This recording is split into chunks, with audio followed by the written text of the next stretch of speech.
Chapter 1. The company is out of money, 10-cent visits. Mr. Qin, we're out of money. Qin Haoyan gazed at Fong Peng, the general manager of the company, with a calm face. 3 million yuan gone? Fong Peng wore a bitter smile. For the sake of the company, he had practically lived there, but the pressure was just too great. Gone. The server pressure is too high, and we haven't found a profit point yet, Mr. Qin. Shall we? Qin Haoyan folded his hands, pondering how to break through.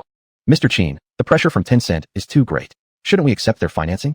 Qin Haoyan suddenly raised his head, looked seriously at Fong Peng, and said sternly, Haotian Technology will never seek financing. Remember this well. Yes. Fong Peng lowered his head helplessly. He fully recognized the boss's tech power, but couldn't understand why the boss was so opposed to capital. In 2020, can any company rise without relying on capital? Are we completely out? We still have 100,000 yuan, but it's not enough for this month's salaries. How about? Fong Peng was good, except for being a little stingy when it came to money. Such people might lack in expansion, but they are excellent at maintaining stability within the company. This is also the main reason why Qin Haoyan invited him to manage all aspects of the company. Our Haotian Technology will not delay or reduce employee salaries. But, Mr. Qin, that's enough. I'll handle the financial issue. Let the employees focus on development. What about overtime? No need. Just as Qin Haoyan firmly rejected the idea, a knock sounded at the door, followed by a crisp and efficient voice. Mr. Qin, representatives from 10-cent want to speak with you personally. There's no need. Decline the meeting. But they're already here. This information is from the receptionist. Qin Haoyan rubbed his forehead in frustration. Their company was too small. If besieged by 10-cent now, it would be detrimental, but he absolutely would not allow anyone to touch his achievements. He wasn't even sure how his small company caught 10-cent's attention and then faced an attack from them. If only given 6 months more, he could set sail, confident enough to create a big storm. Right now, however, he was just a small ant, almost insignificant. Once leaked, if 10-cent continued their relentless pursuit, it would make sense. Once developed, that product would revolutionize 10-cent itself. In terms of business, the uninvited visit was aggressive but demonstrated importance placed on them. Not meeting would work, but facing a full-scale attack from 10-cent wouldn't be pleasant. Arrange a meeting in the conference room. I'll be right there. Yes. The sound of high heels faded away, and Qin Haoyan refocused his gaze on Fong Peng. The books on the desk were haphazardly arranged, just like Fong Peng's uneasy mind now. This company was great. Though it had been running for only 3 months, he really liked it. He didn't want to see this vibrant young company fall. However, the boss's stubbornness was another thing that made things difficult. That was 10-cent encircling them. Ordinary people would have caved by now, daring to outright refuse. On this side, the company was absurd. 8-hour workdays, 5 days a week, no overtime allowed, with relatively high wages and benefits beyond reproach, making it feel like a dream. And yet, this unremarkable company located in Chongqing managed to survive for half a year. The boss had invested nearly 10 million RMB. If not familiar with the boss over the past 6 months, he'd have thought it was some rich second-generation trying life experience. Who would believe the man was just a kid from a rural area outside Chongqing? You just focus on managing the company. Within the next 2 days, I will bring out a product. After saying that, Qin Haoyan got up and left. After working together for 6 months, he knew Fong Peng pretty well. Whatever he assigned, Fong carried out flawlessly, requiring no concern on his part. Qin Haoyan entered the meeting room where a man and a woman, both around 30-something, were sitting. Upon seeing Qin Haoyan, they merely glanced at him without standing up. A slight smile curled at the corner of their lips as they casually approached the head of the table. If they didn't have specific information on him and named him directly, he wouldn't mind twisting their heads off and using them as urinals. This was meant to be intimidating. Coming to his company to intimidate him? Interesting.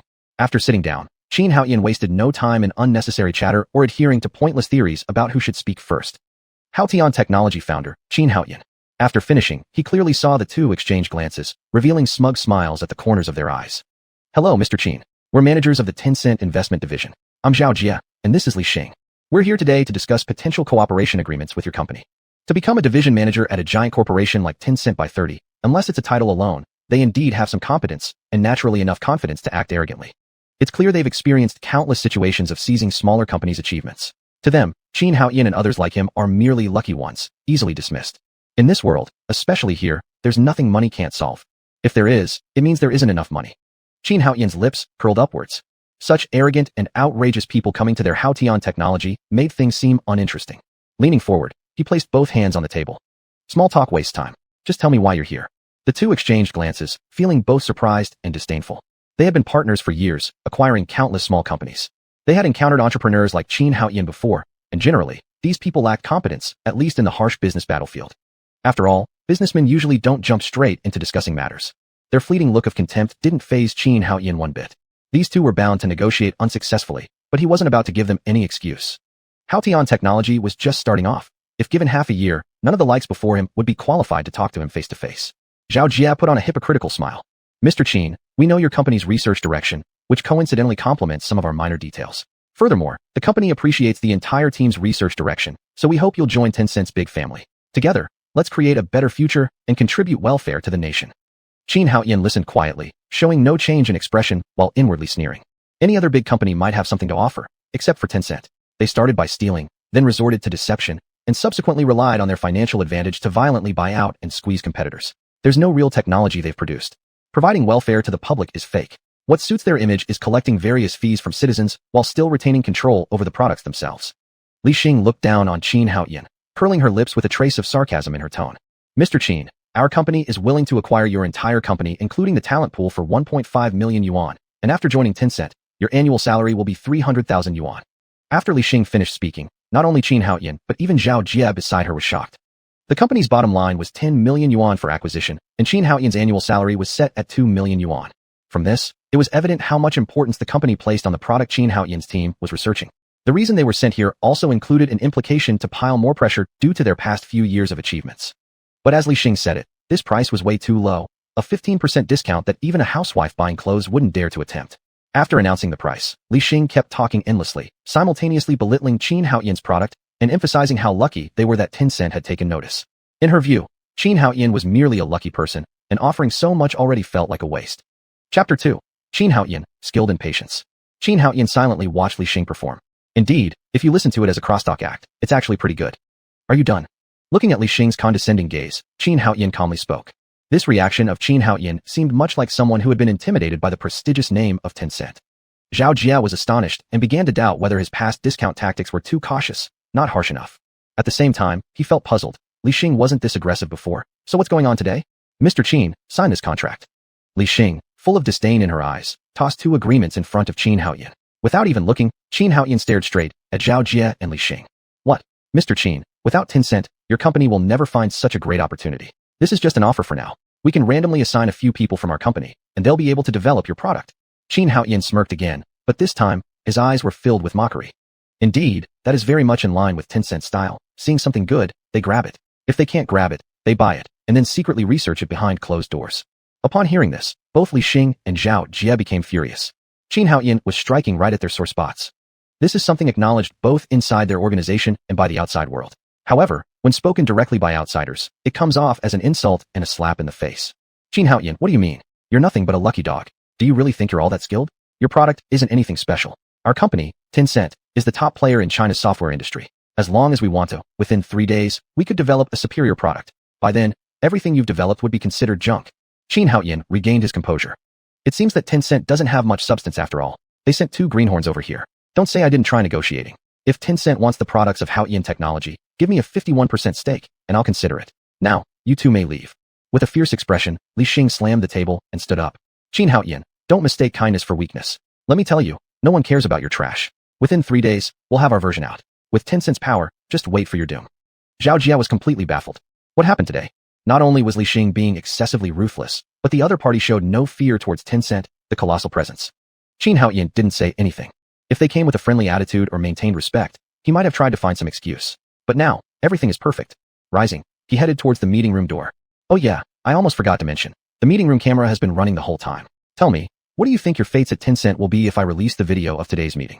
My products are clear to me. Even if Tencent wanted to underprice, it wouldn't be this low. Not 2 million yuan. Surely at least 1 million should be offered. What do you think will happen if your department finds out how domineering you've been externally? Would your esteemed Tencent status hold? Not to mention, if the public learns about it, there will undoubtedly be another wave of criticism against Tencent. Are you prepared to sue me? After finishing these words, Xuanhuan had already left the meeting room. The ugly expressions of Li Xing and Zhao Jie went unnoticed by him, and staff would come to handle the aftermath. He needn't bother. Occasionally listening to crosstalk could be interesting, but doing it constantly would get monotonous. This little interlude had no effect on him. What follows is the real storm. Without accepting venture capital and unwilling to borrow money from the bank, he needed funds. Either he puts up his own money, or the company generates profit. Without returning to the office, Xuanhuan left the company directly, drove home. Xuanhuan is 22 years old, having just graduated from university. His parents are alive and well, and he has a younger sister in middle school. Just after graduating, he bought a house and a car, ascending to the peak of life. 6 months ago, he still carried over 10 million cash. As long as he avoided gambling on property, drugs, and women, letting it sit in the bank and earn interest would be enough for him to live a carefree life forever. But then fate decided otherwise. A situation labeled personal behavior of employees, unrelated to the bank, emerged. As a result, he foolishly took over 10 million to start a business. He didn't necessarily need that much, but because of his ambition, renting good servers for the company, offering high salaries, generous benefits, and incredibly comfortable work hours consumed all his savings. Back at his 120 square meter home, Xuanhuan dived into his study, opening the laptop in his study. Bubble. Here, a word appeared on the computer screen. I need to make money quickly, big money. Master games. Xuanhuan found the answer from Bubble, the artificial intelligence of his computer, unsurprising. Other methods could also generate wealth, but none matched gaming in terms of speed. Of course, if he chose to make a killing in the stock market, with Bubble around, it wouldn't be a hard task either.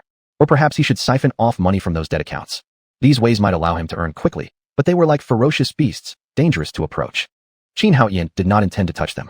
Whether it's the financial stock market or banks, none of these can essentially contribute even a single iota to human development. The redistribution of wealth is merely a game. In some respects, it might not even measure up to an actual game. A game, at least, can select for certain special talents. Thus, Xuanhuan does not oppose games, but is unwilling to delve into the stock market and finance. If Xuanhuan were solely chasing money, he would have no need to establish any company. With 10 million yuan as capital, along with the artificial intelligence bubble, without physical interference from others, he could wreak havoc in the stock market and remain undefeated wherever he went. He came here on a mission. This planet is almost identical to the one from his past life. Its official name is Water Blue Star, commonly abbreviated as Blue Star. He differs from other Childra, transdimensional individuals, because he carries all the memories from his past life and has grown up in this world since infancy. The environment, structure, and star systems here are exactly the same as in his past life. Even the companies are virtually unchanged. Public figures are still public figures, leaders are still leaders, and founders of enterprises are indeed their respective founders. The biographies published by these people are identical to those in his previous life. If it weren't for the different national names, he might have thought he was living in the Truman Show or was a vegetative patient who had conjured up an entire world within his mind. His home country is called the Great Dragon People's Republic, abbreviated as Great Dragon or Long Country. Even after 20 years of development, the rival nation remains the same, albeit named the Lighthouse Federation. Otherwise, everything is indistinguishable from his previous life except for the national names. Xuanhuan believes that he came here with a mission because, after his birth, every day brought a new piece of knowledge into his mind, specifically, knowledge from several major fields: mathematics, physics, biology, chemistry, engineering, and information technology. This knowledge feels innate to him, as easy to understand as breathing or drinking water. Therefore, he is undoubtedly the greatest genius on this planet. Over 22 years, Xuanhuan has mastered more knowledge than most professors in all fields. Note, surpassing them in every single field. As a transdimensional being, naturally excelling through self-study is instinctual, and he is no exception. He has been maintaining a low profile all these years. Xuanhuan is also good at biding his time. In private, he continues to research artificial intelligence. Chapter 3, the Artificial Intelligence Program, Bubble. Starting research at the age of 10, it took 12 years to finally complete programming the artificial intelligence called Bubble. 6 months ago, after creating Bubble, he then established a company and prepared to make significant progress in advancing blue water star technology. From there, he planned to enter interstellar space, eventually achieving freedom to roam the stars. No other forces could do this, only he could. With his own knowledge and Bubble's help, given 20 years, he believed he could begin venturing into interstellar space. 20 years, that would be 2040, seemed like a long time. It appears that humans are launching rockets so frequently now that interstellar travel seems imminent. In reality, aside from Xuanhuan, if humanity is given another 50 years, they still won't be able to achieve interstellar navigation. Currently, unmanned spacecraft take a minimum of 3 months just to reach Mars. To truly enter outer space means being able to freely navigate within the solar system, transporting people with minimal risk and at reasonable speeds. To achieve all of this, the entire human race must abandon past grievances and work together harmoniously, having a chance to meet their goals within 50 years or so. Energy, resources, materials, engines, data processing, even landing points for spaceships. None of these can be achieved simply by talking about them. Xuanhuan possesses a vast knowledge base, but without the artificial intelligence program Bubble, he wouldn't dare say he could enter outer space freely within 20 years. Entering is different from just going to take a look or merely launching an unmanned chunk of metal. Bubble's performance may not be extremely advanced, yet it is capable of conversing in human thought processes, though it has no emotions. However, its capacity for handling data is growing continuously. The majority of Bubble's data is dispersed across the calculators of 8 million global users. Currently, it is merely a super powerful data processing program. Compared to what other forces on Blue Water Star call artificial intelligence, it can barely qualify as AI. But one day, it will become true artificial intelligence. This entire process is mutually beneficial. Xuanhuan continuously builds up his technological capabilities while Bubble iterates and improves its data processing abilities. This is why he opened a company. Without opening a company, how would you find scientific research talent to constantly accumulate technology? Without making money, how would you support researchers' technical research? He alone, working himself to death, might still not finish everything. By opening a company, developing technology, making money, recruiting talent, developing cutting-edge tech, making more money, developing more cutting-edge tech, entering space, continuing to make money. Only then can he truly achieve roaming freely through the stars. Missing any step makes success absolutely impossible. In the entire plan, xuanhuan is the brain, Bubble the heart and blood, and the other scientific researchers the rest of the body, all contributing to the overall strategy. Everything xuanhuan does will disrupt the existing systems on Blue Water Star, starting with major companies and extending to countries, even changing the form of war itself. Facing counterattacks didn't surprise xuanhuan at all. What he didn't expect was for it to happen so early. They had just started, hardly showing any results, and yet Tencent had already set its sights on them. Fortunately, with the artificial intelligence program Bubble in hand, xuanhuan wasn't worried at all. All it would take is a few hundred million yuan, and he could break the deadlock, revive the company, and then rapidly develop at full speed. As various thoughts flashed through his mind, xuanhuan began issuing commands to Bubble. Bubble, based on the habits of Longwa people, design a game that can earn money in the short term. Understood. xuanhuan looked at the programming software automatically opened on the computer screen and the code appearing automatically, falling into deep contemplation again. Bubble isn't mature yet, nor can it mature quickly. Only when that plan succeeds, establishing his large server, can he truly program an artificial intelligence system. But time waits for no one. The company must change directions to seek development. Fong Peng, hire some people, said xuanhuan. After sending out the message, Fong Peng responded frantically. One could tell his stress was immense. He rarely left his phone, replying immediately whenever there was news. After skimming it, xuanhuan wasn't concerned. Fong Peng's response was essentially about how difficult the company's situation was. Not laying off staff was already commendable, and now hiring more employees? Wasn't that equivalent to drinking poison to quench thirst, or adding frost to snow? Remaining calm, xuanhuan continued issuing instructions. Hire a batch of graphic artists, recruit some novel authors, and assign a few employees to develop a novel software application. At first, xuanhuan did not intend to enter this field, even though it was lucrative. He still had no intention of entering it right now. However, now he wanted to challenge Tencent and see if Tencent was really tough enough to handle the competition. xuanhuan's move directly left Fong Peng thoroughly confused. What is happening? xuanhuan wouldn't explain to Fong Peng. What he intended to create couldn't be completed in the short term and would require a massive amount of data support. Tencent would be fine, but if Alibaba, Baidu, and even the current neural networks were to destroy his data, any results produced would end up being a joke. Since it can't be done, then he would create a new series to disrupt the entire market and use the chaos to his advantage. Starting a business naturally would be better with information technology, but if that doesn't work, starting from the entertainment field isn't impossible either.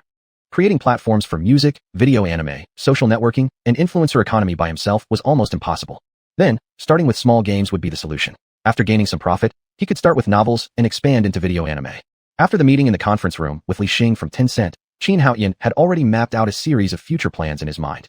Small games were simple, Bubble could handle it, so there was no need for him to do anything. Novels, however, wouldn't work. Artificial intelligence couldn't yet create captivating novels. Human brains had to participate in their creation. As for time, it didn't take long. Within 3 months, he could enter the novel field and figure things out from there. xuanhuan's thoughts continuously processed possible spaces and scenarios as the computer codes finally stopped scrolling down. Completed. Without even checking, xuanhuan casually sent the source code to Fong Peng. Distributed across all platforms and fine game publishers. CPA or CPS negotiations are up to you. Small games naturally couldn't charge fees. As long as the game had high playability and attracted enough players, advertising deals could be made. One way was to pay per click, another was to pay based on results.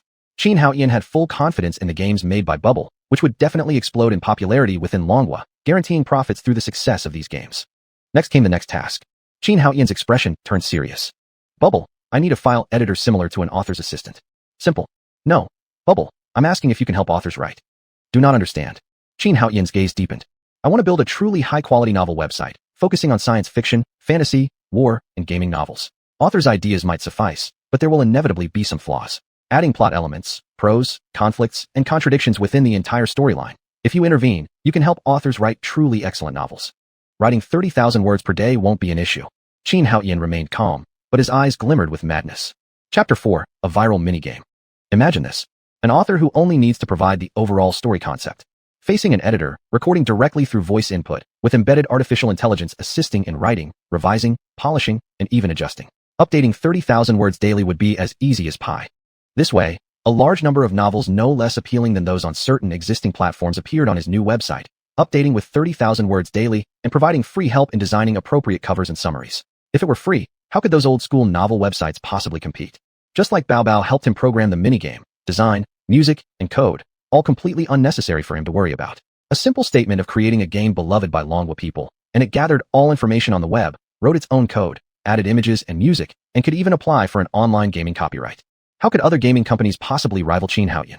Now, what he wants to do is replicate this entire model, but use it for novels. Other AIs might not manage it, but Baobao can absolutely handle it easily, and without any stiffness or awkwardness in phrasing. Without saying much, making 10 million yuan in a month would definitely be effortless, solving company funding issues. Requires enormous computational power to achieve. Xuanhuan's face faltered slightly as he scratched his head awkwardly. He had forgotten about that. Accomplishing it wouldn't be so simple. By then, even just considering 10,000 authors, they'd generate quite a bit of data every day. The key issue was that Baobao couldn't solely serve as a writer's assistant.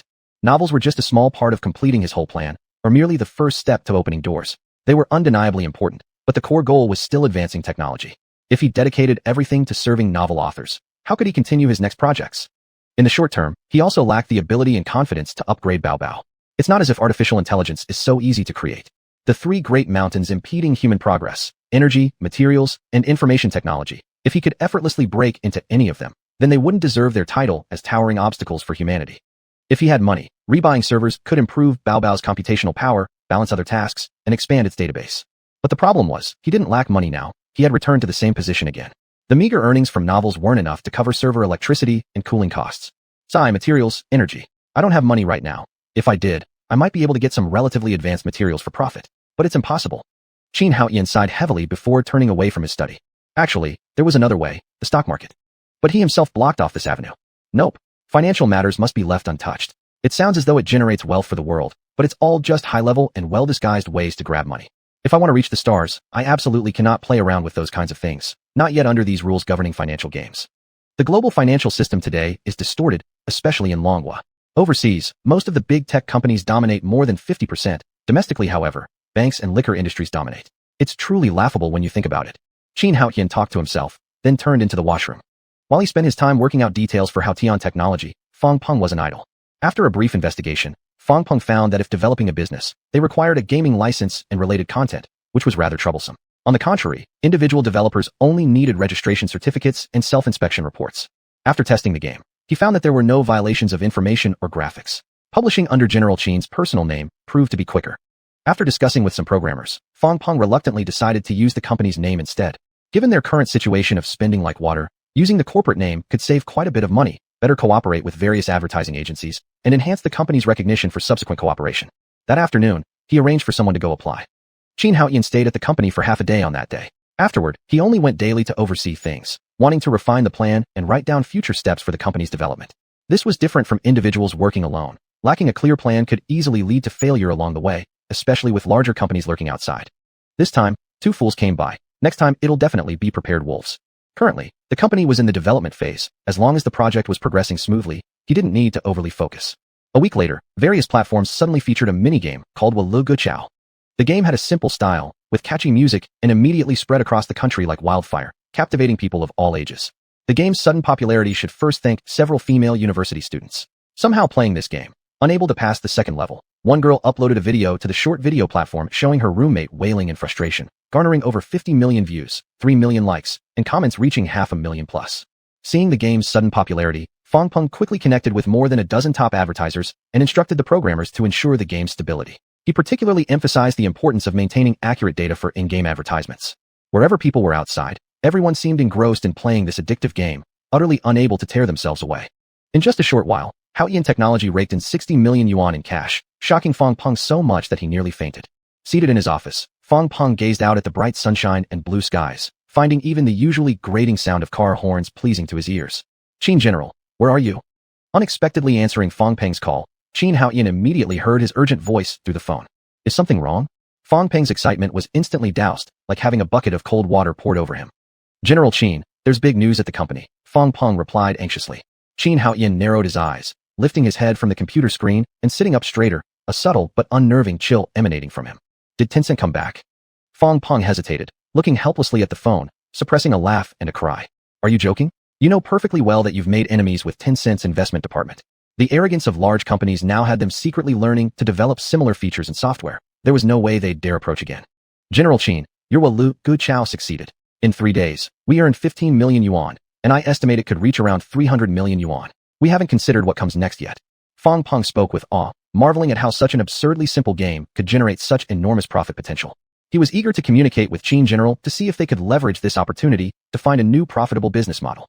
Initially, when he tested the game himself, he hadn't thought it would go viral. The game was too mindless. It was just a twisted version of Connect 3. The second level was incredibly hard, almost impossible to pass. If you didn't watch 3 ads or share a link once, there wasn't a chance to proceed further. Even after doing all this, passing the level still wasn't guaranteed. In his opinion, this kind of game had no replay value whatsoever. Its name seemed random, though the provincial ranking feature did have some appeal, but that wasn't enough for it to explode in popularity. He had only carried out Qin General's orders as a task. Now he realized, Qin General lived up to his reputation, possessing a sharp insight that far surpassed someone like him, a mere worker. He was also deeply grateful that he had meticulously followed Qin General's instructions, securing the game's copyright under the company's name and managing millions in taxes. Otherwise, he would have wept over losing so much money due to carelessness, likely shedding every strand of hair on his body in regret. However, xuanhuan drenched his enthusiastic mood with a flood of icy words. Chapter 5. Should we add more fuel? Is our novel website ready? Fong Peng was already exasperated. Tens of millions in hand, and several more billion funds still waving at them. Why wasn't Mr. Qin even a little excited? That, Mr. Qin, you know, the thing about grass. Answer my question first. Xuanhuan directly cut Fong Peng off. This guy, over 30 already, severely lacked vision and boldness. Mr. Qin, the website is ready. It's not hard at all. Right now, 3 colleagues are working on the app. We're also applying for various platform permissions. Once we succeed, software copyrights, ICP, online publishing licenses, and trademarks will be done simultaneously. Xuanhuan nodded in satisfaction. This has to be fast, and it should be completed as the game reaches its peak. Then, we start promoting. Similarly, authors, editors, artists, all these roles need to follow up, especially authors. It wouldn't make sense if we launch a novel site without any novels. Fong Peng frowned in misery. Mr. Qin, I can't handle so many tasks alone. Fong Peng sighed deeply. He worried about funding earlier. Now, there are simply too many things to do, messy and overwhelming for one person to manage. What about Huanya? Let her help you. Mr. Qin, she's your secretary. It doesn't matter. I'm not that busy anyway. The small games aren't crucial. Just let her take charge of this part. Fong Peng couldn't help but laugh bitterly. Truly, when you have skills, you get reckless, huh? Earning a few $100 million isn't such a big deal after all. They were only just starting out as a company. By the way, don't we have $150 million? Can we build our own server? Fong Peng's hands trembled, almost dropping his phone, his face pale green. Mr. Qin, please, we've just caught a breather. We cannot continue creating trouble for ourselves. The servers we rent right now are already huge. Building our own server will kill us. This amount isn't even enough to cover half of it, Mr. Qin. Let's slow down and take it easy. Seeing Fong Peng so agitated, Xuanhuan decided to stop. All right, we'll hold off for now. We'll wait until the company gets better. Also, arrange 5 high-performance computers for me. Though unable to set up their own server, Xuanhuan had other ways to address the issue. Getting a few PCs and tweaking them himself would suffice temporarily. It wouldn't work to solve all issues, but at least he could craft a subprogram for Bubbles to monitor data from a writing assistant. Xuanhuan estimated that with their current lack of renown, attracting excellent authors might be challenging. However, gathering 100 or 2 beginners, coordinating their efforts to write decent stories, should fill the content space sufficiently. Mr. Qin, you really should come to the office so we can discuss carefully. Fong Peng was almost on his knees. Facing a boss like this, he wasn't sure whether to call it luck or misfortune. Other companies always had amateurs leading experts while haggling endlessly over money, fearing they'd lose a single penny. But at Haotian Tech, it was entirely opposite. Not only did the highly competent boss leave him in charge, but also tossed him a couple of million here and there without any worry. And now, with billions, there's no ripples at all. After some thought, Xuanhuan felt he truly needed to sort the company out. At this rate, those programmers wouldn't last long. All right, I'll come tomorrow morning. Having said that, he promptly hung up before Fong Peng could respond. If he had let Fong Peng talk further, it might have been endless babbling before they could move forward. Looking out of the window, the sunlight grows increasingly blinding, and the temperature continues to rise. I wonder if we can hold up. Bubble, imitate existing writing assistants on the market and develop a writer's assistant that can embed your subsystem. Make sure it comes with locking features. Understood. Xuanhuan stared at the code popping up again on his computer screen, contemplating if he should prepare another PC for himself. Every time Bubble uses the computer, he completely loses access, which could significantly hinder his progress. Even a half hour could disrupt his thoughts. Currently, Grass remains wildly popular on the market, with numerous people immersed in it, unaware that the development company had made tens of millions in just a few days. With nothing else to do, Xuanhuan finally pulled out his phone and started scrolling through it. Only then did he see why Grass became popular so quickly. College students, huh? Shall I add another spark? Small games, after all, have limitations, and their life cycle is generally short. Taking full advantage during their prime popularity is essential to cash in on this wave of traffic. Traffic equals cash. Had Xuanhuan been fully prepared, he could have built his own social media platform right away, expanding his commercial empire. Inside a dormitory of juniors majoring in Chinese language and literature at the university in Shanghai, 4 girls were enthusiastically playing the game. The hypnotic voice came through. It was indeed Grass. Zhou Shui, you're famous. You should be ashamed. I'm about to cry from embarrassment playing this game. The three roommates laughed out loud and teased her. Who's to blame? We've already passed the second level. Yeah, Xuanhuan, you need to step it up. So many days have passed, and you still haven't passed. You guys shouldn't laugh so hard. With all these people passing levels, the game company must have made a ton of money. Minmin's sister, come on, how could they make money? Yeah, exactly. Xuanhuan, who had been looking down at the game, also lifted her head, curiously eyeing the dorm leader Huan Min who had spoken. Use your heads and calculate. According to that video by Xiaoxue, it went viral across the internet. At least 100 million people played, right? That's not exaggerated. The two girls nodded hurriedly. 100 million people, that's probably an underestimation. Everyone around them was playing grass. Taking a guess, 300 million would be more appropriate. We watch at least 3 ads every time we play. Even if only a third of the players do this, that's still 1 billion ad views per day, with each person playing 10 times a day. Huan Min looked at her roommates, firmly analyzing the data. Our Xuanhuan helped them so much. They should pay the promotion fee. At least give 10,000, right? No, Sister Minmin. First, they didn't approach us, and second, even without us sharing it to friends, the game would still go viral. The girl who spoke first countered Huan Min. It sounded nice, but what could they do if the other company wouldn't pay? It trapped themselves in self-confusion. Xuanhuan, this is called a win-win situation. You became famous, so now you can start making videos, live streaming, promoting products, or even taking ads. There's no need to ask others for ad fees. Xuanhuan hung her head absent-mindedly, humming softly.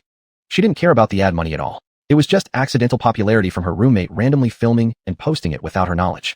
I know, let's forget it. Sister Minmin was just saying it casually. We can't actually go find them. Hey, that's not what I mean. Ning Huala, the one who spoke, opened her cherry lips, then finally sighed as she took out her phone. Play games, why talk about money? Opening her social media app, Douyin, under My Videos, she painfully yet humorously complained. You're fine, but my Douyin is flooded. When she opened me and clicked on her private messages, her pupils dilated and she screamed loudly in shock. Chapter 6. Once again a hot search, nation envious. Ning Huanla's sudden scream gave the 3 women a good scare. They all scrambled out of bed naked. What's wrong, Huanla? You must tell us. We're dying to know. Huanla, are you okay? The 3 women expressed their concern simultaneously. Huanla excitedly gripped her phone in one hand and pointed at the screen with the other, her body stiff as if ready for a feast. Huan Min snatched the phone immediately after taking a look. Let's see what's wrong. Xuanhuan and another roommate, Tan Weiwei, quickly moved closer, looking at Ning Huanla's phone screen. At this sight, the 3 were equally breathing rapidly, tightly gripping their hands. The private message caused them to tremble all over. It roughly meant that he was the boss of Guochao Development Company who wanted to thank them for their immense promotional efforts and was willing to pay 1 million yuan as promotion fee. If there were concerns about authenticity, they could meet him in person at the company. Can it be fake? After a long pause, Tan Weiwei asked nervously. I don't know, it should be fake. But he invited Ning Huanla to come to his company. Guochao can be found online. Quick, Xuanhuan, check it. See if it's really this company. Xuanhuan looked worried. How do I find a company? All of them were still kids not yet out of school. How would they know such things? Dumbass, let me handle it. Tan Weiwei took out her phone and started working on it. Quick, Huanla, calm down and get dressed. Let us properly investigate this matter. It's 1 million yuan we're talking about. Huanla came back to her senses instantly. Yes, confirm its authenticity. They've already requested we go up. Not necessarily. They might be human traffickers. Idiot Xiaoxue. Human traffickers only steal and deceive children, not adults. Adults aren't worth much. Xuanhuan helplessly opened her mouth to speak.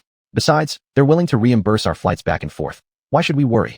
Huan Min slapped her ample chest. That's right. I'll ask, is that okay? Okay. Dorm leader, you go ahead. I'll get dressed. Ning Huanla glanced bitterly at the bouncing Huan Min and lowered her head to examine herself thoroughly. Huan Min and others were fixated on the 1 million yuan, completely ignoring Ning Huanla's little thoughts. She then typed a reply immediately. Xuanhuan chuckled when hearing the sound notification popping up, opening the message. Still pretty cautious, good. The message naturally came from Xuanhuan himself. With Guochao booming, if the effect of another 1 million yuan in ad spending is also put forward, the mini-program's popularity would definitely rise even more, surely making it to the Douyin hot search list. This is far better than any ad agency's effect. Meanwhile, Xuanhuan had another plan brewing in his mind. A novel website was just his first step. His main focus was on anime videos and subsequent audio, which could bring him large income. He wouldn't care too much about other entertainment fields, but rather transfer all his attention back to these. If he cultivated a few mature promotional accounts now, creating a good first impression for users would benefit his subsequent products greatly. Cultivating several female internet celebrities, or even having stars under his own label, would be necessary. Xuanhuan wouldn't contemplate much if he didn't intend to intervene in a certain field. Since he decided to act and make money from it, he wouldn't hold back where necessary pre-planning was concerned. As for spending 1 million yuan without informing Fong Peng, he certainly wouldn't bother. All the companies were his, spending some petty cash, so what? He replied earnestly to the girls' questions, answering meticulously. He even revealed his inner thoughts and made no secret of his intention to make them famous. Of course, Xuanhuan had no way of knowing there were 4 women on the other side. In Shanghai, the The girls got dressed neatly and looked at each other uncertainly. What shall we do? Cool it, Hua Min said in a big sister manner. No, Sister Minmin, don't say it like that. This is a matter concerning our future. I think it's possible, depending on what Zhou Shui thinks.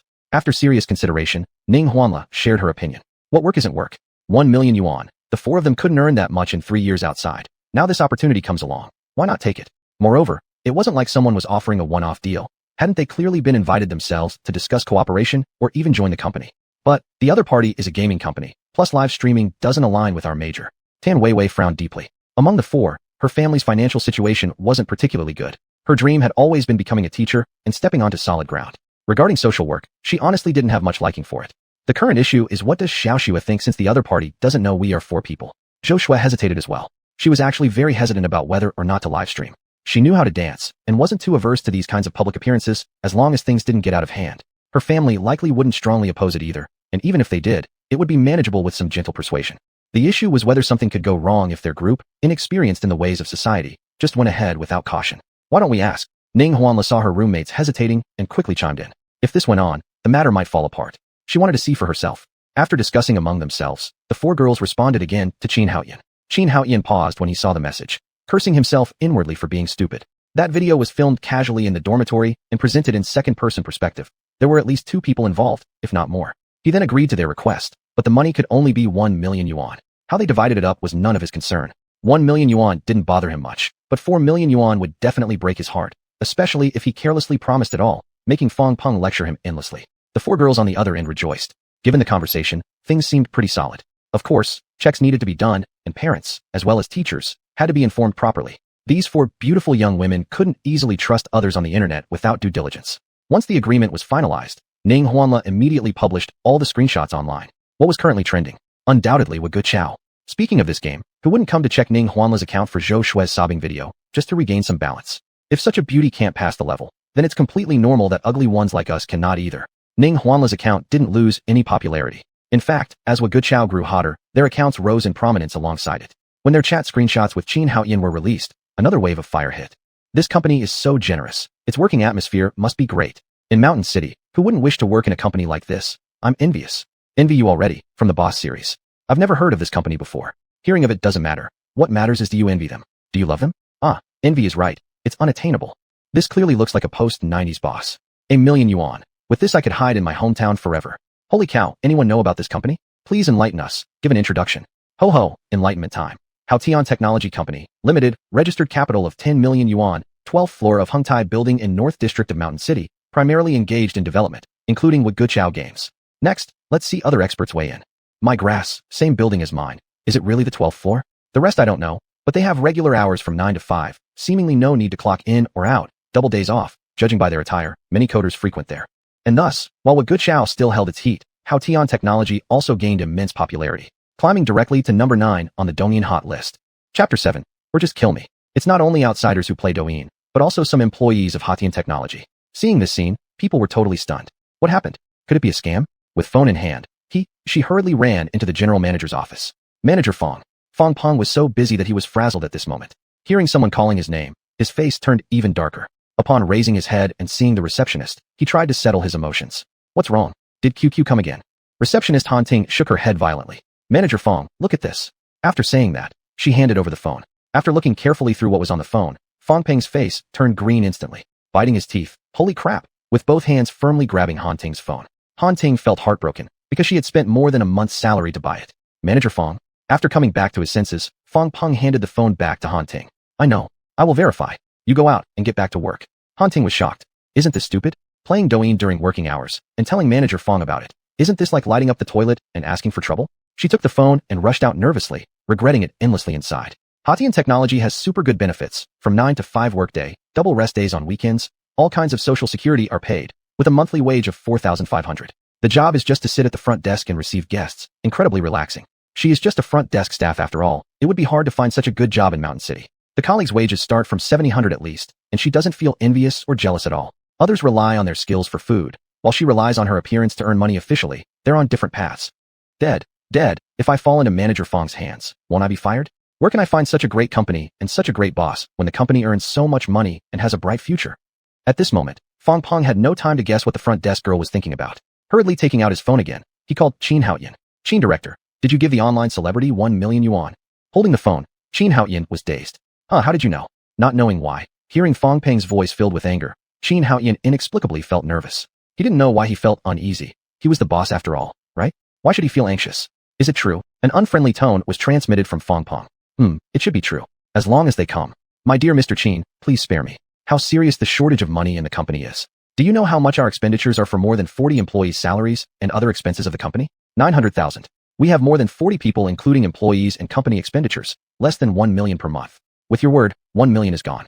Mr. Qin, money is not meant to be spent like this. Our software has just gained popularity recently, yet there are still many places where we need to spend money, the servers you requested, recruiting more personnel immediately.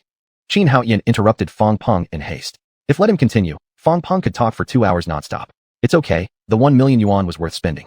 Mr. Qin, keeping this 1 million yuan is more worthwhile. According to the salary you offer employees, which is 30% higher than the average in Mountain City, to recruit another 10 people into the company, we need to pay 130,000 for employee salary plus welfare. No, we need to save these 1 million from the new employees. Qin Haoyan was baffled. Why was Fang Peng so excited about it? Isn't it just 1 million? Well, let's wait until tomorrow when I come to the company to discuss these matters. Send me the codes related to the novel website and check how the editors and authors are doing. Fang Peng had a lot of complaints in his mind, but none of them seemed to matter to his boss. Boss, things shouldn't be handled like this. It's too soon. It's been only several days. We must attract a powerful editor and some competent authors. Not necessary, completely unnecessary. We can find some capable editors, or if it's really unfeasible, let the current capable ones use an alternate ID and give them labor compensation. Eventually, they'll naturally be attracted, right? With an editor, aren't you afraid of lacking writers? Qin Haoyan didn't care at all. These were all minor issues. What does our company do? Software. If we can't help authors write simply and improve their writing skills using IT means, then what's the significance? Are the better computers I want already purchased? After casually inquiring about some matters, Qin Haoyan directly said they would reimburse all airfare and travel expenses for their arrival, then hung up the phone. For 4 people, round-trip expenses alone probably cost over 10,000. If he continued, Fang Peng might explode. This Fang Peng, he's so stingy. Qin Haoyan smiled slightly at the corner of his lips, without any grudge. He needed a big manager like this. He always spends money extravagantly, and having someone like Fang Peng around can remind him at any time. Not bad. Time flew by, and it was soon the morning of the next day. At 9 o'clock, Qin Haoyan stepped into the office door punctually. Director Qin, go to the office, let's talk first. Qin Haoyan walked straight into his own office, his butt not even touching the chair yet. Mr. Qin is truly a rare guest in our Haoyan technology. Qin Haoyan felt a pang inside, but kept a blank face as he sat down. Put 5 computers in my office for the meeting later. Does Mr. Qin feel the air conditioner is too cold and wants to warm up? Qin Haoyan raised an eyebrow. How had he never noticed that Fang Peng was such a sharp-tongued person? Don't mess around, let's get serious. Fang Peng looked at Qin Haoyan with a grievance. Mr. Qin, why don't you just kill me? Qin Haoyan stared helplessly at Fang Peng. Isn't it just about money? Hey, isn't it just about money? Fang Peng mimicked him in a sarcastic tone. Qin Haoyan felt his blood pressure rise and veins popping on his forehead. When can the novel website be launched? When Qin Haoyan brought up business again, Fang Peng became more serious this time. It's already online, but there's no content yet. How about we buy some? Qin Haoyan shook his head. Novels are not the ultimate goal. I want to use novels to create our own video site and intrude into the social media domain. Fang Peng's expression froze. In Water Blue Star's Long Kingdom, nobody has ever been able to snatch the entire social software from Penguin's hands. The 2 communication and social apps have built today's commercial empire of Penguin. Whoever dares to move will provoke an endless battle with Penguin. It seems like the people from Penguin Investment Department have given Mr. Qin a strong stimulus. Mr. Qin, this might take quite a long time. Qin Haoyan's lips curled slightly upward. I only need 2 years to pry them loose. Do you believe me? His self-confidence shocked Fang Peng, and Qin Haoyan didn't bother to explain. With Bubble, the artificial intelligence program, what does Penguin have to compare with him? In just 1 year, he could make massive profits and build their own enterprise servers. Then they could start competing for the Penguin market in earnest. Now that the novel website is launched, develop the corresponding app as soon as possible. I'll send them the source code of the writer assistant later and add it to the website. We must take advantage of xuanhuan's popularity and bring free traffic to our novel site. I'll give you a day. Fang Peng was stunned. A day? What can be done? Mr. Qin, why don't you just kill me? Qin Haoyan glanced at him sideways. Don't act silly. I'm telling you seriously. I'll send you a plan book later. Take a look and then call a meeting. Just as Qin Haoyan finished speaking, a knock came from outside the door. Chapter 8. Boss, let me deduct his salary. What is it? The voice of his secretary, Huangya, came from outside. Mr. Qin, an editor has come for the interview.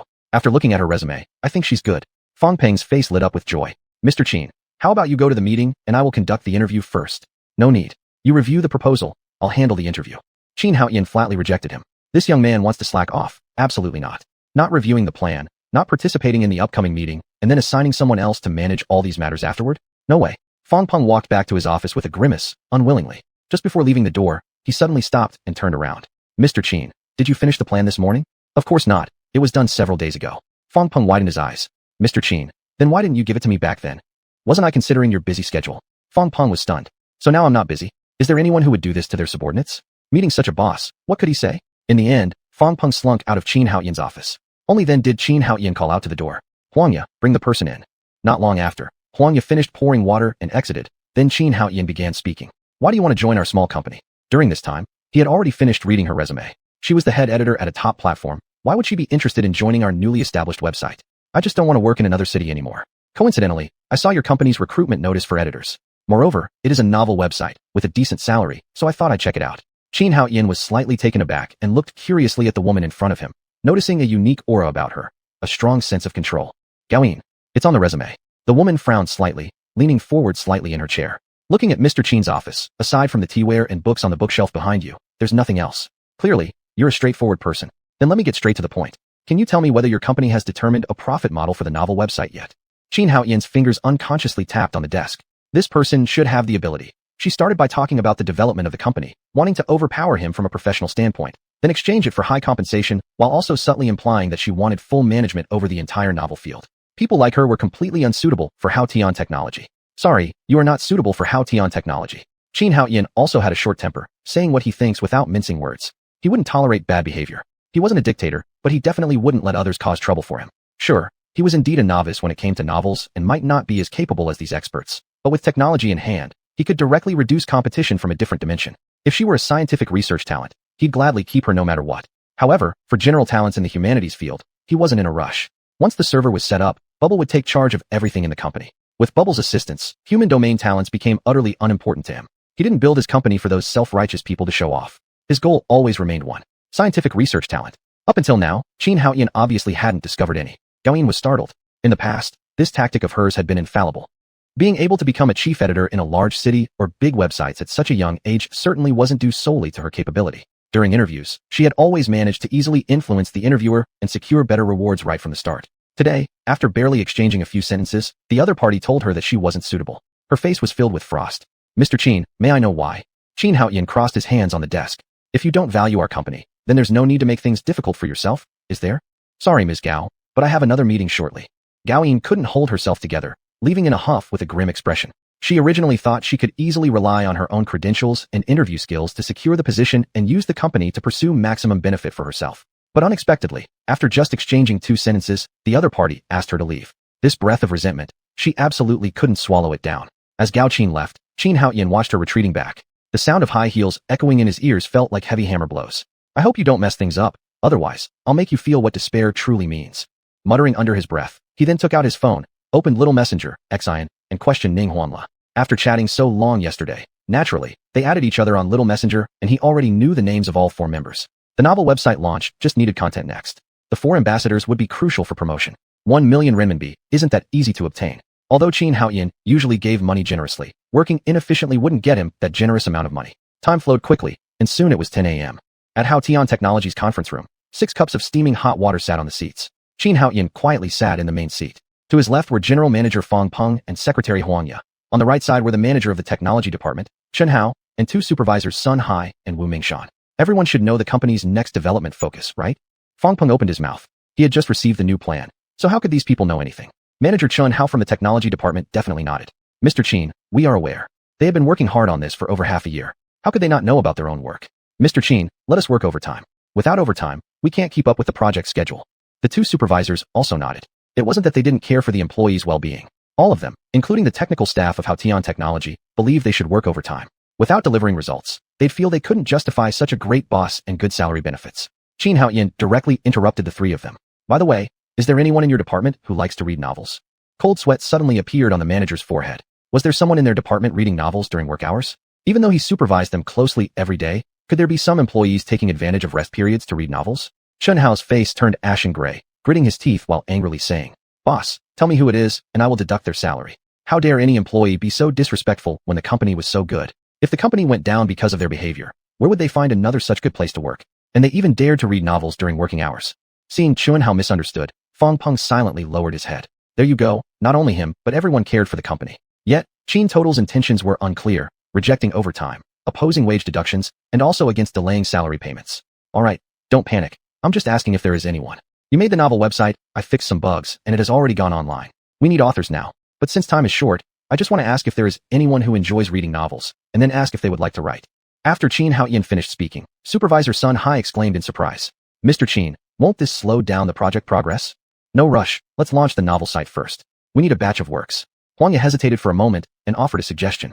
Mr. Qin, why don't we buy some copyrights of excellent novels from other websites? This way, we can quickly add many quality novels to our website. xuanhuan shook his head uncomfortably. These people still lacked a broader vision. It seemed he would need to regularly train them with a more forward-looking perspective and broaden their horizons. Chapter 9. Hawkish Novel's website goes online. Alright, Sun Hai, go and find out if there are people willing to write novels. Let them drop whatever they're doing and start writing a few books immediately. Oh, by the way, the website already has an author assistant tool integrated. Ask them to register with their real names and download it. They can only write in the following genres: science fiction, fantasy, magic, war, and games. Only these categories will be allowed on the site. This is a task. Their salary stays the same, but any money earned from writing will count as their personal income. After xuanhuan finished speaking, Sun Hai stood up and left without hesitation. Their group always follows the boss's orders without compromise. People have feelings too, and when the boss is good, even if they don't understand the meaning behind the commands, they naturally won't pretend compliance while defying secretly. Though environmental factors play a part in enhancing happiness, it also shows the quality of this team. Alright, let's move on. After finishing this, you need to develop a video website. Manager Chun Hao became anxious. At first, he didn't understand what Mr. Qin had said about the focus of business, but now, seeing this scene, he began to grasp it somewhat. Mr. Qin, aren't we giving up on that project? Once it succeeds, our company's future. xuanhuan raised his hand, signaling him to calm down. For now, the primary mission of the company is to survive. Chun Hao was at a loss for words. The novel website needs maintenance personnel, the development of apps has been allocated, and now some staff must be diverted to write the code for the video website. What's next? Write an audio website? Create short video apps and websites, or maybe editors. Won't our initial projects fail then? Mr. Chun Hao, I know you're anxious, but rushing on this project won't help. We've worked on it for half a year and haven't achieved even 1,000th of the goal. Chun Hao's pupils contracted sharply, and he gripped the meeting table tightly. How is that possible? Compared to my estimated functionality, what you developed so far is like a castrated version. Continuing this way isn't acceptable. When the company further develops, the technology department will definitely need to hire more people. Mr. Qin, can't we hire new people to manage other sections instead? Our current personnel have already meshed well and work efficiently. Removing them now will surely have a significant impact on the project. Mr. Chun Hao, stop talking nonsense. Do you know how many people we need to hire recently? Almost 10 additional people, not counting external authors. These 10 alone cost us at least 130,000 yuan. Do you know what our labor costs amount to? 800,000 yuan, nearly 800,000 yuan. The company's operational costs are just around 10 million or so. Are we supposed to keep hiring and make the company operate on air? Should we continue relying on Mr. Qin to inject capital? Our company has finally gained some stability, which is only due to Mr. Qin bringing out the grip grass minigame. As for you, where are the dreams you spoke of when you joined the company half a year ago? That's enough, Fong Peng. xuanhuan quickly interrupted Fong Peng to prevent further conflict. No point in pushing it further. This was work he had assigned himself, and there wasn't anything more important than the tasks currently assigned to Chun Hao and others. Don't say too much. Now focus mainly on the Hawkish Novels network. They don't know about the follow-up modification plans yet, so explain thoroughly afterward. Let me reiterate, you don't need to worry about money matters. I'll figure something out. Similarly, concerning the workload, I hope you all do not give me reasons to worry. Understand? Yes, Mr. Qin. Huang, Mr. Fong has a lot on his plate. Help him complete his work and gradually take over the external affairs. On the internal administrative side, both you and Han Ting need to assist effectively. Understood. Huang nodded firmly. The girl was only 23 years old, yet she carried herself as though she were a seasoned professional in her mid-30s. Let's return to discussing the Hawkish Novels network. Those 4 promotional ladies who endorsed Gripgrass will arrive tomorrow. Huang, I'll give you their contact information. You can then coordinate with them, whether to book round-trip airplane tickets or just one way. Arrange accommodations here for them as well. I will personally conduct negotiations with them. What? 4 of them? Fong Peng's voice echoed through the entire meeting room, deafeningly loud. Mr. Qin, wasn't there supposed to be just 1? At most 2. xuanhuan gestured repeatedly with his hands, signaling Fong Peng to calm down. Don't rush. Just listen to me. In at most 6 months, once Hawkish Novels network breaks ground, you'll see how worth it this investment will be. xuanhuan stared at Fong Peng fiercely, silencing him before he could argue. The money was xuanhuan's after all. How he chose to spend it was none of Fong Peng's concern. Besides, xuanhuan wasn't spending it frivolously. Promoting their product through the endorsement route ensured high exposure and recognition, so compensation was only fair since they made money off it. Fong Peng simply felt internally it was excessive, a reflex born out of habit, hence why he spoke without thinking. The novel website must go online by tomorrow. There should be at least 10 works available. Make full use of the author assistant. It will become a powerful weapon. xuanhuan smiled mysteriously as he finished his sentence. By then, the ad for Gripgrass will be integrated. The 4 promoters will come over, and I'll discuss the promotion matters of the novel website with them. You don't need to interfere with the promotional direction. I will take personal charge. For subsequent operations, Mr. Fong, you should pay more attention to this area. Once the editors are in place, arrange for them to gradually take over. Xuanhuan, next Monday, I need our reading app to go online. Time is tight, only 4 days. Any issues? Xuanhuan had already sent the requirements to Fong Pong, and the progress should not be slow by now. No problem. Mr. Qin, editors will be responsible for operations? Aren't they supposed to handle work reviews? Xuanhuan nodded. You can mention this clearly during recruitment. We need someone who knows how to operate. This is a rigid requirement. With Bubbles around, any violations can be directly marked on the author assistant editor, and Bubbles can also handle the review process, which won't be much of an issue. On the contrary, operation needs human involvement to cooperate with Bubbles and open up the market. Now it's still about operating the novel website, but there will be many things that need them to do later on. It's impossible for him to recruit outsiders every time there's a new project. This batch of people must be trained to be versatile talents. One more thing, part-time editors are also acceptable in this regard. You need to make good choices. No problem with weaker capabilities. Any questions? Mr. Qin, what about salary? Will it be the same as formal employees' salaries? Xuanhuan didn't hesitate to nod. That's settled then. I'm waiting for the works to appear on Haoyan Novels Network, making it famous at once.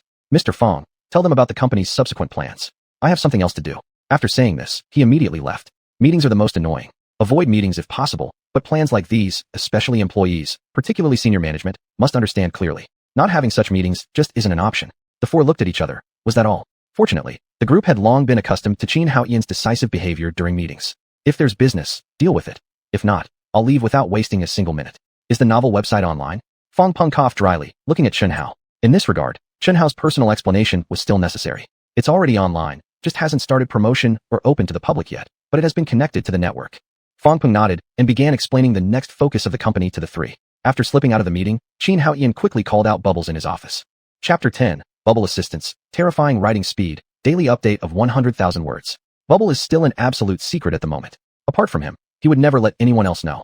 I'll use 5 ultra-high-performance computers to build a temporary server. Can you allocate some computing power and connect it to the writer assistant? Agreed. Xuanhuan immediately took action. Building a personal server was no big deal for him, and he quickly had everything set up. Bubble, allocate a subprocess and connect it to the writer assistant. Completed. Xuanhuan rubbed his hands, sat down at his desk, turned on the computer, and logged into Haoyan Novel Network. After going through a series of verifications and facial recognition, he smoothly entered the backend. The web page was unremarkable, without too many flashy designs. The first section at the top left showed the website name and logo, followed by home, categories, rankings, author zone, then contracting and benefits policy, and finally the download link for the Writer Assistant app. In the top right corner was a search box where users could search for books they needed based on keywords, book titles, or authors. The second section was the entire ad bar, but these were not external ads. Rather, they were activities hosted by their website. Currently, the 2 words, essay competition, stood out with a background plate, looking quite good. The third section on the left was the recommendation board, which could switch between several lists such as recommendation list, completed list, reputation, reading, high score, route pursuit, comments, and popularity. In the middle of the third section were the current rankings for sci-fi, fantasy, magic, war, and games. On the right side of the third section were the dynamics of Haoyan Novel Network. Currently, only one article about the essay competition was posted there. Of all the features on the page, only the Haoyan Writer Assistant was truly valuable because Bubble was integrated into it, assisting authors in writing novels. No other novel website could compare. After a brief look, he noticed that it wasn't much different from other novel websites, so he didn't pay much attention. He clicked on the author zone, registered as an author, and immediately downloaded the Writer Assistant inside. After glancing at the interface, Xuanhuan directly registered a new book titled So Many Black Technologies, Yet You Say There's No Money. The review passed instantly. Is it you, Bubble, reviewing this? Yes. Xuanhuan felt relieved. How do you like your new home? It's fine. I can take a breath. Xuanhuan hesitated over whether to say something he wanted to say. He also wanted to set up servers, but Fong Peng was tight-fisted, stingy with even steel resources. He wished to take everything over, but they had to wait until the company's funds were pooled back together. It was expected to take at least half a month, plus the costs of site selection and installation weren't negligible. Alas, physical businesses are more profitable. This is just playing around for now. After muttering this remark, Xuanhuan immediately began editing the novel. The overall performance of the Writer Assistant wasn't too bad, though not perfect. The key was Bubble's assistance. He inputted a few simple lines of text and started voice input. In just 20 minutes, 3 chapters with 2,000 words had been completed. Even Xuanhuan himself found it terrifying. If calculated this way, fulfilling the requirement of a 30,000-word update would take only 2 hours, and he wouldn't get stuck. To what extent was it insane? He just needed to mention a type of weather, and Bubble could write a well-matched passage describing it, approximately 80 words. Haoyan reviewed it. Although it wasn't comparable to an author's first-hand work, it posed absolutely no issues, and readers wouldn't feel any abruptness or disruption in reading experience. Not stopping, Xuanhuan continued furiously. perhaps due to fewer people using it. He directly wrote more than 30,000 words before Fong Peng caught up to him. Mr. Qin, do you have someone working on the outside for you? Qin Haoyan looked at Fong Peng, utterly confused. Huh. Mr. Qin, Sun Hai said that currently, 5 programmers are writing novels. Their books pass reviews as soon as they're uploaded. Moreover, they use some intelligent assistant, bubble assistants, and quickly produce thousands of words with ease. Their quality is also pretty good, especially the battle scene descriptions. More importantly, once they upload, their works pass the review, and even contracts have been signed. In just 1 hour, 6 articles appeared on the website. Among them, one sci-fi story already exceeded 30,000 words. Mr. Qin, are you sponsoring outsiders? Qin Haoyan glanced uneasily at his own computer screen when Fong Peng gave him a resentful look. There was indeed an approval notification. Fong Peng didn't read novels, and therefore had no clear concept of what the achievement meant, nor did he pay attention to how the programmers managed to write so many words so fast. What he thought more about were operational matters for the company. Having received the news, instead of holding a meeting, he came straight here to confront Qin Haoyan. No, we still need editors here. Do we really need them? Fong Peng puckered his lips slightly, his tone dripping with resentment. Seeing this demeanor displayed by the 30-something-year-old Fong Peng, Qin Haoyan got goosebumps all over. Get out. Is the meeting over? No, I thought you had people on the outside. Fong Peng smiled broadly. After such a long cooperation, he also knew Qin Haoyan's character well. Seeing that Qin Haoyan didn't admit it, he realized it wasn't possible. Mr. Qin, then what about their reviews and contract signings? Don't we need legal affairs to review them? You set it up first. Having novels on the site is a good thing. Let them continue writing. Who would have thought? Fong Peng's one sentence almost made him angry. They won't write anymore, and will continue programming. What? Qin Haoyan slammed his hand on the table, standing up immediately. As the founder, just to make ends meet, he was writing novels on the website to fill content. Yet those programmers dared to say they wouldn't write. He had already pretended to be a woman and chatted with customers, and now you tell me that employees don't register or participate. Where does that leave my face? The platform was going live tomorrow. If there wasn't enough content, who would come and see? Mr. Qin, they said they have plenty of time after work. With bubble assistants, writing novels couldn't be simpler. So they plan to go home after work to write, and focus on programming during office hours because the project is tight, and they also need to learn a lot, so they won't write novels at work. Only after this did Qin Haoyan calm down. As long as they kept writing, that was fine. With 6 books, launching the platform was no longer an issue. As for scaling up, that wasn't something the novel website should worry about. Writing attractive novels to draw in a large group of loyal readers was the next key step. Alright, let it be like that. Go to the meeting. After shooing Fong Peng away, Qin Haoyan continued writing novels. Just in case some people liked reading more, he decided to write a bit extra, which could attract some readers. On the afternoon of the second day, Qin Haoyan came to the company again. Ning Huanla, Zhou Shui, and others were already waiting for him in the meeting room. As soon as they met, the 4 girls lit up. There was no other reason. Qin Haoyan was too handsome. These young, inexperienced girls were still at the age where looks matter. Mr. Qin, hello. Qin Haoyan looked at the 4. Has the 1 million been given to you? Yes, I didn't expect Mr. Qin to actually give us 1 million. Mr. Qin, you don't know, we've already announced it online, and in less than an hour, we already received over 200,000 likes, Ning Huanla said, grinning with joy. Qin Haoyan was instantly amused. What's with this attitude? I didn't mean to really give it. I was just fooling you into coming here, right? Chapter 11. Do we have a contract? Let's sign it. Hee, you're really funny. It was ultimately Minmin, the big sister, who stepped forward. Mr. Qin, if it's merely about giving us 1 million yuan, there would be no need to call us here. You must have something for us to do, right? Qin Haoyan looked at the calm, tall beauty in surprise. And you are? Hua Min. I'm Ning Huala. Mr. Qin, my name is Zhou Shui. The last girl, her hands tightly clenched, her face flushed red, stammered and didn't dare to speak. This is our dorm mate, Tan Weiwei. Qin Haoyan nodded. You're smart. Mr. Qin, we cannot do anything illegal just for 1 million yuan. Ning Huala said anxiously, her face changing. The other 3 women also showed looks of concern. They weren't foolish. What kind of promotion could possibly be worth 1 million yuan? Especially given it was being offered to them with absolutely no fame. And it wasn't even that they had sought them out. Rather, they had only contacted them after the girls' content went viral. There must be conditions. What surprised them was that Haotian Technology had directly transferred 1 million yuan to Ning Huala's account after they arrived. Just the look in the eyes of General Manager Fong Peng was terrifying. It was like he wanted to eat them alive. Having already received 1 million yuan, they were both excited and nervous. When Qin Haoyan spoke again, it meant he still expected something from them. We perform art, not sell ourselves. Tan Weiwei finally managed to say these words after hesitating. Qin Haoyan couldn't help but smile wryly. 1 million yuan meant nothing to him, and he wouldn't dream of proposing anything indecent to these young girls. The reason for all this was simply his desire to take advantage of this golden opportunity to rapidly develop Haotian Novel Network, while also securing endorsements from several female internet celebrities to ride on the wave. Since he aimed to make money in the entertainment field, and perhaps even encroach upon the social domain, he naturally needed to prepare in advance. For now, things were going well. But once they started scaling up, the existing 4 major tech giants would definitely surround and suppress him, giving him no chance to catch his breath. If a few public figures helped promote them, it would at least be a good thing. We are a legal company. We just want to discuss an endorsement deal with you. The 4 women were stunned. They had considered every possibility. even assuming Qin Haoyin was some sort of perverted man looking to keep Zhou Shui as a kept woman, but never imagined being asked to become endorsers. Sorry, Mr. Qin, we're majoring in Chinese linguistics. We don't plan to pursue a career in the entertainment industry, and we haven't studied acting. Hua Min spoke up after the four of them paused for a moment. Regardless of whether their dorm mates might later enter the entertainment industry, they decided to decline first. Qin Haoyin smiled kindly as he looked at the four women. He didn't necessarily need all four of them. Just Zhou Shui's willingness was enough. The other three were just incidental bonuses. Let me briefly explain our company and then talk about what we expect from you before you decide. It's not what you're imagining, celebrity or internet celebrity endorsements and such. Is that okay? Qin Haoyin's sincere gaze moved them. They silently nodded. How could they refuse someone who so earnestly handed over 1 million yuan just like that? Introducing himself sincerely when they had just received it. A group of naive girls couldn't bring themselves to act this way. Our company is developing a product that can completely disrupt the current internet landscape. After Qin Haoyin finished speaking, he stared seriously at the four women. Hua Min clearly didn't believe him, but was politically savvy enough to mask her skepticism. Only her eyes betrayed her doubt. As for the other two girls, they seemed carefree, treating it like a story. Tan Weiwei, however, appeared genuinely admiring. Before this, Tencent tried to acquire us, but I refused. However, the company's operation requires funds, so there came Grabbing Grass, a game which relied on your support to make it extremely popular, earning us quite a bit of money. Based on company data predictions, this minigame could generate approximately 3 billion yuan in revenue. Since it's a mini program, it has almost zero operational costs, meaning almost all of the revenue is profit. This is the profit for 1 month. It may decline afterward or even disappear entirely, and we will need to operate in more areas and directions to secure profits to ensure that our main project continues its normal development.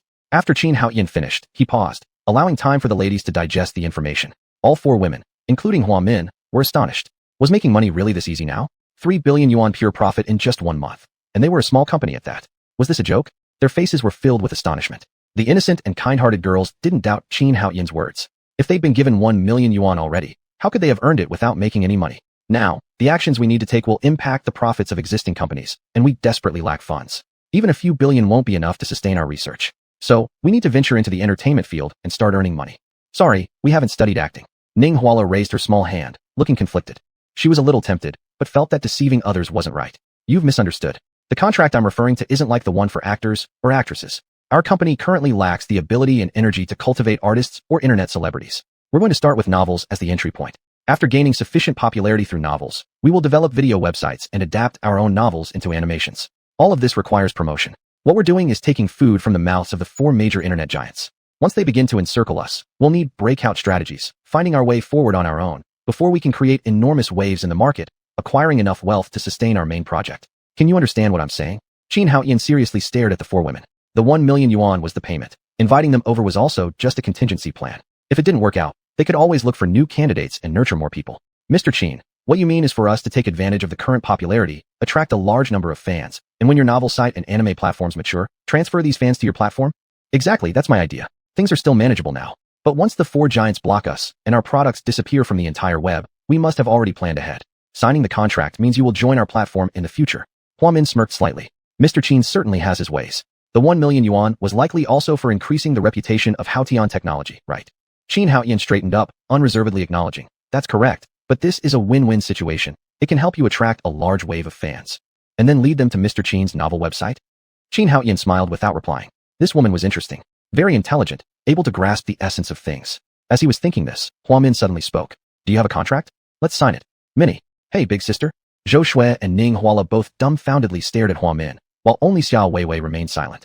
Coming from a poor family, if she could truly join a company generating hundreds of millions in revenue, even signing a contract would be good for her, far better than struggling to find a job later. Frankly speaking, even if she ended up earning just a few 10,000 yuan, or nothing at all, and Haotian Technology only paid for their expenses for coming to Mountain City and seeing around, she was already grateful. No, big sister, we haven't negotiated anything yet. How can we sign? Hua Min confidently smiled. Mr. Qin should have prepared the contract, right? Chapter 12. Hua Min's abilities, unsuccessful recruitment. Qin Haoyin revealed a look of surprise. He had originally thought he would need to talk more to persuade them. Interesting. I assumed that with such great ambitions, Mr. Qin wouldn't trick us in the contract, right? Qin Haoyin looked Hua Min up and down. Do you know what this means? Qin Haoyin wasn't pleased. The other party only verbally agreed. As long as there was no written contract with a red stamp, it didn't count for much. On the contrary, he was very curious about the shift in Hua Min's attitude. She had earlier been steadfast in saying she wouldn't consider it, but after hearing some part of his proposal, she hadn't even reviewed the contract yet, but insisted on signing it immediately. This seemed highly unreasonable. I understand, but I also have conditions. Go ahead. Qin Haoyin crossed his arms and stared seriously at Hua Min. He had already noticed that among the three of them, They placed a lot of trust in Hua Min, who was clearly the one in charge. In this day and age, for a female dormitory, this was truly remarkable. But this was a good thing. Someone could take the lead and face the problems head on. If he could resolve issues, it was nothing but beneficial. All four of us want to join Haotian technology. Minmin, is that so? Minmin, still Tan Weiwei, who curiously looked up without speaking. Among the four women, she tended to be the most insecure. Hua Min stopped the other three girls and firmly gazed at Qin Haoyan. And, we'd like to take a tour of your company first. Not just the three women. Even Qin Haoyan himself felt puzzled. He'd been here for quite a while, and there was no aura of superiority, let alone any expectation of someone like Hua Min falling for him over casual jeans. What then was going on? Give me a reason. Hua Min smiled confidently. This is the first time I've heard someone dare to challenge the big four internet giants. Such a person must either be insane or a genius. Mr. Qin, how do you think we should proceed? What if you made a mistake by choosing me? What if I'm all talk? Hua Min smiled brightly. Mr. Qin, the four of us are currently in our third year, majoring in Chinese language and literature. Qin Haoyan watched Hua Min approvingly. Although young, this woman showed promise in commercial negotiation skills. She was subtly telling him that within a year and a half, if the company doesn't show significant improvement, naturally, they wouldn't be willing to work for Haotian. To boldly mention challenging the four giants implies that there must be something substantial behind it. At least, he was leading Haotian Tech to challenge these behemoths. If it were someone ordinary, naturally, she wouldn't believe it. But given the potential for enormous economic benefits right before her eyes, she wasn't stupid. Since Qin Haoyan had confidence, she was naturally willing to place a bet. After her roommates hesitated, she quickly came to a conclusion. If they succeed, it will be an internet company surpassing the four giants and potentially world-class, with them joining as founding members. This is undoubtedly better than working at any company or settling for a stable life. To be honest, I haven't actually prepared the contract yet. Upon hearing this statement, the four women were left speechless. No contract prepared? What kind of game was this? Qin Haoyan never expected their negotiation to go so smoothly. In that case, why don't you explore Mountain City for 2 days? You're not graduated yet, and it would be wise to consult with your families too. Meanwhile, we'll draft the contract and make sure you carefully weigh the rights and interests you need. Of course, during this period, you can help promote Haotian Novel Network for me. Once Huangya adds you on her messenger app, she will send you the necessary materials. This, before signing the contract, will allow us to take advantage of free promotional effort from your side. How does that sound? Hua Min responded with a smile in her eyes. They weren't against this idea either. They initially assumed that Qin Haoyan would use his advantages to pressure them aggressively, but instead, he treated them with respect, which they hadn't anticipated. That works, no problem. It's an easy task. After some casual chit-chat, Qin Haoyan directly handed over the matter to Huangya for handling. Summoning Fong Peng, Qin Haoyan's expression turned grim. Hasn't promoting things gone smoothly? Why haven't the editors and authors' recruitment been handled yet? From yesterday morning until now in the afternoon, a day and a half had passed, but Fong Peng still hadn't managed it, leaving the website with merely 6 novels. How could this be successfully promoted? Even if it went out, there would be almost no way to attract readers with only 6 novels that cumulatively had less than 200,000 words. Fong Peng frowned unhappily. Mr. Qin, some people are causing trouble. Several editors I contacted said that their companies are undergoing internal inspections. If anyone is found editing externally, they'll be fired. Without editors to recruit writers for them, their pure reliance on self-recruitment won't likely work. Qin Haoyan narrowed his eyes. Explain further. After Fong Peng gave a detailed explanation, Qin Haoyan remained silent. It was his own fault. He hadn't imagined that Gao Qin, who came to the interview yesterday morning, would have this kind of power. Directly contacting several major websites' editors, she organized them to jointly issue a statement claiming that anyone helping Haotian Novel Network review articles would be seen as crossing them, resulting in industry-wide blacklisting. Gao Qin, Penguin hasn't surfaced yet, but you sure have. He naturally remembered that woman vividly. A person like her wasn't suitable for his team, so he directly rejected her. Watching her retreating figure, Qin Haoyan had even said he hoped she wouldn't stir up trouble. Never did he expect that she would now give him quite a bit of trouble. After pondering for a moment, none of the editors are willing to come. Not a single one can be found. Fong Peng looked miserable. Yesterday, it was supposed to be his interview with Gao Qin, but then it was switched to Mr. Qin. Who knows what they talked about? In less than half an hour, Gao Qin stormed out of the office, her high heels clacking furiously. Now, not only do the editors of some slightly renowned novel websites dare not come, they don't even want to cooperate, let alone help promote their website or recruit authors. It's not just the slightly famous editors who refuse to show up. The less-known ones aren't much use to us anyway. Mr. Qin, how about we postpone the recommendations for a few days until everything is ready? Fong Peng was also feeling choked up. It was tough dealing with such a unique boss, exciting yet exhausting. Buying a batch of novels from other sites would be possible, but the boss insisted on cultivating their own authors. There would be anime production down the line too, something not everyone could manage well. After finding out someone was playing tricks, Qin Haoyan decided not to follow the conventional path anymore. His eyes were deep and carried an icy demeanor. I know. You go and handle the coordination well with Hua Min and Ninghuala. Qin Haoyan's voice was calm, but carried an aura as cold and tranquil as a frozen pool, making Fong Peng shiver involuntarily. Yes, I'll take my leave. After dismissing Fong Peng, Qin Haoyan stared at his computer screen. Pow pow. Screen various websites according to our website type. Filter similar authors. Infiltrate novel websites. find these authors, and analyze the data for me. After giving this instruction, xuanhuan didn't bother anymore. This dataset wasn't particularly large, but it wasn't negligible either. Pao Pao should need some time to gather everything. With some free time, he might as well write more novels to fill the content gap. I'm getting pretty similar to Pony Ma now. He dresses up as a woman to chat with clients to increase customer retention, while I'm slaving away writing novels to attract readers and enhance user retention. In essence, there's no difference. It'll definitely become black material later on. xuanhuan wore a pained expression. Can't help it, lacking money. When I make enough cash, I will definitely splurge big time. Chapter 13, a video, trending second. Once I have the money, I'll hold a press conference and splash the cash. I'll never go through this kind of torment again. After xuanhuan finished speaking, he cheerfully continued typing his novel. The bubble assistant was incredible. There was no need for him to think too much. He just needed to provide a simple explanation, and it would keep generating content automatically. Writing this novel was easy. As for the issues concerning the editor and author, Bubble would give him the answers. Holding a blade, editorial discretion, was mere small potatoes. The main focus of what came next would be on building the web-based platforms for novels and videos. With that as a foundation, he could then create an audio website, thereby crafting a short video platform, before forcefully entering the social networking field. xuanhuan didn't care about these. If Tencent pushed him, don't blame him for being unrighteous and turning over the table. Not long after, xuanhuan obtained all the online information for over 300,000 authors and 200 editors. Bubble, filter it out once. Delete those with high income, but major moral problems. Also, delete anything related to Gao Qin. Even xuanhuan himself couldn't have imagined. After filtering, there were only so few people left. Isn't it supposed to be millions of registered authors across the entire network? Why did it end up leaving so few in the final analysis? Of course, they were part of that group neither at the top nor bottom. Hua Min and her 3 female companions had also negotiated conditions with Fang Peng and Huang Ya. They would receive 1 million yuan in promotional fees, including the initial venture Wogo, as well as the soon-to-be launched Haoyan Novel Network and its app. In the future, the upcoming Haoyan cinema and audio platforms were also planned. In the future, if they transitioned into being under Haoyan streamers, they wouldn't need to shoot videos, movies, or advertisements.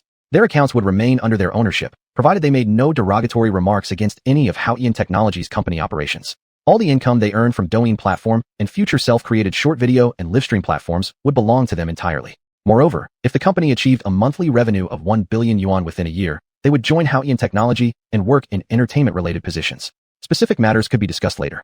This contract seemed like a pie falling from the sky right on Hua Min and her 3 companions. They believed that absolutely no one outside could secure such a simple and relaxed deal. The 4 women staggered out of the Hungtai building where Haoyan Technology was located. Sis Minmin, are we dreaming? Is it really this easy to secure? That's right. It's way too simple, like receiving warmth assistance from the community. We forgot to ask whether this agreement can be posted online. If it could be uploaded, with all netizens witnessing it, there shouldn't be any issues, right? Hua Min smiled confidently. She was no fool. After everything was set, naturally, she wouldn't agree so quickly without proper due diligence. She wasn't alone behind the scenes. The signing will take place 2 days later. Don't worry. I'll send a copy back first and ask questions before moving forward. Sis Minmin, you're indeed the boss. The 4 girls laughed and walked away happily. Oh yeah, let's help them promote it. Suddenly recalling something, Hua Min said seriously.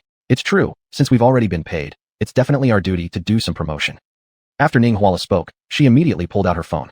How about we divide the money first? Hua Min hesitated for a moment. She wanted to suggest that Ning Huala and Zhou Shui should take 80%, while she and Tan Weiwei should take 20%.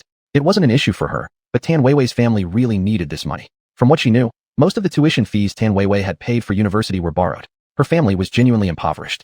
But money is fleeting. If not handled properly, it could easily cause rifts between friends.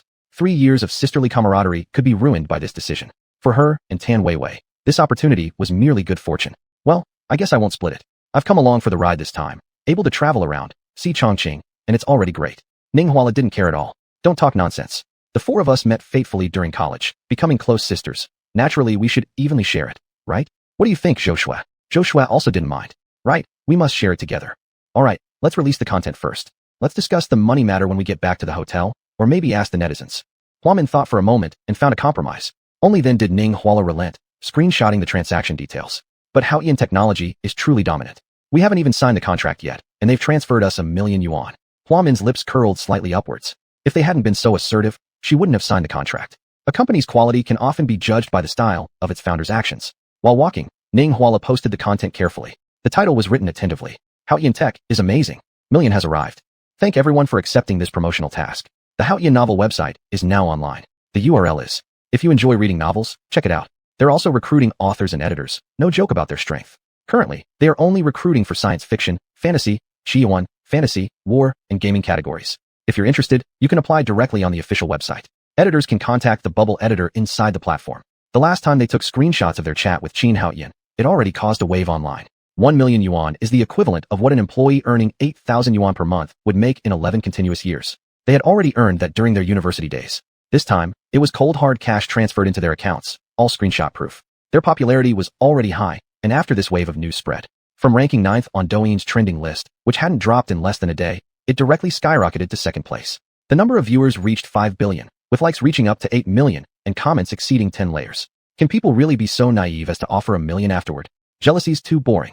This advertising effect is far better than giving it to other advertisers. The founder of this company must be some kind of genius. What type of novel site is this? I'll take a look. Do they have good novels? It must be real. I work at Hengtai Tower, where I saw 4 stunning beauties walk in. Then, nobody knew where they went inside until just now when they walked out. They even stood downstairs for a while before leaving. Dumb. That was one person. You're the idiot. Whoever releases the video definitely isn't the blogger themselves. It's shot from a third-person perspective. Author's reply. Hee, that's right. We came here as a dorm group of 4. They covered our flight and hotel costs. Right now, we're having a great time touring the mountain city. I want to check out Hongdong. Taking a moment here, their editors and authors earn very nice incomes. Everyone should go take a look. Even if you're just a reader, you can still make money there. It's just that it's still under CPI application right now. Don't fall for it. I went for an interview, but didn't get through. And I was the senior editor of website. This is a garbage company. I've already contacted friends in the industry, and no one will join Xuanhuan Novel Network as an editor.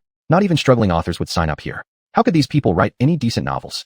A conspicuously jarring comment appeared among the replies, filled with sarcastic ridicule and abuse. I also checked. There were only 6 novels. Among them, 5 hadn't even reached 100,000 words, and 1 was just 140,000 words long. What kind of novel website is this? There aren't even as many novels as those public account platforms. But from what I read, every single one is top-notch, with extremely excellent writing. TCH, what use is good writing? I read novels for relaxation. Funny, passionate, exciting stuff. The plot's key. There were numerous discussions in the comment section, and the discussion around the novel site grew more intense. Chapter 14. A newbie explores how Xuanhuan Novel Network. A young man, unemployed and at home, idly scrolled through Douyin in his rental apartment. The anxiety and pressure of unemployment had led him to give up on himself somewhat. But he hadn't found a suitable job recently. He played with the grass in his hand and gave it up soon after. For adults, making money is the primary goal, but alas, he couldn't even find a job. Just then, he saw another video featuring Ninghuala. His thoughts immediately started swirling. I've heard that writing novels can be profitable. I wonder if I can write one. But I only graduated from middle school. There's no way I could do it. After hesitating for a while, the young man clicked into Xuanhuan Novel Network anyway. After reading a few works, he quickly decided against registering as an author. These authors were too good, using words and expressions that never crossed his mind. How could he ever compete? Having skimmed several chapters of 6 novels, his self-esteem was dwindling further. How could I possibly register as an author? These authors are so good. There's no point in me trying. Thinking this, he was about to close the webpage when he paused. Since I've gone this far, what harm would it do to just register? With that thought, he gritted his teeth and continued filling out the form.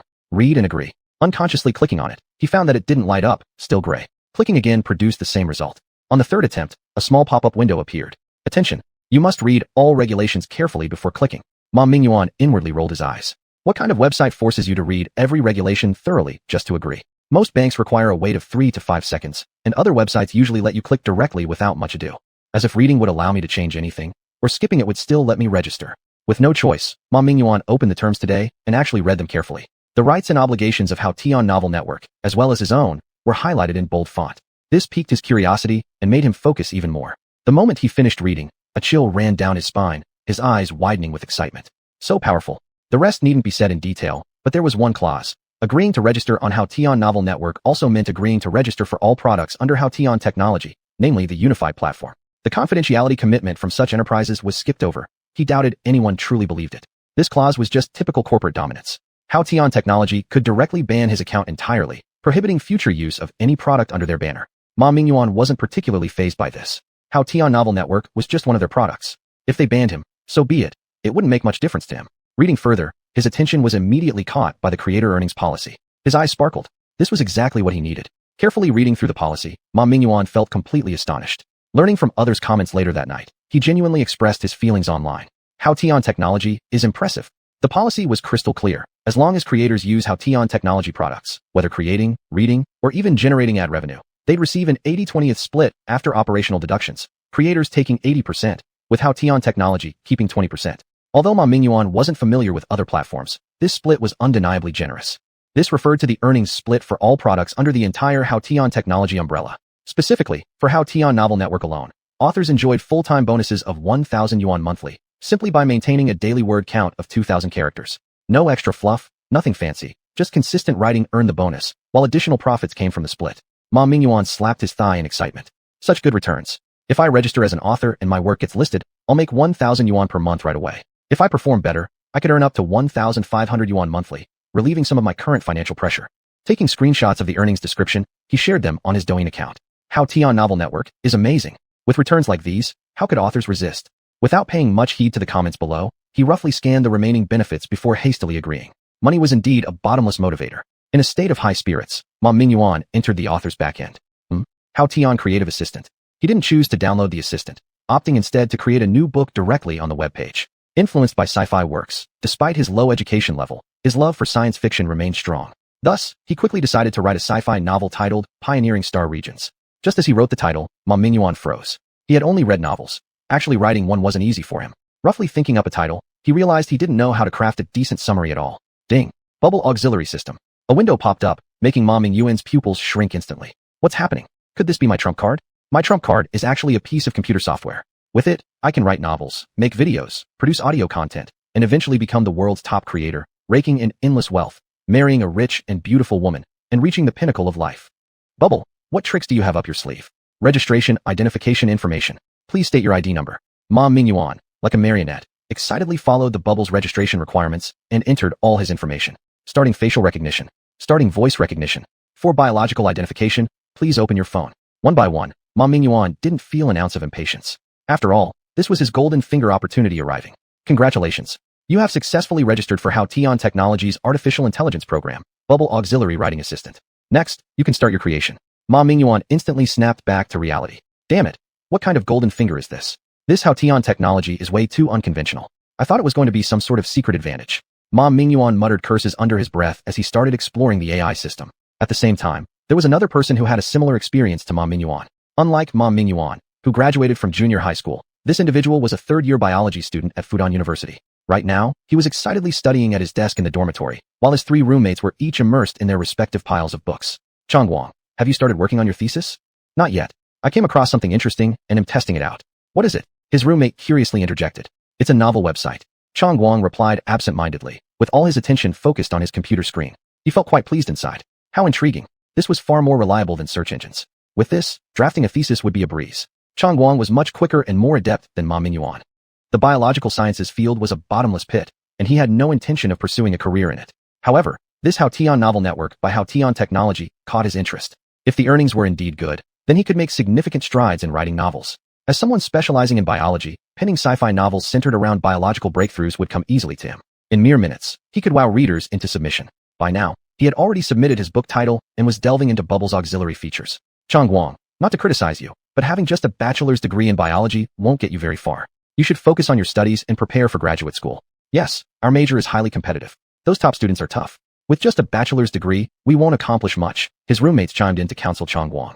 Xuanhuan nodded along with an never once removing his gaze from the computer screen. To be precise, he hadn't looked away from the Bubble auxiliary interface. Chapter 15, Bubble Sets Protocol, Future Development Direction. There, above, was the question he had just raised. Staring at the answers above, Xuanhuan's body twitched abnormally. Without even bothering with the first chapter of the novel, he directly entered the title of the thesis he wanted to write. Shit, if this thing can help write a thesis, isn't it like a calf flying to heaven? Xuanhuan, you still need to read more books. I understand. Xuanhuan didn't even turn his head. Reading books? What's that? Can it be eaten? Or is it for making money? Xuanhuan's eyes gleamed with greed. He took out his phone to take a picture. Staring at the scrambled code on the image, Xuanhuan was dumbfounded. What the heck? What kind of technology is this? What's wrong? Nothing. I'm going to the classroom. Xuanhuan hugged his computer, pulled down the wire, picked up the keyboard and mouse, and rushed out of the dormitory. It wasn't because he was selfish, but there was a super genius in the dormitory. How would one describe that person? Ha ha ha. Anyway, once that person knew, the teacher would definitely know as well, and his thesis would surely not pass. Just now, he had discovered a new world. The information provided by Bubble Auxiliary in the field of biological sciences was very professional. If he studied it properly, passing his thesis would be easy. But this felt like cheating, so he didn't dare to spread the word, at least not to let the super genius know. His mind was currently filled with biological professional knowledge, leaving him no time to care about the novel business. No matter what, he had to finish writing the thesis first. After taking the photo, he couldn't record it, which might be due to How Tian Novel Network's anti-theft function. Xuanhuan had no resentment in his heart. Copying by hand would work too. 8,000 words weren't particularly many. Besides them too, Many others also flooded into How Tian novel network, exploring slowly. Some were surprised or wandering around, exploring abnormal things and then publishing them online. Soon, a post titled How Tian Technology Suspected of Developing Artificial Intelligence Program went viral across the web. What the hell, real or fake, artificial intelligence, researched and developed by a famous company in our country. Dude, go try it. I've experimented with it, and it's really good. I have a feeling this company is about to explode. Hey, where's the entrance? I want to experience the concentration of artificial intelligence too. Really? Our long country can innovate in technology? It won't be using foreign products, will it? The upstairs guy seems like someone who adores foreign things. With this kind of technology, it must already be widely known globally. How could a small unknown company manage it? Blowing hot air, this kind of thing happens all the time domestically. I think long country won't make it. This isn't scientific. I experimented, it's indeed impressive, but it doesn't seem to have much use. Brothers, connection, entrance, share one. Watch that video where some guy cried while holding a grass girl. There's an entrance there, go figure it out yourself. So cool, this is just a god-level tool, incredibly awesome. I swear on my JJ, How Tian technology will hammer the internet's four giants and climb to the top of the domestic, if not international, companies. Bullshitting, without hardware, without operating systems, without network, how could they be number one? Everyone was arguing and shouting loudly, causing chaos across the board. Ning Huala was traveling in Mountain City, taking photos, shooting videos, and organizing materials. Since they agreed, they should do their best on their own accounts, naturally collecting some materials starting from now. After organizing part of the content, she logged onto Douyin to search for music materials, but upon seeing the content, she immediately screamed. What's wrong? The three women gathered around. Look, How Tian technology has become popular, and some say it may even outperform the internet four giants. Upon hearing this, Huamin quickly snatched Ning Huala's phone and began scrolling through related videos. Zhou Shui was a bit calmer, checking her own phone. I've seen it. Apparently, anyone who registers can earn money. Registering as a reader also makes money, but I'm unsure how big the impact will be. Hurry, can anyone log into How Tian novel network and experiment with it? The three women exchanged puzzled glances. Sister Minmin, we're outside. We can't access the web version. Hua Min was anxious, pacing back and forth until she noticed the internet cafe nearby. Let's go there. If this really is artificial intelligence, entering How Tian would bring great fortune. They mentioned that Tencent might invest. It's not impossible. That's right. Even the crying with grass thing could possibly be written by an AI program. No wonder their boss is so generous and confident. Qin Haoyan wouldn't know about Hua Min's speculations. If he did, he'd likely drop his jaw in amazement. What kind of person could look at it once and deduce that crying with grass was written by an AI? This kind of thinking ability, if applied to managing company public relations, commerce, or even managing the entire company, wasn't impossible. He paused writing the novel at this moment and faced bubble. You mean to say, now there are 300 registered authors, 120 novels have completed reviews, 80 novels are already online, and the longest one among them has been written up to 10,000 words. Yes, Qin Haoyan was filled with disbelief. How much had he written? At most, he had just reached 300,000 words. How did so many authors suddenly appear? Moreover, 11 editors have submitted applications. After review, there are currently 3 candidates, one of whom is suitable for a full-time position at the company, and an invitation has already been sent. Qin Haoyan suppressed his astonishment and regained his composure. What's going on? Dynamic sound, trending topics. Haoyan Novel Network's fame has greatly increased, commonly known as blowing up. Qin Haoyan quickly pulled out his phone and opened it to check. As he flipped through, he froze. Bubble, did you add this author account association, data integration, and reader profit sharing plan? He had mentioned this to Bubble before, but implementing it would be extremely difficult. Integrating all data meant that the servers must be uniform or that account data could be smoothly migrated. It sounded easy, but even the current internet giants couldn't achieve this level of integration. A single server, with today's hardware, simply couldn't support such a massive scale. The size of the server required to do this would likely consume billions of dollars in electricity every day and still might not suffice. Surely the novel website itself wasn't terrifying, but if you added video, audio, short videos, games, live streaming later, any server wouldn't hold up against the data flow from over 1 billion people. Without using the same server, achieving data integration also wouldn't be easy. If users made profits on the novel website and then spent those earnings on another site, recharged on another platform, and tipped streamers somewhere else, it wouldn't be just a single line. It could involve hundreds of millions of simultaneous cross-platform transactions. Any error in the data could potentially cause the entire data chain to collapse. In that case, the users wouldn't hesitate to go berserk. Furthermore, they would need to study a new generation of data compression code structures. Bubble, why did you do this? To increase user retention, video networks need to warm up and lay the groundwork for technology products. Qin Haoyan didn't say anything. The issues involved were no small matter to solve. The small team in their company was far from enough. The revenue from the novel network couldn't be too high. Up to tens of millions per day, at most 100 million, which was nowhere near enough to cover expenses. This was his idea, but it was clearly no easy task to implement. Bubble, you know, the money simply isn't enough. Finance? No. Establish a group company to develop subsidiaries. List the subsidiaries. Qin Haoyan said nothing, slowly sitting down, his mind constantly racing and colliding with ideas. Chapter 16. All rejected. Han Ting got angry. This plan was not impossible, but feasible. He didn't oppose the company's path to going public. He just wouldn't choose to raise money through financial markets. But wasn't taking the company public at this point in time too early? These were all part of his company development plans. Based on the plans, Bubble's actions weren't out of line. However, he must control the timing well. If they're not strong enough, going public would be like lambs entering a tiger's den. All kinds of investment banks entering the company would definitely devour him without leaving any remains. Bubble is an artificial intelligence and doesn't consider more interpersonal relationships. It can't handle that yet.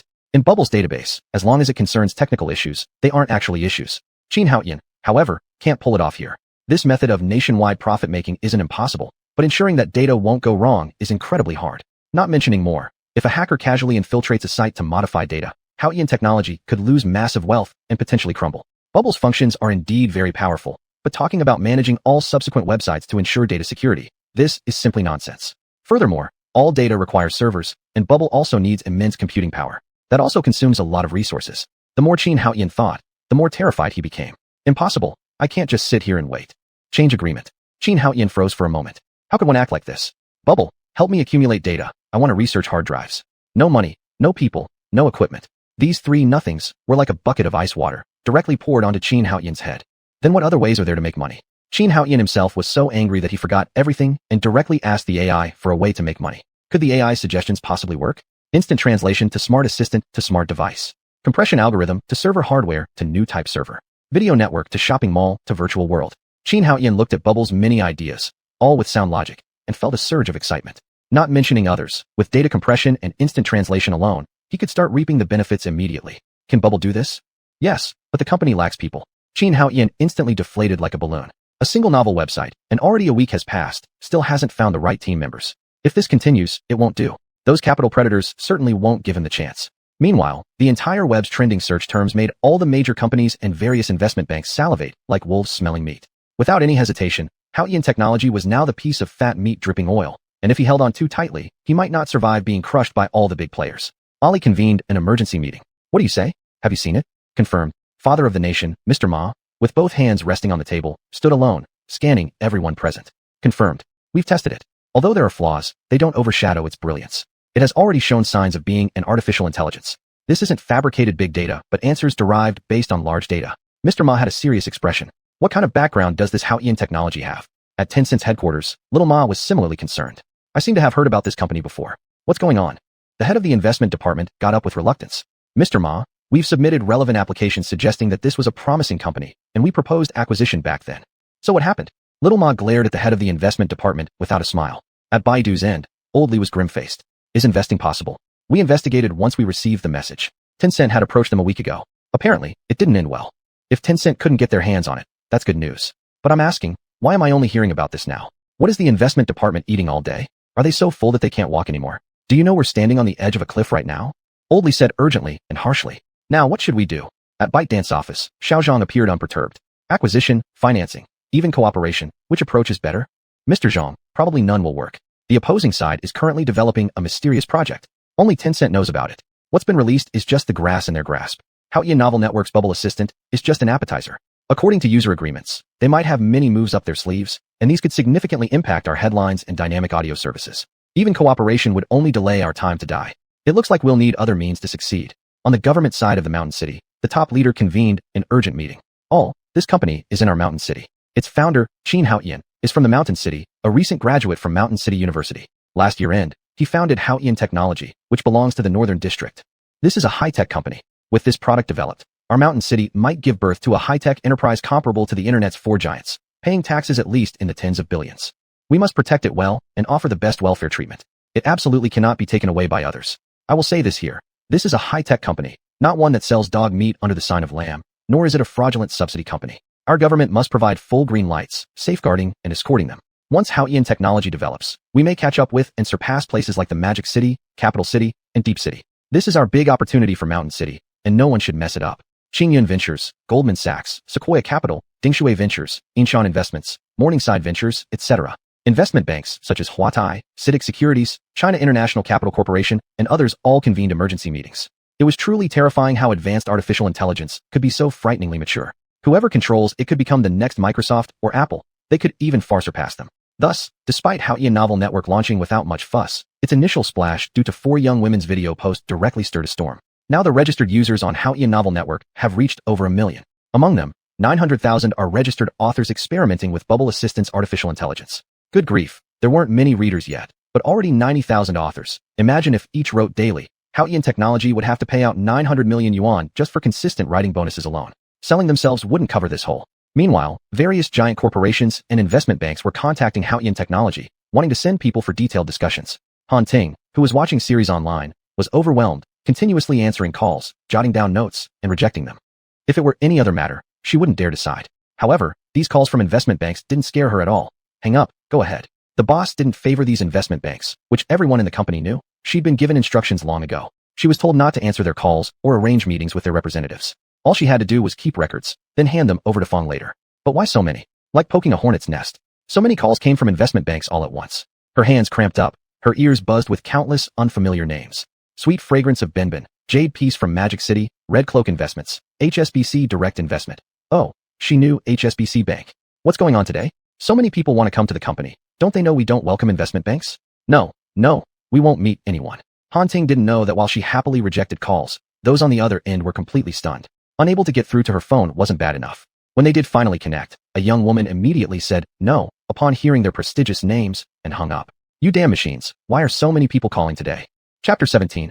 All terrorizing calls rejected. Han Ting was getting increasingly irritated by the calls. There were just too many messages, and she couldn't keep up with them at all. She didn't even have time to watch TV. Though complaining, she still had to be cautious and listen carefully. As soon as any caller mentioned investment or bank, Han Ting would immediately hang up. Hello. Han Ting stood there with a pained expression on her face. You're from which investment bank? Please note that we don't accept online reservations. The person on the other end of the phone was obviously taken aback. Was this girl being rude? I'm sorry, we are the business department of the North District in Mountain City. We'd like to schedule a meeting with your general manager Chin to discuss tax exemptions and whether your company needs any assistance from the government. Han Ting was stunned. She blankly stared forward, her hand trembling as she held the phone. Hello. Han Ting snapped back to reality and let out a scream. Just wait a moment, please hold on. Wait for me. With that, she dropped the phone and rushed to Fong Peng's office. Director Fong. Fong Peng was deep in thought about how to assemble the staff for their novel website when Han Ting burst in without knocking. What is it? Why didn't you knock? You look like a complete mess. Where's the professional front desk image? Swallowing her saliva, Han Ting stuttered, pointing toward the reception area. Director Fong, something big happened. Frowning, Fong Peng replied, speak clearly. How has such a major issue arisen so suddenly? He stood up, his tone now filled with dissatisfaction. Han Ting gestured once more, then took a few deep breaths. Oh come on Director Fong, follow me, quick. Without remembering her role as merely a receptionist, Han Ting briskly walked ahead and pulled Fong Peng along as they ran towards the front desk. Director Fong, the government. The Longwood government has called me. Confused, yet still allowing himself to be dragged by Han Ting. Fong Peng followed her until he reached the front. Director Fong, pick it up, answer it. Han Ting picked up the phone and handed it over to Fong Peng. Frowning, Fong Peng asked, hello, who is this? Hello, I am Director Zheng Shengqian from the Business Department of the North District in Mountain City. May I ask who you are? Hello, I am Fong Peng, General Manager of Haotian Technology. Fong Peng remained composed. He hadn't properly assessed who he was speaking with yet, and certainly wouldn't hastily offer warmth and greetings.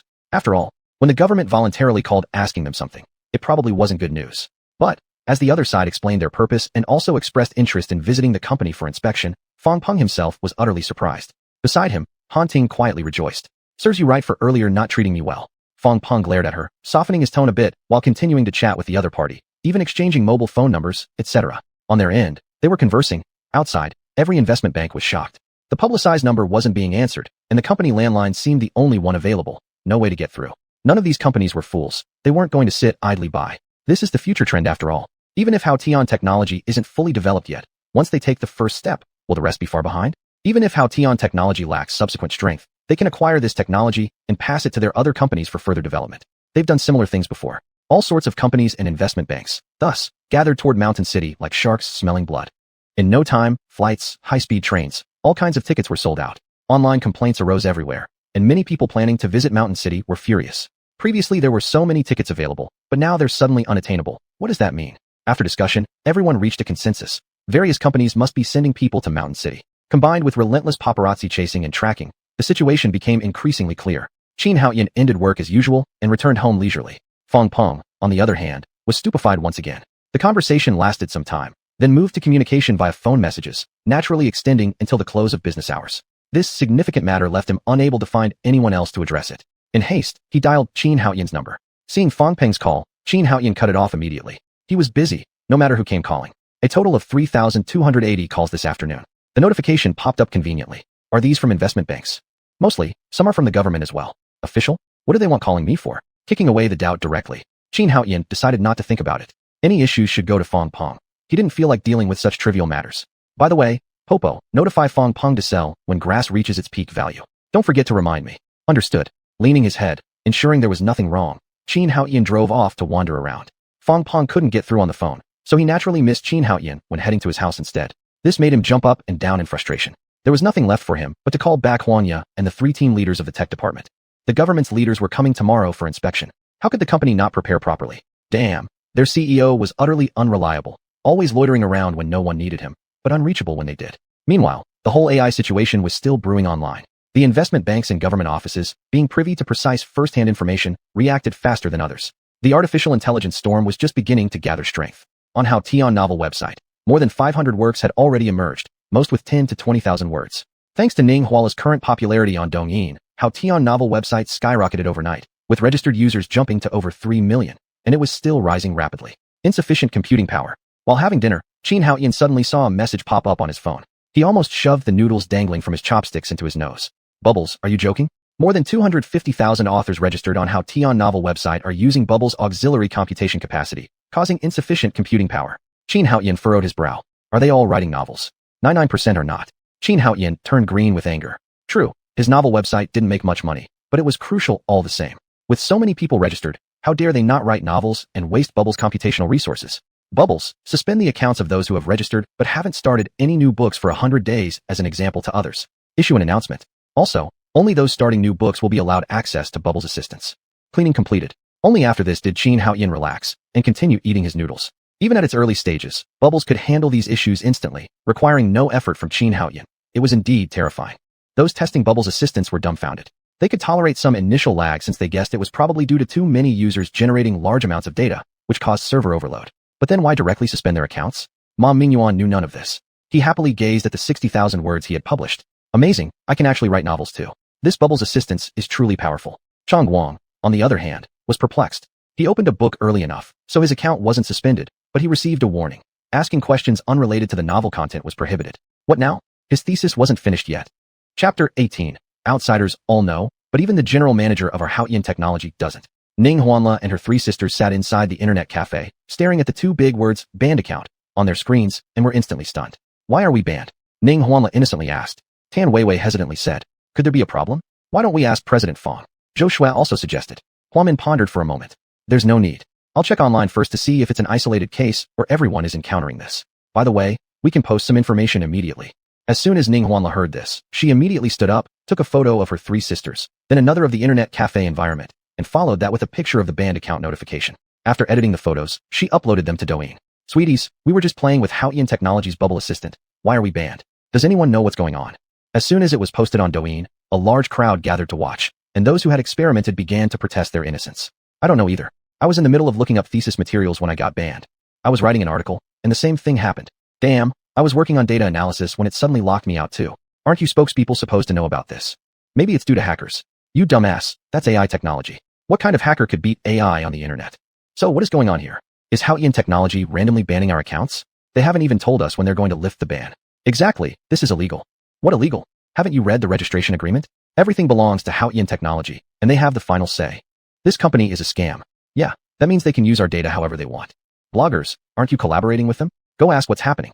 Amidst all the complaints and questions, naturally, there were also several true authors who hadn't been banned. No, my account works fine. In fact, it feels smoother and more responsive than usual. I'm the same, except I write novels. Since I registered, which has only been 3 hours so far, my work has already passed review. It's lightning fast, bro.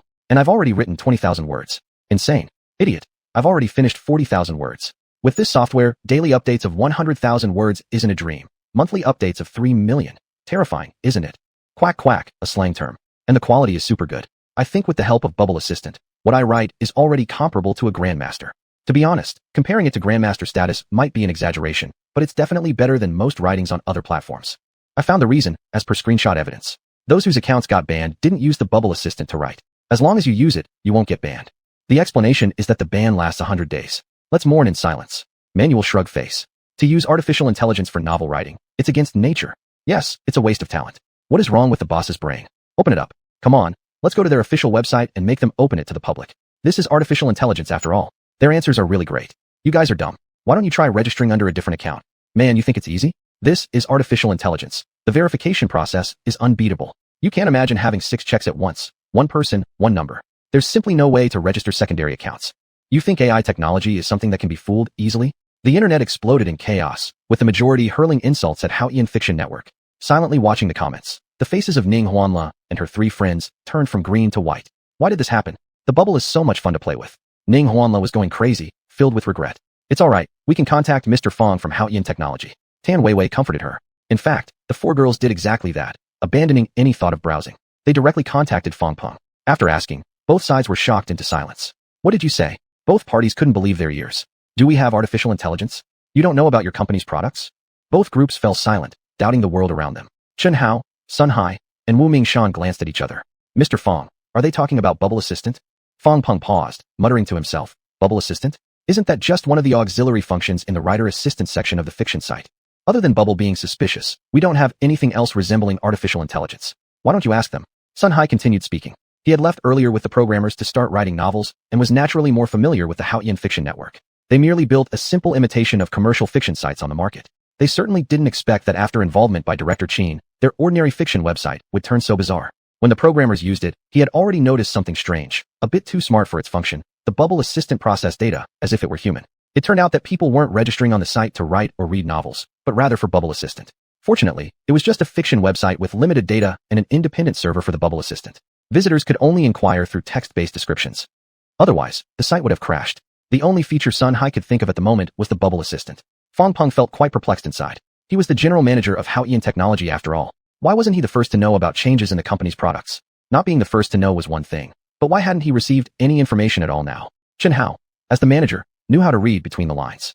Mr. Fong, we're responding too slowly. Perhaps we should extend working hours or switch to a 2-shift system. This way, during non-working hours, we'd still be aware of any issues within the company. Chen Hao sighed helplessly. In other companies, employees would always hope to leave exactly on time. But not in Xuanhuan Technology. They had to be chased out when it was time to go, not allowed to stay a moment longer, as if staying would use up too much electricity. Hardly conducive to getting work done. Just as Chen Hao finished speaking, his phone vibrated. After making an apologetic gesture, he answered the call. Manager Chen, our Xuanhuan fiction network has a problem. But we don't have the source code for the Bubble Assistant, plus the account banning. It's already caused a stir online. Chen Hao remained calm. Thank you, I understand. I'll contact Director Qin after discussing with Mr. Fong. Alright, won't disturb you further. See you tomorrow. This call was like opening Pandora's box. Chen Hao, Sun Hai, and Wu Mingshan kept receiving calls, one after another. The content was largely similar. Reports that the company was facing problems. They were seasoned professionals.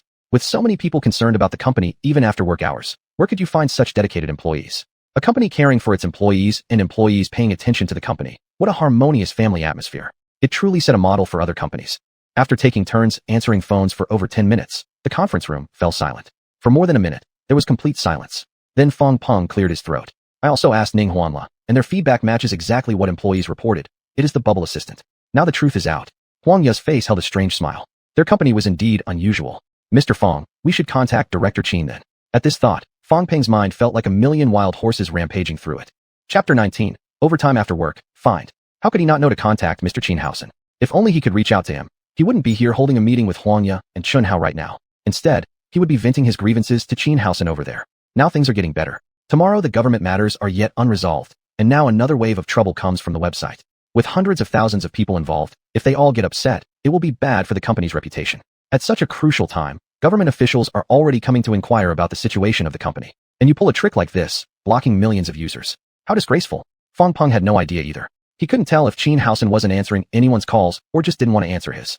Outside calls could possibly be blocked by setting up harassment interception. But can you set up an interception for internal company calls? The call went through clearly, but still unanswered. How couldn't Fong Peng feel suspicious? Maybe you should try contacting him.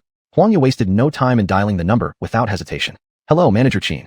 Fong Peng felt very upset. Why had he failed for so long to get through to Qinhausen while Huang Ye managed it so effortlessly and got the call answered immediately? What's the matter?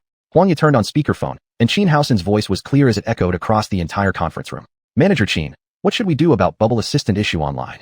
Qinhausen took a slurp of noodles. Work hours are over. Why bother with work stuffs? Don't you have a boyfriend to hang out with? Mr. Qin, I don't have a boyfriend. Let's talk business. Huang Ye blushed slightly, but soon regained her composure. Without hesitation, Qinhausen responded. Then I'll put out a notice on the official website. Mr. Qin, How exactly do you plan to release the notice? Before Huang Ye finished asking, Fong Peng couldn't help but cut in. He truly admired xuanhuan, their unpredictable boss. Each of his moves was always unconventional, leaving him completely defenseless. In the past, it was fine. The company had a bit of money, developing quietly. Apart from financial issues, there weren't many problems. Now that's changed. After complaining to Tencent, the CEO seems unshackled, bursting with energy. Issues come one after another, catching him off guard, and many things he has no clue about. As the general manager, he feels his position insignificant. He's afraid that Mr. Qin might suddenly ambush them again. With his chopsticks resting on the bowl of noodles, xuanhuan adopted a serious tone. President Fong? It's me, Mr. Qin. Mr. Fong, let me warn you.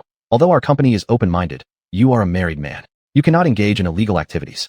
Moreover, even if you can't withstand loneliness and want to mess around, don't target the few women within the company. It's common knowledge. A rabbit doesn't eat the grass near its burrow. It looks really bad if you keep eating from where you shouldn't. If your wife comes to make a scene at the company, that won't be good. And at that point, I'll definitely fire you. Everyone was stunned speechless. 3 members of the technical department casually covered their mouths, bent their heads, and their shoulders trembled, producing a soft hissing laughter. Huang Ye quickly grabbed the phone in panic. Mr. Qin, what nonsense are you spouting? We're in the office. Also, our tech department manager and director are present. We're discussing matters related to Bubble Assistant on the internet. Yes, tomorrow, the Shanxing Beitou district government is also going to inspect our company, which requires further discussion. Fong Peng hurriedly added another sentence. Speak up, all 3 of you. Fong Peng glared ferociously at Chunhao, Sun Hai, and Wu Mingshan. Right, Manager Qin, we're having a meeting at the office. Correct, Manager Qin, President Fong hasn't kept any mistresses. Exactly, Manager Qin, Secretary Huang earns well and isn't interested in marrying President Fong, a middle-aged, greasy man. Sun Hai joked lightheartedly, causing Fong Peng to glare angrily. What was this? At such an important moment, they still didn't understand the seriousness and were saying nonsense. xuanhuan glanced at his phone with a broad smile on his face. Good. Since you're all working overtime after work, each of you will be fined 500 tomorrow. Fong Peng and Chunhao, you'll be fined 1,000. Pay Han Ting tomorrow and ask her to buy some snacks for everyone to enjoy. The 5 people instantly froze. Shit, this is very boss-like. No way, boss. Sun Hai was the first to cry out in anguish. Yes, boss, 2 big health sessions are gone. Chunhao looked oddly at Wu Mingshan. Really? How cheap you are. Huang Ye wore a question mark expression. She was a fresh graduate. Her diploma hadn't been held in her hands for more than 2 months. She understood little about many societal matters. 500 yuan seemed a lot, but compared to her monthly income of 6,500, it wasn't too much. Most of her classmates were earning 1 or 2,000, making her life relatively comfortable. However, her thirst for learning remained. She was particularly curious about things she didn't grasp. What is a big health session? The faces of the 4 men reddened as they stayed silent. You say it. What is a big health session costing 250? Sun Hai gave Wu Mingshan a look of contempt. Never mind him, he's cheap as chips. Boss, can we lower the fine to 250? We're doing this for the company. xuanhuan laughed while taking another bite of noodles. You all should stop. Don't corrupt Huang Ye. If you continue like this, wasting the company's electricity, I will deduct more. The 5 immediately shut their mouths. Who knows how the boss will calculate the electricity costs? If it doubles, everyone would genuinely feel the pain. Mr. Qin, we accept the penalty, but what should we do when the government comes to inspect the company tomorrow? xuanhuan snorted discontentedly. Do your jobs as usual, we didn't invite them. Now immediately go home. Why stay overtime? Isn't it better to hug your wife and watch a movie at home? After speaking, xuanhuan didn't care at all and directly hung up the phone. As if he would receive them? What kind of joke was that? He wasn't like the president of Guangda, who could get kicked around by others. Let them pressure him all they wanted. He'd pull out immediately. He had light assets. Who was he afraid of? There was absolutely no need to pay attention to those joboppies. After finishing his meal, xuanhuan strolled back home alone. This situation arose suddenly, not just for Fong Peng but also for him, making things very busy on his side too. Everything was unprepared. According to his original plan, after bringing the programmers to develop that product, the company would then make its move. Now it's a bit early, and he must sort out many things and come up with a truly comprehensive solution. Bubbles were far from mature and couldn't deeply consider human nature yet. He could produce more good things, but now wasn't the right time to release them into the market. His personality wouldn't allow sharing the spoils with other capitalists. Even if so, introducing great innovations would disrupt existing systems and cause mass unemployment. Mishandling it could lead to social unrest, forcing the nation to make him halt operations. The current economy of Longhua is already sluggish, with its pillar industries constantly bursting bubbles, urgently needing a new star industry to rise and save this declining trend. Technological development isn't necessarily better the faster it goes. Fitting the current state of society is the optimal solution. Hao-Ian Novel's website. The contract written by Bubble was only his initial concept, never expecting Bubble to bring it forward prematurely. Since it has been brought forward, he wasn't someone who feared trouble. Now he needed to think of a way to resolve the current problem. In the early stages, the novel website would definitely run at a loss, and even Hao-Ian couldn't predict how long this situation would last. All sorts of complications required clear thinking from him, yet he was only one person. Fong Peng was excellent, but lacked sufficient initiative and expansion. He needed someone formidable to help him strategize. A group would work too. Chapter 20. Look, money talks, and Hao-Yin Technology is here to welcome us. Pow pow, issue a notice. Except for the current authors writing books, the uploading of new books will be temporarily suspended. Pow pow's auxiliary functions are only accessible to those currently writing. Received. Pow pow, continue. Screen suitable candidates. I need someone who can oversee the whole situation and help me strategize. Received. Qin Hao-Yin thought for a moment. It seemed something wasn't right. Pow pow could understand. Can you understand? No, but I can screen based on conditions. Only now did Qin Hao-Yin feel reassured. If Pow Pow had that capability, his artificial intelligence program would be complete, and things could get much easier. Without thinking about other issues, Qin Hao-Yin finally relaxed. He slumped onto the sofa. The next step is how to solve it. The entertainment field can make money easily, but I have to create a comprehensive system, including foundational social networking. Only then can I dismantle Tencent's dominance and wipe out the 4 major internet giants who've been dominating Long Country for so many years without truly solving any significant problems. It might as well be me. Though listless, Qin Hao-Yin said something very grandiose. That's not right either. It wouldn't be allowed for me to become an oligarch controlling the national economy. Qin Hao-Yin massaged his head in distress. This was no joke. An enterprise dominating all entertainment sectors would never be tolerated by either the capitalists or the state. As for forcing domestic competition, don't even joke about it. It's impossible. Everything is locked up tight. Connecting all data seems impractical. What should I do? Compressing the data looks feasible, but actually isn't. It's real-time data. Even if 100 million people across the country worked on it, it'd still be difficult. From what I see, I can only retrofit servers, upgrade computers, develop new software, and ensure real-time interaction. Qin Hao-Yin stared at the ceiling, muttering to himself, his brain working at high speed to assess the feasibility of this plan.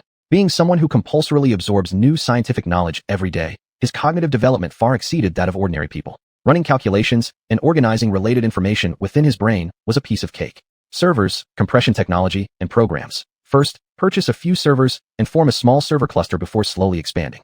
Qin Hao-Yin sighed in exasperation. According to his ideal scenario, he would prefer to use tens of millions to set up several powerful servers at once. But unfortunately, Fong Peng, the company manager, wouldn't allow it. This won't work. In the future, I need a part of the funds allocated to me or the R&D center. Fong Peng can just focus on running the company. How does R&D work without money? Qin Hao-Yin grumbled. Pow pow, is there still computing power available? Yes. Contact Fong Peng and buy me 10 servers, the most expensive ones. 60 million yuan. Qin Hao-Yin shuddered. So expensive? 10 units only, costing 6 million each? Pow Pow continued explaining. We cannot find them readily. They need customization. Qin Hao-Yin hesitated. Was this persistence or giving up resistance? However, it took him only a second to decide. Forget it. Who currently makes the best domestic ones? The best suited would be the Longway 2288 HV5 server with a host 12 drive 2U racktop configuration, normally priced at 80,000 yuan. But if we bargain, 5 can be purchased together at 80,000 yuan each. Qin Hao-Yin stared in confusion. Are you developing emotions? Pow Pow is an artificial intelligence program and lacks human emotions. Relieved, Qin Hao-Yin also felt inexplicably disappointed. Fine. Tell Fong Peng to buy 10 units. I'll modify them slightly. Qin Hao-Yin had no choice. A skilled housewife couldn't cook without rice, and without any lab tools or equipment. Hardware-wise, he couldn't solve these issues anyway. Even if he had access to them, it'd take time to familiarize himself with these high-end machines. He wouldn't master them overnight. Slightly modifying the circuits shouldn't present a huge problem. And on the software side, he could put in some effort. 10 servers should handle the official website, forum, and Hao-Yin novel network data without much difficulty. In terms of software, he could try optimizing things to their limits. Once the company creates its core products, everything will improve. Alright, let's go ahead with this plan. There's hope for the future. The latest announcement had already been posted on the official website. The search for resumes would require some time. Lost in his own thoughts, Qin Hao-Yin didn't specify any restrictions. So Pow Pow was searching globally for the talent he needed. The next morning, as Qin Hao-Yin stepped into the office door, he grinned widely at Han Ting, like a big bad wolf. Ting's sister, Han Ting, who was watching TV, hurriedly stood up upon hearing Qin Hao-Yin's words. President Qin, sit down, no worries, do whatever you want as long as it doesn't interfere with work when necessary. I just have a question for you. Han Ting was both surprised and delighted, unsure if Qin Hao-Yin's statement was serious. President Qin, please speak. Have President Fong, Manager Chun, Secretary Huang, and the 2 technical department supervisors all paid their fines? Han Ting nodded continuously like a chick pecking at grains. Despite receiving a 3,500 yuan fine early in the morning and not knowing the situation, she obediently replied. It's paid. Good. Since it's paid, you find some time to buy snacks and say we're using the fines of a few people to treat everyone. Han Ting slightly opened her mouth, her eyes full of doubts. What is President Qin up to? Oh, Hao-Yin Technology has rare guests today. Fong Peng returned after using the restroom and saw Qin Hao-Yin at the reception desk, grinning slyly and speaking sarcastically. Qin Hao-Yin didn't mind, smiling while waving his hand. Hi. Thank you, President Fong, for treating all of us with snacks. I appreciate it. After speaking, he walked into the company amidst Han Ting's confused gaze. Fong Peng gritted his teeth. President Qin, you're just like old Joe who exploits workers. Call me Exploitation Qin. Qin Haoyan still felt it wasn't enough. Han Ting will go buy lots of snacks to reward everyone later, so everyone needs to go downstairs to help carry them upstairs. After saying that, Qin Haoyan headed toward his office. The employees cheered under the glaring looks from their managers and supervisors. Oh, President Qin forever. President Qin forever. There were still employees curious about why the three were unhappy. Their molars almost fell out. It was 2 high-end health treatments they could have afforded, now gone. Han Ting was utterly baffled. President Qin is great. High wages, ample benefits, no overtime. He's still considered an exploiter? Not dwelling much. She began searching for snacks and calculating the money. Buying snacks takes priority over watching TV. Inside Qin Haoyan's office, he sat on the office chair, looking speechlessly at Fong Peng. I've made it clear beforehand, I won't exempt your fine. Fong Peng also didn't care, as his salary was 50,000 yuan monthly, tax-free, completely covering his family's expenses. President Qin, stop fooling around. The government is coming this afternoon. What should we do? Foolproof plan. Don't worry. You handle the reception yourself and just say I'm not here. Fong Peng supported his forehead, knowing this would be the result. To have a boss like you. Qin Haoyan raised his head, fiercely threatening Fong Peng. Still my blessing. Qin Haoyan waved satisfactorily, indicating he should leave. Fong Peng could only turn away helplessly. At Haoyan Technology's main entrance, a group of well-dressed people exited the elevator and immediately spotted the signboard, hearing cheers inside. Listen, money talks, and Haoyan Technology is here to welcome us. Chapter 21. VCD rushes into our company. VC directors stunned. Something's not right. Didn't I hear someone say long live Mr. Qin? You don't understand. They don't know us yet, but knowing that we've come to invest money, naturally they should first thank their Mr. Qin. A beautiful sedan needs everyone to carry it, doesn't it? By thanking their boss, they're welcoming us. Very well said. Such a small company, lucky to have so much capital invested in them. But didn't they seem to have no idea we were coming? Yes, when we called, they didn't pick up, and we made no prior arrangements. They shouldn't know we're here. The person who first spoke appeared smug. You don't understand. This is about pretending to be aloof so as to get the best price for themselves. Isn't this going to cost more money?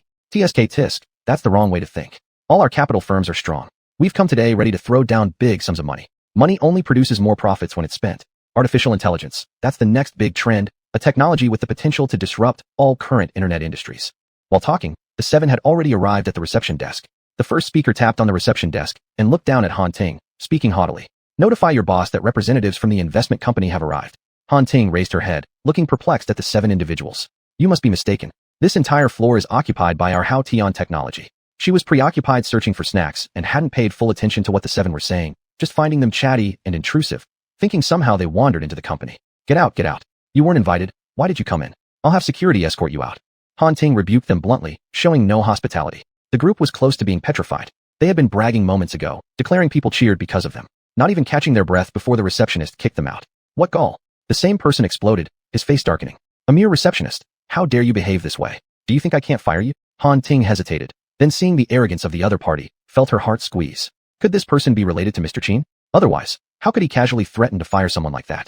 After some deliberation, Han Ting summoned her courage and asked, Who are you? She had intended to mock them, but didn't have the nerve. Haotian Technology offered excellent benefits. If she lost her job, she'd be devastated. The leading individual smirked condescendingly. I am the director of IDG Capital for the Dalong region. My name is Li Yutao, and I've come to invest in your company. That's correct. I'm Ma Hu, director of Sequoia Capital for the Dalong region. I am from SoftBank. Lu Wei. One after another, they introduced themselves. The companies they represented were among the top global VC investment institutions. Anyone in the Dalong region would certainly recognize them. With that realization, Han Ting's worry lifted slightly. Good, they aren't relatives of Mr. Qin. Investment. It didn't matter if it came from VC, VCD, or VCR, her company wasn't afraid of them. How many times had she declined such calls before? These pests kept buzzing around like flies, startling her again. She immediately put on a stern expression. What thing startled me just now? Oh, investors. Haotian doesn't need you. You can leave. And next time, show a bit more respect when visiting someone else's place. You scared me, and I thought you were some big shot. Han Ting finished speaking and sat back down, continuing to choose her snacks. Mr. Qin had given an order. 3,500 yuan to buy something tasty. She needed to select things she liked. 40-plus employees behind her were eagerly awaiting the treats. Li Yutao and his group were taken aback. What situation was this? Li Yutao's face turned grim once again, as if having received an immense insult. Humph. Is this how Haotian Technology greets its guests? We've come bearing large sums of money to offer you an investment. Moreover, your lack of professionalism is atrocious. Letting someone like you work as a receptionist is simply disgraceful. Oh, where's your boss? I wish to talk directly to your boss. Upon finishing, Li Yutao circumvented the reception desk and headed straight toward the office area inside. His anger boiled. How dare this little company look down on them? He'd definitely pressure them into lowering their price. Unbeknownst to him, the 6 others remained stationary. Their company headquarters had not managed to contact Haotian Technology. Coming just now had only led them into a misunderstanding orchestrated by Li Yutao. Recalling the event, they realized the other side might not have been cheering them on at all. Han Ting panicked. Who are these people who dared to trespass after being rejected? Hey, what are you doing? Breaking into the company without permission. Brothers and sisters inside, stop him. Someone's intruding, throw him out. Han Ting wouldn't give Li Yutao an inch. No matter how important you are, you're neither my boss nor offering me any perks. So I really don't care about you. The inside employees had heard the commotion outside, and upon Han Ting's shout, rushed forward together, intercepting Li Yutao, roughly pushing him out of the company premises. The remaining 6 were terrified. They had never experienced such a situation before. With their status, whenever they went to any company, they only needed to mention their names, and the other party would treat them politely. Even if initially the companies didn't accept investments, eventually they would yield under the immense pressure of money. Ultimately, the commotion reached Fong Peng's attention. Although getting fined was not a major issue, it still put him in a bad mood as he walked out with a gloomy expression. What's going on? What is the matter? The employees stopped for a moment. Xuanhuan earnestly recounted the events that had just happened to Fong Peng. Fong Peng didn't fully believe his words, instead looking toward Han Ting. By then, Han Ting had already rushed from the reception area into the office hall. Is that true? Han Ting nodded seriously. That's right. Mr. Qin asked me to buy snacks with the fine money. I hadn't looked for long when they all came over shouting at me. They kept talking about VCD and VCR stuff, so I told them to leave, but this guy just barged into the company. Fong Peng sighed inwardly. Good grief. Why did you have to bring up something we don't want reminded of? And part of that fine included a share, right? All the other babbling was just nonsense. He turned his gaze toward Li Yutao. Who are you? Li Yutao adjusted his attire and gave a condescending glance at Fong Peng. And you are? Fong Peng regained his composure amidst the somberness, unperturbed by Li Yutao's arrogance. I'm the general manager of Haotian Technology, Fong Peng. Li Yutao's demeanor softened slightly, but his tone remained rigid. IDG's director for the Dalong region, Li Yutao. Fong Peng paused. He'd had some guesses during the earlier VCD mention. Now hearing Li Yutao explicitly reveal his identity, everything became clearer. VC. That's correct. Behind me are also directors of large corporations for the Dalong region, including Ma Hu from Sequoia Capital, Lu Wei from SoftBank, and Han Yuan from Safe Partners. All right, I don't care about your titles. Can you tell me why you broke into our company? If you can't explain clearly, I'll have to take you to the Public Security Bureau. As Qin Hao's steward, he'd been reprimanded recently and knew well that Mr. Qin despised these investment institutions, so naturally his attitude wasn't friendly. The 6 individuals standing behind Li Yutao furrowed their brows slightly. Chapter 22. All rejected, no politeness. The anger they had when Li Yutao came privately to introduce them had dissipated quite a bit. This Haotian technology seems abnormal. From the receptionist down to the general manager, none of them showed respect to these VC directors. This is just a startup company after all. Where does it get the audacity from? You see, in the Dalong region, without their support behind the scenes, no big enterprise can emerge. That's not entirely right though. Very few companies ever manage to make it anyway. Nowadays, it's downright impossible. Without money to expand the market, how can one compete with those large enterprises and seize users? It's clear that Haotian technology doesn't have the ability to succeed. Li Yutao was once again dumbfounded. Suspiciously glancing at Fong Peng, he asked, are you really the general manager of Haotian Technology? As genuine as possible. Have you answered my question yet? Founder. Li Yutao still wouldn't give up and continued questioning. Fong Peng's frown deepened further. The founder of Haotian Technology is General Manager Qin Haoyan. Although Fong Peng didn't like this much inside, he patiently explained a sentence. Dislike aside, there's no need to be remiss in etiquette and let someone seize the opportunity to criticize Haotian Technology. All right, I'll answer your question. If you don't explain clearly, we will call the police. Li Yutao stared at Fong Peng as if he were looking at a fool. Do you know why we're here? Fong Peng shook his head. I don't know, nor do I need to know. You trespassed into our company, so prepare to sit for 7 days. Seeing Fong Peng about to act seriously, Li Yutao became frantic. Wait, we are here to invest in your esteemed company. Is this how you treat guests? Fong Peng said nothing but turned towards Han Ting. Did you promise someone would come to invest in our company? Han Ting quickly shook her head. She wasn't foolish. There was an order above to reject all inquiries. She definitely wouldn't make such a mistake. No, Director Fong. Yesterday, I rejected all calls from investment institutions. Not a single one did I agree with. Fong Peng looked back at Li Yutao. Did you hear that? Our company hasn't agreed to any investments, nor do we need your investments. That's it for now. Go home. Li Yutao was stunned. Ma Hu was stunned. All the others were stunned. What's wrong with this company? Even when handing out money, they refuse. Li Yutao's face darkened. You're just an employee. You have no authority. I want to talk to your founder. Ma Hu and others exchanged awkward looks by the door. What was wrong with Li Yutao today? Nothing matched his usual persona. Li Yutao was furious. Consider him, the great IDG Dalong regional director, who was always welcomed as a distinguished guest at every company across the country. Not only had he suffered setbacks here, but he was even forcibly expelled and threatened with a police report. This was a complete disregard for IDG. If no one else were watching, he might have let it go. But there were 6 other figures of equal standing observing the situation this time around. Should things go awry, what face would Li Yutao have left to operate in the Dalong region? Fong Peng was also annoyed. His words had been crystal clear. Were these people deaf? Grinding his teeth, he decided to completely offend them. I've already said it. Our company doesn't need funding, let alone investment from beasts like you. That went too far. Fong Peng was betting his future career on this gamble. He was betting that Haotian Technology would face no issues and, more importantly, that Director Qin would not accept any VC investment.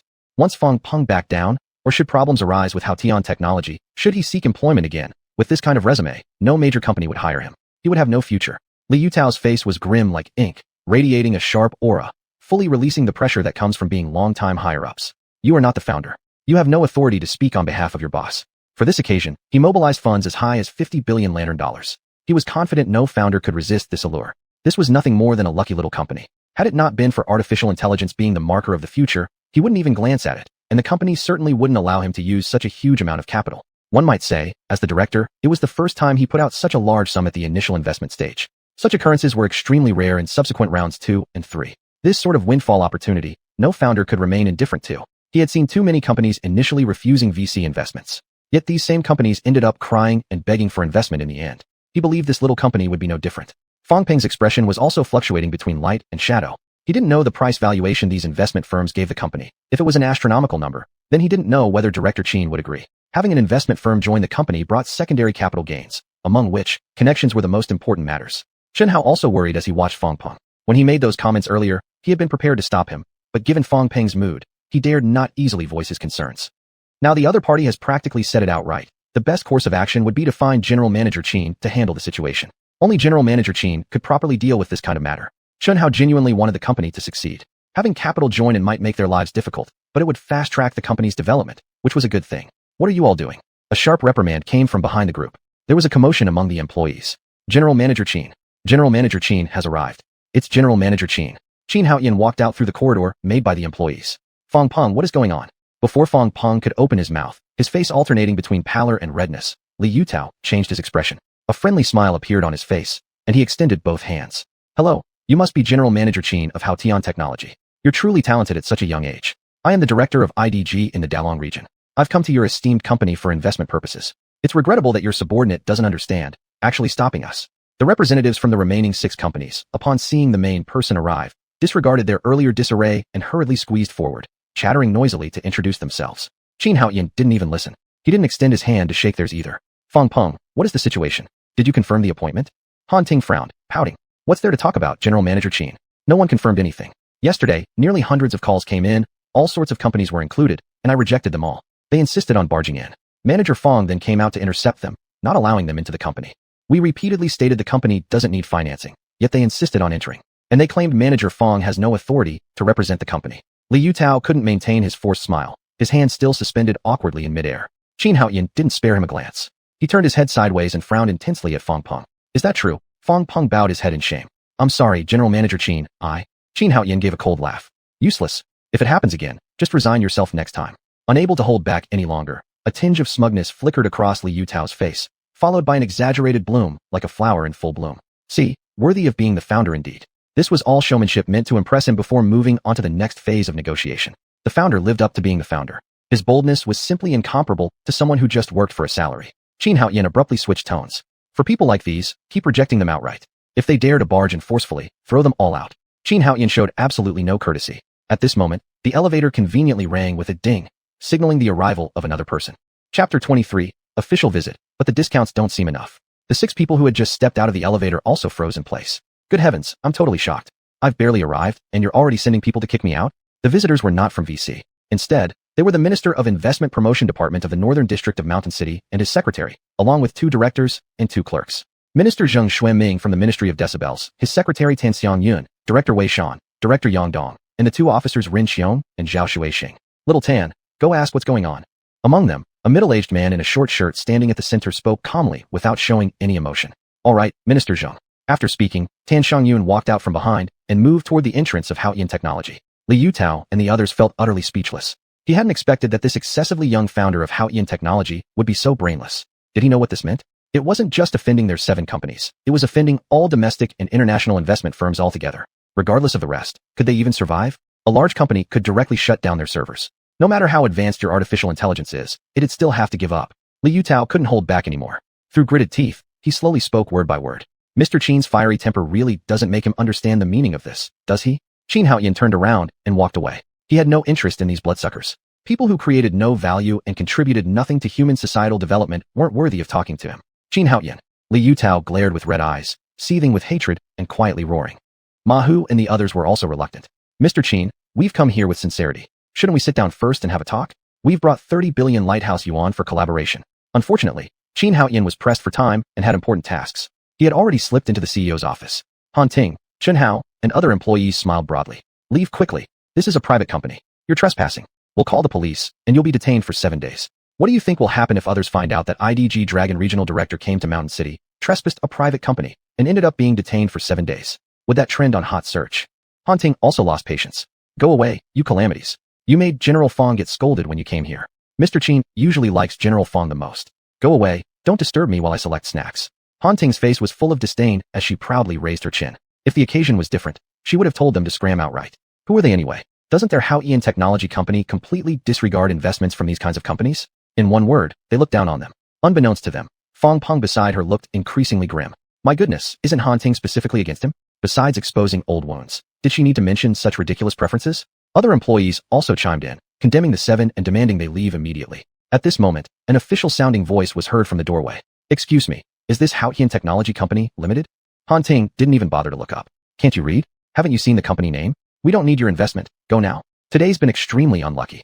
Tan Xiangyun stood stiffly in place. As the secretary to the Minister of the North District Commerce Ministry, when had he ever faced such disdain? His face flushed bright red, and he wanted nothing more than to turn around and leave right then, to return and rally people to inspect for fire hazards or tax issues. Fortunately, his rationality restrained him. A voice inside kept warning him not to act rashly. Before coming, Minister Zheng Xueming from the Business Affairs Ministry had emphasized repeatedly that this was a unanimous decision reached by Mountain City's official discussions. Hao-Ian Technology was a golden goose that lays golden eggs and might rival the 4 major internet giants in the future. If Hao-Ian settled in Mountain City, the city's economy would take off instantly, attracting a massive number of people. Whoever dared to sabotage this company would be investigated. Anyone reckless enough to try would know well that none of them were clean-handed, thus preventing misbehavior. Mountain City's economy had long relied on manufacturing. If they could have a high-tech company headquarters settle there, they'd celebrate endlessly. Their rise would only be a matter of time. Additionally, they were instructed to pave green lights for Hao-Ian Technology, providing unconditional support along the way. Unless it violated the law, everything was negotiable. Once its roots were set down, Mountain City would soar forevermore. That said, we are the clerks of the North District Commerce Bureau of Mountain City. Despite his annoyance, Tan Xiangyun continued explaining himself. This group of people before him were clearly arguing with Hao-Ian Technology, which likely had nothing to do with his visit. As soon as he finished, he noticed that the somewhat smug-looking young woman suddenly wore a sorrowful expression. He knew it would work. Sure enough, the person among them who appeared to be in charge transitioned from a dark mood to a pleasant demeanor, revealing a fawning smile and quickly stepping out of the company to greet them. Hello, I am Fong Peng, the general manager of Hao-Ian Technology. Welcome, esteemed leaders, to our company. Please, come in. Please come to my office for a chat. Tan Xiangyun shook hands, quite satisfied. Of course, how could a small business have the audacity to treat him like this? I am Secretary Tan Xiangyun of Minister Zheng Xueming from the Ministry of Commerce. We just arrived and found a quarrel here. What's going on? Tan Xiangyun instinctively put on an official air. This isn't about begging in other places for investments. As representatives of the official side, there was absolutely no need to give these people any face. Not too far behind him, Zheng Xueming wanted nothing more than to kick him a good one right then and there. How many times had it been said at the city meeting that this elder should not be angered, yet he still held himself up like this here. The remaining 4 districts all wept with envy towards him, thinking they wouldn't have to work hard for investment. Cough. Zheng Xueming hurried forward. Hello, I am Zheng Xueming, responsible for business affairs in the North District. Fong Peng hastily extended his hand. This was a big figure, and their Hao-Ian Technology needed to offer proper hospitality if they were to stand ground here. And so, both harbored thoughts not to offend each other, their eyes colliding with fervent intensity. Is President Qin available? Fong Peng didn't care much. These people, who wished for President Qin to receive them, would lighten his burden somewhat. Moreover, when President Qin turned and left, they'd already seen as they exited the elevator. Now denying wouldn't look right either. Yes, President Qin is in the company. Oh, Minister Zheng and the directors behind you. Let's go into the office and talk first. A small incident occurred in the company, making all of you laugh at our mistakes. Zheng Xueming looked confusedly at the VC group. What happened? I heard you mention calling the police. Did they intrude on your company? Fong Peng extended his arm, guiding the group. Minister Zheng, it's a trivial matter. They are directors from the top domestic investment companies, SoftBank, Sequoia, IDG, and so on. Our company doesn't need investment, so we politely refused them, which caused a little conflict. It's not a big issue, a trivial matter, just a trivial matter. Said with no particular intention, but listeners took special meaning from it. Zheng Xueming had come to calm the heart of Hao-Ian Technology while also discussing tax incentives with them. If they could disregard even top-tier investment firms' money, then the upcoming negotiations wouldn't be so smooth. To make Hao-Ian Technology fully settle in the northern district of Mountain City might still encounter quite a bit of trouble. It seemed those discount terms he discussed earlier might not be enough. Chapter 24. Denying my presence, shameless Qin Hao-Ian. How could Li Yutao and the others possibly accept that? After coming such a long way to the mountain city, reaching the northern district, was it just to be threatened? What kind of attitude is this? Is this how high-tech welcomes its guests? Yes. Do you know what kind of influence we wield? As soon as we inform the various companies we control, your high-tech company will be finished. Arrogance coupled with ignorance. Let me make this clear. High-tech must come to an end. As for your employees, here's my business card. If any of you come, we can offer you jobs with an annual salary of 1 million USD, doing work content similar to what you're currently doing. Regarding the breach of contract fees, our company will cover it for you. You don't need to worry. Some among them were cursing at xuanhuan, others were placing curses on High-Tech Limited Company, and some were even trying to poach employees right there on the spot. Xuanhuan coldly stared at the 7 people.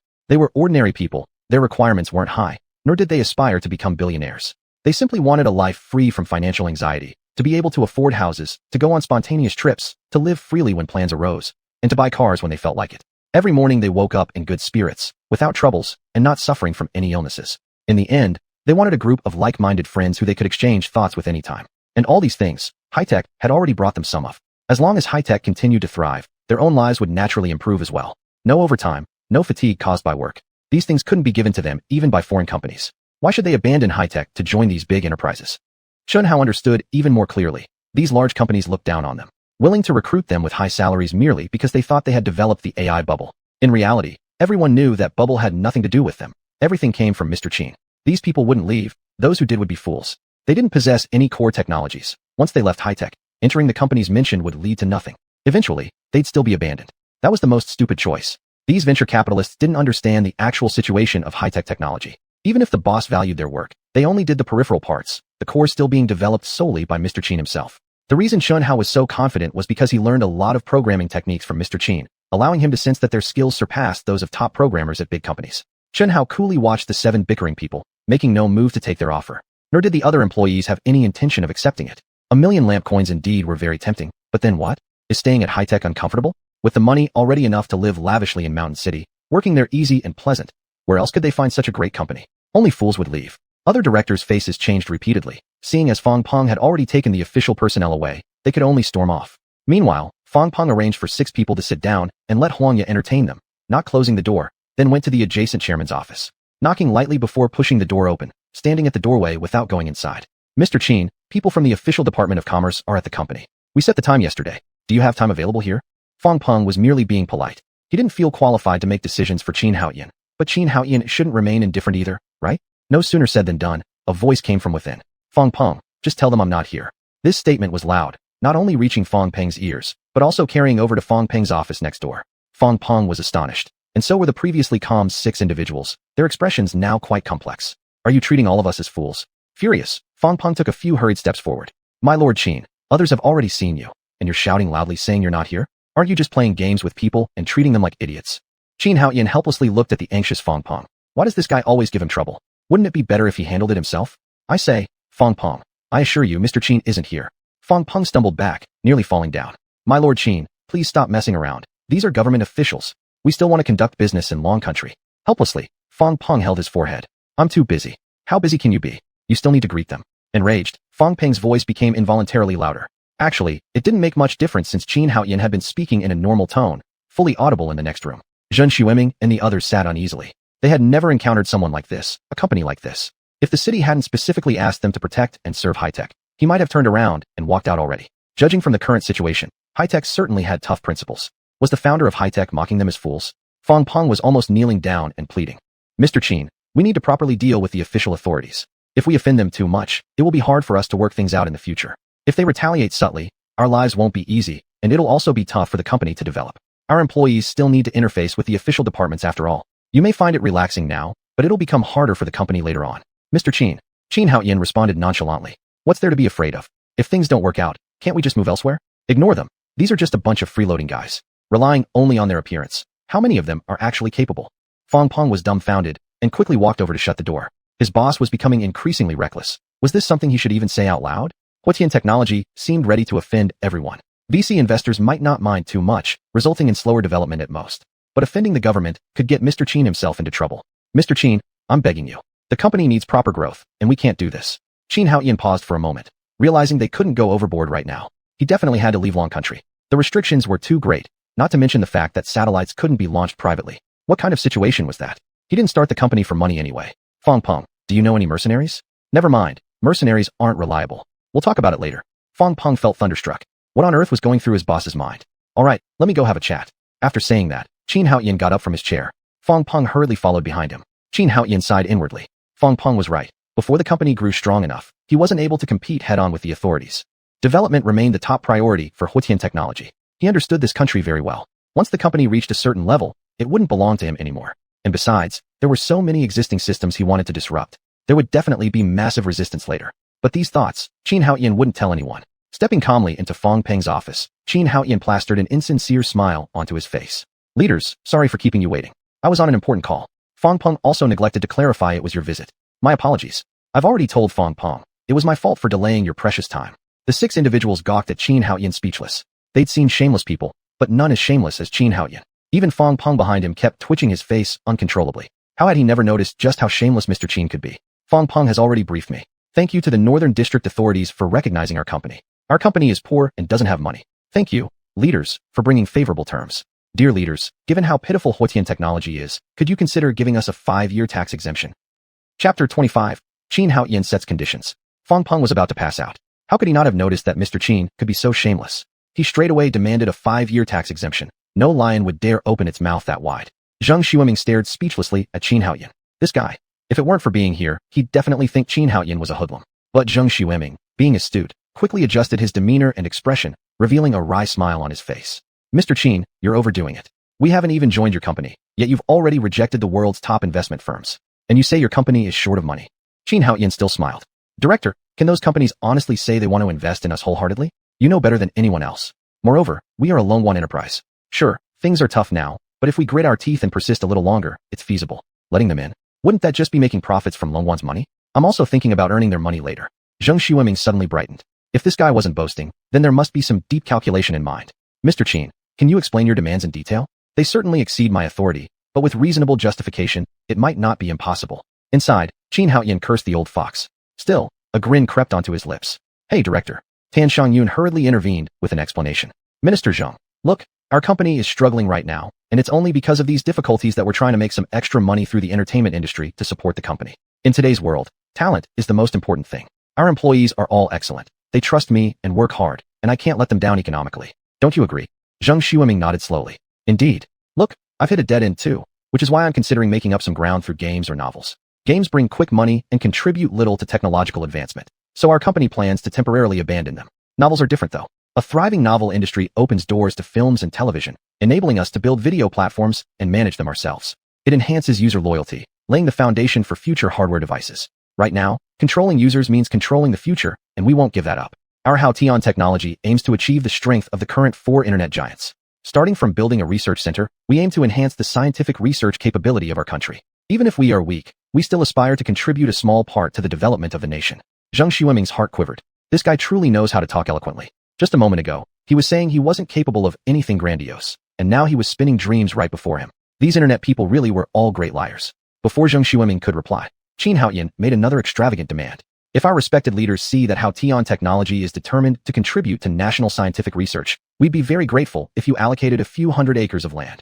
The shock rendered Zheng Xueming nearly unconscious. Land allocations weren't within his control. An opening with a 100-acre request, that equates to over 66,600 square meters. What was he planning to do with so much land? Mr. Qin, we belong to the Ministry of Commerce, not the Land Resources Department. This is beyond our power. Qin Haoyan's enthusiastic smile faded significantly, but restrained himself nonetheless. So what exactly can you authorize? Zheng Xueming looked awkwardly embarrassed. Was being this blunt really good? Behind him, Fong Peng was practically stunned. Mr. Qin hadn't even touched his chair, and neither had the official representatives seated themselves yet. Judging by Qin's manner, if Minister Zheng didn't offer substantial benefits, he might just leave indignantly. Mr. Qin, we belong to the Ministry of Commerce responsible for business operations. Regarding land and such matters, we really cannot assist. Inside, Zheng Xueming felt bitter. It wasn't that he couldn't help, but demanding hundreds of acres like that, he truly had no recourse. Land spanning that size was auctioned off. No single individual dared to make decisions on that. Oh, then we don't need any help regarding land. Zheng Xueming almost choked. As a level 5 official, when had he ever been so humiliated? Others, upon meeting him, at least maintained some semblance of decorum. Even powerful figures exchanged polite words. Yet this young man acted indifferently toward him. No one behind him dared interject, and the situation turned tense with the atmosphere becoming stifling. Mr. Qin, your company's future developments still require Minister Zheng's assistance and patronage.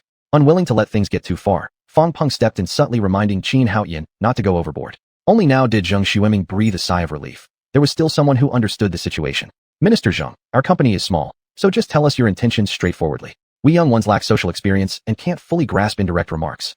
Qin Haoyan decided to save face for Fang Peng, tempering his approach somewhat. Fang Peng, while insightful, lacked foresight and determination compared to him.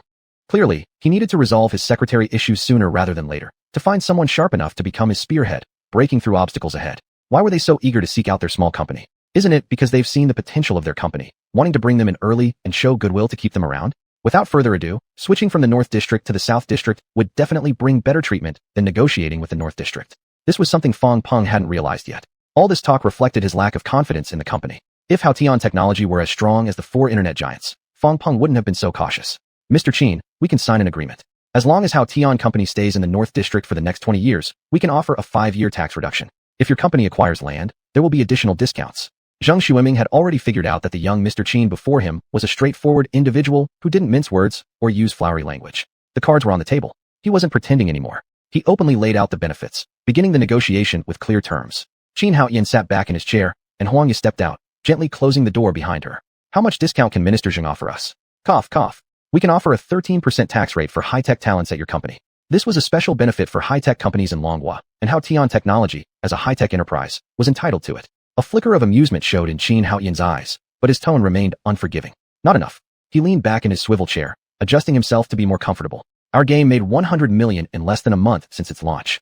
Games are incredibly profitable, I admit. Even I was tempted. But our company's goal remains focused on scientific research. For now, we won't expand further into the gaming field. Minister Zheng, let's not beat around the bush. You're not here on your own accord, nor is it just the North District's decision. It must be at least the city government of Shanxing. They know how much potential our company has. Let me say this frankly, we've only just started. If we unleashed our stored technologies, we could disrupt everything as it stands today. It's just that we haven't chosen to do so. Haotian technology is still too small to withstand attacks from capital behemoths, so we need to grow slowly. But financing isn't a big problem for us. Other things, however, require help from local authorities. We could leave the North District and go to the South District, or even the West District, or East District. Chapter 26. Choosing Candidates, Pleasant Cooperation. Qin Haoyan stared intensely at Zheng Xueming. Director Zheng, the development of our Haotian technology will definitely be rapid and innovative. It's not realistic to set up everything in the North District, but we can have our headquarters there. I can also promise that within 5 years, the company's tax revenue will reach over 100 billion. I only have 3 requests. Some equipment of Haotian technology needs official assistance for purchase, definitely nothing illegal, just something we might find difficult to buy ourselves. Secondly, on taxation, we require taxes to not exceed 10%, the lower the better. Thirdly, on land, we are certainly going to build the Haotian technology headquarters, requiring an area of at least 100 mil. The North District must provide this to us at 50% of the market price. Of course, as long as it's within the North District. Even remote areas or places close to rural areas are fine. We just need it to be accessible by road. Qin Haoyan exuded a strong aura. As for repayment, this year is already half gone. So let's not talk about it. Starting next year, Haotian Technology will pay taxes no less than 10 billion yuan per year based on the new tax rate, meaning our company's profit will be above 100 billion yuan. Director Zheng, how do you think about my conditions? Zheng Xueming appeared exceptionally calm on the surface.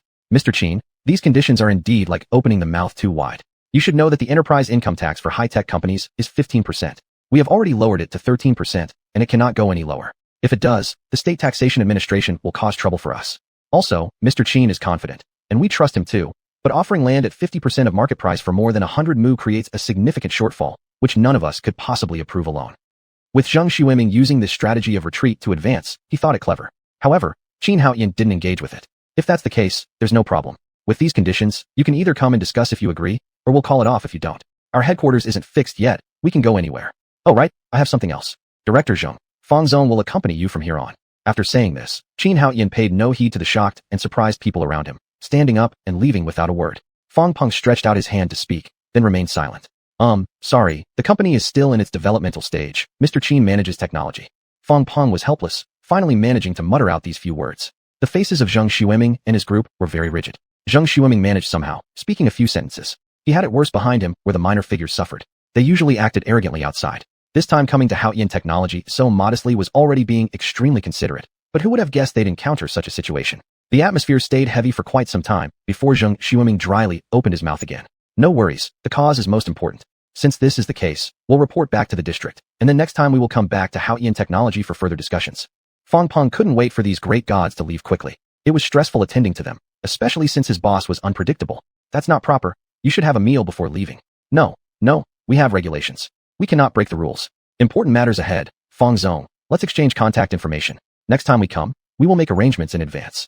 In his heart, Zhang Xueming felt extremely helpless. He was genuinely very annoyed, but there was nothing he could do. He still needed to carefully discuss with the people of Haoyan Technology. If he lost them, his future days might not necessarily be good. According to what that guy said, they actually have more mature technologies not yet released. They simply chose to keep them hidden considering whether their own company could bear the burden, and also the pressure from social capital on them.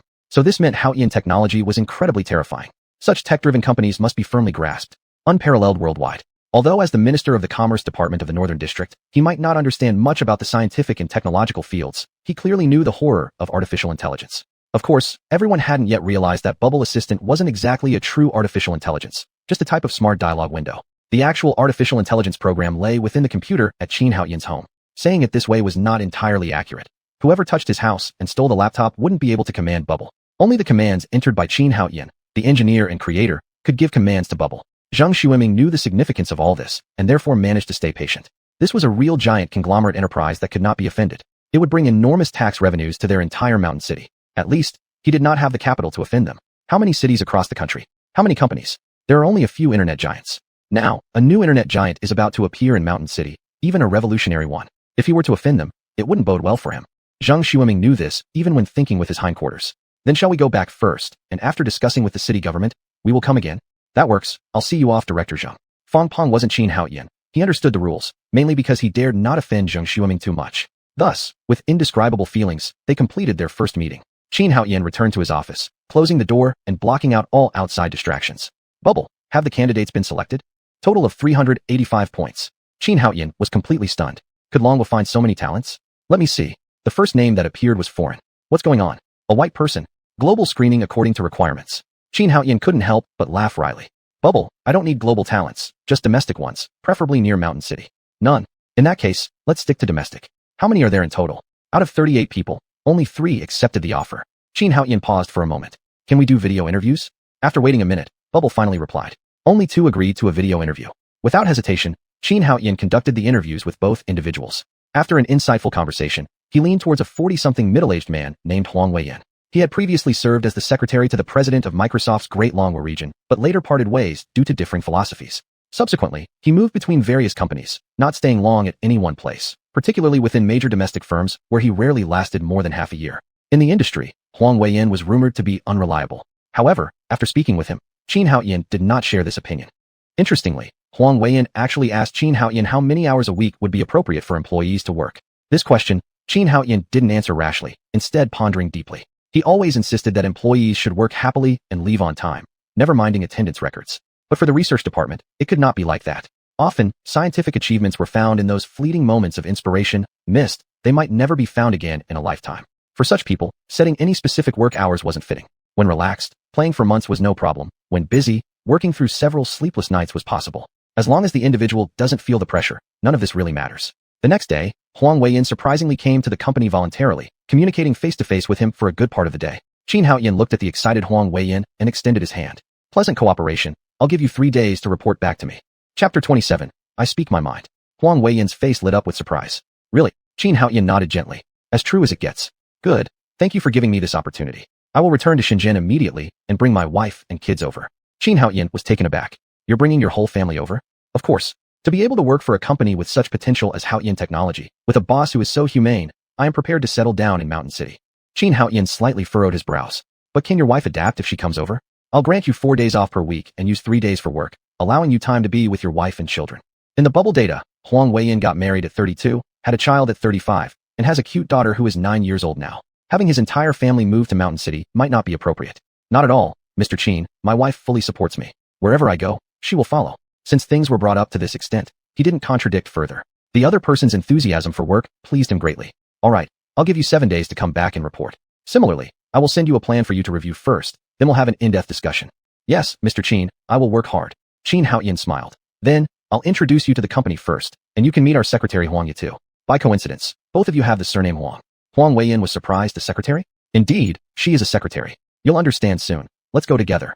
Huang Weiyan didn't know that the handshake he gave today would eventually lead him into an endless abyss. A handsome man who advocates free and happy work was about to fall into a terrifying spiral of work, one after another. First, introduce Huang Weiyan to Fong Peng. Seeing Fong Peng hesitating to say something, Qin Haoyan straightforwardly encouraged him to speak. Mr. Qin, isn't there already a secretary? Qin Haoyan understood Fong Peng's implication. No problem.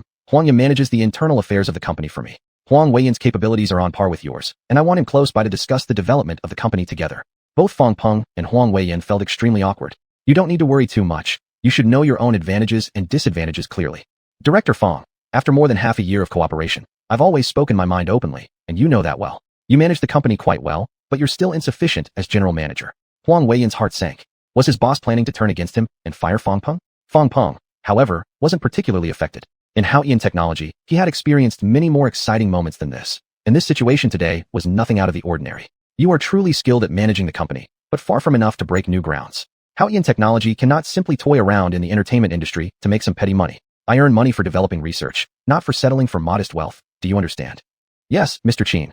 Fong Peng personally refilled tea for all three of them. On matters of expansion and planning, you've been constantly blocking me, telling me to proceed cautiously. While there's nothing wrong with being cautious, the market changes rapidly, and I need someone who can keep pace with me. Since you cannot catch up with me in terms of expansion, I chose Huang Weiyan. There will also be others chosen in the future to form my secretarial team. In managing the company, they aren't as cautious as you, so from now on, select people yourself and form a team to manage the company. Listening beside him, Huang Weiyan felt somewhat uneasy but couldn't help being curious about what kind of person Qin Haoyan was. He dared to leave the reins of the company to others and spoke with such bluntness, truly showing the demeanor of a founder. He didn't realize that with Bubble in hand, once a corporate-grade server network was formed, everything would be fully integrated into the data system, and the software development part would assist him in completing another software research project. At that point, every slight movement within the company would be under his control. Nothing could escape his surveillance. Besides, Fong Peng was a man who cherished his reputation and lacked great ambition, which earned Qin Haoyan great trust. Naturally, he would grant him this power. The company needs to develop significantly. In terms of funds, I will come up with an excellent plan. Most of it will be invested in subsequent R&D departments or select a reasonable method of capital flow. The company will surely be restructured into a group company, and you must quickly establish a talent system for the company. We don't need to poach from large companies, but we can recruit more graduates from prestigious schools. Redundant staff is not a problem, but don't wait until business starts and no one is available. I don't want the issue of the novel website to happen again, understand? By the end, Fong Peng's tone had become slightly more severe. Fong Peng eagerly agreed. This time, it was indeed his fault. The novel business required him to hire personnel, yet not only had he not completed the task, but he hadn't even recruited a single suitable candidate. He blamed the lack of recognition for Haoyan novel network, making it hard to open markets, but in essence, it was due to his dereliction of duty as the general manager. The company needs to expand. The personnel in all departments must be increased. Add 2 more administrative staff, give Han Ting a 1,000 yuan raise, and have her oversee administrative affairs. Recruit 2 more finance personnel, making the current finance employee Zhou Miao the supervisor with a corresponding salary increase. Set up a human resources department by recruiting 3 employees according to the company's established compensation system.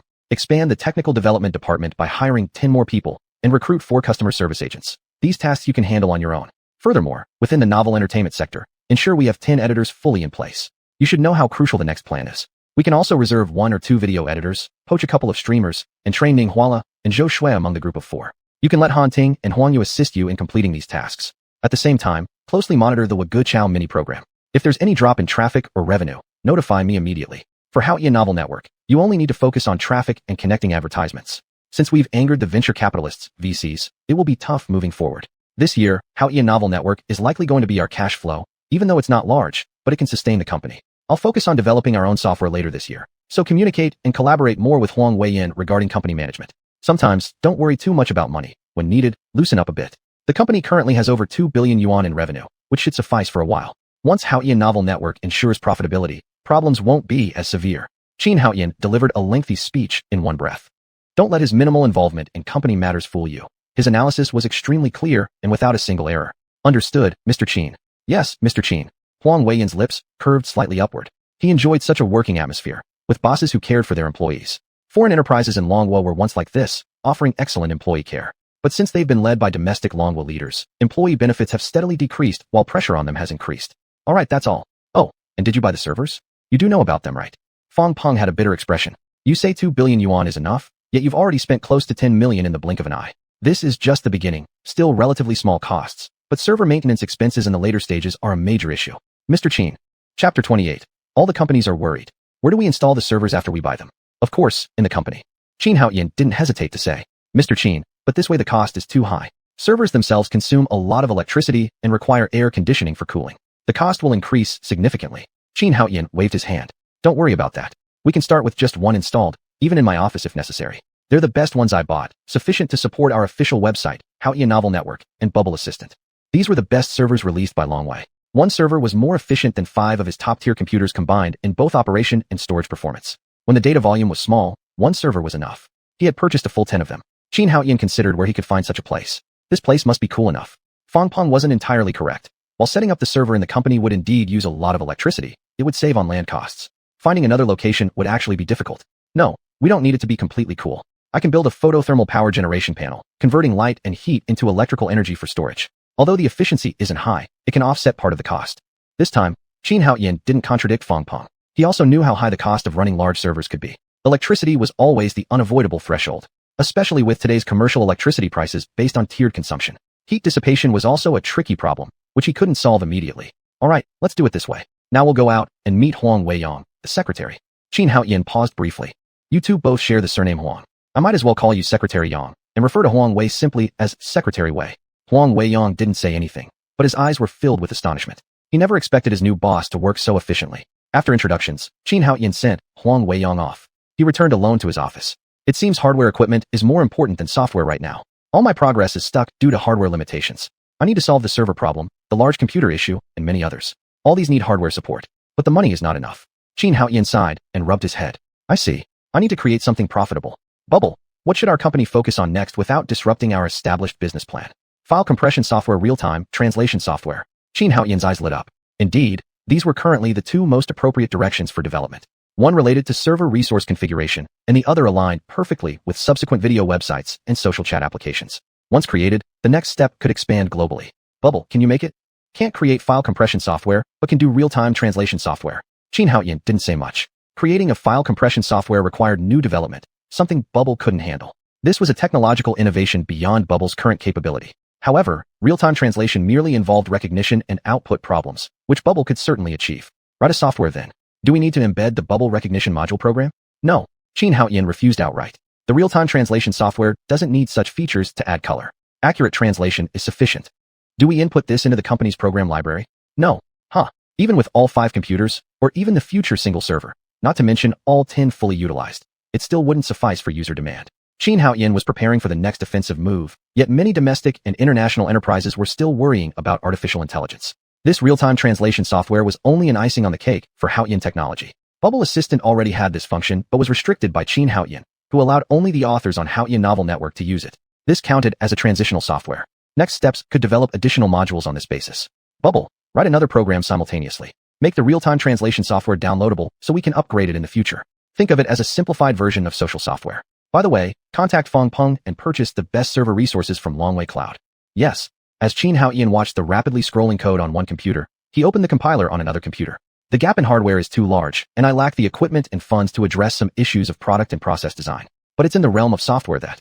However, I must first design a new chip. Only then can I compile an operating system and finally write a compiler for everyone to use. It has to be entirely different from the mainstream binary zeros and ones we know now. It's truly a vicious cycle. I have to first develop the chip, make everything domestically produced before creating an operational program. There's also a major issue, the network connection problem. All the network protocols are controlled abroad. If they shut down our interface, there's nothing we can do. Therefore, we need to remake the networks and construct our own networks. Xuanhuan began programming with a string of curses. Wasn't the deep purpose of the program he was working on right now just to build his own network? Once the software spread and the hardware got replaced, he could overthrow the current internet and directly enter the quantum network. The only issue was that its functionality wasn't as powerful yet. To achieve maximum communication capacity, he still needed to develop quantum computers and quantum satellites. All signals on Earth were currently electromagnetic wave signals, and due to patent issues, it was difficult for him to do much about this. Quantum research was also an extremely complicated and expensive endeavor. For Xuanhuan, perhaps the only obstacle was how to acquire the financial resources needed through legitimate means. Of course, if he used Bubble to raid the financial markets, this problem could be easily solved. Never mind, instant translation already counts as a powerful weapon. I hope Tencent doesn't react too quickly and stifle this software. Xuanhuan was clearly overthinking this. It wasn't just Tencent now. All global internet companies were panicking. They were negotiating on how to curb Hawkish technology, the fierce dragon crossing the river. This wasn't like the previous talk of disruption. It was going to truly disrupt them. The first hit would be search engines. With the AI assistant Bubble, who would still use their search engines? Losing customers meant losing income, resulting in incalculable losses for their companies. Even worse, they weren't on the boat to the future. Everyone knew that helplessness technology didn't accept financing. We must suppress it. We have to suppress it. At Tencent's headquarters, Pony Ma's expression was unusually serious, and his tone was resolute. Alibaba felt the same way. The situation is very severe, and the circumstances are very grim. I need to know when we can develop our own AI program to compete head-to-head with Bubble Assistant from helplessness Novel Network. Ma Yun was earnest, speaking of competing on equal terms. Gentlemen, today is dark, tomorrow will be colder, but the day after will be bright. The premise is that we get through these 2 days. Can anyone tell me what else we can do? Once helplessness Novel Network gets involved in e-commerce, we'll be plunged into the abyss. Chapter 29. Major internet companies issue statements of resistance. Mr. Shaoli, it's not that serious. If he rejects all investments, it's like digging his own grave. Let's work with all global internet companies to suppress him. How can he possibly succeed? On the Chengdu side, a vice president directly refuted Mr. Li. Stupid, what if he secretly accepts investment from one company? With their current ample cash flow, they naturally don't need everyone's investment. But once they are in trouble, they may still accept it. As for offending these capitalists, there's no way. Even though they argue now, as soon as helplessness Technology announces funding, many will wave money and rush to cooperate. What about us at Chengdu then? We must strictly guard against this. What about our engineers? Are they just eating without working? Let them work overtime to create our company's own artificial intelligence and then promote it. At this point, speed is crucial. Only by quickly occupying the market will we minimize our future costs. Later on, advertising fees will increase, making the company better. At that time, when advertising fees go up, competitive bidding will continue. Mr. Li glared fiercely at one of the vice presidents who had opened his mouth, clearly frustrated. Everyone was already on edge, but he kept stirring things up unnecessarily, making matters worse. It wasn't going smoothly on ByteJump's side either. Artificial intelligence has the greatest impact on e-commerce and short video platforms. If Bubble Assistant can help people write novels so quickly, creating copy would be effortless. What about images? Animations? Videos? If helplessness Technology launched its own short video platform, it could easily overwhelm them and man show with no chance of retaliation. They rely on algorithms, which, despite being used, aren't precise enough to keep users engaged for long periods. But AI can, understanding both users and short video creators. What can they do about it? Publish an announcement stating that due to the imperfections of artificial intelligence, which might affect safety, the platform will conduct full monitoring and will not allow products generated by artificial intelligence. Also, to ensure user data security and prevent leaks, any company collaborating with ByteJump shall not have any interaction with AI-related companies. Coincidentally, ByteJump issued this notice, and Alibaba, Chengdu, and Tencent also published similar announcements. Not only that, xuanhuan, 360, JD, Sohu, and others also announced the same message, largely prohibiting cooperation with helplessness Technology. Many foreign investment-controlled companies also issued this order. In a homestay within Chongqing Central District, Gao Qin wore a proud expression on her face. Such a garbage company dares to reject me. Just wait, this is your consequence. All major factories in Longwo refuse to cooperate with you and threaten you. Watch how you survive. The situation was clear. No one would risk offending all the major factories to collaborate with helplessness Technology. Large companies, especially those in physical goods, were fine. They weren't afraid of offending large corporations. However, many small businesses dared not, silently giving up cooperation. Could helplessness Technology manage to partner with such giant physical entities? He didn't believe it. Not when these small businesses dared not work with helplessness Technology, meaning they wouldn't last long before collapsing. Gao Qin felt extremely pleased. If she had been there, none of this mess would have happened. Helplessness Novel Network definitely could develop gradually. Nowadays, after alienating all the domestic bigwigs, it was virtually wishful thinking that they could grow. Ma Mingyuan finished writing his 50,000 words for the day and went online to unwind. Currently unemployed, Ma's daily earnings from the novel website backend exceeded 100 yuan, and he was quite content. Though still a modest sum, it satisfied him immensely. Combined with full attendance bonuses, his monthly income reached about 4,000, sufficient to cover his daily expenses. Not having a regular job might even help him save some money and accumulate savings. As he scrolled, he noticed numerous criticisms of helplessness Novel Network on Douyin. Ma Mingyuan grew enraged. What's wrong with you people? Helplessness Novel Network is great. helplessness Technology is a genuinely good company. These trash companies. Never will I use their products again. While ranting, Ma Mingyuan completely forgot that he was currently using the very products he said he'd stop using. Unfortunately, with his limited influence, his occasional retaliations were met with harsh responses. Standing alone, he could do nothing but watch helplessly. What should we do? With so many companies suppressing helplessness Technology, will it go bankrupt? While browsing, Ma Mingyuan suddenly remembered something important and hurriedly searched for an account. Huamin, Ning Huanla, and others were still in Chongqing. After touring around, they also learned about the sanctions imposed by various major internet companies against helplessness Technology. Sister Minmin, what should we do? After a cold laugh, Huamin's expression turned solemn. Sisters, it's up to us now. If we speak up for helplessness Technology, we will certainly offend these major companies. Future collaboration with these big companies will then become difficult. If helplessness Technology goes bankrupt, our future will be greatly limited. Ning Huanla looked displeased. Foreign big internet companies haven't said anything yet, but these domestic garbage companies have already jumped out. These guys are indeed the ones who betray their own people, bullying those who are weak and fearing those who are strong. No wonder there are no high-tech companies in the country. Zhou Shui didn't say anything, quietly gazing at Hua Min. Hua Min glanced at Tan Weiwei. I'll follow what Sister Minmin says. After hearing this, Hua Min nodded. Good. My suggestion is that we speak up. We are all from the Chinese language and literature major, so we don't really need to work for these big internet companies. Not to mention the agreements we've signed with hawkish Technology. They've treated us very well. We should voice our support. In the worst case, Weiwei can rely on teaching, which would also be a path for her. As for the three of us, we aren't afraid of these companies. Let's speak up. Even if they harbor resentment, they probably won't make things difficult for us. All we need to do is fully support hawkish Technology. All right, I'll speak up. Upon hearing Hua Min's words, Ning Wano's face lit up with a bright smile, hastily opening her phone. The account is hers, and only her account has many followers. All four of us will post, and then we'll apply for a joint account.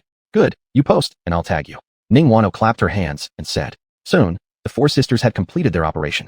Ning Wano sat on the light rail in the mountain city, not paying attention to the scenery outside the window, scrolling through Douyin. There are so many people criticizing me. Don't mind them.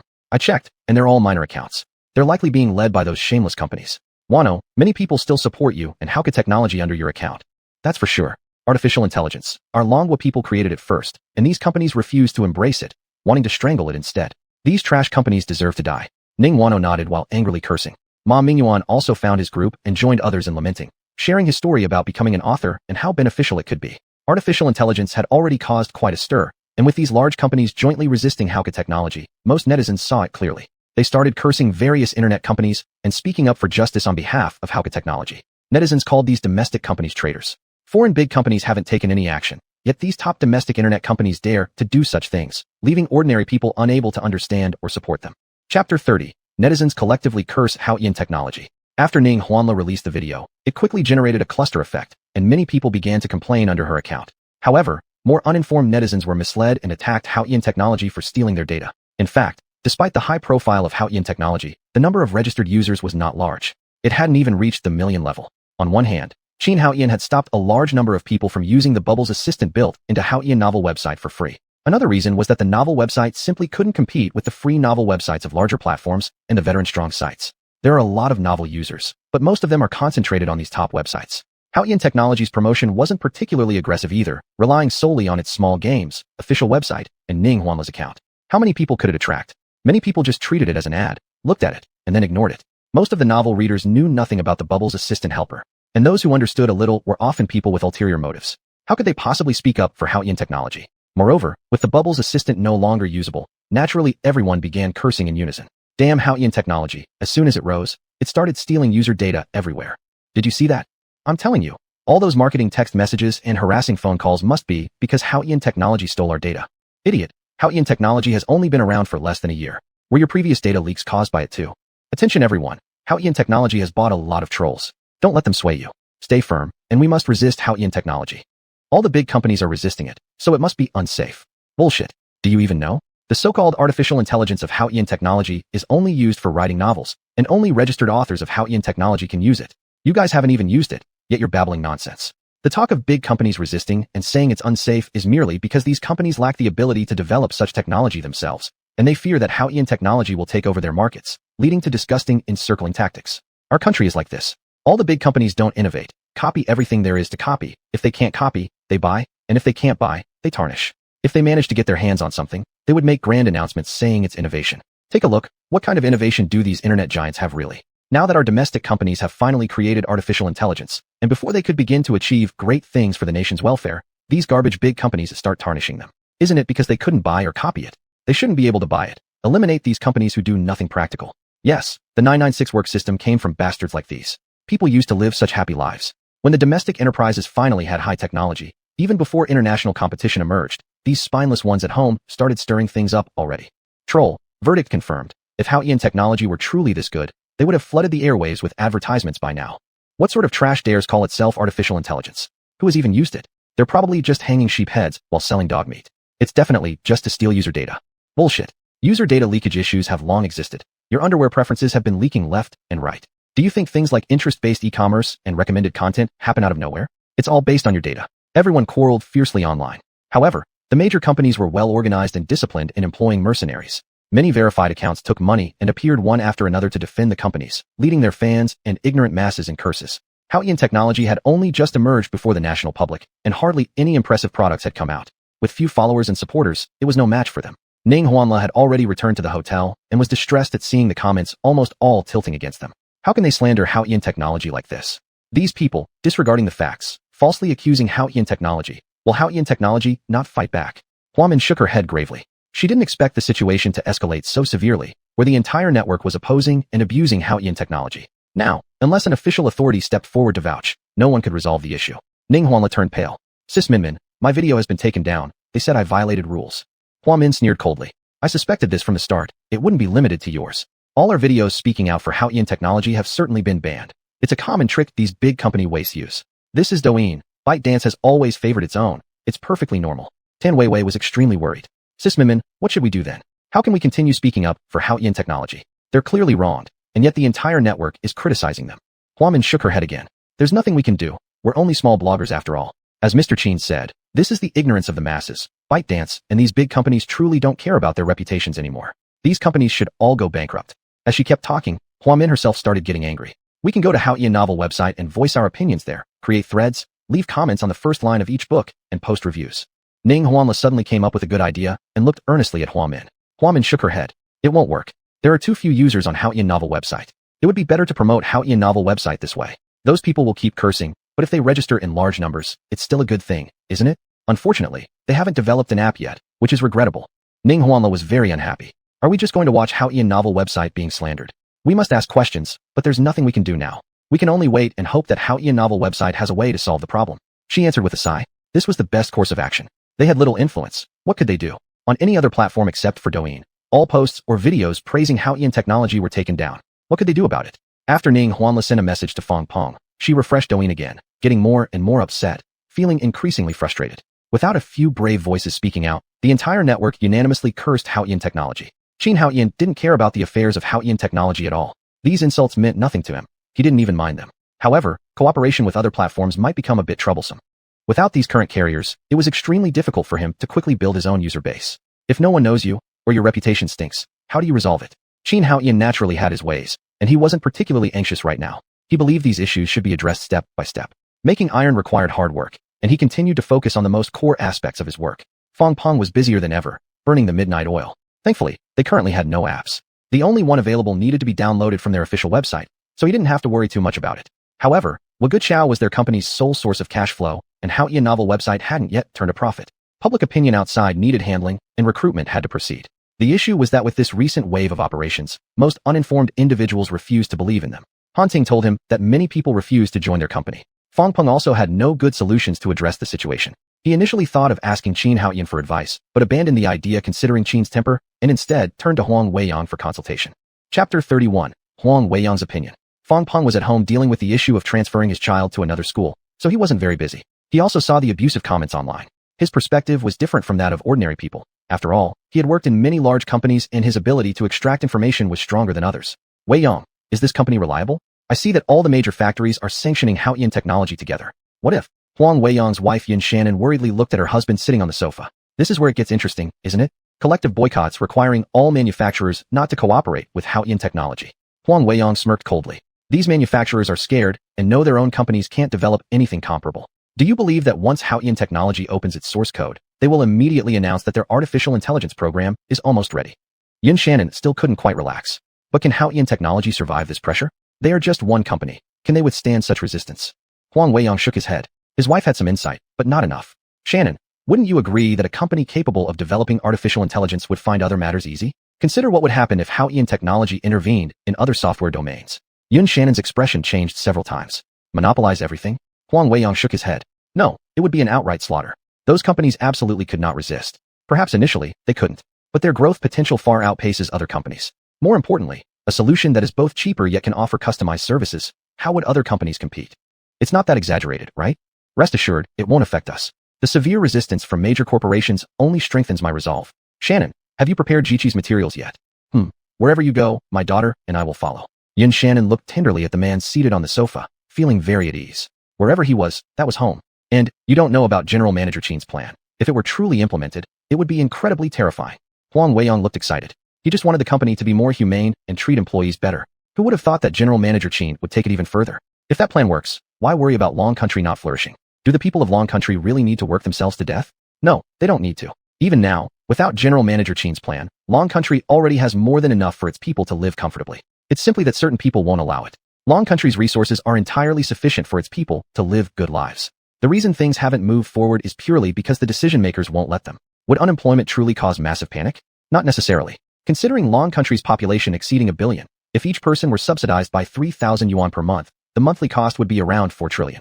However, the social dynamism and taxation generated could easily cover this. Moreover, those who don't want to work can simply rely on the subsidy, which is enough to sustain a comfortable life. Just maintaining control over prices, education, and healthcare would suffice. Even transportation could be managed gradually. The problem is not doing so. Though Long Country appears vast and resource abundant, waste is extremely serious. Proper management in this area alone would solve many issues.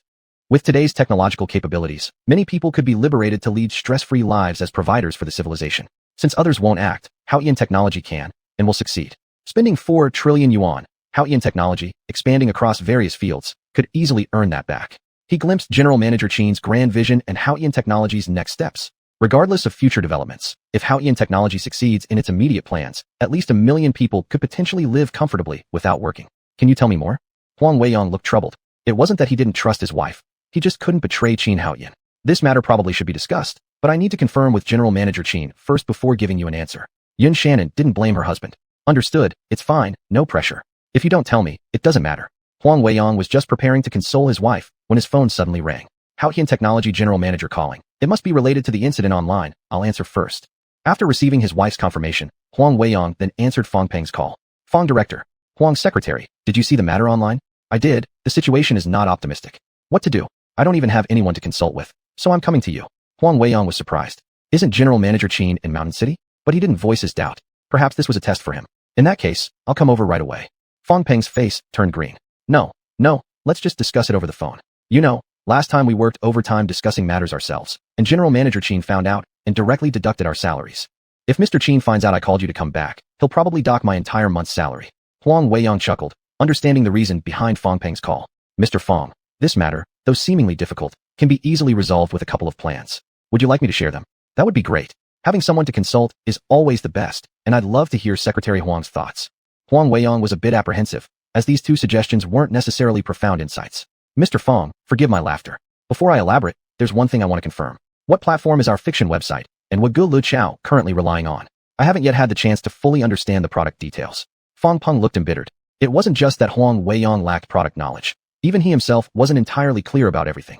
All of these were quietly developed by General Manager Qin alone. As for the novel site, the group of programmers in the company merely came up with a standard web template. Nothing more. After briefly explaining his own perspective, Huang Weiyang didn't stop asking questions. Our company's only source of income right now is the minigame, which continues to decline, correct? Yes, exactly. This has been driving me crazy.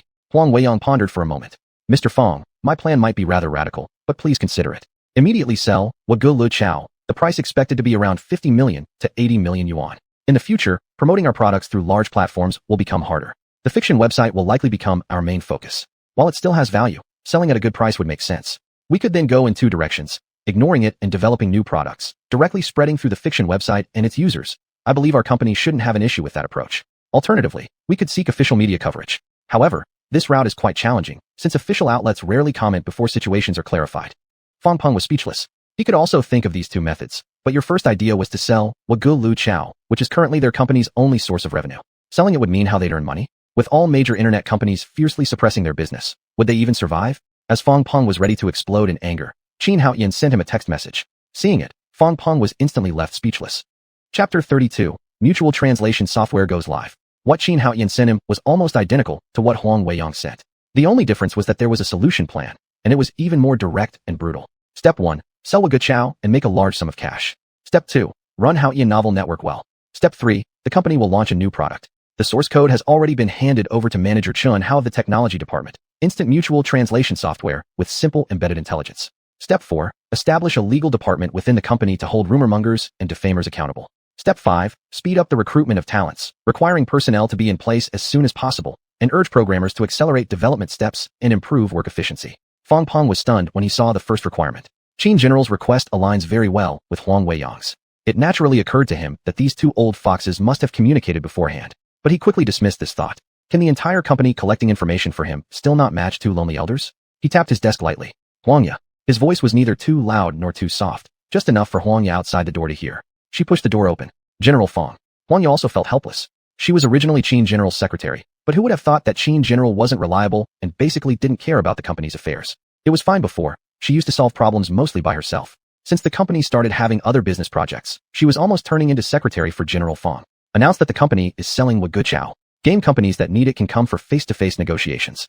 One good thing about Fong Peng is that he basically follows everything arranged by Qin Haoyan strictly. Wuguchao's code is pretty simple. Any other company could produce it without breaking any rules. Rather than saying they're selling Wuguchao, it's actually selling Wuguchao game data. One person equates to 10 cents, at least tens of millions in revenue. Moreover, Fong Peng lacks in market expansion. If it comes down to guarding money, he doesn't have any issues. Of course, it's a win-win situation. Other game companies obtaining ownership of the Wuguchao game will save on advertising fees and continue to earn money through ads.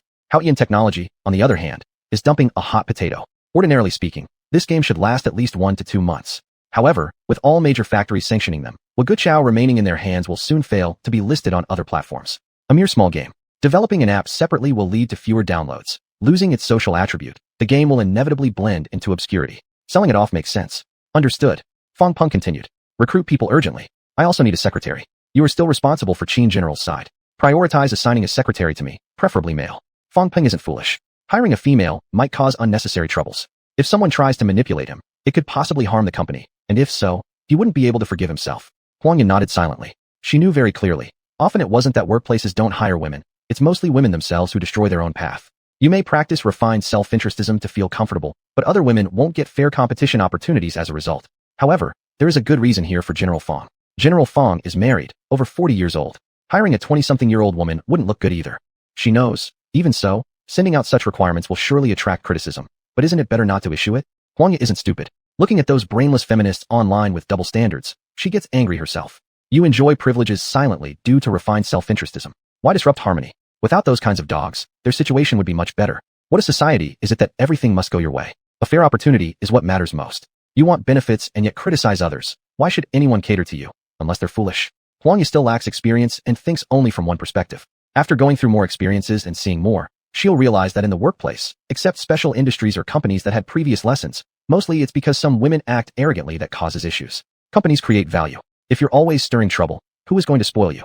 Also, for other positions, no matter gender, prioritize abilities. Preferably recruit exclusively from campus.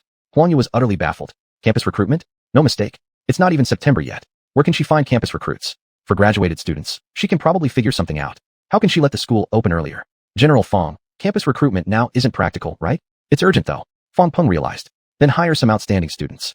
Don't hire those cunning old-timers. Haoyan Technology offers excellent salaries, benefits, rest, and vacation packages. Recruiting these sly old veterans will serve no purpose. What they need are young people full of fighting spirit. They can offer abundant compensation, sufficient respect, and relatively generous holidays and rest times. Why bring in a group of people who just live to eat and die? Alright, make sure you prioritize these 2 areas. Qin is urging me. Oh, and increase the headcount slightly. It doesn't matter if we have to maintain this for a while. Huangya raised an eyebrow and looked at Fong Peng in surprise. I understand, Mr. Fong. I'll take care of it right away. Go ahead. Qin Haoyan looked at the data summarized by Bubble and stroked his chin. Can't we track these people? 90% of them are controlled virtual accounts. Qin Haoyan understood and felt a bit disappointed. Well, how do you estimate the market prospects of the instant mutual translation software? Target users are abroad. Qin Haoyan clicked his tongue. That statement from Bubble was interesting, but not beyond his expectations. There's no real need for an instant mutual translation software domestically, except for students playing around or certain corporate applications. The majority of usage would come from international exchanges. Limited by our database, we only support Tower Nation and Dragon Nation now, but later we can add Sakura, Korea, Bear Nation, and other Western countries. This shouldn't be much of an issue. How's the company's financial status? We currently have 2 billion renminbi and are expected to reach 2.8 billion renminbi. Qin Haoyan nodded. Bubble, should the instant mutual translation system be in the form of a web plugin, app, or something else? Currently, many global companies are developing instant mutual translation software. Domestically, there are Qiantu, Baidu, Youdao, NetEase, Kingsoft, Tencent, etc., and also several foreign competitors. If we sell the plugin license, big internet companies won't be able to block us using the network. Qin Haoyan slightly narrowed his eyes. These large internet companies had really ticked him off. They were collectively imposing bans on him as though he could just be intimidated so easily. This country is ruled by those tech giants, but the world isn't. He was merely following proper procedures, but if pushed too far, he'd directly release an APK format and let everyone use it for free, thus destroying these companies' business related to translation.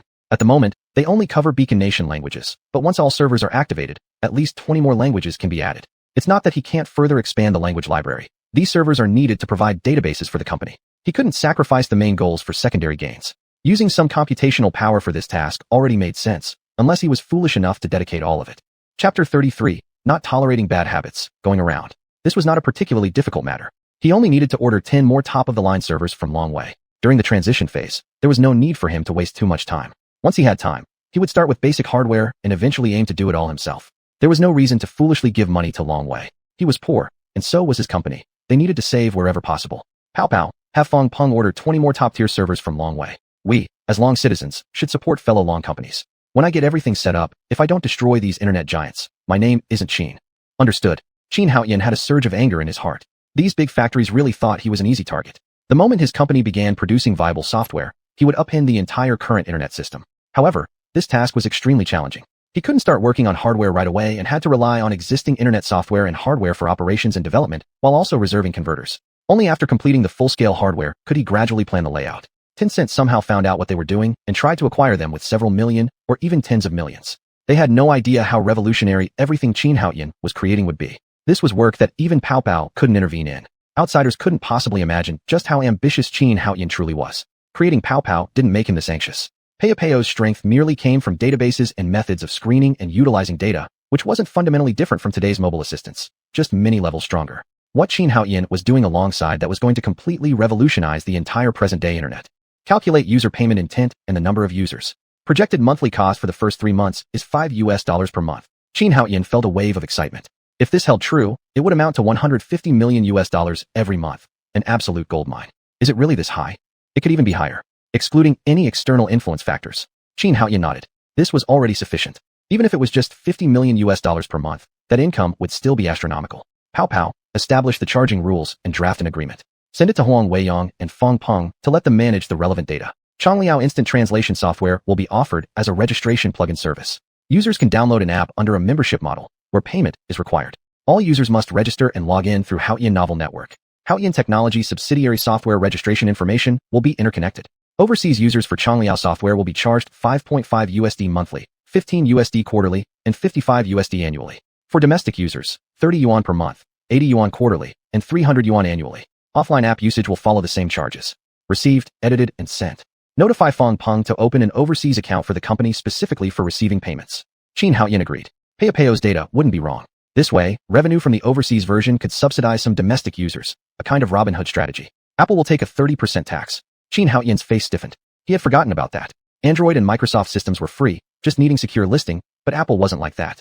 Web plugins naturally worked fine, but if Apple users downloaded the app, it meant sharing 30% of the profits with Apple.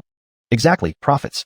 This product didn't even require manual upgrades or maintenance, as a single Pow Pow program could handle everything, ensuring full profit retention. Sharing with Apple made him feel pained. Add one condition, no app support for Apple users. I won't tolerate their bad habits. Without hesitation, due to his rage, Qin Haoyan refused. This move will lose a significant portion of overseas Apple users. After Qin Haoyan contemplated and changed expressions, he made his decision. No matter what, earning 10 million USD is 10 million USD. I absolutely refuse to send money to Apple. Understood. Big overseas enterprises, especially Apple, never imagined that while they were debating whether Long Country had the ability to develop artificial intelligence, Haoyan Technology and Qin Haoyan were swinging another giant stick to snatch money. The key was that the other side directly bypassed their channels using the plugin model and directly gathered wealth into their own pockets. Qin Haoyan also didn't worry about anyone cracking the Changliao instant translation software. The core of this software was part of Payo's programming, and outsiders wouldn't be able to crack it in a short period.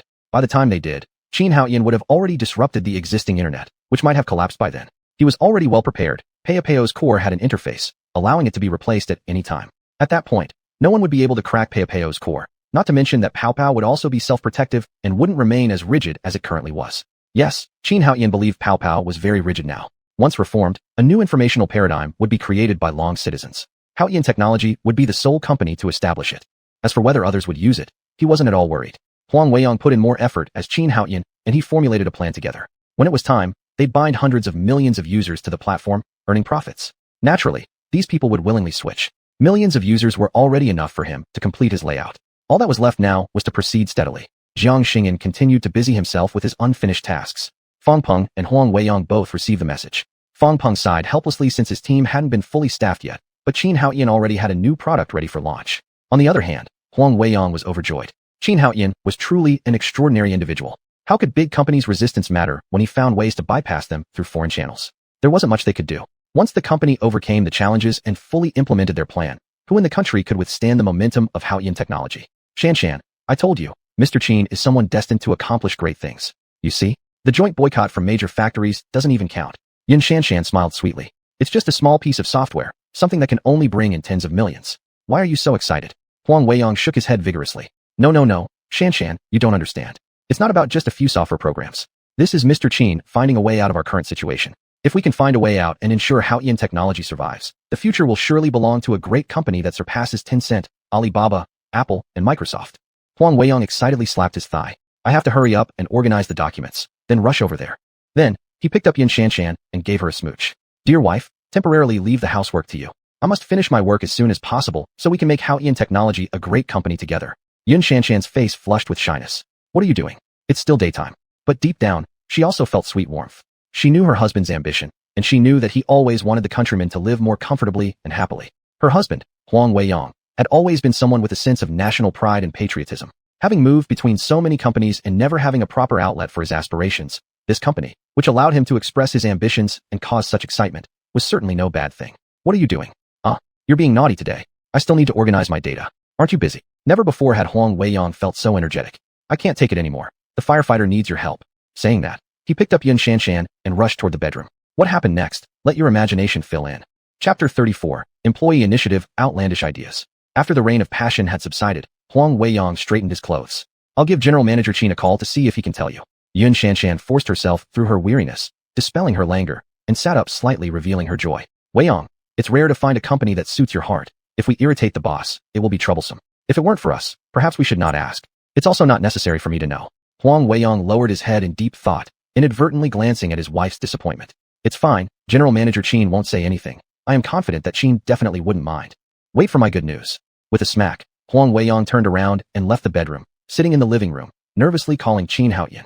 Qin Haoyan, hearing the reason from Huang Weiyang, merely advised him to temporarily keep it confidential to avoid leaks, and then did not worry further. People have curiosity. It is human nature. As long as it does not greatly affect future plans, he would generally not care too much. Upon receiving confirmation, Huang Weiyang ecstatically ran to tell his wife. In Hooded Technology Office, Fang Peng reminded Huang Yo of some tasks before going out alone. The boss also requested he set up a semi-overseas account, with a very tight schedule, necessitating action. Chen Hao, having just launched a new software, anxiously sat in front of the computer, seriously monitoring its performance. This software could only make waves abroad. There was not much demand from domestic users, nor much willingness to pay. Domestic users either communicate properly with the outside world, hence no problem with their foreign languages, or they are wall-jumping individuals who can manage well themselves. Only those small business operators might need this for their internal staff. Besides, there are only some students who might need it.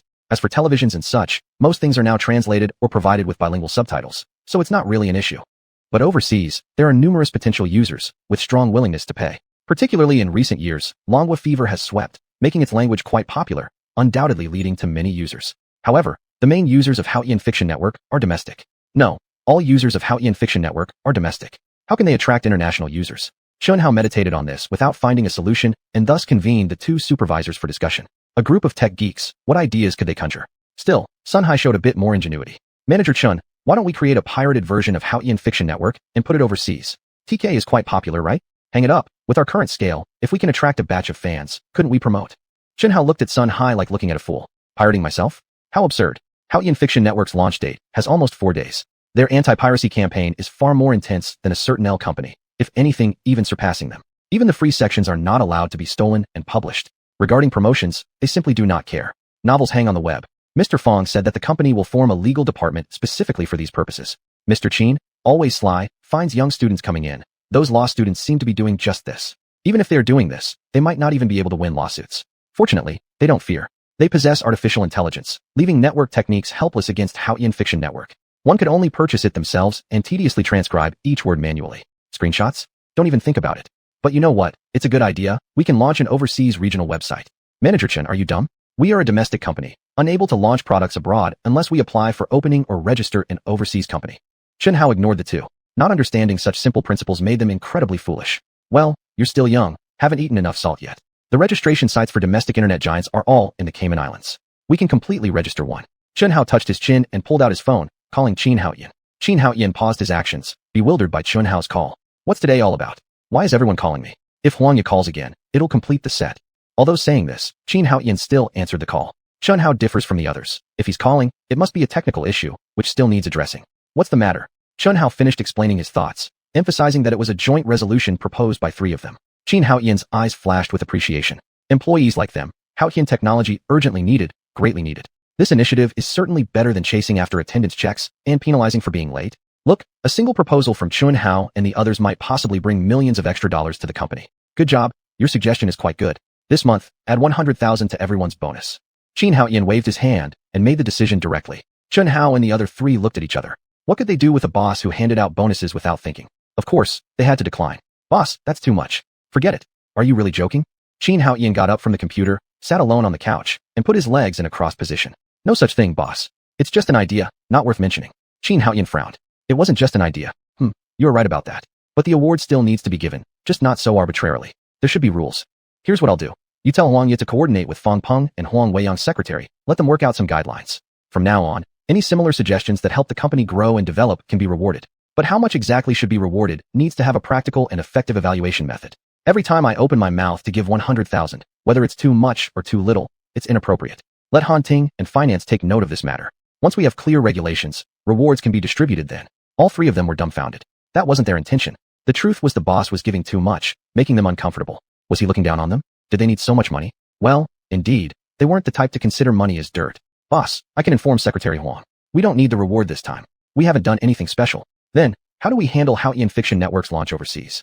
I will assign Huang Weiyang to handle this. You can try to develop a software program that allows real-time interconnectivity between the 2 software programs. In the future, our company can authorize it to a company registered in the Cayman Islands. If that's the case, we'll start coding. All 3 were delighted. Initially, the boss had assigned them too much complicated code. Writing a software for the foreign website would be effortless, like having a vacation. There couldn't be anything better. Qin Haoyan didn't say much more, letting them go ahead and figure it out. The initiative displayed by employees was definitely a good thing. Just as he was about to call Huang Weiyang, Qin Haoyan looked at the incoming call and appeared quite perplexed. Chapter 35. The phone won't stop ringing, and mother also calls. The person who called was none other than Huangya, the very person he had just been thinking about. It was absurd. Huangya, what's up? Mr. Qin, someone is coming for an interview. Mr. Fang is out, so he asked me to contact you to conduct the interview. Qin Haoyan was dumbfounded. I am the boss, not him, and here he is teaching me how to do my job. There was a long silence on the other end of the line. Huangya was clearly confused. Boss, the person will be here soon. Please come back to the company quick. Qin Haoyan. Great. Not only is the general manager teaching him how to work, but now the secretary is giving him tasks as well. You can handle the interview. No, Mr. Qin, I'm not capable. If you're not capable, then learn. I believe in you. Choose the right candidate yourself. After finishing his sentence, Qin Haoyan hung up the phone. Huangya stared at the disconnected phone with a face full of despair. What kind of magical boss is this, refusing responsibility at every turn? How can I possibly handle something as important as interviews? Huangya's troubles were unknown to Qin Haoyan. At that moment, he was sitting on the sofa deep in thought. No matter what, there was no way around the current predicament facing Haoyan technology. Many domestic potential users are shunning them due to criticisms from various giant companies. Regular users cannot satisfy Haoyan Technology's business needs nor support the revenue-sharing plan. Haoyan Novel Network must include all the mainstream entertainment areas to achieve this. Let's not say more, just take the city region alone. If 1 million people successfully join the user revenue-sharing plan, averaging 3,000 yuan per month, it would require a 30 billion yuan expenditure. The company cannot raise funds like this and simply cannot afford to play games. Pure software technology isn't enough either. I need to create more products. In the entire hardware field, only consumer-facing products can quickly make money, with relatively easier production and manufacturing processes. Setting up a laboratory has thus become an urgent task. He didn't have time for all of that. In the company, both Fang Peng and Huang Weiyang are highly useful. Huangya and Han Ting haven't grown into their roles yet. What should I do? Rubbing his aching head, Qin Haoyan was deeply troubled. Ding dong. Picking up the phone, he found that it was his mother calling. Hey mom. Tian, are you busy?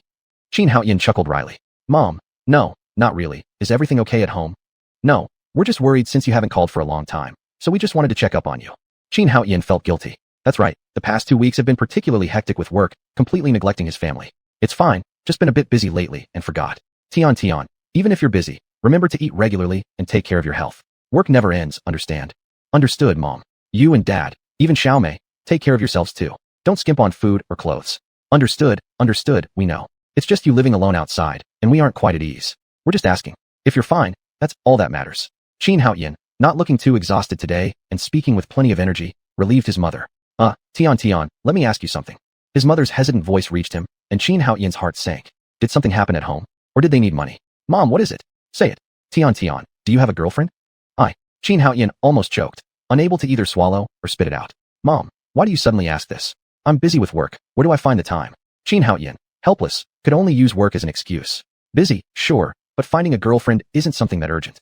Tian, do you remember Aunt Ruahua who lives in the same neighborhood as us? Her nephew came over these past few days. She's very pretty, large hips, big chest, and looks gentle. She graduated from Shanxing Industrial and Commercial University. I think she might be a good match. If you have time, come back once, let's meet her. Even if nothing comes out of it, it's alright. Mom's not pressuring you, but you're not young anymore. It's time to find a girlfriend. Mom wants grandchildren already. Qin Haoyan, I'm only 23, and you want me to have kids already, tying me down like this. How can this be? Mom, I'm very busy with work, probably don't have the time. After Qin Haoyan finished speaking, his mother likely detected his intention to hang up and hurriedly added, Saturday, just come back for the weekend. It's Friday day after tomorrow. Take the high-speed train home, and we'll pick you up.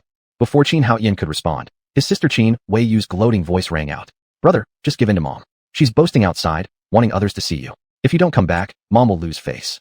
Qin Haoyan heard this and sighed inwardly. So it was this. All families love their children and often brag about them outside. This was all too normal. Since he was a child, he had been wise and intentional in training his body, growing up to be very handsome. Naturally, his mother would not hide him away. She was more than eager for the whole world to know about her son. No wonder his mother suddenly called back to inquire about his lifelong matters. It turned out that instead of showing off, an argument ensued. This was about making him go back and support them, though it wasn't easy to say outright. All right then, I'll come back once. You don't have to pick me up. I'll take a taxi home. His living standards were decent, so naturally, he wouldn't neglect his family. He also bought a house in the county where his younger sister Qin Wei Yu attended high school. The whole family moved out of the village, and his parents specifically stayed in the county to take care of their youngest daughter. His parents were different from other parents in the same situation. They weren't stubborn. Their talented son provided tens of thousands of yuan to the household every month and fully paid for a spacious apartment in Mountain City. Instead of insisting on going out to work, they chose to stay and enjoy themselves in the county. They didn't end up like some families, where despite their children's success, the parents still worked hard jobs as laborers or picked garbage to earn money. Each family had its good qualities, but with Qin Haoyan's parents, at least he could feel at ease knowing they were taken care of and that he didn't have to worry much about them. Of course, those frugal and thrifty parents were no less admirable. Everyone has their own way of living. After chatting for a while longer and exchanging a few unenthusiastic words with his father, Qin Haoyan finally hung up the phone. There was always less talk between father and son. Now this is good. There are loads of things waiting at the company, and here my mom is causing trouble again. Although Qin Haoyan muttered under his breath, he felt warmth in his heart. In this life, his parents treated him well without any distance, and he was doing his best to reciprocate their kindness. If his mother wanted to show off, let her show off. It wouldn't harm anyone. Bao, buy a car for around 1,000,000 yuan. Understood. Bao couldn't manage that herself, but she could certainly ask Fang Peng to help. Didn't old Six just leave the company? He could send someone over to help buy the car. I need to select someone to help me deal with the research institute's affairs.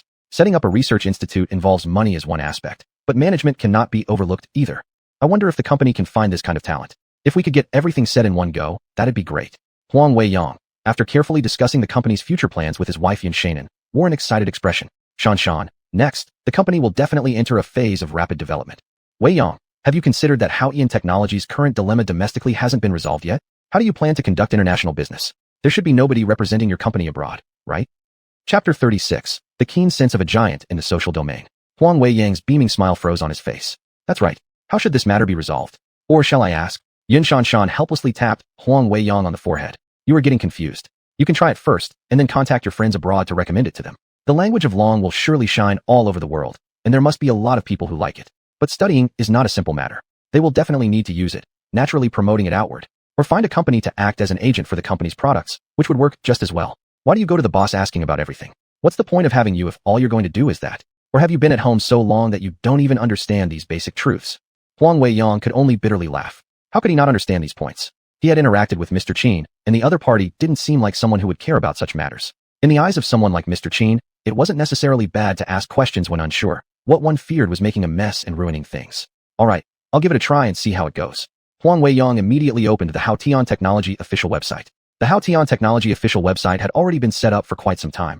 Only very few people actually cared about it though. The entire background was rendered in deep space black, dotted with countless stars in the darkness, while only one remained luminously shining in the center. It was none other than their planet beneath their feet, Aqua Star. Upon entering the homepage, two elegantly tasteful characters of Haotian floated above the glowing point, and below it in bold letters read, "No upper limit."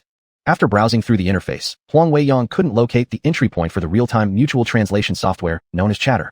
All that hung on the official website was Haotian Novel Network. Helpless, he could only open the Haotian Novel Network.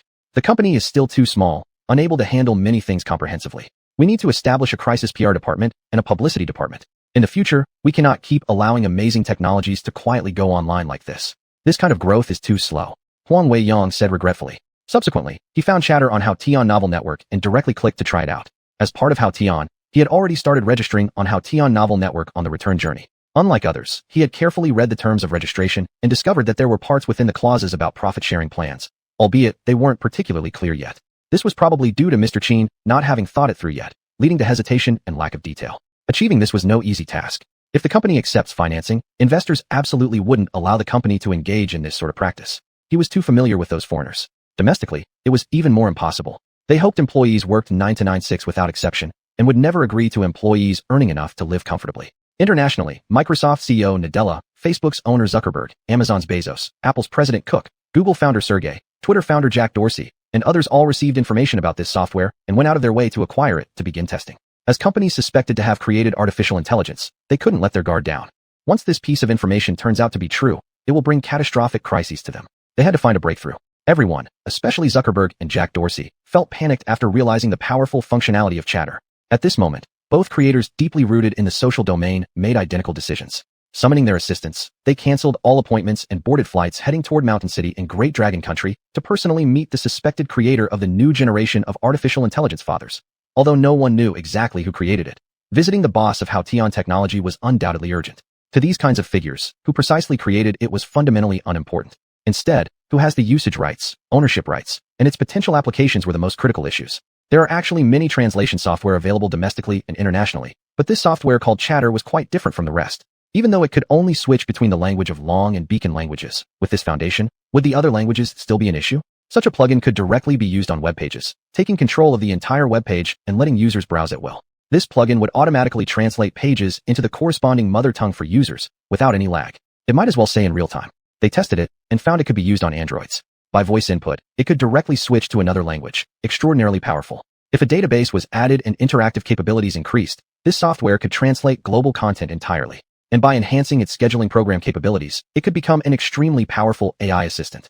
This kind of software, if applied on their own social platforms, no social software globally could withstand the impact of their platform. Users wouldn't face language barriers, whether it be text, images, or voice. This software could handle it all. Most bizarrely, it could directly record the user's tone and pitch, almost capable of 60% recreation. Both of them had the same idea simultaneously forming in their minds. At all costs, they must get this software. It's the future. Both were anxious to fly to Mountain City, but they could only wait restlessly. Zuckerberg was waiting when his assistant pushed the door open. "Boss, the flight tickets are booked for tomorrow morning."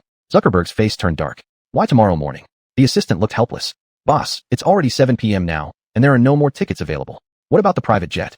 The assistant looked astonished. "Boss, I strongly suggest you drop that idea. Applying for an air route, especially one in Great Dragon Country, is far from realistic." With no other choice, Zuckerberg had to reluctantly abandon the thought. "By the way, did you contact the company? Can we talk beforehand?" The assistant wore a strange expression but said nothing. "Speak, boss. I can't get through to the company boss, and the phone number of the company goes unanswered." Zuckerberg clenched his hands tightly and punched the window. "Why?" The assistant wore a puzzled look. "I have some information here. Haotian Technology rejected investment talks with all investment institutions in Great Dragon Country." "Investment talks?" "Yes, boss, you didn't hear wrong. They didn't just refuse investments. They don't even attend these meetings. They welcome neither VC firms nor any investment bankers." Zuckerberg massaged his forehead, feeling troubled. This complicates things. If they don't want money, what can he throw at them? This time, he was ready to use over 100 billion lighthouse coins to overwhelm Haotian Technology. Yet, the company refuses to meet with any investment institution. Do you know why? "I'm not sure. I haven't found the reason, but I do know the first acquisition offer came from Great Dragon's Goose Corporation. They met once, after which the Goose representatives stormed out angrily from Haotian Technology. Not long after, they launched a mini-game, projected to generate 150 billion lighthouse coins in profits. Soon after, they promoted Haotian Novel Network via this mini-game. The news of AI Bubble Assistant also began spreading around this time, though only within Great Dragon Country has anyone been able to verify the veracity of the message. But soon, investment institutions in Great Dragon Country started knocking on their doors. It appears to be true. After that, they refused and quickly released Chatter. Chapter 37. Controversy, Super Internet Companies Coming to Mountain City. The assistant finished speaking and closed the notebook. "Boss, this is all the information. Based on the Strategic Investment Department's speculation, the artificial intelligence program should not be real, but the optimization of the algorithm has taken a significant step forward. Zuckerberg knocked over a nearby plant in frustration. It's already come to this point, and you're still telling me it's not real. Then what about this chat software I have in my hands? Algorithm optimization shouldn't just improve by one step, right? It can at least get very close to artificial intelligence. Are they the ones closest to success? If we don't pay attention, aren't the people in the Strategic Investment Department just slackers? Zuckerberg sighed heavily. As the founder, he felt restless upon hearing this news, and his subordinates who were just eating their salary actually said that it wasn't that important. Then why was he hiring them? What about the scale of the other company? 46 people. Zuckerberg's eyes nearly bulged out of their sockets. Are you joking with me? I wouldn't dare. Based on our latest information, they indeed only have 46 people. The company was founded about half a year ago, and the founder xuanhuan just graduated from Mountain City University. Mountain City University? A key university in the Great Dragon Kingdom, ranked among the top 30 or so. It's not very famous internationally, nor does it have many outstanding research results. Zuckerberg felt a chill run down his spine. Artificial intelligence couldn't possibly be created by just more than 40 people, let alone an unknown university. There must be someone behind it, along with a team. If others had secretly developed it and released it through them, that would be troublesome. The more Zuckerberg thought about it, the more anxious he became. Can we not reach their boss? We are unable to contact him. Zuckerberg waved his hands in irritation. My itinerary must be kept confidential. No one should know about it. Understood. Unfortunately, he said it a bit too late. For people like them, every move is under surveillance. Not long after Zuckerberg and the boss of Twitter bought their plane tickets, their travel plans were leaked domestically. Suddenly, everyone had something to say. After learning the news, other corporate bosses could no longer sit still. Although the AI-related information hasn't been confirmed yet, the real-time translation software they experienced themselves is crucial for expanding their global user base. Without hesitation, they all started booking tickets to Mountain City. This made things lively for everyone, and various rumors began to spread. Chat software naturally came up in conversations. However, ordinary people had no way to find this software. Great Dragon Country had its own firewall and didn't connect with foreign networks. Before xuanhuan Tech prepared the necessary international procedures, there was no way for the software to go online. Foreign news media is freer than in the Great Dragon Country, with information flooding everywhere. Everyone knew that programmers from the Great Dragon Country had created artificial intelligence and a barrier-free translation software. On Facebook and Twitter, people from different countries were arguing fiercely. It's impossible. The Great Dragon Country is a broken and backward nation, a desert of high technology. How could they program artificial intelligence? This is fake news. Nonsense. They don't even have enough food. They can't afford eggs and have to eat field rats to supplement protein. How could they program artificial intelligence? Baka, artificial intelligence should have been created by our great Yamato people. That inferior race couldn't possibly invent it. Archaeological evidence shows that the company has always belonged to us since ancient times. Balderdash. That damn company was only established recently. Stop lying shamelessly. Arrogance is your trait. You're the most despicable race on the planet. You're unworthy to talk to me. Yura, glory to the Great Dragon Country. Expect the Great Dragon Country to make more contributions to international peace, wiping out the Beacon Country, Japan, South Korea, Australia, India, France, etc. 14 countries, achieving global unity. 14 countries? That means nearly half the world's population would be gone, and what unity is there? Let's talk seriously here. How could the Great Dragon Country create artificial intelligence? So what do you say? Are all those big company executives going on vacation together? Is there any yellow-skinned monkey from the Great Dragon Country who could come out and explain? Trash from the Beacon Country, embrace your outdated technology and daydream all you want. Our long country naturally researched artificial intelligence. Chat software was also created by that tech company. Our technology has surpassed yours. We will soon realize the great dream of the revival of the long country. You useless Beacon Country will perish, vile and lowly races from places like Waterblue Star, Yamato, Bastard Country, and Monkey Country. An unknown person was yelling online, spouting nonsense. Yet the fact remains, everyone knows these internet high-tech companies are heading to the Great Dragon Country, toward Mountain City. Similarly, when this incident returned to domestic attention, it again sparked national curiosity and gossip. Why come to Mountain City? There's no high-tech company in Mountain City. Exactly. If they were coming, it would be for cities like Hang City where Ali HQ is, or Shun City where Penguin has its headquarters. Why would they come to Mountain City? You fool. These companies are big only because they have a lot of money from the vast population base of our country, but they don't really have any technology. Those international giants don't even care about these companies. Retard, how much contribution do those companies make to our people compared to yours? Stop complaining online all the time. Yes, so many contributions. When others hear artificial intelligence, they eagerly knock on their doors to negotiate, while domestically, we collectively suppress them. Is there still a platform now that can talk about how xuanhuan technology and artificial intelligence? It's all because of garbage like you who won't let us develop advanced technology. You love having your naked pictures online, huh, dog thing? Yeah, your videos with animals are pretty funny too. Do you have more? We'll use these websites. I promise they won't leak. Indeed, how xuanhuan technology rocks for programming the world's first AI. These trashy companies still look for people to whitewash them. If you don't go to xuanhuan Tech, you'll cry later. So many internet companies quietly gather in Mountain City. Even Haotian Novels Online is being launched for discussions. It all points to Haotian Tech. If it's not them, I'll eat my own shit standing on my head, swear on this post. Right? Those who cursed Haotian Tech before should never use their products later. As for information security, domestic companies couldn't care less. Big companies are just a bunch of leaks. All this fuss in the country doesn't affect Haotian Technology at all, especially the employees of Haotian Technology. It's 7 p.m. in the Lighthouse country and right around 7 a.m. in the Great Dragon Kingdom. The company didn't pick up any phone calls. When the news finally arrived, it was already around 9 o'clock when all the Haotian employees had already started work. Han Ting, I saw what the internet said. Those international internet companies are visiting our company, right? Han Tian took a bite of a steamed bun, then placed her bag down. I don't know anything. Didn't you get a call? They might not be coming to our company. What now? The whole web is discussing it. If they're not coming here, it will be awkward later. Chapter 38, A Harmonious Office Environment. Han Ting, upon hearing the employees' concerns, burst out laughing. What are you all worrying about for no reason at all? We don't rely on netizens to make a living. We depend on strong products. Besides, we haven't issued any notice, so why would this be our concern? It's just that group of bored netizens causing trouble, and it has nothing to do with us. If you have that much free time, you might as well focus on watching TV properly. Han Ting spoke matter-of-factly. As the front desk receptionist, she had been quite busy recently, dealing with various recruitment information, which kept her from watching TV at the company for quite some time. Seriously, watching TV at the company felt way better than doing so at home. There were still more than a dozen people waiting for interviews, and she had to arrange them. It was actually better when she was just a carefree receptionist, relaxing and only watching TV every day, earning 4,500 yuan per month. Now with a bit more salary, she was working harder than ever. Han Ting is right. That's true. It's none of our business. Let's all relax and get back to work. Hey, have you used the company's mutual translation software, Chongliao? It's really good. No, why would I use that thing? Anyway, domestic users can't watch foreign videos, and foreign videos are already translated. I think everyone could give it a try. The company is treating us well, charging only 30 yuan per month. It'll be good if data improves a bit. Oh, what you're saying makes sense. If every employee of our company downloads it, we could earn 1,200 yuan each month.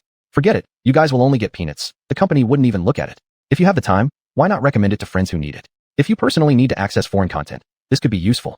If they could add more languages, like Japanese and Korean, that would be great. This way, when we watch films, we won't suffer as much. Wow, your idea is genius. Manager Chen Hao, what do you think? The employees were still chattering in the lobby when the elevator dinged, and Qin Haoyan stepped out. What do you mean by how? Employees who understood turned red, stuttering and embarrassed. Han Ting didn't understand these things, and rushed to explain.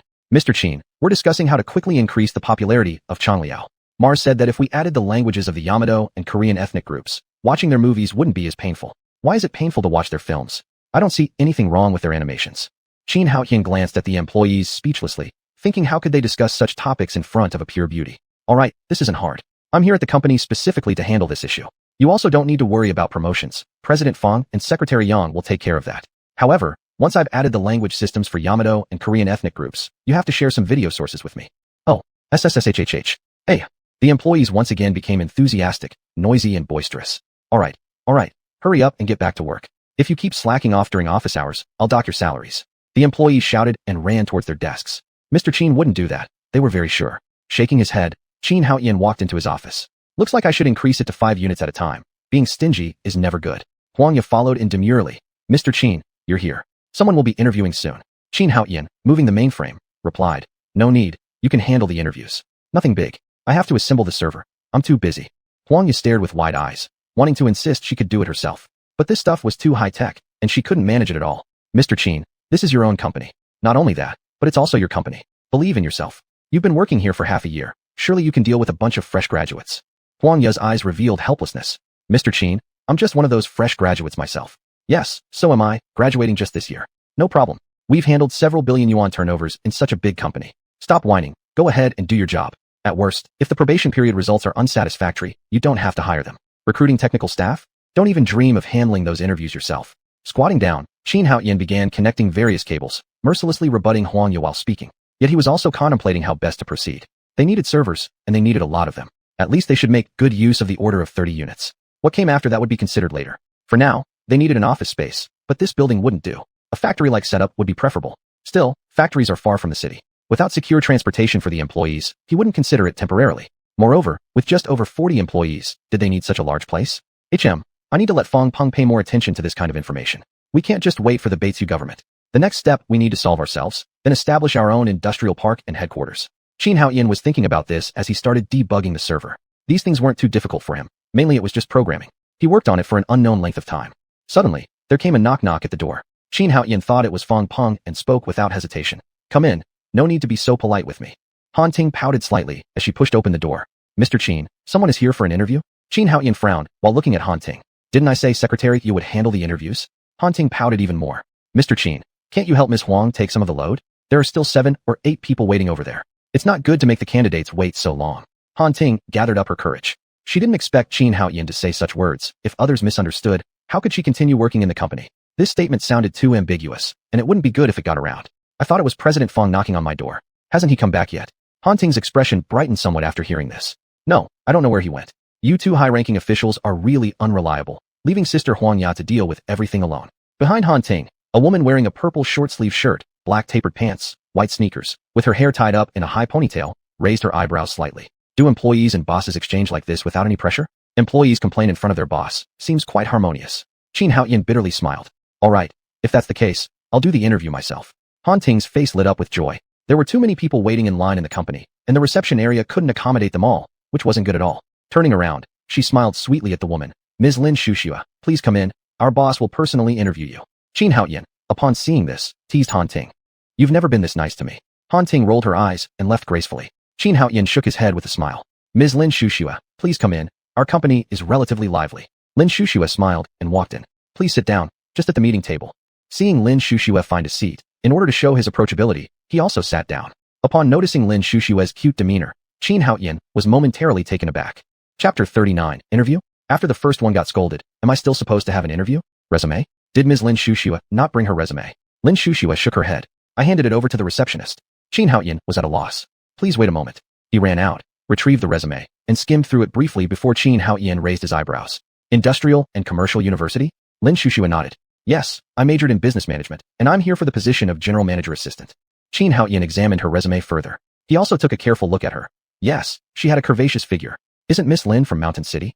Not really, I'm from Rongqing. My aunt lives in a county under Mountain City. After interning for a while after graduation, I recently resigned and am staying at my aunt's place. Yesterday, I received your company's interview notification and came here.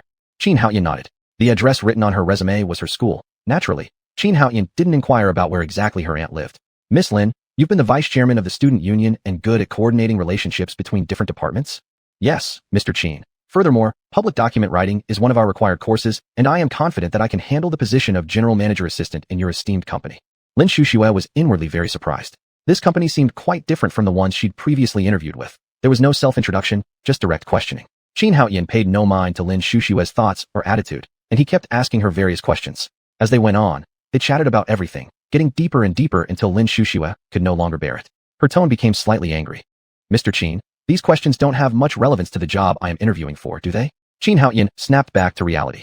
Indeed, if she were to be the general manager's secretary, it wouldn't be necessary to ask too many privacy-related questions like boyfriends, hobbies, or opinions on certain matters. Putting down the resume, Qin Haoyan stared earnestly at Lin Shuxua. Sorry, Miss Lin Shuxua, it's presumptuous of me. There's a more suitable position for you. Would you consider it?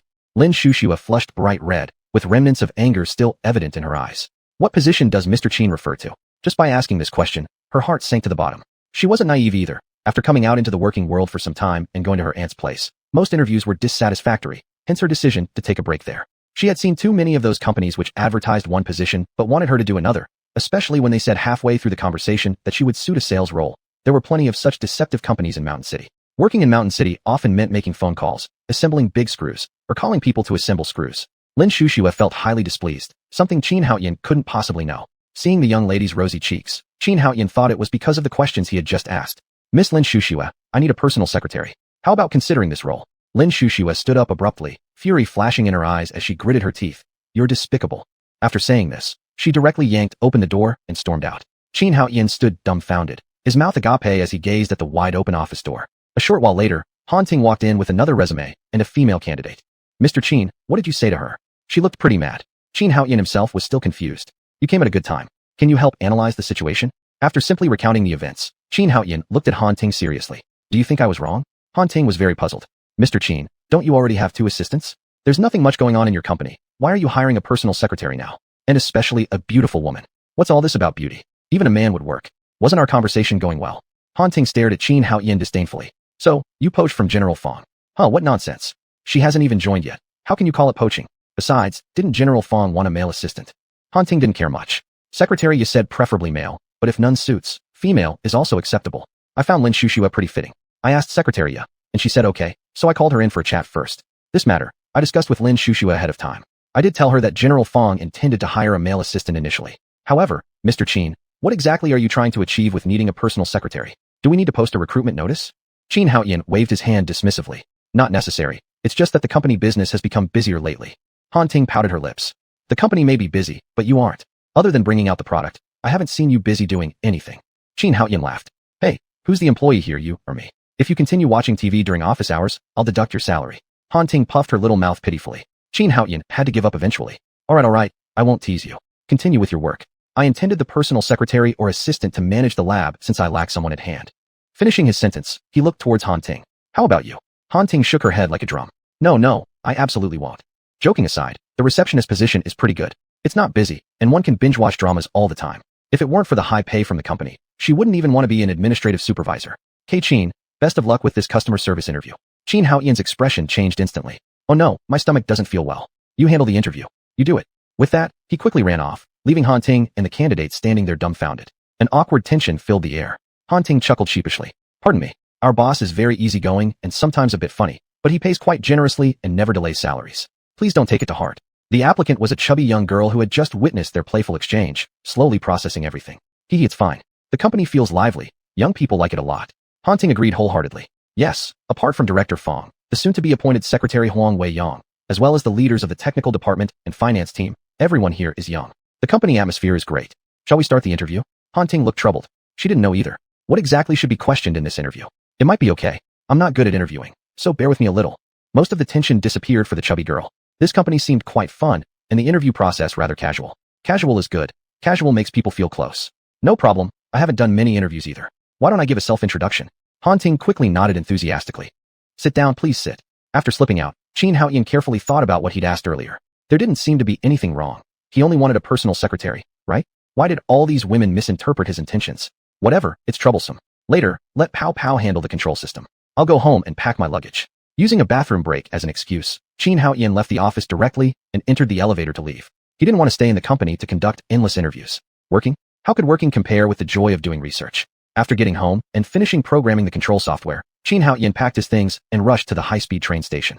Chapter 40. I don't earn money, I go home. On the way home, Qin Haoyan looked out of the window at the scenery rushing backward. Money. If I had a lot of money, I could set up a headquarters, do research as I please, then outside Long Country, start a mercenary company and establish a research institute to study things that are not allowed to be researched domestically. Qin Haoyan's eyes were profound, like shining stars. He was somewhat anxious, but not overly so. Research was not difficult for him. From childhood to adulthood, knowledge flowed into his mind daily without repetition. His mental understanding had long surpassed Waterblue Star. The challenge was industrial development. Only with the progress of industry could he conduct these studies in reality. To achieve much of science's potential, one person, or even certain industries alone was not enough. There needed to be an overall revolution across all fields. First and foremost were materials, energy, and computing limits. All of these issues needed comprehensive improvement, and this wasn't something he could urgently resolve. Only through the development of the company driving industrial upgrades would there be a possibility of solving these problems. There is also the issue of talent cultivation. Various aspects in Great Dragon Country have deeply captured the hearts of people. If I want to take some individuals abroad, it would be quite difficult. Qin Haoyan slightly closed his eyes, needing a moment to rest, while simultaneously perfecting the unprecedented plan forming in his mind. To his left and right were a group of children about his age. The discussion topic gradually shifted from travel tips to the internet. Hey, did you hear? Zuckerberg and a bunch of foreign internet bigwigs are coming to Mountain City. I wonder if the news is true. It seems like the news came out early this morning, and they will fly in tonight. Why aren't they coming during the day? They probably just make it up. Most likely fake. Are you stupid or what? Our neighbor across the sea is Lantern Country. When we're at 7 o'clock in the morning here, it's 7 o'clock in the evening for them. And when we're around 7 or 8 at night, it's their early morning. What's wrong with them flying over in the morning? I think it might actually be true.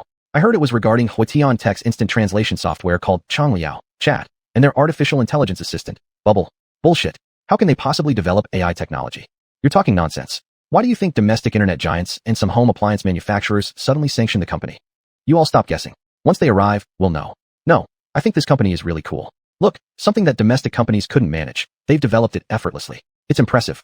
You don't know they've been working on it for a decade. Do you think all companies are like those domestic ones, just copying everything? They rely on the huge population of our country to develop, ignoring technological advancements. Instead, they focus on deceptive practices and competing against citizens. It's better that AI replaces these garbage companies. Rubbish. Without those large internet firms, everyone would still suffer under landlords who own brick-and-mortar stores, paying high prices for goods, leading to more unemployment. A group of young travelers started arguing fiercely over this issue. Everyone stuck to their guns, each presenting their reasoning. The heated argument continued until someone yelled loudly, and they finally calmed down. Their arguments similarly disturbed xuanhuan. Stopping his actions, he smirked oddly at the corner of his mouth. Domestic giants, or international internet heavyweights? They assumed it was merely a case of new competition. However, little did they realize, a monster was coming, ready to overturn the table and dominate entirely. Though he knew that foreign conglomerates would visit, xuanhuan didn't give it a second thought. It was already the weekend. Who would want to work? He figured everyone should just do their thing and relax properly. With this thought, xuanhuan suddenly opened his eyes and took out his phone. In the group chat, he sent a message. Latest notice. To ensure the enthusiasm of our employees' work, no one is allowed to come to the office during off-duty hours, vacation periods, or regular public holidays. Those who violate this rule will be fined a month's salary.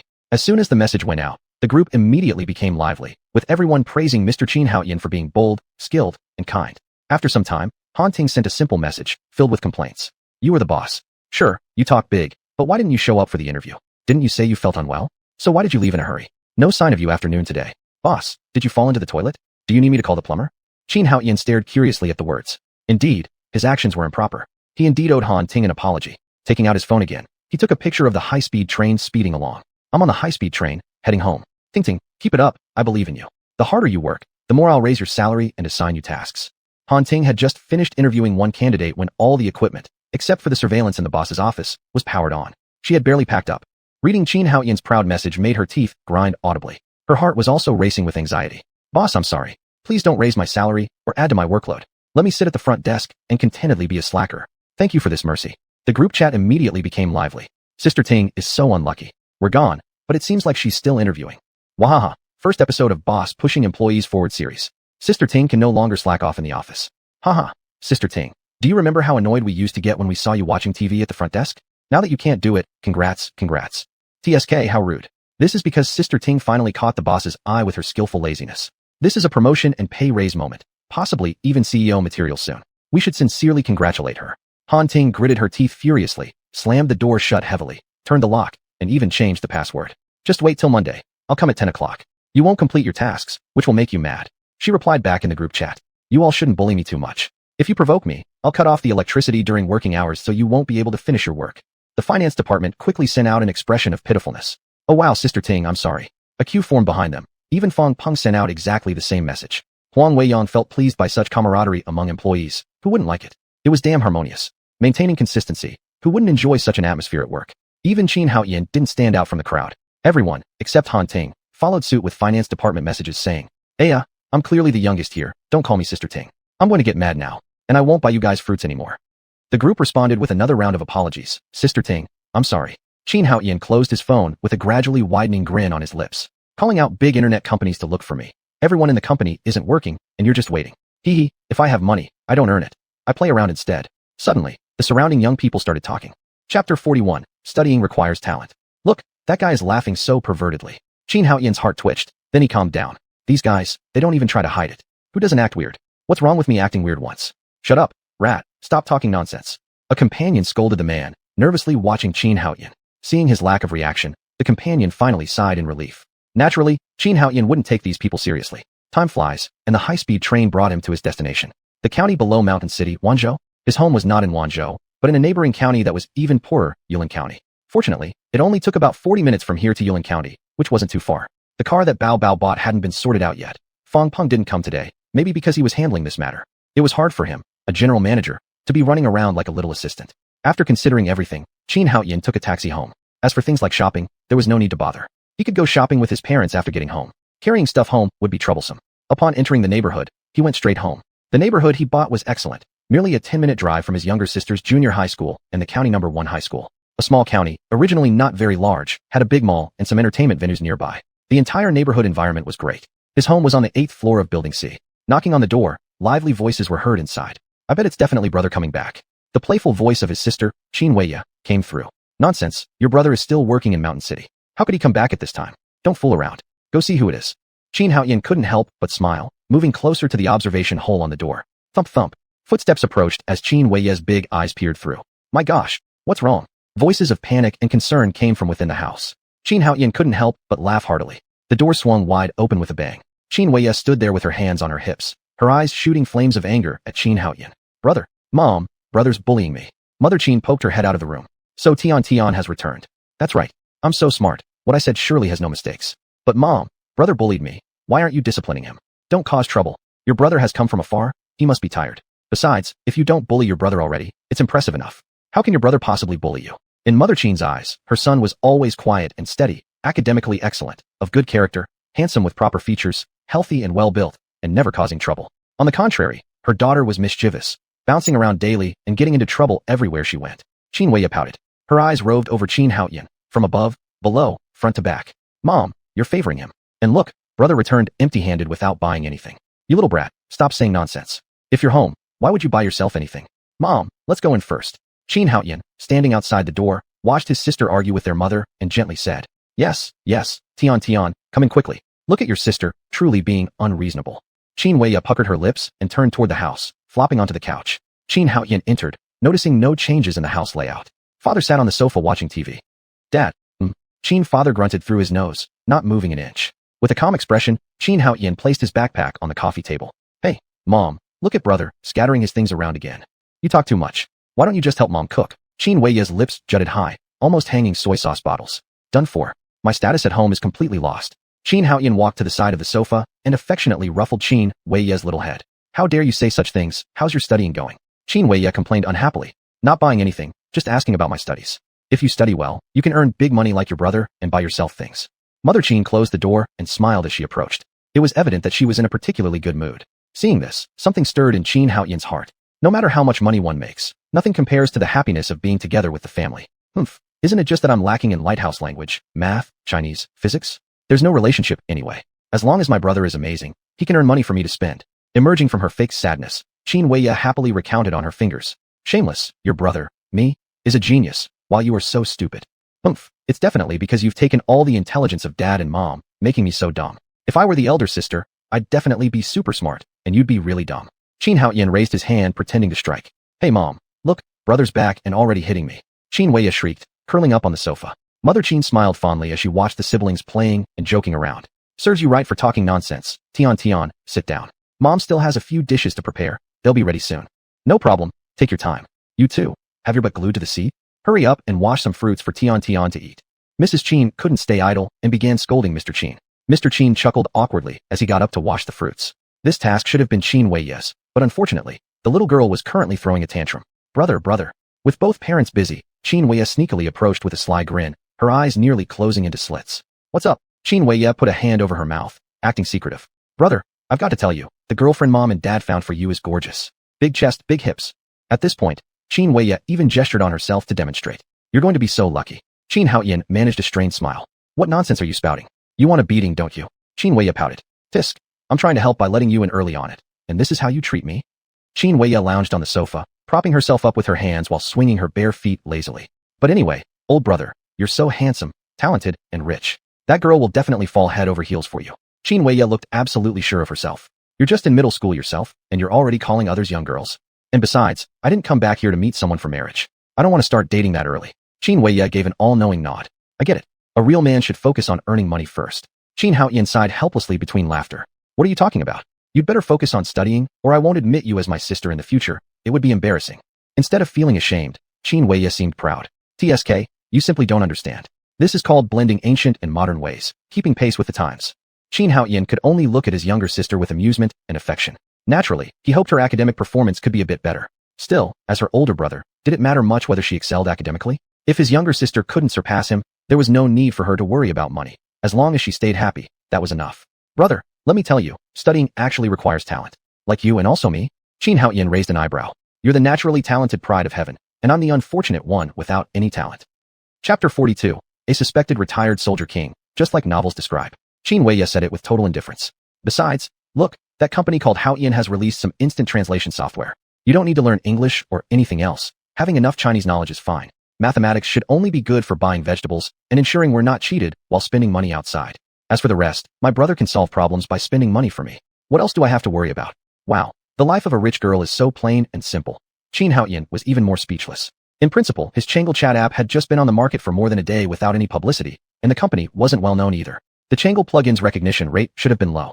Qin Haoyan could foresee that Changle would become wildly popular eventually, but he hadn't expected when it would happen or what future revenue figures would be. If it did work out, Haoyan technology would truly gain a foothold. With the novel website as the forefront, the Changle plugin as the foundation, Haoyan technology would no longer rely on the domestic internet ecosystem. He could force his way through entirely by himself. But if even his sister studying in the county knew, this was exaggeratedly successful. How do you know about that? Qin Weiye showed her teeth with a big grin. Zuckerberg came to our country Dalong. Is that even a joke? Everyone knows now. Qin Haoyan affectionately ruffled his little sister's hair. Do you want to meet them? Qin Weiye looked down with disdain. What's there to see with those foreigners? I believe, big brother, that you will surpass them in the future, leading our great Dalong nation forward and eradicating those foreign devils. You seem quite confident in your big brother. Qin Haoyan laughed. Big brother, don't think I don't know. You started learning college-level stuff back in junior high. What was it again, hiding? Qin Haoyan gave his sister a light tap on the head. Your ignorance shows. Hiding one's capabilities. That's what it's called. Qin Weiye quickly snuggled up to Qin Haoyan. So what if I'm smart? As long as I follow behind my brilliant brother and enjoy an easy life. Still acting so casually despite your age. It's like how you used to crawl into your brother's arms when you were young. What kind of easy life are you talking about? Your father hasn't enjoyed such leisure either. Their father said as he put down a fruit basket. Qin Weiye stuck her tongue out, crawled out of Qin Haoyan's embrace, and shoved a slice of apple into his mouth. Big brother, mom and dad won't let me go out to play. Can you take me out tonight? It's already past 6. Where do you still want to go? The little girl rolled her eyes. My brother's back and surely needs to visit the girl across the street. How can we not buy something? Can you stop being stubborn, big brother?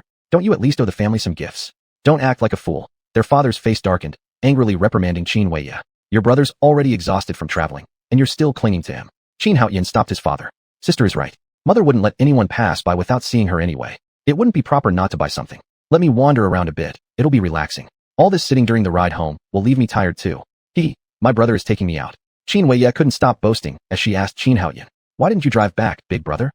Humph. Qin Weiye pulled her neck back and sat formally in the sofa as though pretending to be proper. Her eyes darted about mischievously, clearly up to no good. After dinner, Qin Haoyan took his sister out. Dad went out to play cards, and Mom said she wanted to visit neighbors on the other side, so she didn't come along. They headed straight for the town mall, which wasn't far away, walking naturally. After a long stroll and satisfying his sister, they finally prepared to return home. Just as they reached the entrance of the mall, a sudden scream broke the air. Catch the thief. Before they could react, a figure shot out like an arrow. On closer inspection, it was a man in a security uniform who leapt over several barriers from 100 meters away and caught the thief. Wow, isn't this guy some kind of super athlete? Lu Xiong. Qin Haoyan's eyes slightly brightened. This person was faster than Lu Xiong, much faster. His background seemed significant. Questions then arose in his mind. Based purely on bursts of speed, reaction time, and velocity, this guy was definitely not ordinary. How could someone like this be working as a mere security guard in such a small county? Let's go check it out. Qin Weiye loved to gather around crowds. As soon as she heard it, of course, she eagerly nodded like a chick pecking rice. By the time they got close, there was already a circle of people surrounding the commotion. Qin Haoyan carried many shopping bags with both hands and struggled to push his way through with his sister. Kid, let me go, or you'll regret it. The security guard holding him had all his muscles tensed, like a hunting tiger ready to pounce. His sharp gaze pierced like a hawk's, emitting a fierce and brutal aura. Qin Haoyan's pupils shrank sharply. This man had killed before. Could he be a retired special forces soldier? In Dalong country, the chance to see murderers was slim. Either they were disguised well and on the run, or they'd already perished. Normal people probably wouldn't encounter such a scene, or if they did, they might not recognize it. On the contrary, people like butchers are much more likely to be encountered by ordinary individuals. Qin Haoyan was very sure that the man in front of him could not possibly be a butcher.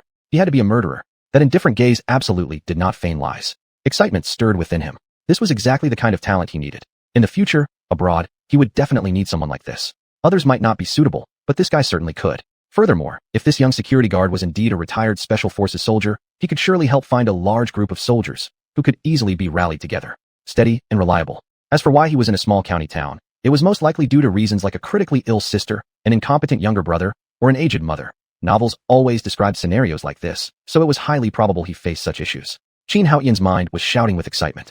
If this was true, then he would gain enormously. By stabilizing what this man cared about, promoting technological development, and subsequently treating his loved ones, the man would feel immensely grateful and kneel in gratitude, allowing Qin Haoyan to naturally take him under his wing.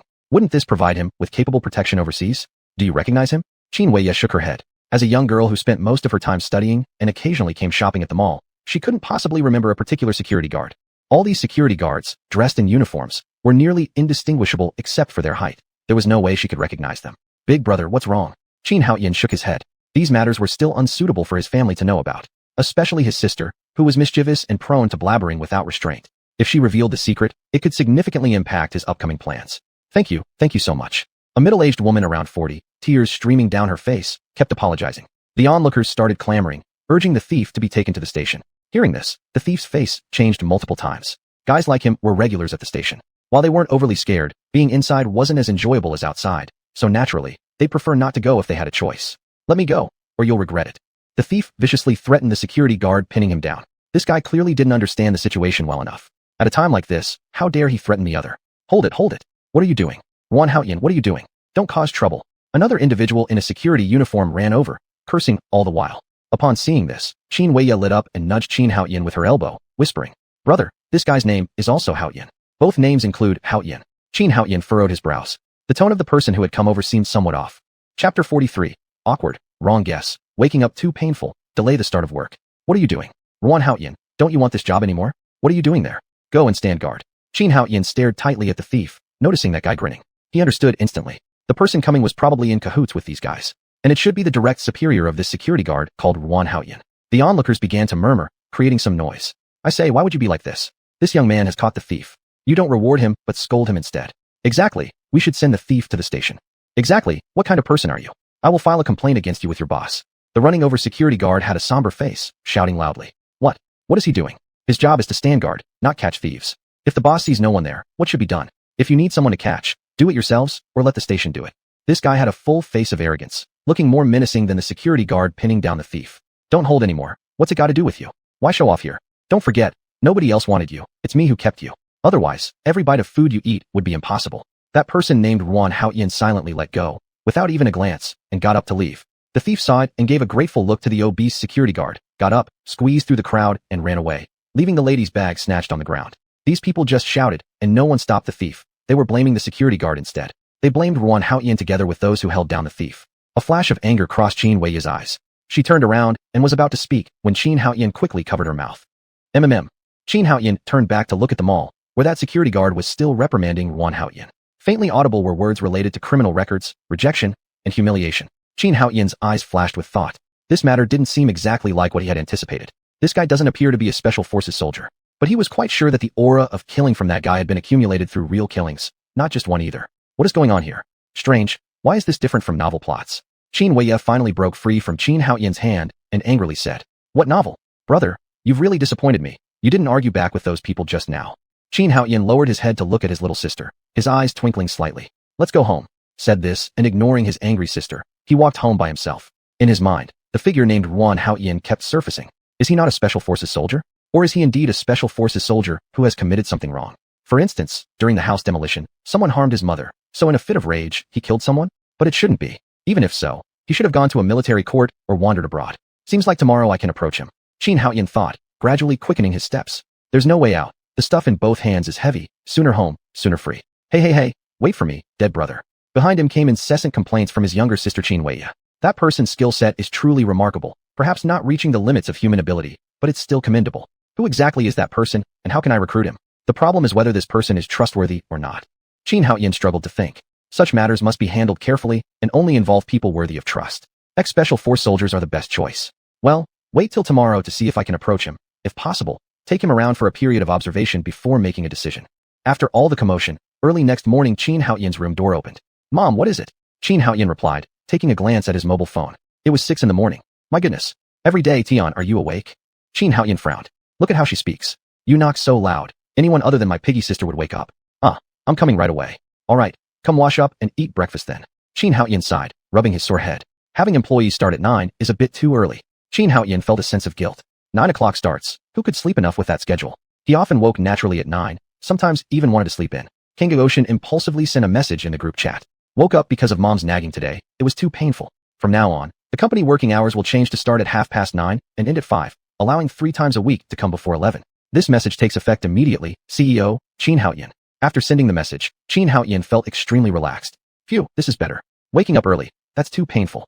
Qin Haoyan stood up and started brushing his teeth. In the living hall, mother already laid out a table full of dishes. Qin Haoyan became gloomy again once more. Looking at the clock on TV, it was 6 and 5 minutes past. Perfectly fine.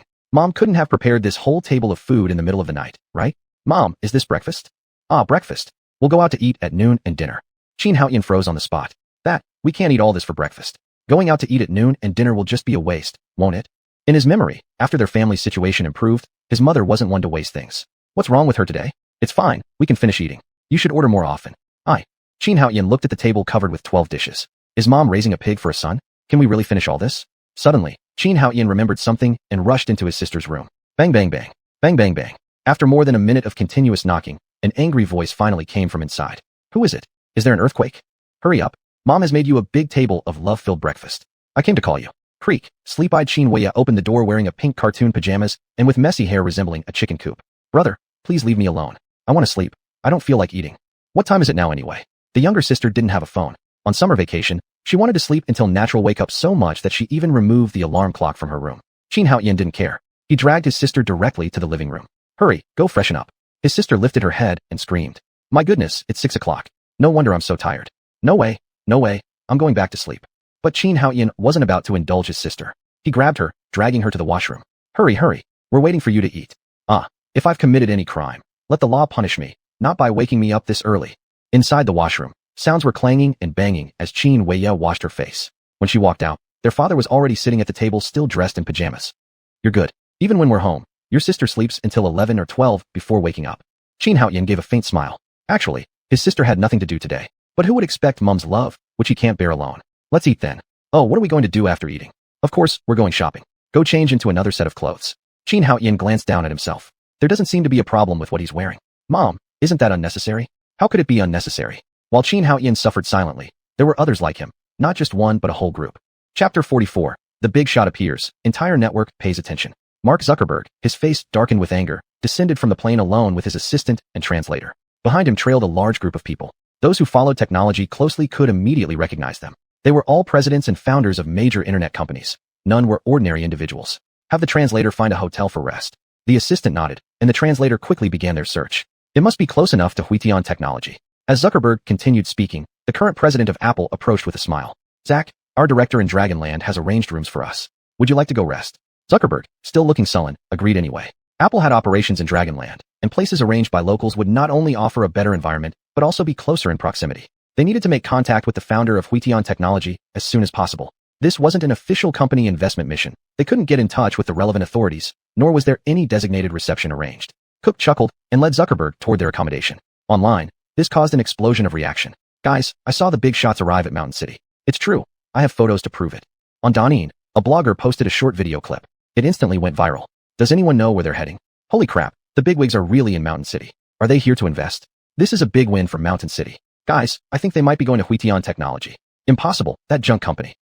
Domestic internet giants are all garbage too. Huitian Technology absolutely isn't. What? Does Huitian Tech own your father? Idiot, let me tell you why. Yesterday, I went to their company for an interview, met a woman who was rather pretty. Just like what's said online, Huitian Technology doesn't allow overtime work, pays at least 1/3 higher than other companies in Mountain City, and provides all benefits. For these reasons alone, I knew it was a good company. To find a company within China that disallows overtime work, this is unheard of. Isn't it just great that such clouds of glory exist? Really, not entirely sure yet. The interview mentioned it, but I don't even know if I'll be hired yet. If I am, then I'll know more. There is a downside to Huitian Tech. They only hire fresh graduates. No experienced veterans need apply. After leaving multiple comments, the commenter disappeared. The lively discussions continued, with no signs of slowing down. Many people discussed the reason behind the visit of these big tech companies to Mountain City. Was it for a general meeting or about bubble assistance? Most people didn't know much about bubble assistance since Xuanhuan had cut off external access. Huitian novel website, at the moment, didn't register new authors either. Only those 50,000 novelists can currently use it. Early in the morning, everyone was highly curious about why these big players came to Mountain City. I don't think so. Huitian Tech is just a startup. Why should they come? Does anyone actually know the real reason? Rumors are flying everywhere. Everyone, latest update. All these big companies are staying in the northern district of Mountain City. You know, Huitian Technology is located there. There's a high chance they're visiting. People in Mountain City, take a look. By the way, Miss Tearful from Douyin, aren't they contracted with Huitian Technology? Can she know anything? To hell with it, let's ask her fast. She probably knows. No, nothing. At best, they're just contract artists promoting Huitian Technology. Exactly, jobs like this, if available elsewhere, I'd sign up too. Have any of you read Huitian Novel's user agreement? In the future, all Huitian products will share data, and registered users will automatically sync across all platforms. Isn't that awesome? Big companies say it correctly. It's clear Huitian Technology is stealing user data. Bullshit, just sign up on Huitian Novels without worry, to avoid embarrassment. That's right, they clearly stated the data will only interconnect within Huitian Technology's software family. Besides, if you don't agree, there's another backup agreement. Unlike domestic internet firms where rejecting agreements means you can't join. Moreover, This isn't a simple data sharing agreement. They explicitly state there'll be revenue. We just don't know how it starts yet. I'm in IT. Reaching this point is hard. It's even more challenging than integrating 12,306 data. This data interaction is massive. But if Huitian Technology truly builds artificial intelligence, they might succeed. However, it seems the revenue-sharing initiative requires approval from at least 100 million users before selection can begin, which may be difficult. Many people are brainless. They believe whatever others say and don't bother to verify it themselves. That's why so many garbage companies in the country manage to grow. When you criticize others, have you ever considered if it's because of your own issues? Our national education still has a long way to go. Garbage. What do you know? Isn't health technology also stealing data? You admit it yourself. Are all the big domestic tech companies lying? Think with your brain for a moment. How is it possible that so many large corporations are lying? They're obviously stealing data. Artificial intelligence is great at stealing data. Foolish dog. Are you implying that those international internet tycoons aren't as capable as the people-oriented entrepreneurs from our domestic scene? Brother, impressive. Your perspective opens up a whole new dimension. 666. Netizens were discussing passionately. Many streamers and media outlets, having received the news, rushed to the entrance of Health Technology's office in the Northern District. They waited and waited until 9 o'clock. No one arrived. Brothers, when does Health Technology start work? It's already 9 o'clock, and there's no one yet. I don't know, maybe at 9:30? What if it's Saturday today? Do they not need to work? Not likely. In China, except for public institutions and enterprises that depend on them, who actually gets weekends off? That's right. Internally, they should know that representatives from major internet companies will be meeting with them, right? Shouldn't they have sent an invitation or made a phone call?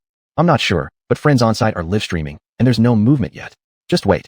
Everyone held on to their doubts and kept waiting. 9:30, 10 o'clock. Then 11:30, all the way until 11. Everyone was confused. Could the intel be wrong? Perhaps the meeting isn't here? Is anyone waiting for these bigwigs? I'm here. Those big shots just got into their cars. The situation isn't clear yet. Let's wait.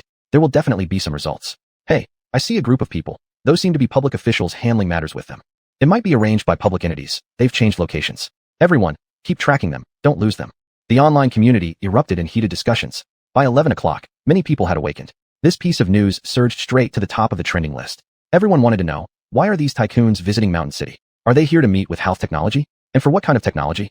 Chapter 45, How Huitian Technology Employees Dared Not to Move. They've moved. Looking at their route, they seem to be heading to Huitian Technology Company. I've checked it out. Moreover, there are official personnel paving the way in front, though not on a large scale and very low-key, but indeed official people are leading the way.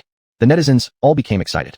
At one point, they didn't even know which live broadcast room to enter. There were too many self-media platforms, but none of them provided comprehensive coverage. Each had its own rationale. Not until a piece of news came out.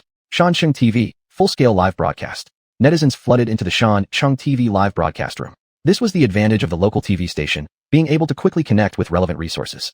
Generally speaking, they would always take care of their own people. The entire screen was divided into two parts, left and right. One part showed Huitian Technology's office twinkling with little lights. On the other hand, there was a fleet of cars forming a long dragon, moving forward majestically toward Huitian Technology.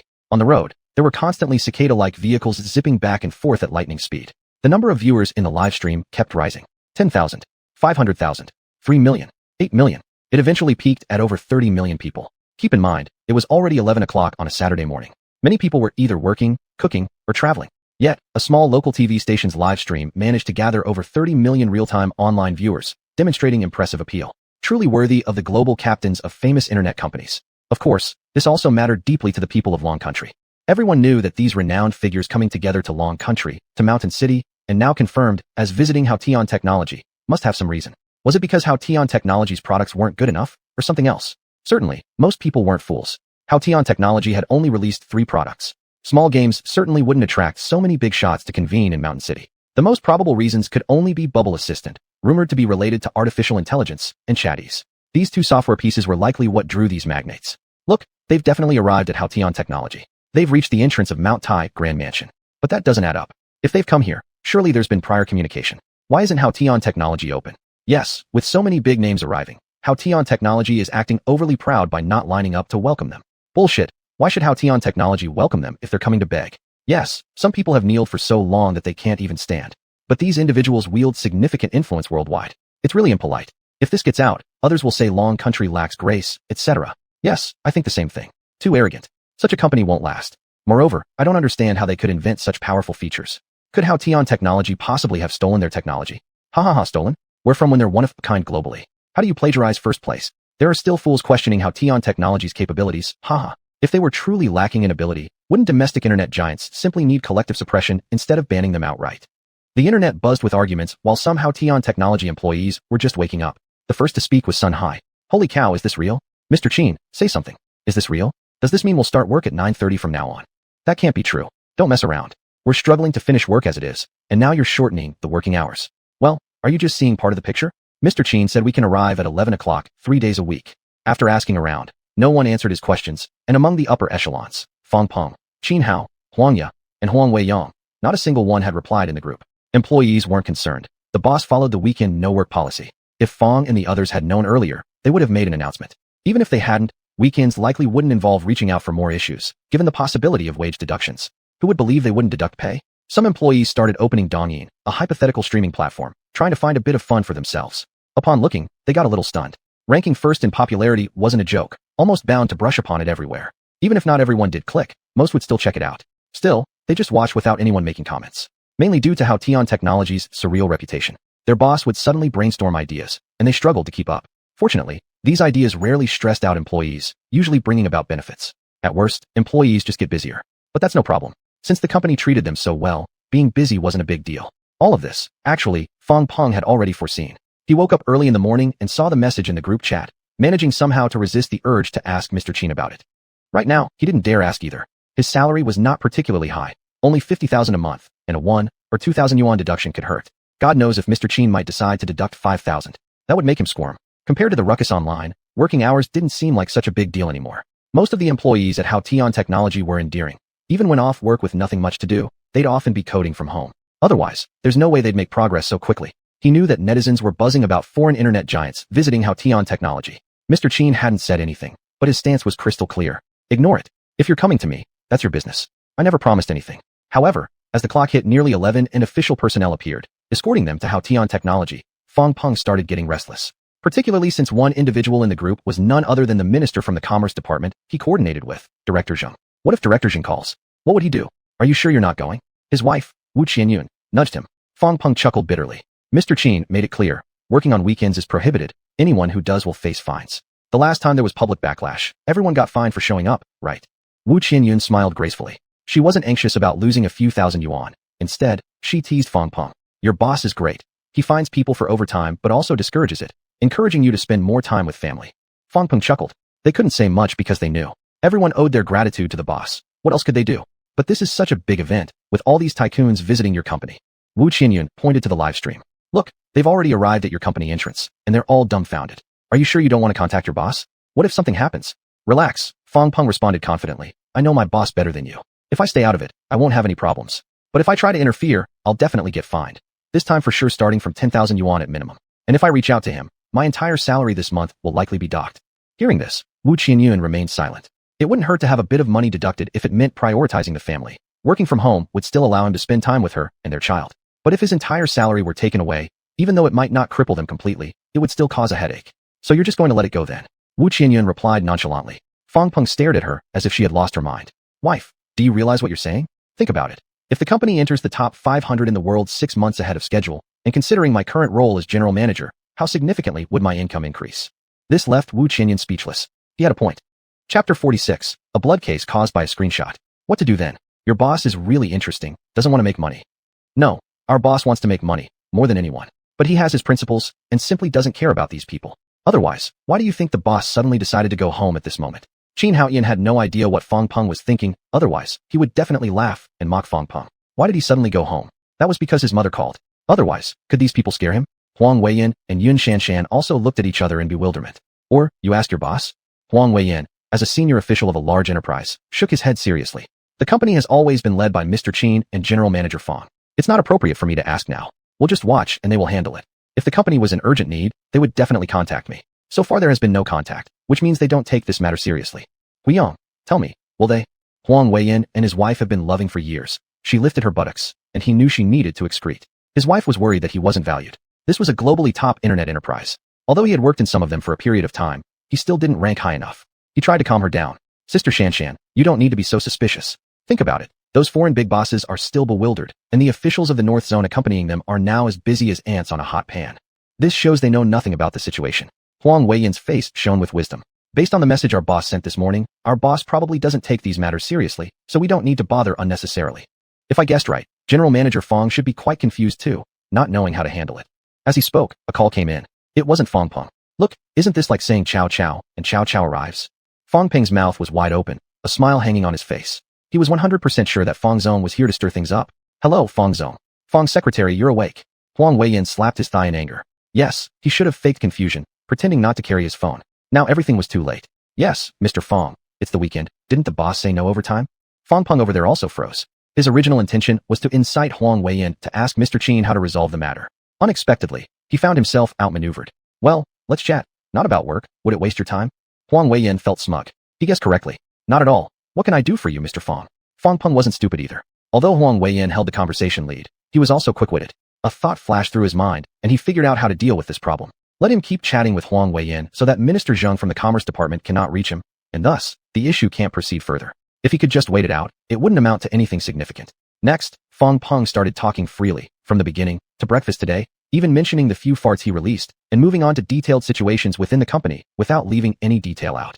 Huang Weiyan was initially a little puzzled, but soon understood the intricacies involved. With a pleasant smile, he continued chatting with Fong Peng. This incident could prove beneficial for him as well. The more thoroughly he understood the company's details, the quicker he could get into the swing of things at work. The ease of the two sides meant mutual benefits. Outside the door of Haotian Technology, Minister Zheng was drenched in sweat at this moment. So many great figures gathered together, only to be turned away at the door. No, worse than being ignored, the others simply locked their doors tightly and gave them no regard. Online, most people were amused. Most residents of the country possessed a patriotic sentiment. In the past, only Longshan Company bravely moved forward despite American sanctions. Even though its various products kept getting more expensive, they were indeed indisputably a major Chinese company dedicated to researching advanced technologies and producing several innovative products bypassing foreign patents. Under such oppressive circumstances, only Longshan remained unbowed. Every other company seemed to kowtow, like dogs. At first glance, the majority of patriotic citizens developed a liking towards Haotian Technology. By comparison, their stance with the authorities seemed even more satisfying. No one would foolishly believe Haotian Technology wasn't aware of this. Given all the uproar, even if the boss was preoccupied and unaware, someone among the lower-level employees would surely take note, likely submitting a report to the higher-ups, and by now, they must surely be informed. So wait, just that simple. What if you're a big global internet company, but I just don't care? The live broadcast can hear the sound. Everyone knows what Minister Zheng of the Ministry of Commerce is sweating for. Isn't it to contact the person in charge of Haotian Technology? Hey, I don't answer, I just play. What's going on? The Secretary of the North Zone had a gloomy face. Now no one can be contacted. Not only did he come himself, but there are so many big shots here. Haotian Technology is ready to turn the sky upside down. If it weren't for the top leaders in Chongqing pointing out the names, he would have already suppressed Haotian Technology himself. This lack of understanding makes it difficult for him, and also difficult for international friends. Does this image of Chongqing still exist? Everyone was laughing at all this. Occasionally, someone with 1450 points would pop up to criticize Haotian Technology, which didn't affect the public's love for Haotian Technology at all. Hua Min and Ning Huala received 2 screenshots out of nowhere. There were no names, only content. After they carefully looked at them, they were very excited. These were internal messages from Haotian Technology. Without saying, the other party must be an employee of Haotian Technology. They didn't pursue the sender, simply downloaded the 2 pictures, organized and edited them directly before sending them online. This created a huge uproar. 666, that's really Haotian Technology. I said earlier that Haotian Technology doesn't seem to work overtime on weekends, and if they do, they pay extra. No wonder I haven't received an offer yet. Turns out they're on vacation. This is quite awkward. I really want to work at Haotian Technology. Destroy, the evil capitalists coming into our country leave us with no way out. Ho ho, how should entrepreneurs look at it, or say anything? The cruel capitalism. Is Haotian Technology this cool? One stone stirred up thousands of waves. Everyone built discussions and chatted together. Seeing this, Ning Huala had a brief chat with the person who sent the photos. After understanding the information, she directly posted it in the comment section and chose to pin it. The content was simple, some things about Haotian Technology's working hours and salary benefits. Damn, defeat the capitalists. Spit, I made a mistake. Overthrow imperialism. Down with the entrepreneurs. Yes, tired of envying. Down with the entrepreneurs. Look at where official media stands now. Ordinary people just feel sick thinking about it. For a while, the number of people in the live broadcast room dropped, and everyone flooded into Ning Huala's account to comment. Not long after, everyone was shocked. Chapter 47. Fong Peng hurriedly came, but couldn't enter the company's gate. The base is gone. TM, Ning Huala's account got banned. Haha, freedom of speech is just a joke. If you have the ability to go out, then go. Post above, identified as 1450. Ho ho, if telling the truth makes me 1450, then so be it. You can report me, I'll eat for free, give me 20 million. Trash, I might as well be 1452. Let's see how disgusting the official media style is. Can't offend them, no wonder hundreds of thousands of people are running away. Those rich sons and daughters are right. Don't mess around everyone, it has always been this way. Realize you're trash? Lie down flat. Our generation being oppressed is enough. Without ability, don't reproduce. Sure, don't say that. Do you really want to lock yourselves up, young man? Be fuel rods. If not yourself, your descendants will have to come out. Ning Huanla's account went crazy. Without an outlet, everyone flooded into the Mountain City TV live stream room, where everyone could freely express themselves, making the screen almost overwhelmed by the barrage of comments. At the same time, the local self-media were driven out, leaving only some mainstream media and various bosses or presidents who were anxiously puzzled. What happened? Knowing they were coming, Haotian Technology actually dared not be in the company. Not answering the phone or refusing calls was one thing, but they clearly knew they were coming. Even though the government of Mountain City was working overtime, how dare these people do such things? A small command from them would make all of Haotian Technology's products unsellable. How dare they offend them? It's truly outrageous. When the situation escalated, naturally, domestic news reached Apple executives and other CEOs. The message eventually made its way back to the ears of this group of bosses. Vacation? Is vacation more important than earning money? They were here to discuss acquisition. With such a small company, they shouldn't be met with such disregard. What kind of behavior is this? It's truly audacious, lawless. Even North District officials lost face, constantly urging Minister Zhang. Minister Zhang was crying. He should have asked his subordinates to get their contact information earlier. Now, when he tried to call, the line was busy and no one answered. He resolved to find out next time where these high-ups lived. If necessary, he'd send someone to forcibly bring them over. Mountain City's official channels were also disturbed. Haotian Technology merely had the potential to become one of the internet's 4 major powers. But now outside Haotian Technology's doors stood the real giants whose every step could shake the world. Who's weightier? Everyone knows clearly. At this point, priority naturally lay with the internet giant. They were practically bowing down already. This is what China is like. Look at how many domestic companies suffer from unfair treatment abroad, and see how many foreign entrepreneurs receive adoration when they come to China. This is the gap, an incomparable gap. Minister Zhang was under immense pressure, constantly calling Fong Peng. His words were close to losing composure, cursing loudly. Why at this moment must the phone calls be so long? Fong Peng himself couldn't bear it either, watching the live stream while still persistently dialing Minister Zhang. He was on the verge of tears. Here, they cared about trivial issues such as how many times Huang Weiyang used the bathroom daily, or when he went. They even questioned intimate privacy matters like how many times a week he saw his wife, and how long each visit lasted. Huang Weiyang couldn't help but feel stressed. Big brother, if you keep asking like this, I'm about to expose all my secrets. Fong boss, why don't you hang up and take his call? If you don't answer, the authorities might use force to track you down. Fong Peng looked sheepish. You figured it out. Huang Weiyang said with deep meaning. It's been about an hour, my daughter has returned home. Fong Peng felt helpless and wore a grieving expression. What do you think I'm doing? Qin boss won't go, he's already back in his hometown. And if I go, my entire salary will definitely be docked. How about sending the receptionist? Huang Weiyang offered a bad suggestion, knowing Fong Peng's predicament. Fong Peng pondered deeply and sighed heavily. All right, if they dock a month's salary, so be it. The receptionist earns very little, it wouldn't be easy for her. If Han Ting were here, she would surely shed tears on the scene. Yes, she did have it tough. Being a receptionist was exhausting. She didn't want to be an administrative supervisor. She just wanted to sit at the front desk, play on her phone, and watch movies and series. She wished she could return to those days, sitting at the front desk playing with her phone, without interference from her boss or Fong boss, enjoying envious looks from her colleagues. Her pay may have been the lowest within the company, but compared to others in the same position in Mountain City, hers was the highest. That life was comfortable. He didn't want that extra 1,000 or 2 yuan to add unnecessary pressure. Then, should we hang up? Fong Peng knew he was certainly done for this time. After hanging up, even before Minister Zhang's call came through, he hurried off to the company. Damn it, these big bosses have water in their brains.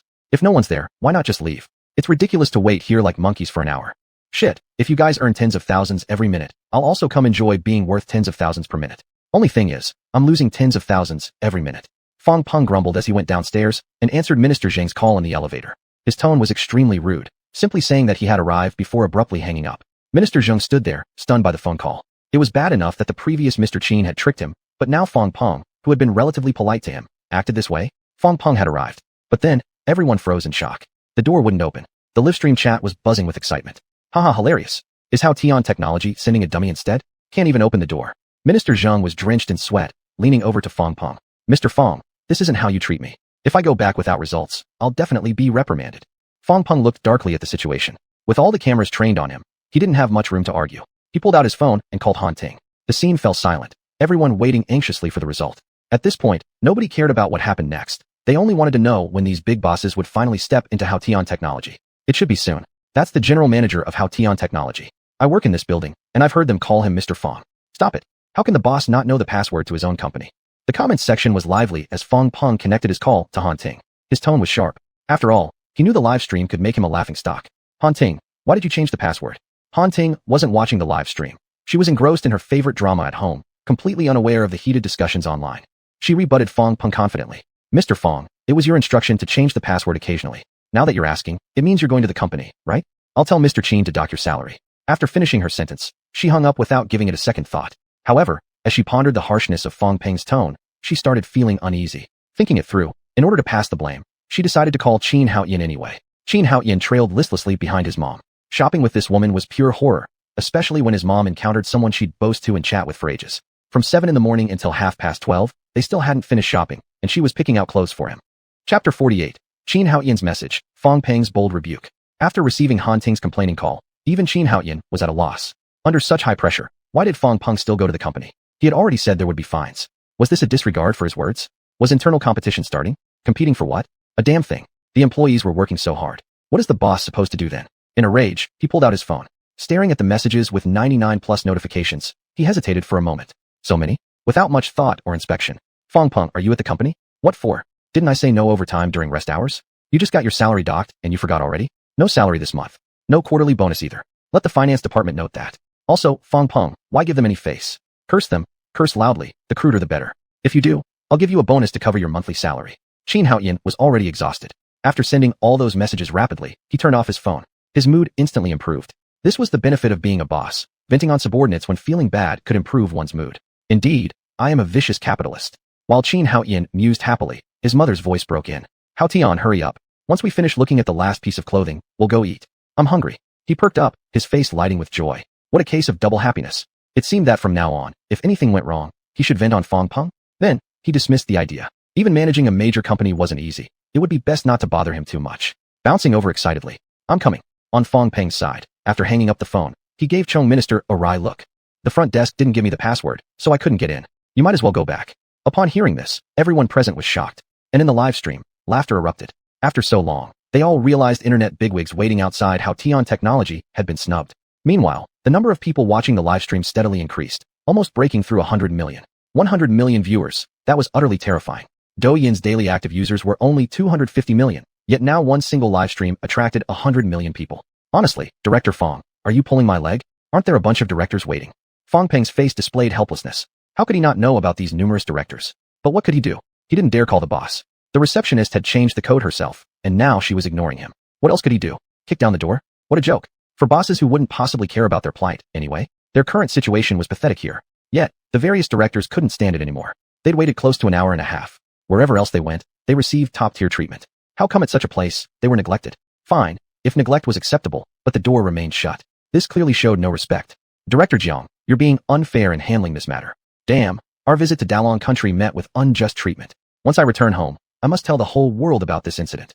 Dalongo country is like this. Inferior, trash, uncivilized, uncultured. Director Jiang Guangming of the Northern Zone felt humiliated. This was a nationwide live broadcast. It was an outright slap in the face for the leader of the Northern Zone of Mountain City. As a fourth-level official, how could someone dare show such disrespect? Huang Feng, isn't it? For this issue, you absolutely have to find a proper solution. With difficulty, Fong Peng replied. Just then, his phone buzzed with a message. Thinking it was rescue, he lowered his head only to see Qin Haoyan's message and instantly felt a blackout. He almost coughed up blood. After breathing heavily for a while, he calmed down and resolutely made a decision. Turning fiercely towards the crowd, he roared. Solve whose mother? I quit. Grass, what kind of stuff? A bunch of so-called distinguished individuals.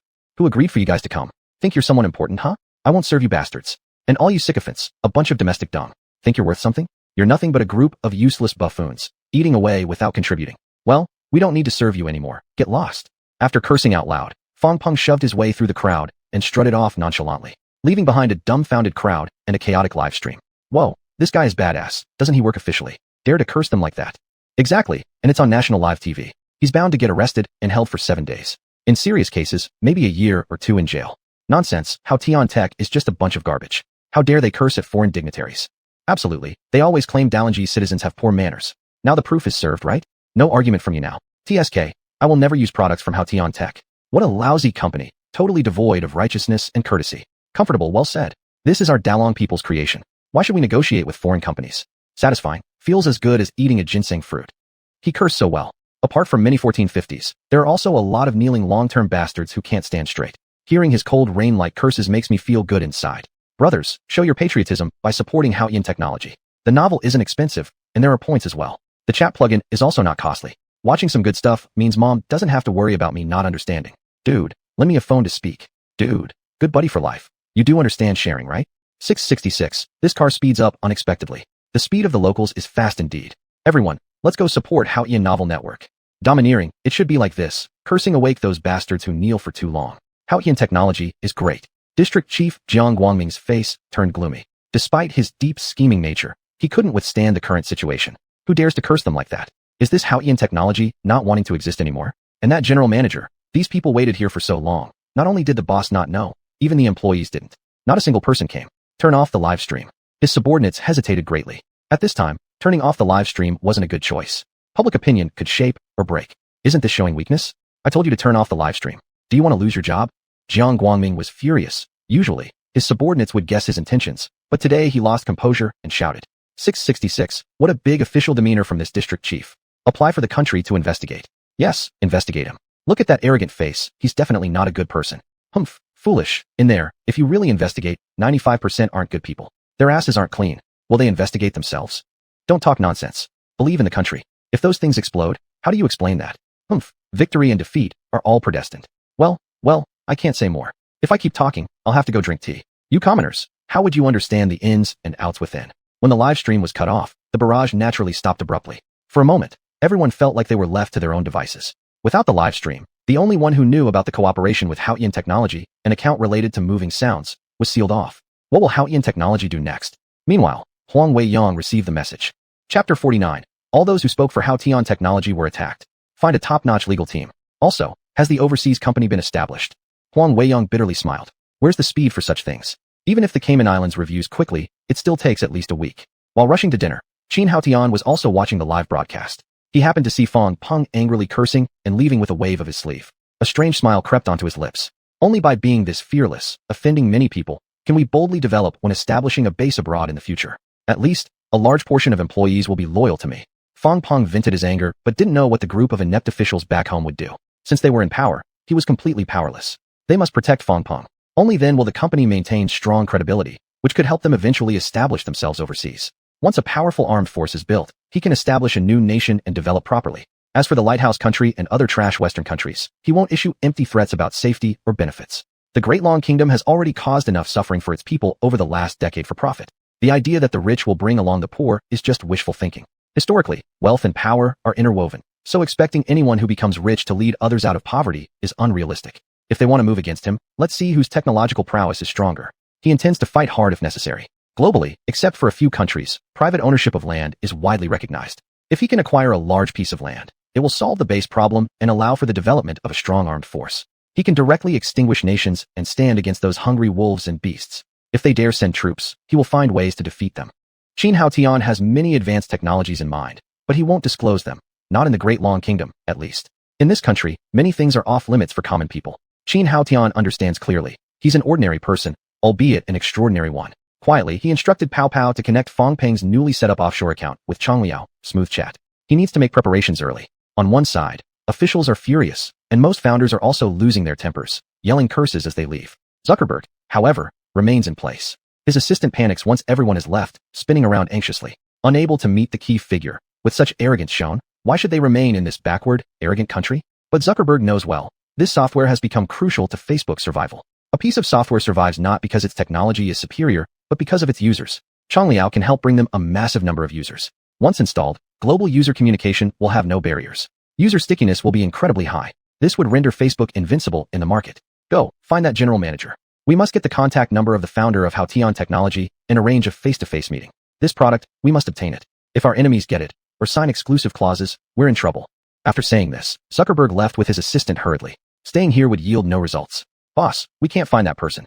Zuckerberg's face darkens. You're an assistant, not an idiot. Figure this out yourself. Doesn't the Great Long Kingdom government have their contact details? Go fast, don't stop. With no choice, the assistant had the translator chase after the Great Long Kingdom officials ahead, explaining that his boss needed Fong Peng's phone number. Before the internet giants arrived in Mountain City, Chong Guang tested Chongliao, smooth chat's various features via a ladder. Shock-faced, he posted on the university campus forum about his usage experience, including links to Haotian Novel Network and Haotian Technology's official website.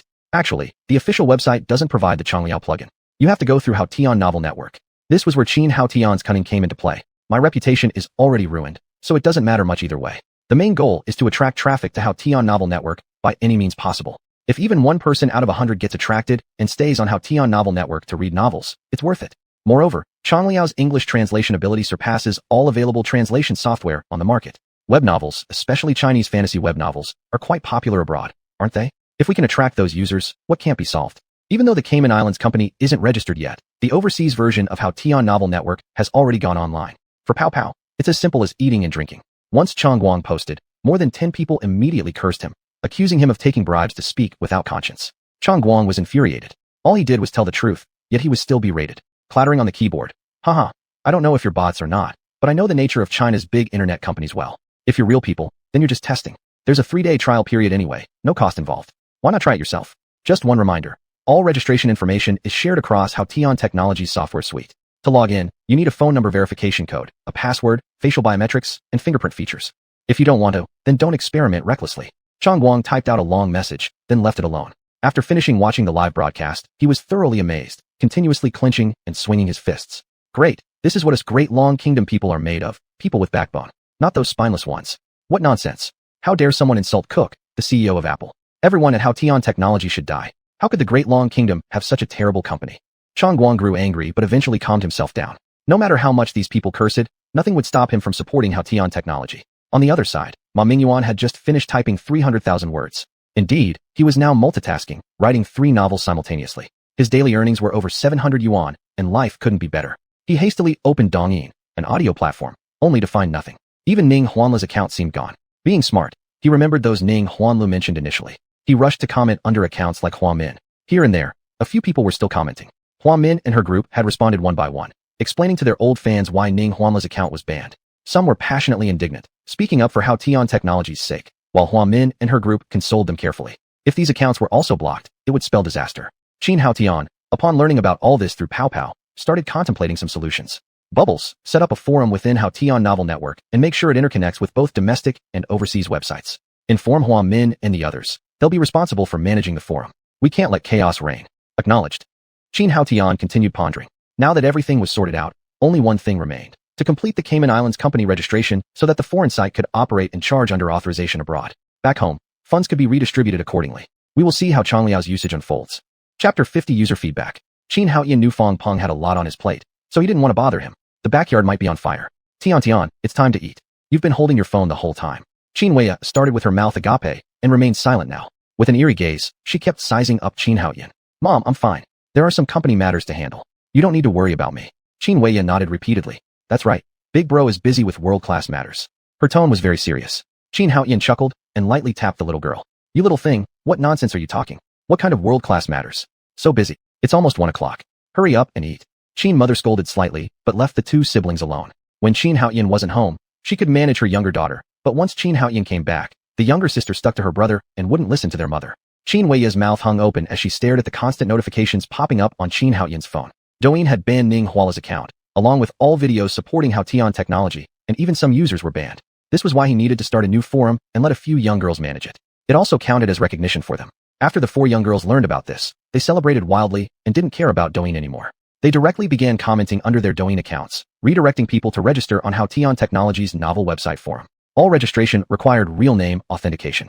The current messages popping up were comments from these young girls promoting Haotian Novel Network continuously. The news that 3 of them were endorsers for Haotian Technology spread quickly, attracting more people to their accounts. Qin Haotian glanced at it again and ordered Popo. Popo, do they have a way to bypass restrictions? Yes. Let them access information from abroad while hiding their IPs.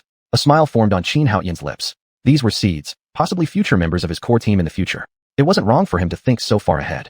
To enter space or develop advanced technology, there must be an adequate environment and researchers. Obviously, Long Nation did not have such conditions. His ultimate goal was to reach those places capable. On the Fudan University forum, a minor user posted initially getting attacked by many, but now gained unanimous praise. Amazing. You wouldn't know if you haven't tried. If only there were a few more language options. Currently, we can communicate only with users from Long Nation, Lighthouse, and the Sun Never Sets Empire. The previous commenter is a water army. Checked. Trash Haotian Technology, spreading lies everywhere. My god, I've a level 9 account. You accuse me of being a water army. A newbie level 1 trash is spouting nonsense here. Waste of space. I don't follow online stuff much. Thought this was clickbait. Tried out the translation feature, and I must say, compared to domestic paid software, it's much better and precise in word choice. Here's my annual membership.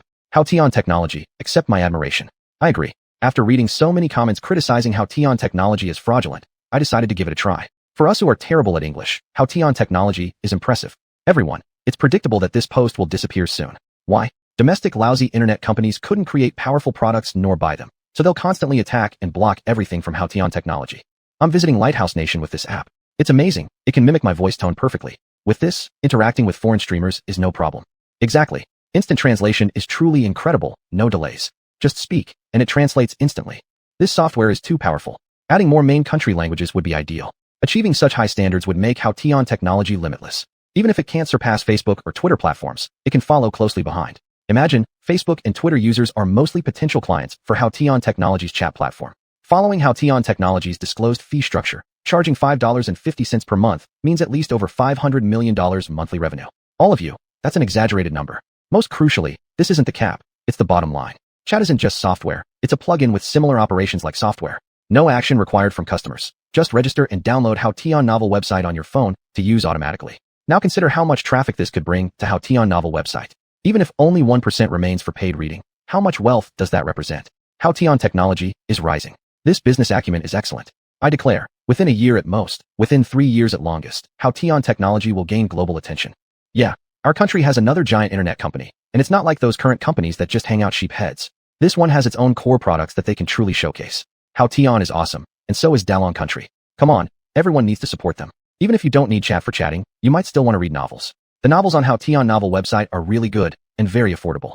There are also ad reading rewards divided into 3 parts. Part for the author, part for the reader, and the platform takes 30%. Compared with others, the cost of reading novels here is very low, roughly between 0.6 to 1 dime per chapter, which is a great deal. So many paid trolls. What trash How Tian technology is. Troll your mother. If you don't watch then get lost. Useless automatic bots. Registration doesn't cost money. Chat offers a free 3-day trial. Everyone can check it out completely. A company that can make both global internet giants and authorities eat a closed-door rejection must have powerful means and backbone. This is a self-developed domestic company. Absolutely incredible. Ho ho. Is the operating system ours? Are the hardware components ours? Forced praise. Isn't that awkward? We need to acknowledge the gap. Damn, there are 1450s, referring to government-supported online commenters. Here too, beat him to death. Xin is a second-year student at Fudan University, who usually streams games on the largest gaming live streaming platform domestically. With decent Lighthouse language skills, she primarily interacts with foreign gaming streamers on the platform and has gathered a nice group of followers. However, as Lighthouse isn't her native language and switching between 2 languages continuously made her audience remain steady around 700 to 800 people, preventing further growth. After discovering this software, she immediately tried it. Last night, her live stream's audience surged past the 2,000 mark, and her income skyrocketed significantly. This thrilled her beyond measure, prompting her to rush in and express her gratitude through comments. Unexpectedly, while yesterday saw numerous insults, today all responses were overwhelmingly positive. She didn't linger much longer and quickly logged on to How Tian Novel website to top up and become a member. There were many others like her. Approximately 4,000 people had recharged for a year. This was the only app that was cheap domestically, but more expensive internationally. Annual subscription costs were only 300 yuan, less than $1 a day, which wasn't pricey at all for those who truly needed it. It was very reasonable. Xuanhuan slightly raised an eyebrow. So many users providing feedback said chat was excellent. Chapter 51. Asking for contact information, familiar people. Xuanhuan himself was fully prepared to face a storm of curses, but the result was completely unexpected. So many people praised the quality of his company's products. Silently putting away his phone, amidst the complex and proud look in his little sister's eyes, he silently ate his meal. Tian, rest a bit this afternoon, then we'll visit Aunt Ruahua. Xuanhuan nodded. It was Mom's intention. There wouldn't be any problem if he complied. Besides, wasn't this trip back for that matter? All right. After the meal, as they stepped out of the mall, a female high-pitched scream came through. Catch the thief. Xuanhuan sighed in frustration. When had the security situation in Dalong Country become so bad? Looking over, he saw the middle-aged security guard named Xuanhuan standing calmly at his post, unmoving. Furrowing his brows, Xuanhuan dashed forward with agility. No matter what, since such an incident occurred right before him, it was better to help if he could. Though not overly muscular and definitely not the fastest, Xuanhuan watched as the thief escaped too quickly for him to catch up. He awkwardly returned, ignoring the owners sitting on the ground wailing. There were no scenes of anyone accusing him. Tian, you can't act so recklessly. Those are just hoodlums. What if they hurt you? Xuanhuan smirked dismissively. Back then, she didn't know, but now knowing her brother's secret, would those little hoods dare harm her brother? The global tycoon wouldn't even look at them, let alone someone so small time. Xuanhuan waved a hand. Mom, go back first. I'll return soon. Finishing speaking, he directly walked towards Xuanhuan. Hey Tian, what's going on? The matters this afternoon are more important. You can't delay it. His younger sister held on to their mother desperately. Whatever big brother decides, listening is enough. Once he becomes a world-level tycoon, the family will be glorified. Their mother, a rural woman, knows nothing. She mustn't delay brother's major affairs. Handing over a cigarette. I'm not chasing anymore. Xuanhuan only raised an eyebrow and didn't accept the cigarette offered by Xuanhuan. Xuanhuan didn't mind, lighting it up for himself, taking a puff. He could smoke, though he didn't particularly like it and rarely indulged in it. To help the country, there are other ways besides this method involving cigarettes. Last night, I was also at the square, seeing you catching that fly thief, finally releasing him under the order of someone who might be your superior. Xuanhuan remained silent, standing quietly. If I'm not mistaken, the same fly thief from earlier was that one from last night. Are you ex-military? Xuanhuan remained quiet for 3 seconds before his lips moved, and a hoarse voice came. No, stay away from me. Xuanhuan wasn't affected by the other person's attitude. You have excellent skills, you've been trained. 20 years in labor reform. So how about these skills? An old predecessor taught me. Xuanhuan said nothing.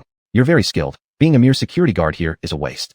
How about following me? Xuanhuan gazed in surprise at the speaker. Normally, upon hearing he'd spent 20 years in jail, most people would avoid him like the plague. This young man actually approached. I stayed in jail.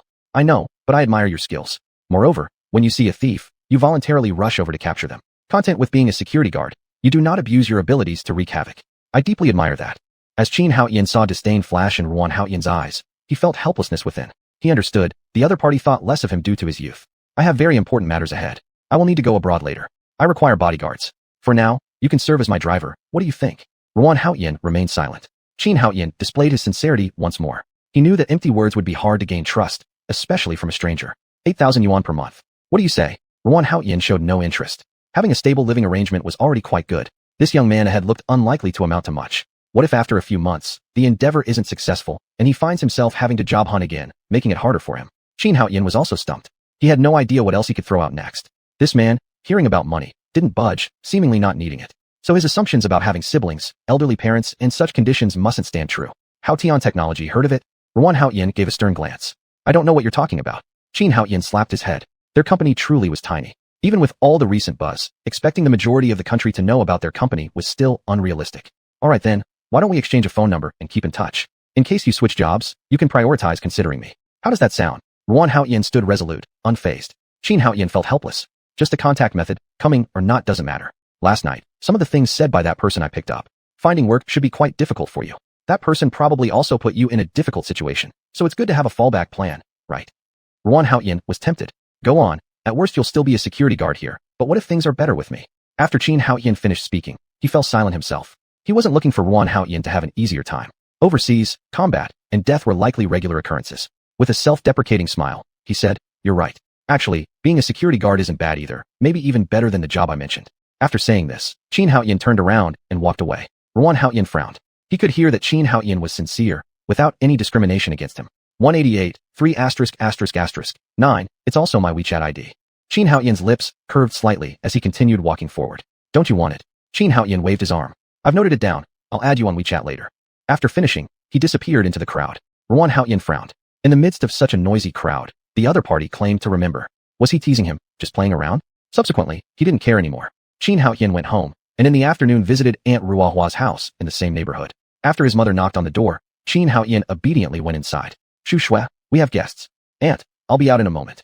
A familiar female voice rang out, and Xuanhuan was momentarily stunned. Could it be this coincidental? A graceful figure emerged from the room along the living room corridor. Auntie.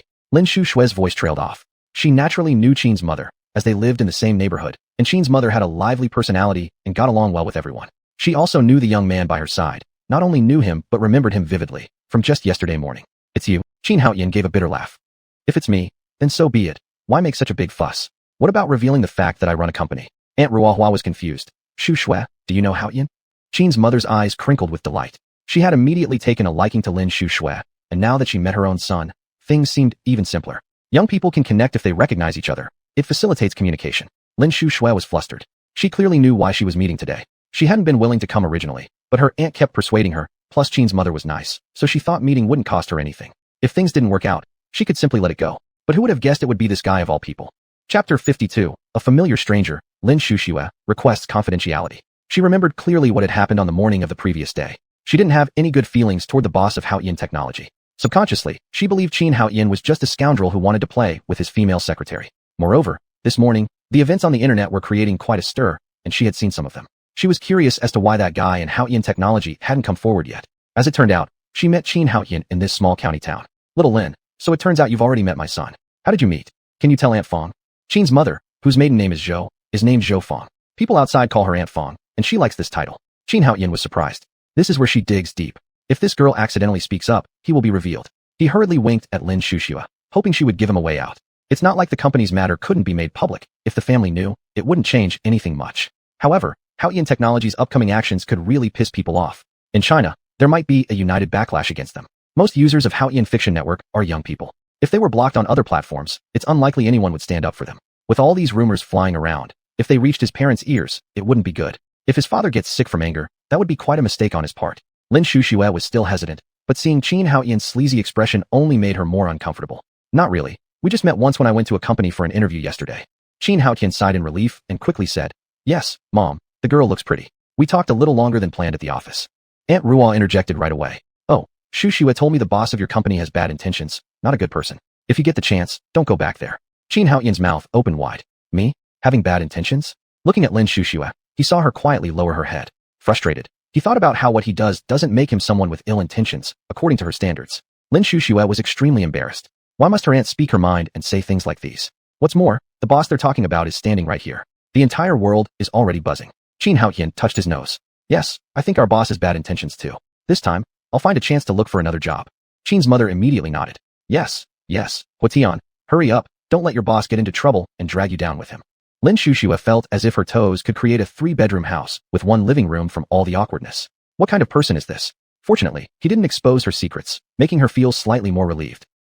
Huatian, we can talk about work later. Since you two know each other already, why don't you take little Lin out for a tour? You youngsters can chat about your own things.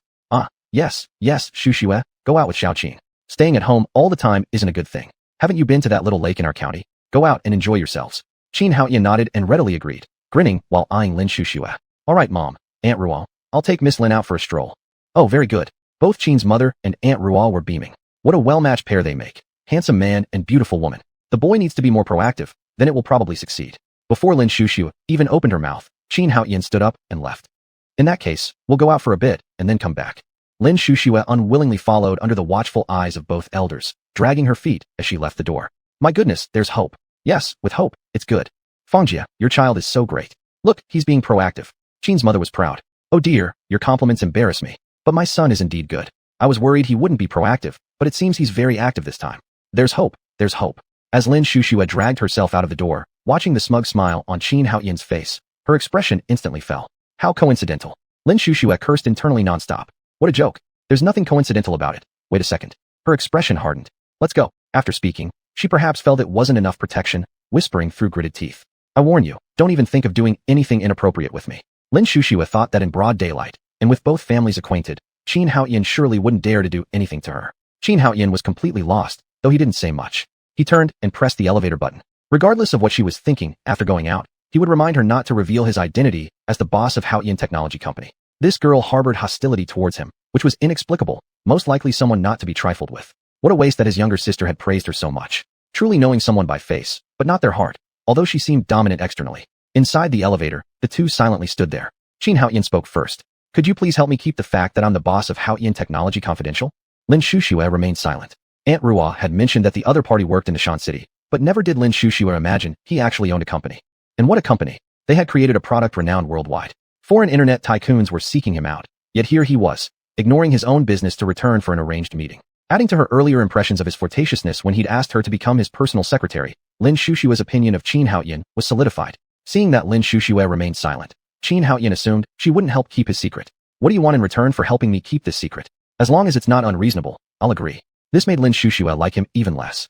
Arrogance and exaggeration seemed to define Qin Haoyan. When Lin Shuxue still didn't speak, Qin Haoyan grew anxious. The matter couldn't remain concealed forever. At best, they could only delay the truth from coming to light for a while. Especially now, with the company still growing amidst various rumors. They lacked a voice to combat these allegations, leaving their only option to wait until the firm established itself abroad. Then, they could address domestic issues directly, diminishing any threats.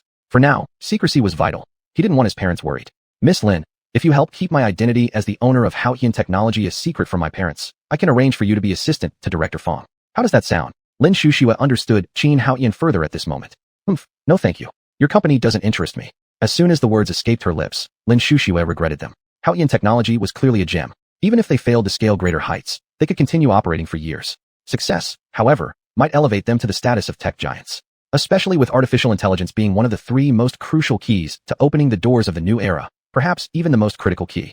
Though many criticized Huayan technology online, countless others yearned to join the company, working there promised a bright future indeed. Qin Huayan could only sigh in frustration, mulling over how to convince this woman to keep his secret. He hadn't foreseen ending up in such a predicament. If need be, he'd tell his parents outright. It would be better for them to hear the whole story from him rather than through gossip. Just then, Lin Shushue's voice broke the silence. Chapter 53, Zuckerberg comes knocking. Though I don't know why, I won't tell anyone. You can rest assured on that. I wouldn't stoop so low as to use this to threaten you. The two walked out of the building together and stepped outside. Children were shouting, elders scolding, and cicadas chirping, their sounds clearly penetrating the air. Qin Huayan squinted his eyes, looking up at the sun. This girl must have misunderstood him, yet she had managed to come this far. Thank you. Why are you hiding this from your parents if you're so capable? Lin Shushue couldn't resist her curiosity any longer and asked. In her eyes, apart from having a bad character and being overly boastful, Qin Huayan was someone who could leave all the bigwigs in the internet industry flustered, which was quite impressive. Ordinary people would certainly brag about such achievements wherever they went. But Qin Huayan didn't. Not only did people around him not hear any whispers, but even his parents were kept in the dark. Could it be that the money wasn't clean? A thought suddenly sprang into Lin Shushue's mind. Qin Huayan wasn't a good person, and this money probably wasn't legitimate either. Once this idea took root, it grew uncontrollably, causing Lin Shushue to shift away slightly as though getting closer might taint her.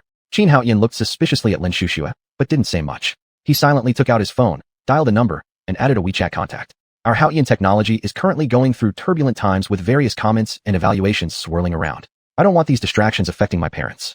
Does this reason work for you? Lin Shushue fell silent. She had expected many reasons, perhaps even lies, but she hadn't anticipated Qin Huayan providing such an answer. Oh, so it's like this. Qin Huayan shrugged. Let's go to the lake. Lin Shushue muttered to herself as she gazed at Qin Huayan's tall back. What? Lin Shushue's face turned slightly red as she shook her head repeatedly. No matter what, the fact remained that Qin Huayan was fundamentally a pervert. She certainly wasn't about to voice this thought. Qin Huayan didn't understand and said nothing more. He continued walking ahead by himself. The two didn't share many common topics, and their excursion felt rather dull and uneventful. On the way back, Lin Shushue became curious again. So many tycoons are seeking you out. Why do you hide? Qin Huayan smiled faintly, exuding an aura of confidence and authority. Hiding? Why would I hide? They're looking for us, true, but we never agreed to see them. It's a weekend, a day off, so whoever they are, we're still taking ours. My company will function normally during the holiday. Even if the emperor himself comes, it won't change. Moreover, they are the ones asking me, not the other way around. Why should I hide from them?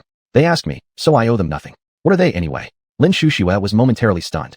In the country of Long, who wouldn't scream at the sight of those people? But Qin Huayan treated them as nothing special. How domineering. It seems that makes sense.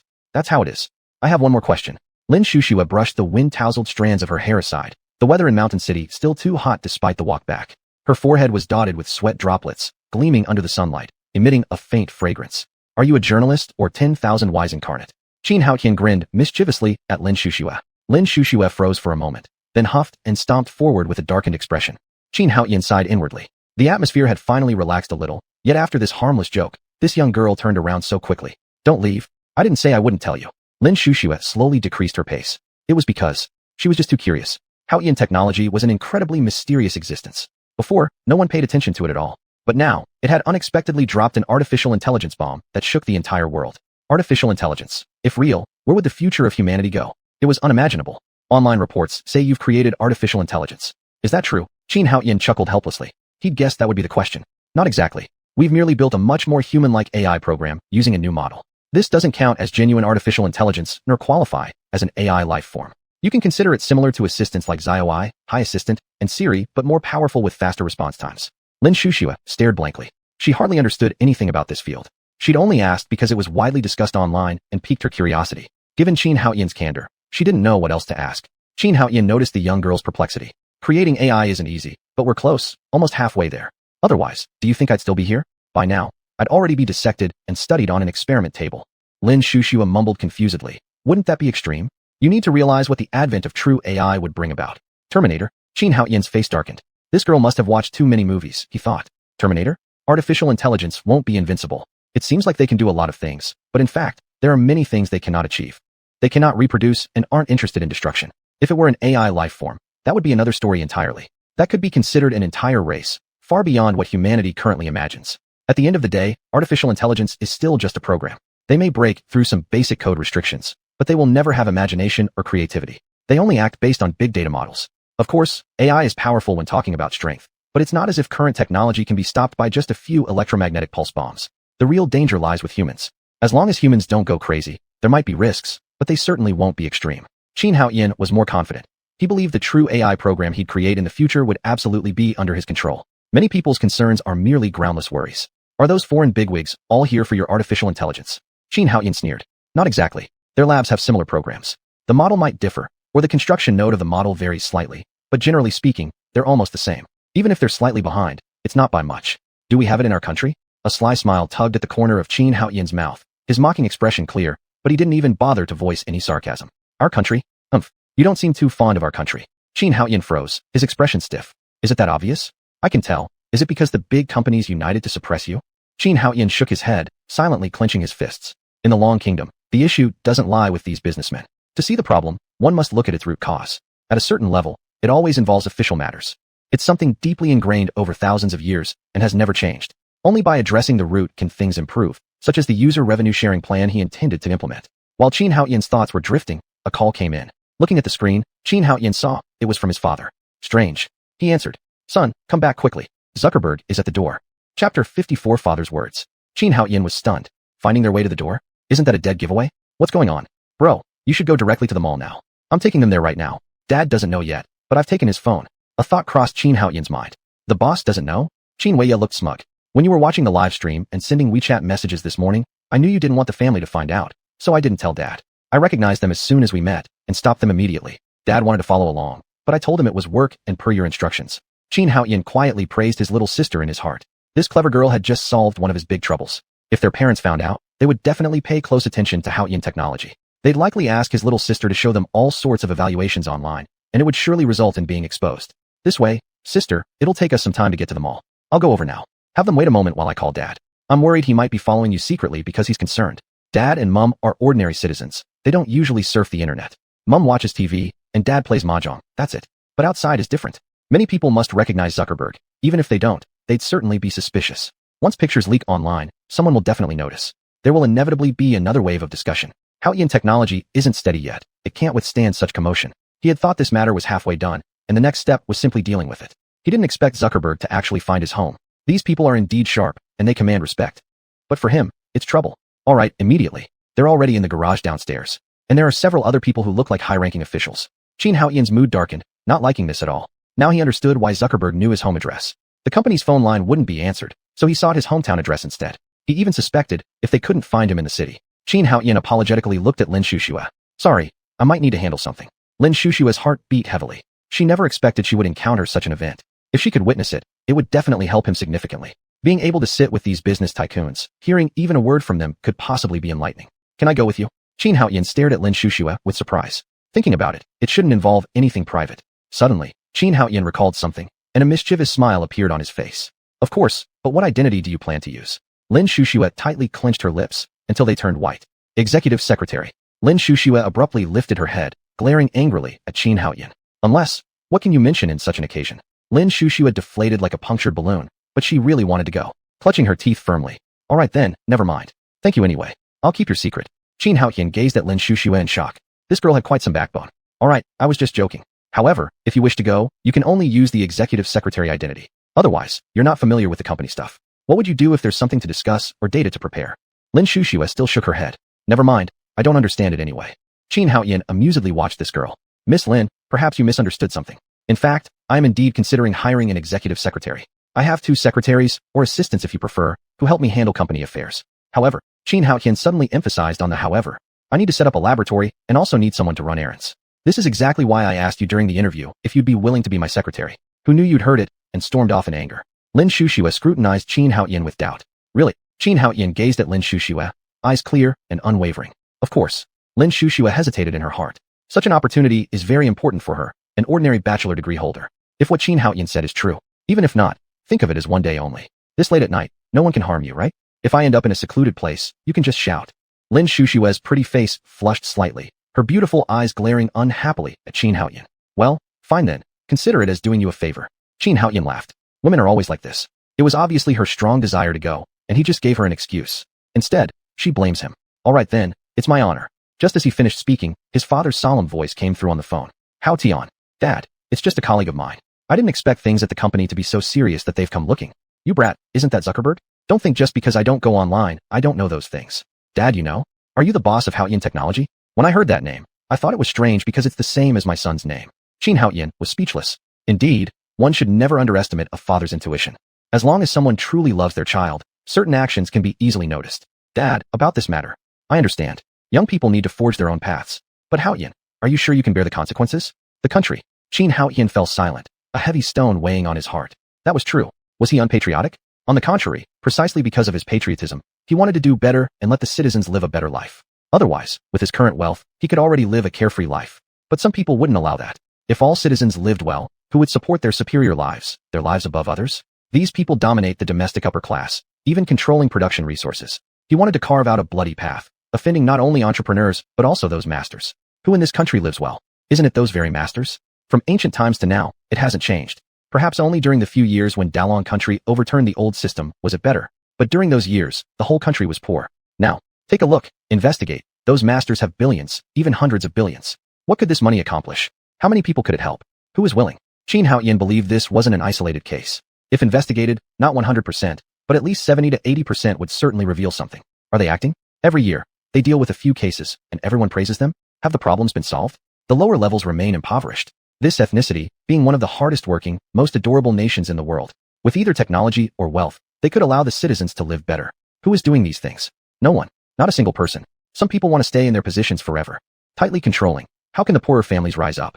As ordinary people, do they really have grand ambitions?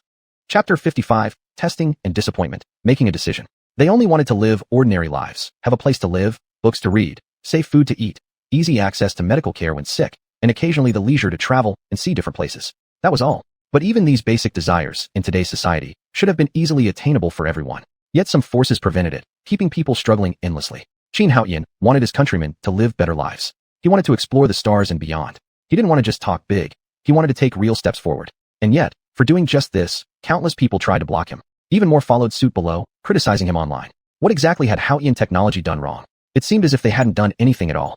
Haoyan, is it really necessary? Qin Haoyan paused, questioning if it was truly necessary. He could blend in with the corruption around him or gracefully step away from it all. But deep down, he knew he had both the ability and the opportunity to lead his fellow countrymen to a better life. After all, planet Waterblue was limited in resources. Not talking about venturing even further, converting the moon into something habitable, or even nearby planets. These feats would be monumental advancements for their entire race. Having the capability but not acting upon it, wouldn't that be betraying his talents? Wouldn't it be dishonoring the knowledge constantly flowing through his mind every day?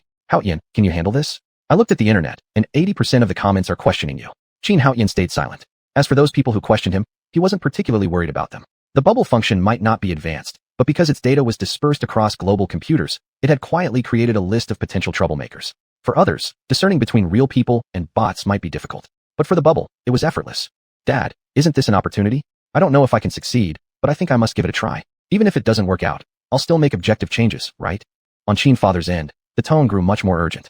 Just now is the beginning, and you should understand how enormous the resistance will be. Qin Haoyan's eyes darkened slightly. Dad, after some time, I'll go abroad. Silence stretched on. Then a sudden breeze broke the heavy heat of the summer air, bringing a little coolness. In case you go in or run into problems, what about your mom? Qin Haoyan couldn't speak. He also didn't know what to do. It wasn't so simple to oppose the state machine. Even if his intentions were good, how could others trust him? Moreover, his path would challenge the current system. Would those in power allow it? Dad, I'll be careful. Qin Father didn't say anything, only deeply sighing. It needs to remain confidential, correct? Qin Haoyan felt relief in his heart. For now, please don't let Mom know. Her temper, you know? Moreover, it's a kind of protection. You've always handled everything on your own since childhood without telling us at home. Qin Haoyan remained silent, his lips curving slightly upward. Father agreed to not tell Mother. This was a good sign. Rest assured, nothing bad will happen. I believe I can handle it.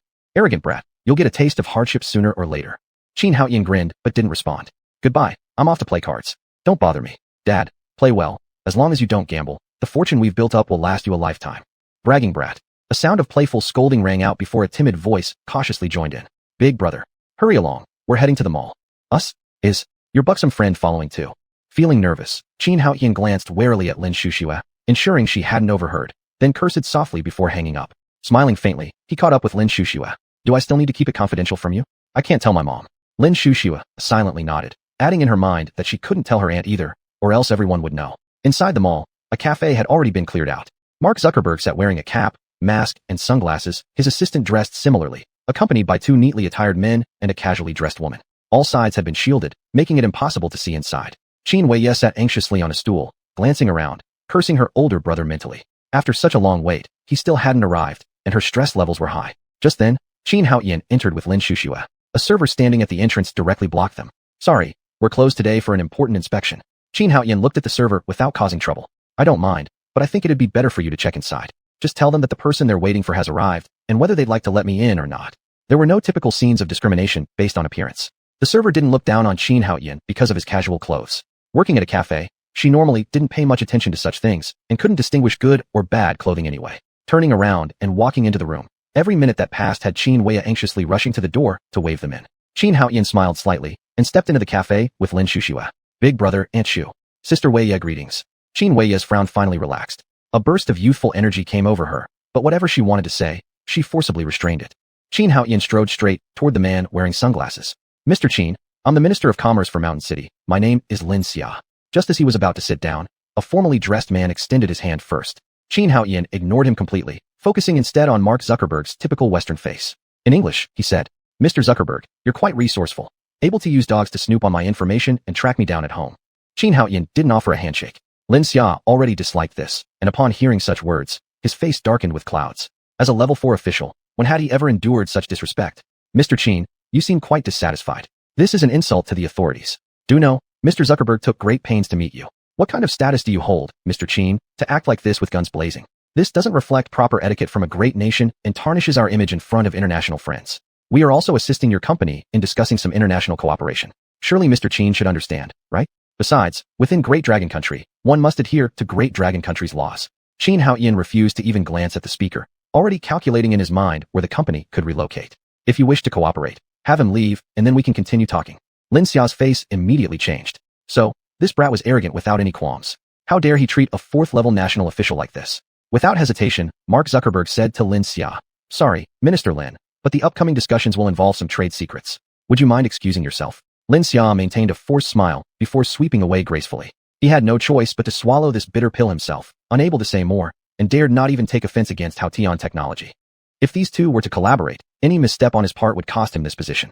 Qin Haoyan felt deep sorrow. If Lin Xia had dared to be more confrontational, perhaps Qin Haoyan might have regarded him higher, or even retracted his initial thoughts.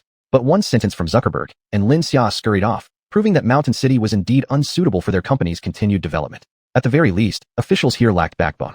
Chapter 56. You can't treat me as a sucker. Why had Qin Haoyan said those words just now? It was merely a test. Their Haotian technology has tangible products, already entering the international arena. He is young, and as long as he doesn't go too far, these officials would likely only feel repulsed but wouldn't do anything serious to him. Plus, with an upcoming collaboration with Zuckerberg, it's even less possible for them to act against him. Who would have thought that this would be the outcome? Yes, Qin Haoyan has now figured out that working with this sincere individual is a good idea. Despite his disliking of the other party's method, there's no denying that this person is the most genuine. Also, the one with the furthest vision. If Facebook could integrate Changliao, chat app, and develop multilingual models, it would become almost unstoppable. Qin Haoyan himself could also rely on this wave to build a data center for the company. Qin Haoyan never regards plans as unchangeable rules. At any time, if there's an opportunity, he'll change his mind instantly. The main reason being, lack of funds. Isn't Zuckerberg here to bring money? Mr. Qin, we at Facebook have come with the sincerest intention to negotiate with you. Qin Haoyan didn't respond. Is it truly with sincerity? Or is it because they see threats or opportunities instead? Mr. Zuckerberg, renowned globally, finding our company indeed surprises me. Zuckerberg gave a wry smile and waved his hand, signaling his direct assistant and interpreter to leave. Since Qin Haoyan can fluently converse in English, having assistants around are truly unnecessary. However, you and your partners have caused quite a few troubles for our company. Zuckerberg gave another bitter smile. He didn't want this either. Who knew the direct travel plan would leak, and those guys would directly follow behind him? Sorry for causing so much trouble. Qin Haoyan interrupted Zuckerberg. Stop playing those empty games. Tell me, how do you want to collaborate? He is not someone who hesitates. He likes to get things done straightforwardly. Mr. Qin, our valuation of your company is $100 billion. We're willing to invest $49 billion into the company for a 48% stake. Qin Haoyan stared at Zuckerberg in surprise. This guy has great courage. He believes that no other company could offer a higher price. It's not about value. All companies must consider profits, or else control over their company. But it seems Zuckerberg is different. Truly, these founders of internet giants are none fools. Before coming, they probably did some assessments, directly bringing out a very enticing price. Didn't see how Qin Weiye and Lin Shushue were immediately stunned in place. Mr. Qin, I won't beat around the bush. This valuation might be somewhat low, but for subsequent rounds, we're willing to keep investing. After all, the product hasn't been market tested yet, and the company isn't under my sole discretion. For the first round, this is already the limit I can mobilize personally, even needing to use some of my own funds. Seeing Qin Haoyan continue to stay silent, Zuckerberg had to add more terms. Finally, Qin Haoyan spoke. Is Mr. Zuckerberg talking about Changliao, chat app, or the entire Haoyan technology?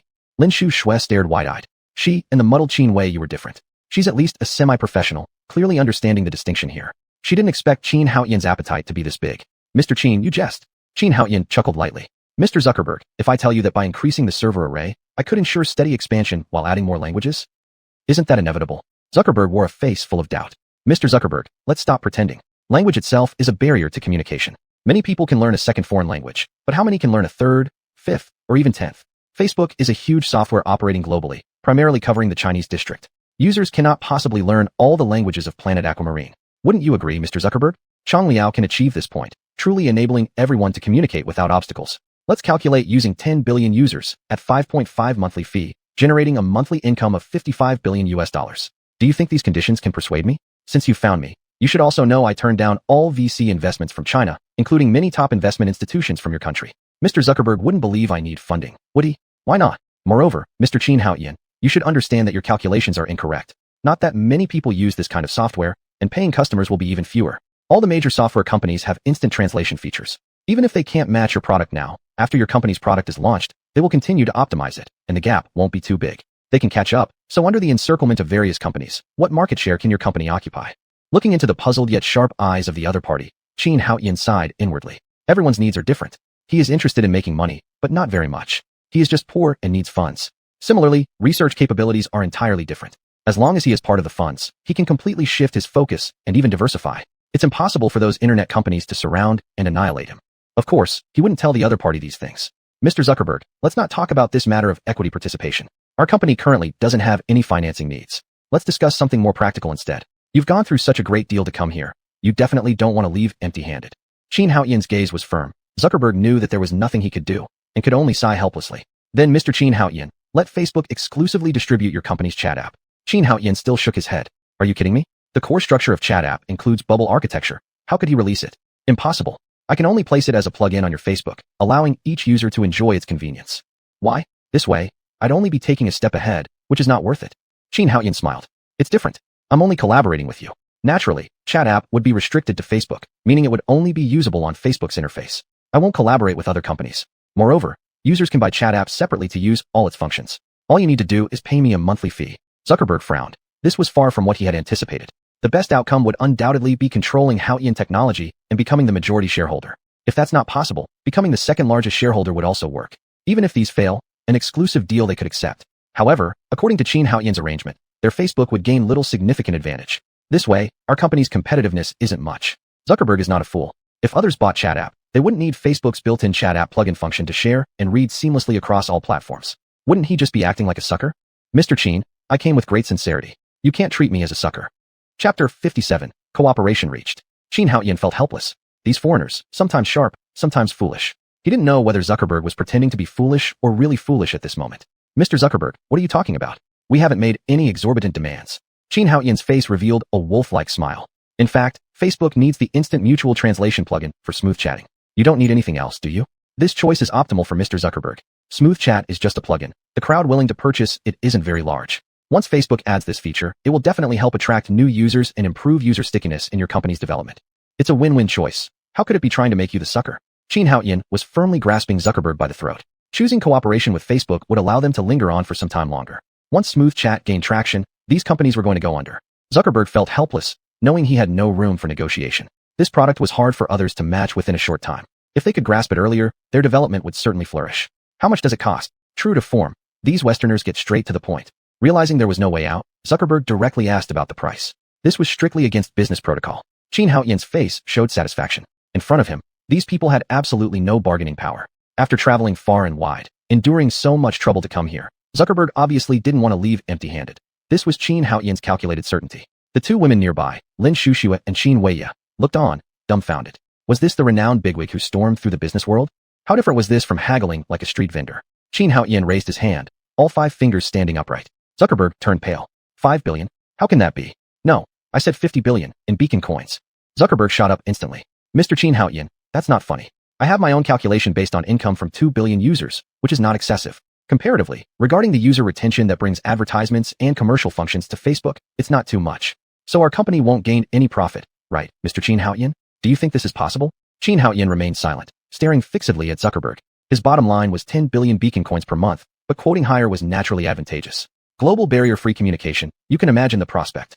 Naturally inflated. Many people were unaware of the future possibilities brought by real-time mutual translation. It indeed was a simple plugin. Yet once everyone grew accustomed to using it, Xuanhuan could quickly transform it into an online chat tool, developing more functions. For Xuanhuan, this was simply a matter of saying the word. Puff, Bubble, could handle it effortlessly. He was ready to share because he knew Huatian Tech wasn't capable of dominating the market alone yet, sharing benefits while sharing burdens.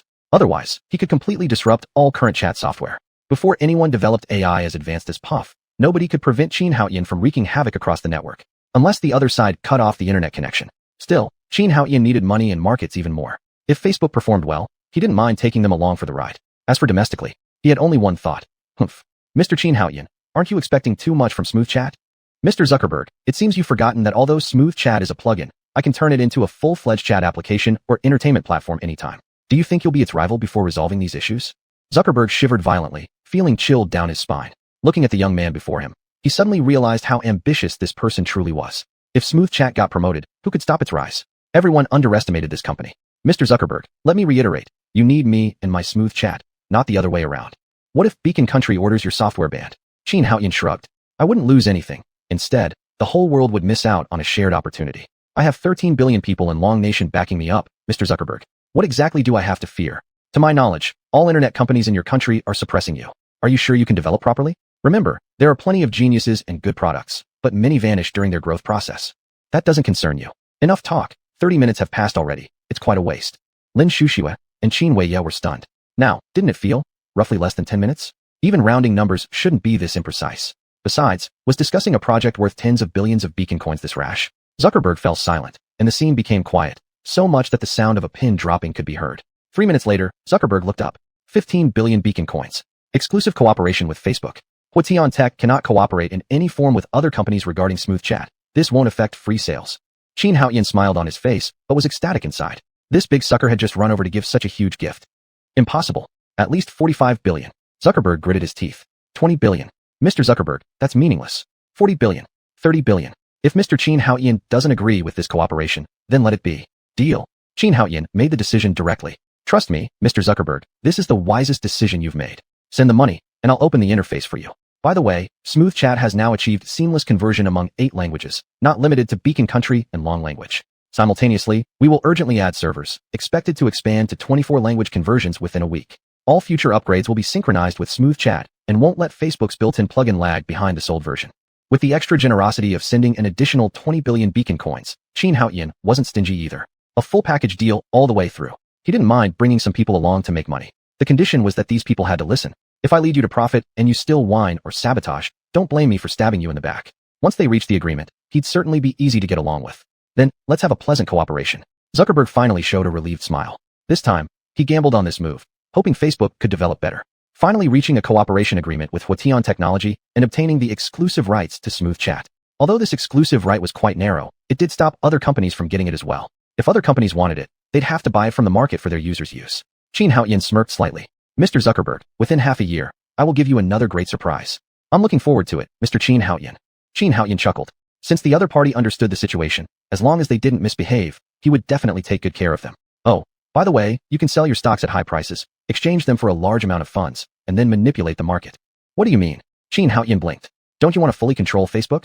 Zuckerberg hesitated. What do you mean, Mr. Xuanhuan? Chapter 58. Devious Thoughts. The Big Player Speaks. After this, we will issue a joint announcement about our cooperation, and Facebook's stock price will surely soar. In 4 to 5 months, I'll give you another big gift, on the condition that you don't stab me in the back. This time, we'll cooperate privately. You can dump your shares while I release news about artificial intelligence and crash the market. By then, global stock prices will certainly fluctuate. Mr. Zuckerberg, don't tell me you won't be able to reclaim most of your shares. Xuanhuan was extremely confident. At present, there should be nothing on software that could stump him. Zuckerberg squinted, contemplating the feasibility of this plan. Even if he couldn't get them all back, he should be able to recover most of his shares. Facebook has many shareholders, and his share isn't particularly large. As long as he holds over 51% or 67%, things will become very smooth for him. For example, right now, after he returns home, he is bound to face some challenges from shareholders. The key issue is that many large companies like Microsoft and Apple hold their shares too. Once Chang Liao enters Facebook, other companies may attempt to grab a piece. Alright, let's go with this plan. Mr. xuanhuan, here's what I'm thinking. I'll give you an independent interface of Facebook for you to handle development. Xuanhuan raised an eyebrow. He hadn't even brought up this matter yet. He had planned to directly hand it to Zuckerberg. It was impossible for the other party to give him Facebook's source code. Regarding leaks? Don't make me laugh. A crucial part of Chang Liao is managed by Bubble, so what would others do even if they cracked it? Without his and Bubble's permission, how effective could private use be? Can offline operation translate properly? He didn't expect that Zuckerberg would have such audacity. This was equivalent to placing Facebook's life or death entirely in his hands. Mr. Zuckerberg, you trust me this much? Zuckerberg stared seriously at xuanhuan. I trust Mr. xuanhuan. Xuanhuan was speechless. This guy did indeed have audacity. Nevertheless, these founders weren't simple. He was sure that Zuckerberg had his next move already planned. Just one thing. Could Mr. xuanhuan delay announcing this for a few days? At this request, xuanhuan immediately understood. After returning, Zuckerberg would probably sell a lot of shares from other companies to raise cash and reinforce his own company's shares. Doing this would naturally increase the value of his company's shares. Coupled with the announcement of cooperating with Chang Liao, the rise was inevitable. Then, at the peak, he would sell off, wait for Facebook to suffer a blow, and then frantically repurchase the shares. Coming and going, with ample funds, he would surely hold a significant portion of the company's shares. This would be advantageous for him. A partner whose interests are absolutely tied together was far better than verbal agreements. Agreed. Zuckerberg also displayed a satisfied smile. From xuanhuan's eyes, he realized that xuanhuan had understood his intentions. An intelligent partner made everything easier. With both hands tightly clasped, the two wore cunning smiles on their faces. Lin Shuxue and Qin Weiye kept scrutinizing the two men's faces and bodies. Thus, the deal for 30 billion lighthouse coins each month was concluded. How magical was this world? 30 billion lighthouse coins. 99.99% of Dalong citizens would never earn that much in their lifetimes. And this was just for 1 month. Kuei Yi's eyes gleamed with dollar signs. Her older brother was this rich. That meant she wouldn't need to work her entire life, skip studying, and just enjoy herself being a waste. Stop drooling, it's getting on your clothes. Xuanhuan's teasing voice rang out. Kuei Yi instinctively wiped her mouth. Stupid brother, I wasn't drooling. Lin Shuxue couldn't help but chuckle. Weiye was still as funny as ever. The four of them burst into happy laughter, and the atmosphere grew harmonious. Over there, Minister Lin Xiao left with a somber face and immediately contacted an official representative from Mountain City. He recounted every detail of what had just happened.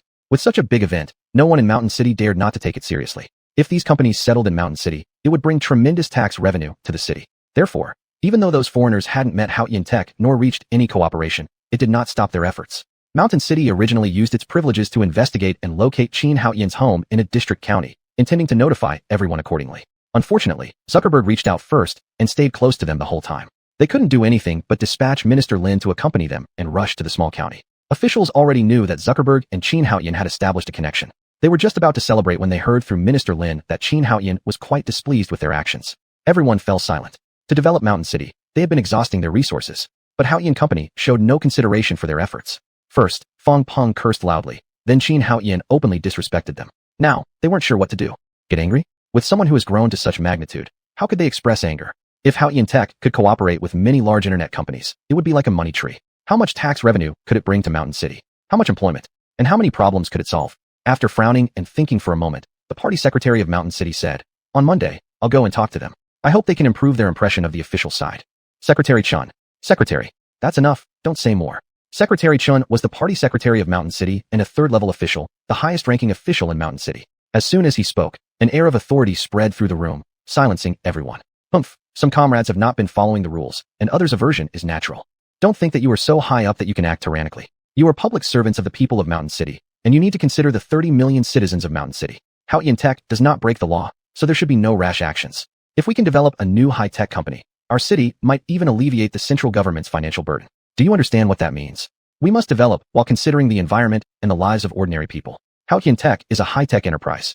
Once developed, it will benefit Mountain City and the entire country. Even speaking on a smaller scale, it will also contribute positively to your political achievements. I've emphasized from the start, that we must cautiously handle Haotian Tech Company. As long as they don't violate laws or commit crimes, we should clear all obstacles and ensure their needs are promptly addressed. What about you all? You conducted unauthorized investigations into other people's information. Is this something you should do? Secretary Chen's tone was stern. This matter was a good thing, but the other party showed no gratitude, and there was nothing he could do about it. With their connection to Facebook, the future was predictable. Those at home who sat back expecting benefits wanted to suppress Haotian Tech, but their hopes were likely to fall through. In this way, Haotian Tech was bound to soar like a great rock spreading its wings. Secretary Chen wasn't originally from Mountain City. He had been transferred here from another province to work.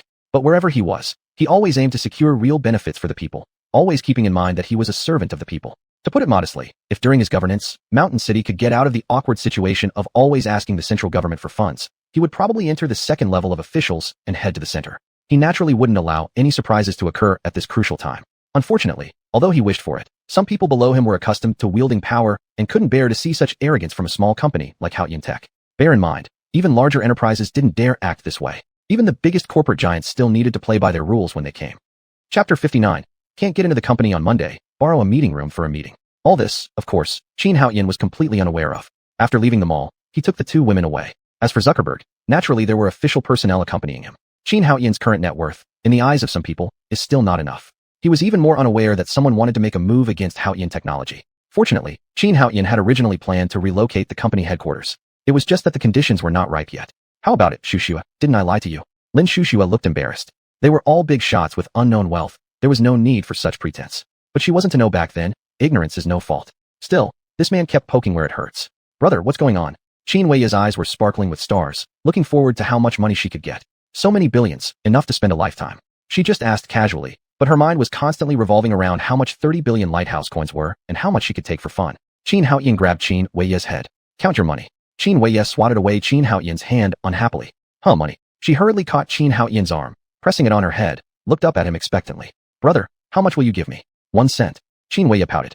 Brother, this is a gag order. Asking for a gag order when you're so young. If you don't give me, I'll tell mom, then let her discipline you. See who mom disciplines. Xuanhuan looked like a deflated balloon. Susu sister, look at him. You're going to be his girlfriend soon. Help manage him for me. Lin Xuanhuan's face turned red, silently saying nothing. Xuanhuan sighed deeply at this sight. Money truly was a wonderful thing. Now he wasn't a hooligan anymore. Don't be ridiculous.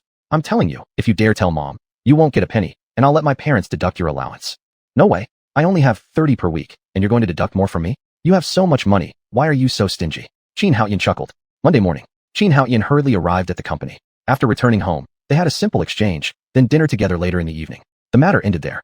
Of course, his mother and Aunt Ruahua, seeing Xuanhuan and Lin Xuanhuan sitting together, thought there might be something going on and were overjoyed. He came so early today, naturally because something major happened in the company. Huang Weiyang had come earlier as well. With so many major events happening in the company, how could he, as an assistant, not show up? More than 40 employees of the company, plus 20 new hires, gathered together totaling over 60 people. They waited anxiously outside the gates. Some interns muttered in their hearts, barely able to hold back their laughter. If only the timing was right, they would have taken out their phones to spread rumors everywhere. Looking at the crowd standing outside the gate and the pitch-black office interior, Xuanhuan frowned. What are you doing? Welcoming me? Fang Peng laughed bitterly. Boss Qin, Han Ting changed the password lock. She didn't tell us, and she hasn't arrived yet. Xuanhuan hadn't watched the live broadcast initially, thus knowing nothing about this matter. What happened? Everyone began talking at once, explaining the entire reason. Xuanhuan stared oddly at Fang Peng. Isn't this the most unfortunate general manager? I'll contact her. Everyone watched earnestly. Would the girl really ignore the boss call? Sure enough, she didn't answer. Fire her, hire someone else. What kind of shape is this? Fang Peng looked at Xuanhuan, suggesting this plan. Never mind. Huangya, go find the property management and borrow a meeting room for us. Let's wait for her. Xuanhuan wasn't worried. He himself said employees can be late as long as they arrive by 11 in the morning. The rest of the employees snickered, while Fang Peng wore a helpless expression. He knew this would happen. Soon, everyone reached the property management meeting room. Everyone was clear. Xuanhuan Technology may be a big player, flattery was endless, and the property immediately tidied up the meeting room for them to use. There are some new faces. Old employees weren't phased. Having worked alongside Xuanhuan for half a year, they already understood his carefree heart, and they weren't too scared of this big boss. As for the interns, they were nervous. Xuanhuan Technology promised excellent benefits, which were hard to match in the city. Reorganize it properly and formalize it as a system. This sentence made old employees start discussing among themselves. New employees were less familiar and did not whisper among each other. All right. I'm telling you, the company will grow rapidly, and we need to change our previous lackadaisical ways. As the old saying goes, no rules, no square. As our company grows quickly, it certainly needs a set of effective regulations. When we have more people, it will also be easier to manage. Everyone stopped what they were doing and listened attentively to Xuanhuan's speech. The company currently only has one product. The popular Changliao doesn't count, it's just a plug-in. Next, I'll delegate tasks. Everyone needs to be ready for work. Yes, boss. The interns all chimed in loudly. With the big boss giving orders, how could they not follow? Xuanhuan rubbed his head. All right, Huang Weiyang, you come up with the rules. Fang Peng wouldn't do, as his rules would definitely be too strict on employees, and that wasn't good. He aimed to build a profitable company, not one that oppressed its own staff. Instead, he intended to provide better conditions for his employees. Huang Weiyang was also dumbfounded. What kind of company and boss was this? He had merely known some superficial details, How could he establish the rules? Boss? Or else you could tell us what changes there are. We can discuss the system in the next step, and then have employees confirm it. Xuanhuan thought it was indeed reasonable. Cough. All right, then I will speak. The company's development plan remains unchanged, but now we must boldly take our first step. This matter, Huang Weiyang, you are responsible. Huang Weiyang was again perplexed. What did this mean? They were completely unaware that Xuanhuan now had 30 billion lighthouse coins worth of monthly income, surpassing their comprehension of his ambitions. The company will establish an entertainment department under your responsibility, Huang Weiyang. Existing old employees remain in the company for their regular duties. Separately, form a personnel department, technology department, finance department, administration department, headquarters customer service, legal department, and public relations, 7 departments in total. Fong Peng, this is under your responsibility. Xuanhuan gazed at the group of veterans in the company. He needed an assistant, primarily responsible for establishing research institutions and related affairs. He hadn't found a suitable person yet. Huangya, you contact a headhunting company and help me find a personal assistant. I will conduct the interviews personally. Huangya's eyes glimmered with surprise. Last Friday, Mr. Qin slipped away from the interview, and now he wanted to conduct interviews himself. Okay, noted. The company is preparing to construct our own headquarters. Fong Peng, you and Huang Weiyang discuss where to build it. My suggestion is Sichuan Province or Guizhou Province. Mountain City isn't suitable. I don't plan to stay there.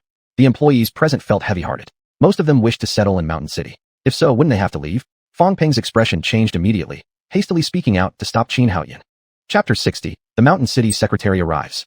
Mr. Qin, the company is still in a phase of rapid expansion. Shouldn't we prioritize the company's situation before making any other moves regarding the headquarters?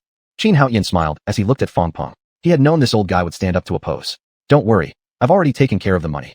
Fong Peng was greatly pleased. Mr. Qin, are the sales of Changliao really performing quite well?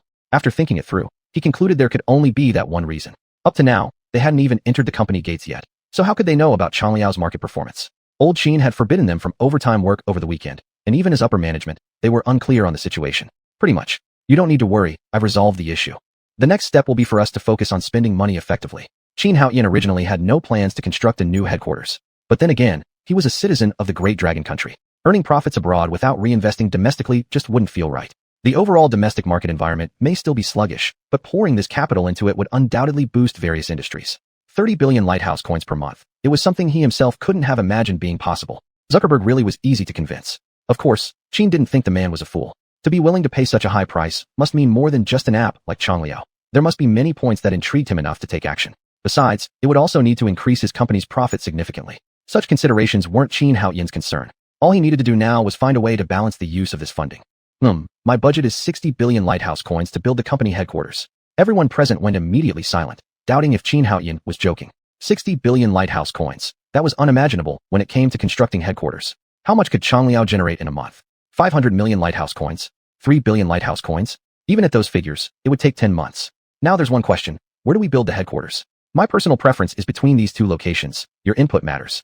He wasn't overly fond of the local officialdom in Mountain City. Switching places might not drastically change things either. But what if it did? What if moving led to better results down the line? Headquarters aren't like regular offices. You can't move them whenever. Huang Weiyang suddenly stood up. Mr. Qin, personally, I suggest we keep it in Mountain City. Speak your thoughts. Xuanhuan didn't reject Huang Weiyang's suggestion outright. He wasn't too well versed in politics and current government dynamics, relying more on intuition and preference. Huang Weiyang, as an elite, joining Haotian Technology recently, probably knew a bit more about the existing authorities' stance. Mr. Qin, the local government in Mountain City isn't bad. It isn't as corrupt as people might think. Moreover, Mountain City has convenient transportation by sea, land, and air. It even connects directly with foreign countries via mini freight trains, which benefits us by reducing costs. Additionally, Mountain City is a popular city, attracting talent as long as wages are within acceptable limits. Huang Weiyang listed out numerous advantages with clear reasoning. After pondering for a moment, Xuanhuan made no decision yet. This was merely an idea after all. They first needed Facebook's funds transfer to come through. There was time for discussion. Over these days, let's see how the official side responds. Fong Peng stared at Huang Weiyang, smacking his lips. Look at this, the difference between an elite and him. Presenting sound reasons, Mr. Qin took it right away. In that case, let's set this aside for now. New employees, given the light workload, should integrate quickly into the company. The company is developing rapidly, so should you all. Try to improve yourselves as much as possible. Having spoken a few sentences, Xuanhuan continued looking ahead. Next, there's the matter of overseas operations. Huang Weiyang broke into a bitter smile. Last Saturday, Xuanhuan told him to establish a company, and today was Monday, still no shadow of progress. Helpless, Huang Weiyang stood up and forced himself to say, Mr. Qin, the foreign company hasn't been established yet. My friend, Yvan Jess, is currently applying in the Cayman Islands for registration. Good. Can it be registered successfully within 3 days? Huang Weiyang showed difficulty on his face. I'll urge him a little. Since it was a friend, He couldn't force anything either, so he could only negotiate further. Qin Haoyan waved a hand decisively. Fong Peng, once back at the company, transfer 1 million coins to Huang Weiyan, let him send it forward. Huang Weiyan blinked in surprise. He had just joined the company, yet Mr. Qin handed over 1 million coins like this? Although running off with the funds was impossible, manipulating some gains wasn't difficult. But Qin Haoyan didn't care one bit. Trust goes both ways. Suspecting someone means you shouldn't employ them. A mere 1 million coins wasn't significant compared to company development. For Qin Haoyan, the next words left everyone dumbfounded once more. Remember, concerning overseas, we won't manage that. Just moments earlier, they were discussing overseas business growth, yet now Qin said they didn't need to bother with it anymore. The purpose of registering this overseas company is twofold. 1, to act as an agent for our company's products, and 2, to prevent sanctions, both domestically and internationally. Qin Haoyan glanced around everyone with forceful determination. All of the company's products will be simultaneously handed over to the overseas company for them to manage and authorize. We won't directly participate. As soon as these words were spoken, everyone understood what Qin Haoyan meant. Haoyan Technology wouldn't be involved in overseas operations, but would instead sell agency rights and then transfer them to relevant agents. This way, the company avoided bloat and potential international disputes. The revenue might be less, but so were the complications. If any sanctions came from abroad, they would no longer concern them directly. To be precise, it was about dividing the profits while letting others shoulder most of the risks. Just as Qin Haoyan was about to continue, a property manager rushed in hurriedly. Sorry. Fong Peng looked grim, stood up, and headed toward the door to handle the situation. After a short conversation, his expression changed dramatically. He quickly ran over to Qin Haoyan and whispered something to him. Qin Haoyan's impression of the Mountain City authorities improved significantly. He had been wondering if Mountain City officials would approach him before Zuckerberg made a statement, and here they were already. Huangya, Chen Hao, you two take the employees on a tour as part of a welcome ceremony for joining the company. I need to handle something. Apologies to all new employees who have just joined Haoyan Technology and are encountering this kind of situation. We hope you work hard and live happily at Haoyan Technology. Later, we'll organize a group dinner where we can bond. Huang Weiyan, Fong Peng, let's go. After speaking, he rushed off with Fong Peng and Huang Weiyan toward the company. The other party was still waiting. No matter what, as a major figure representing local governance, their willingness to personally come and wait outside his company doors demanded respect. From this, it was evident that Huang Weiyan wasn't wrong. Mountain City's government indeed wasn't bad, and the presence of a few corrupt individuals didn't make it a lost cause. Thinking this, Qin Haoyan quickened his steps. This meeting would likely cover numerous topics, and if the other side provided satisfactory answers, he wouldn't object. Huang Weiyan had been right. Mountain City was truly a suitable location for the company. Without discussing its high potential growth ceiling, the speed of development was already commendable. Chapter 61. Can't really get in. Qin Haoyan arrived at the company with Huang Weiyan and Fong Peng shortly after. At the entrance of the company, an older man in his 50s with thinning hair stood calmly amidst a crowd. He wore a white shirt and slacks, paired with a pair of gray leather shoes. Secretary Chun, should we? What should we do?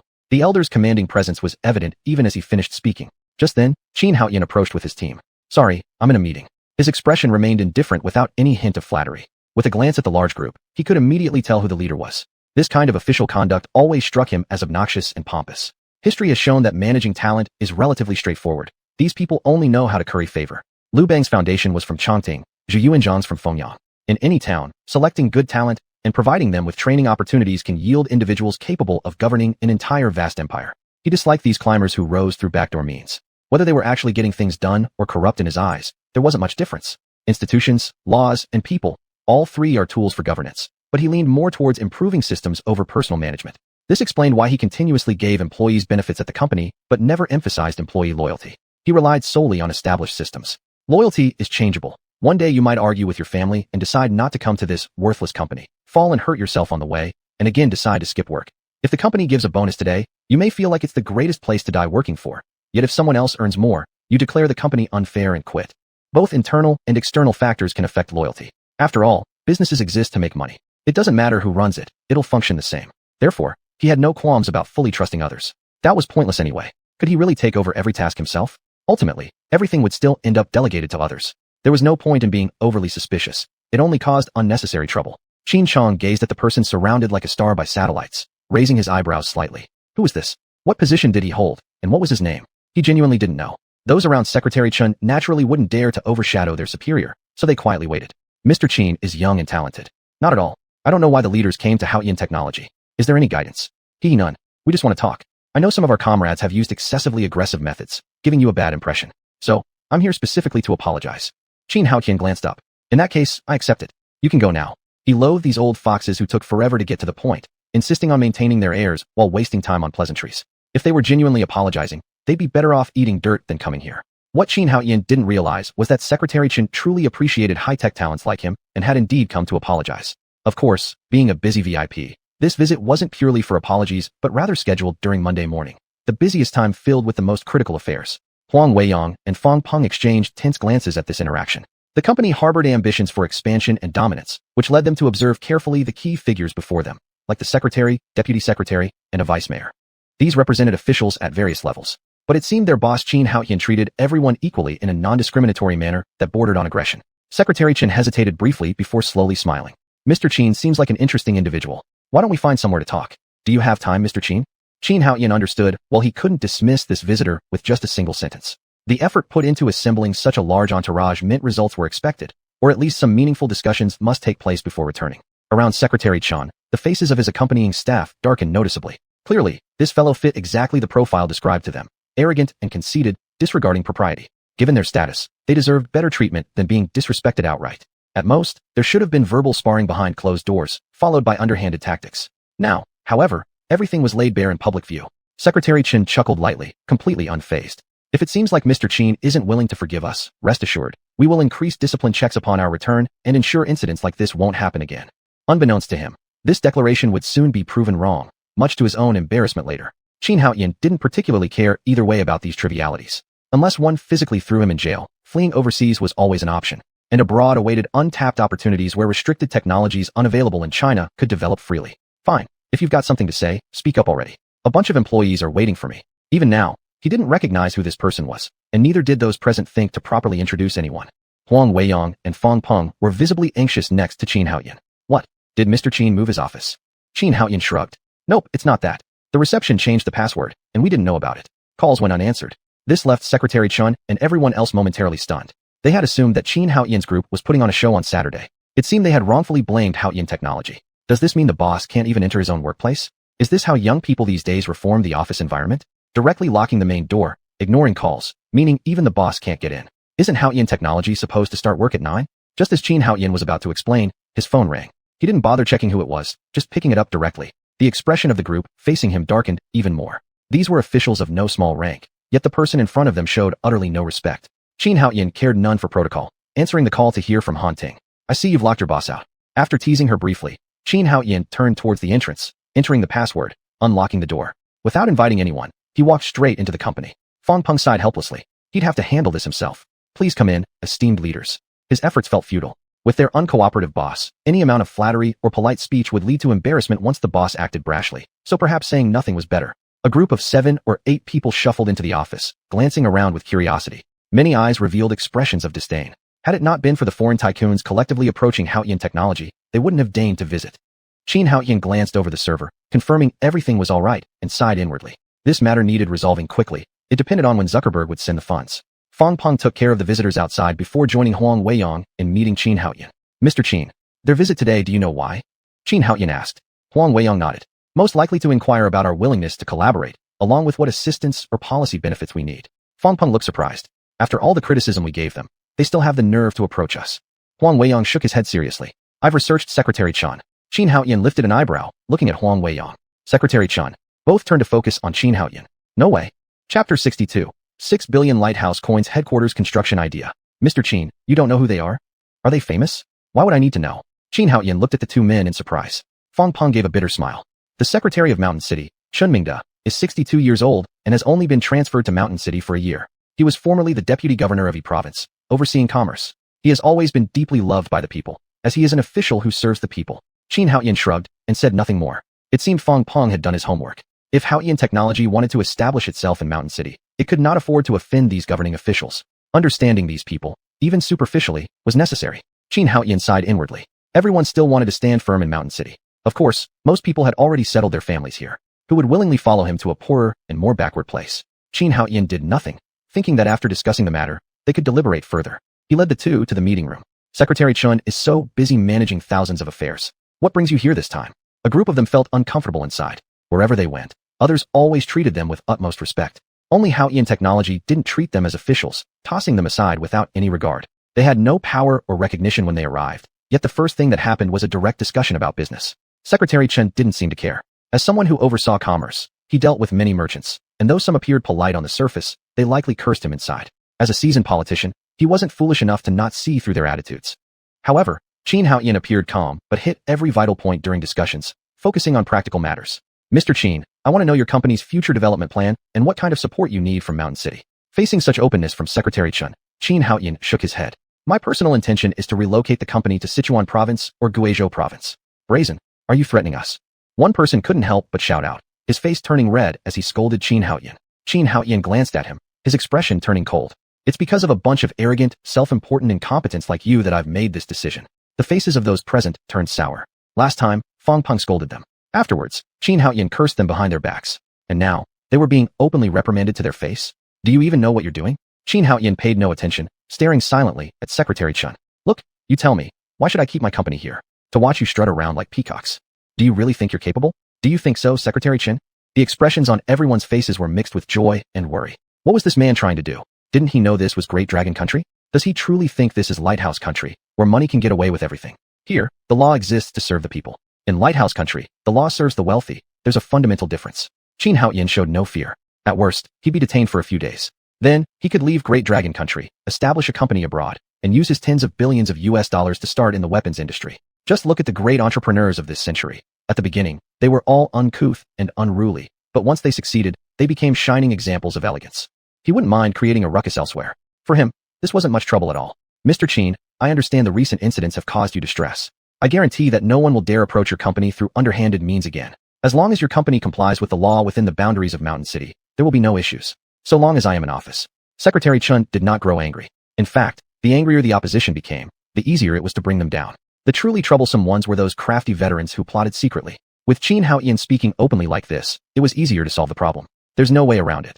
This company would soon become a supergiant earning at least 10 billion lighthouse coins monthly. Having another such company in Mountain City would greatly promote its development. Mountain City was struggling, as one of the 4 direct administered municipalities, always relying on central support. Now, finally, a super company emerged, and he didn't want to lose it.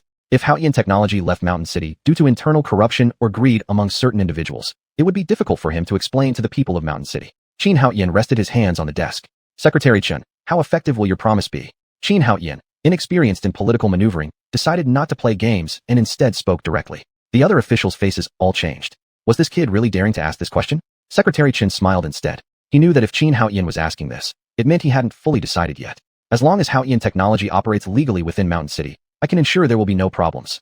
Secretary Chen was fully aware that Haoyan Technology only required this period of support. As soon as Xuanhuan chose to cooperate with 1 or even 2 global internet companies, the business would soar immediately. Given its status as a high-tech enterprise, once it developed without breaking laws, those officials who might harbor intentions against it would find it exceedingly difficult to act. This type of company didn't require too many complex projects, and for those in power who wanted to make moves, they would hardly have any opportunities. As long as Haoyan Technology didn't evade taxes, it was virtually flawless. Xuanhuan neither confirmed nor denied. Well, that's fine. I want a piece of land, at least 100 mu. 1 mu is 666 square meters, which equated to over 600,000 square meters, roughly a plot 300 meters in length and 200 meters wide. Though sizable, it wasn't insurmountable. This matter can be discussed after we return, and we'll give you a response later. It's not much of a challenge. Still, may I ask, Mr. Qin, if you could disclose the company's plans? Xuanhuan maintained an unchanging expression, not responding directly to Secretary Chen's question. I plan to use this 100 mu to construct our company headquarters, with an expected investment of 60 billion lighthouse coins. If possible, I can assign this project to Mountain City Urban Construction Investment Company, on the condition that they meet our requirements. The officials present began to breathe more rapidly. 60 billion lighthouse coins to build a company headquarters. What an extravagant gesture. Currently, the world's most expensive company headquarters belong to Apple, which cost 50 billion lighthouse coins. Were Mountain City to construct a headquarters costing 60 billion lighthouse coins, the employment and financial circulation generated during construction would be unimaginable. Just considering the economic impact post-completion was mind-blowing. What was their entire GDP in 2019? 2.36 trillion Great Dragon Country currency. 60 billion lighthouse coins translated, at current rates, into over 400 billion Great Dragon Country currency, nearly 1/60th of Mountain City's annual output. What a bold move. Had their city really come across such a great opportunity? The same group of officials who had just been glaring furiously at Xuanhuan now looked at him with heated eyes, as though they wanted to devour him whole. Secretary Chen, however, surprised Xuanhuan by remaining extremely calm. Has Mr. Qin reached cooperation with Mr. Zuckerberg? Chapter 63, a large amount of land. Although Secretary Chen's statement was phrased as a question, his tone was extremely certain. Xuanhuan said nothing but quietly gazed at these officials, his lips curling up slightly. These people were not good apples. Upon hearing money, their eyes gleamed with greed. Just moments before, they had been antagonistic towards him. Now they couldn't wait to swallow him up. This is the headquarters. I'll also need a section of factory land. Upon Qin Haoyan saying this, everyone again stared hotly at him. Does Manager Qin plan to enter the manufacturing industry? Qin Haoyan did not respond to the words of the official who had spoken. He didn't know them, and he wasn't afraid either. Secretary Chun, you should know that land in Mountain City is much more expensive than in Sichuan Province and Guizhou Province, right? What do you think? How should I make my choice? Qin Haoyan retreated strategically while staring at Secretary Chun. Staying wasn't impossible either. Ensuring safety and smooth administrative approvals was part of it. So was money. While the transportation and commercial activities in Guizhou and Sichuan provinces weren't as good as in Mountain City, constructing large service clusters would be beneficial. Each place had its advantages. Qin Haoyan compromised due to computational power requirements, intending to continue purchasing some servers from Long Wei, but he wouldn't buy too many. In his view, all current hardware was outdated. He was fully capable of innovating and transforming everything, even creating smart robots if necessary. At that point, none of these issues would be problems anymore. Though it seemed like he had plenty of money, compared to what Qin Haoyan planned to do next, it wasn't significant. There was no way he could afford to waste it. There simply wasn't enough. Manager Qin, does your company have a plan for when to start building the headquarters? Do you have a location in mind yet? And similarly, what are your requirements for industrial land? Secretary Chun, having been stationed in Mountain City for a year and originally responsible for business affairs, directly asked the most fundamental and core questions. Only by knowing can he go back to deliberate. If the other party spent 6 billion lighthouse coins on constructing the headquarters and developing the company, knowing or not knowing about such developments already loses its significance. Investing 6 billion lighthouse coins would boost any area in Mountain City's 9 central districts. I estimate within at most 2 months, we'll determine the location. As for the factory, it will be adjacent to the headquarters. For the factory, starting at 10,000 mu, approximately 1666 acres, there will be no upper limit. Qin Haoyan explained this way naturally, since the factories he established must cover full domain manufacturing. With insufficient space, how would he develop? Facebook's big spender was willing to pay 3 billion lighthouse coins for the exclusive corporate use rights of a translation software. Qin didn't feel financially tight and naturally intended to do everything at once. Once the headquarters is built, surrounding land values will naturally increase significantly. He definitely didn't want to waste money on land purchases. All the seated officials felt their scalps tingle. Even though industrial land is relatively cheap, considering a 50-year property right, this 10,000 mu plot would cost at least 50 million yuan in Dragon Country. The land alone required so much investment, coupled with investments into the headquarters. Does what technology actually have that much funding? Can a single piece of software be this profitable? The officials' eyes flickered as each one calculated in their own minds. This time, a troubled look appeared on Secretary Chen's face. With Qin Haoyan revealing nothing but speaking grandly, he found it hard to decide. Primarily because, temporarily, he couldn't find an appropriate location. They certainly wouldn't give him an unopened road or inaccessible terrain. Manager Qin, such a grand project. Qin Haoyan chuckled. We lack money, but money needs circulation to create value. The company needs to develop and cannot keep money sitting idly in the bank. He thought to himself how this was just the beginning. The real money-making ventures hadn't even started yet. Of course, the ventures that consumed funds haven't begun either. To be honest, this time, he underestimated young Zuckerberg. Zuckerberg was indeed ruthless. To secure exclusive enterprise-level applications, he was willing to spend extra. Manager Qin, speaking frankly, such a huge amount of money, regardless of which city it is placed in, no one would underestimate it. Our leadership team will definitely conduct serious research and quickly come up with some locations for you to choose from. What do you think? Qin Haoyan smiled, but said nothing. Of course, I'm not in a hurry about this matter. After all, there's still 2 months' time. I will contact both Sichuan Province and Guizhou Province simultaneously, then finalize the location based on the best options. Secretary Chen's body trembled for a moment, a flash of severity passing through his eyes. Huotian Technology being able to put out such a large sum of money clearly meant they had partnered with Zuckerberg and received substantial funds from him. Moreover, he was certain that it was more than just 60 billion lighthouse coins.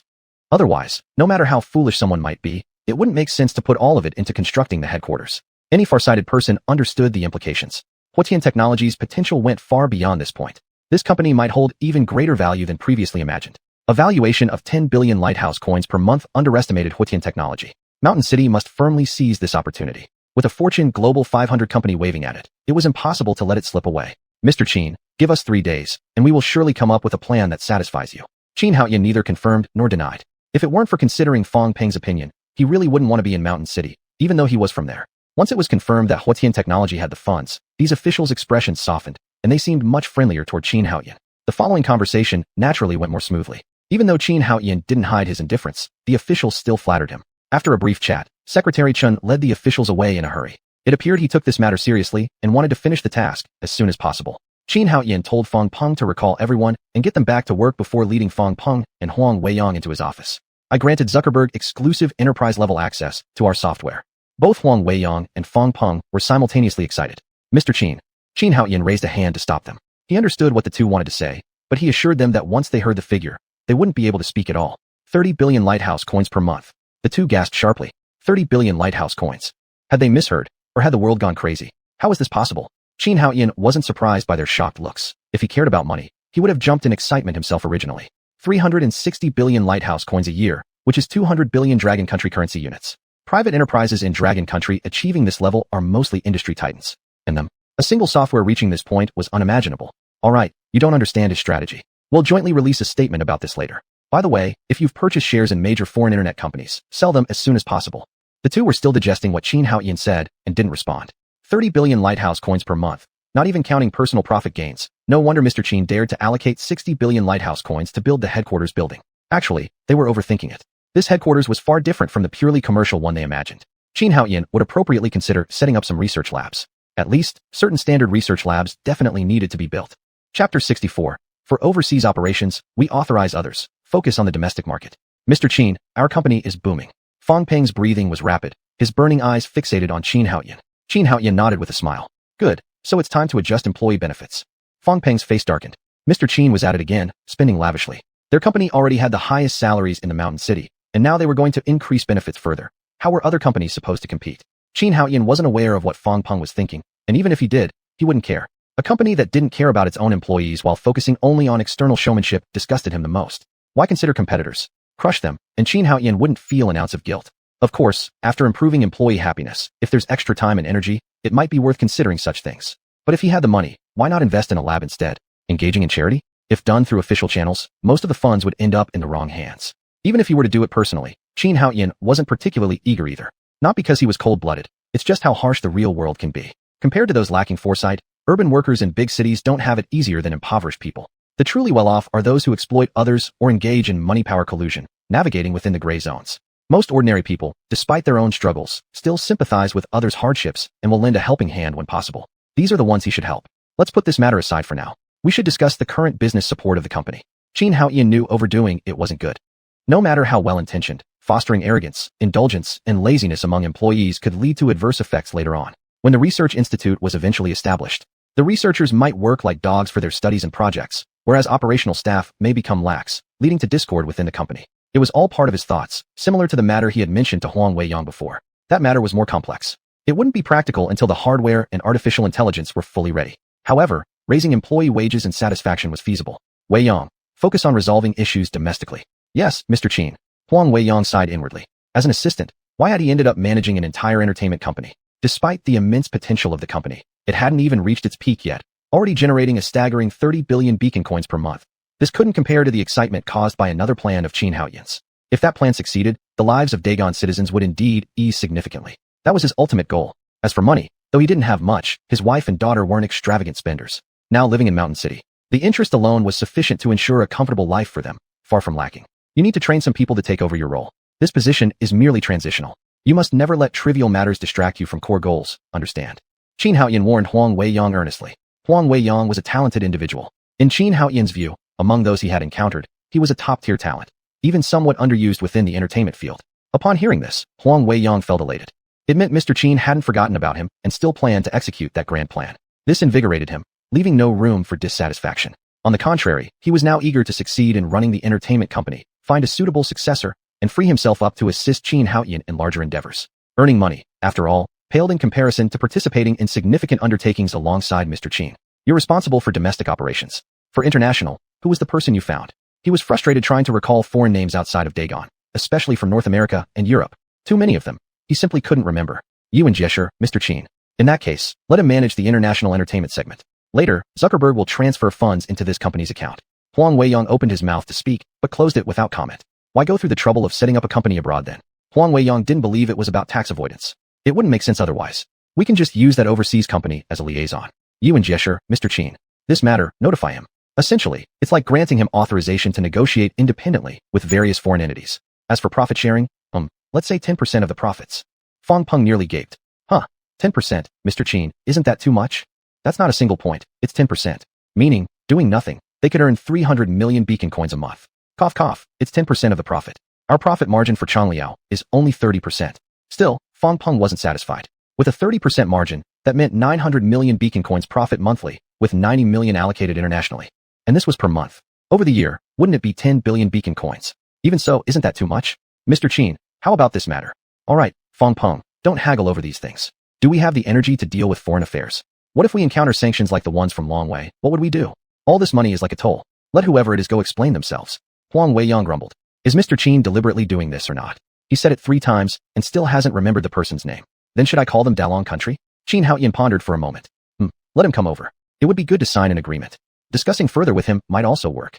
Qin Haoyan mused internally. He didn't believe in what they called business agreement spirits. When interests were large enough, that thing became just a piece of waste paper. The people from Dalong worshipped all the things those foreigners portrayed. Of course, it was indeed because the people from Dalong themselves weren't upstanding. They had tarnished their own reputations. Thinking about this, he wanted to complain as well. Indeed, the best at swindling were their own people. All right, there's nothing else. You two can talk about the company matters then. Fong Peng stared blankly. What could he say? On weekends when overtime wasn't allowed, they got locked outside on Monday morning.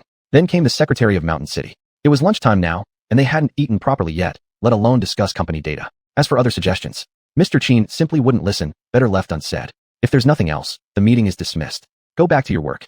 New employees need to be well taken care of. Don't let them feel cold-hearted. The company needs to retain a sense of humanity. Before, most of the employees were programmers, and every day in the office, one only heard the tapping of computers. Few spoke. If it weren't for a group of familiar faces, most couldn't likely endure such a suffocating environment. Now it was good that a batch of non-programmers had joined, more than 20 people. These were the future of Haoyan technology, and naturally, they couldn't be neglected. Understood, Mr. Qin. Next, what should we do? Fong Peng gazed expectantly at Qin Haoyan. This general manager of his was most stifled, unable to do anything substantial. Every small issue landed on him. Qin Haoyan lowered his head and mulled for a bit before waving his hand grandly. Chapter 65. Stock Market Turmoil. Confusion spreads worldwide. Business as usual. If there's nothing else, I'll be off work. Fong Peng felt as though he were a cultivator with rising energy that was nearly unbearable. There's no saving this company. Let it perish. I'm tired. Qin Haoyan didn't care at all. After saying his piece, he left. He urgently wanted to head back to the research lab since his mind was brimming with numerous technologies he needed to actualize. The office was merely an incidental arrangement for him. Just sitting back down in his office, Qin Haoyan grew awkward. He needed to purchase a batch of servers, but had forgotten to tell Fong Peng about it. Hastily, he called Fong Peng back. Mr. Qin, what's the matter?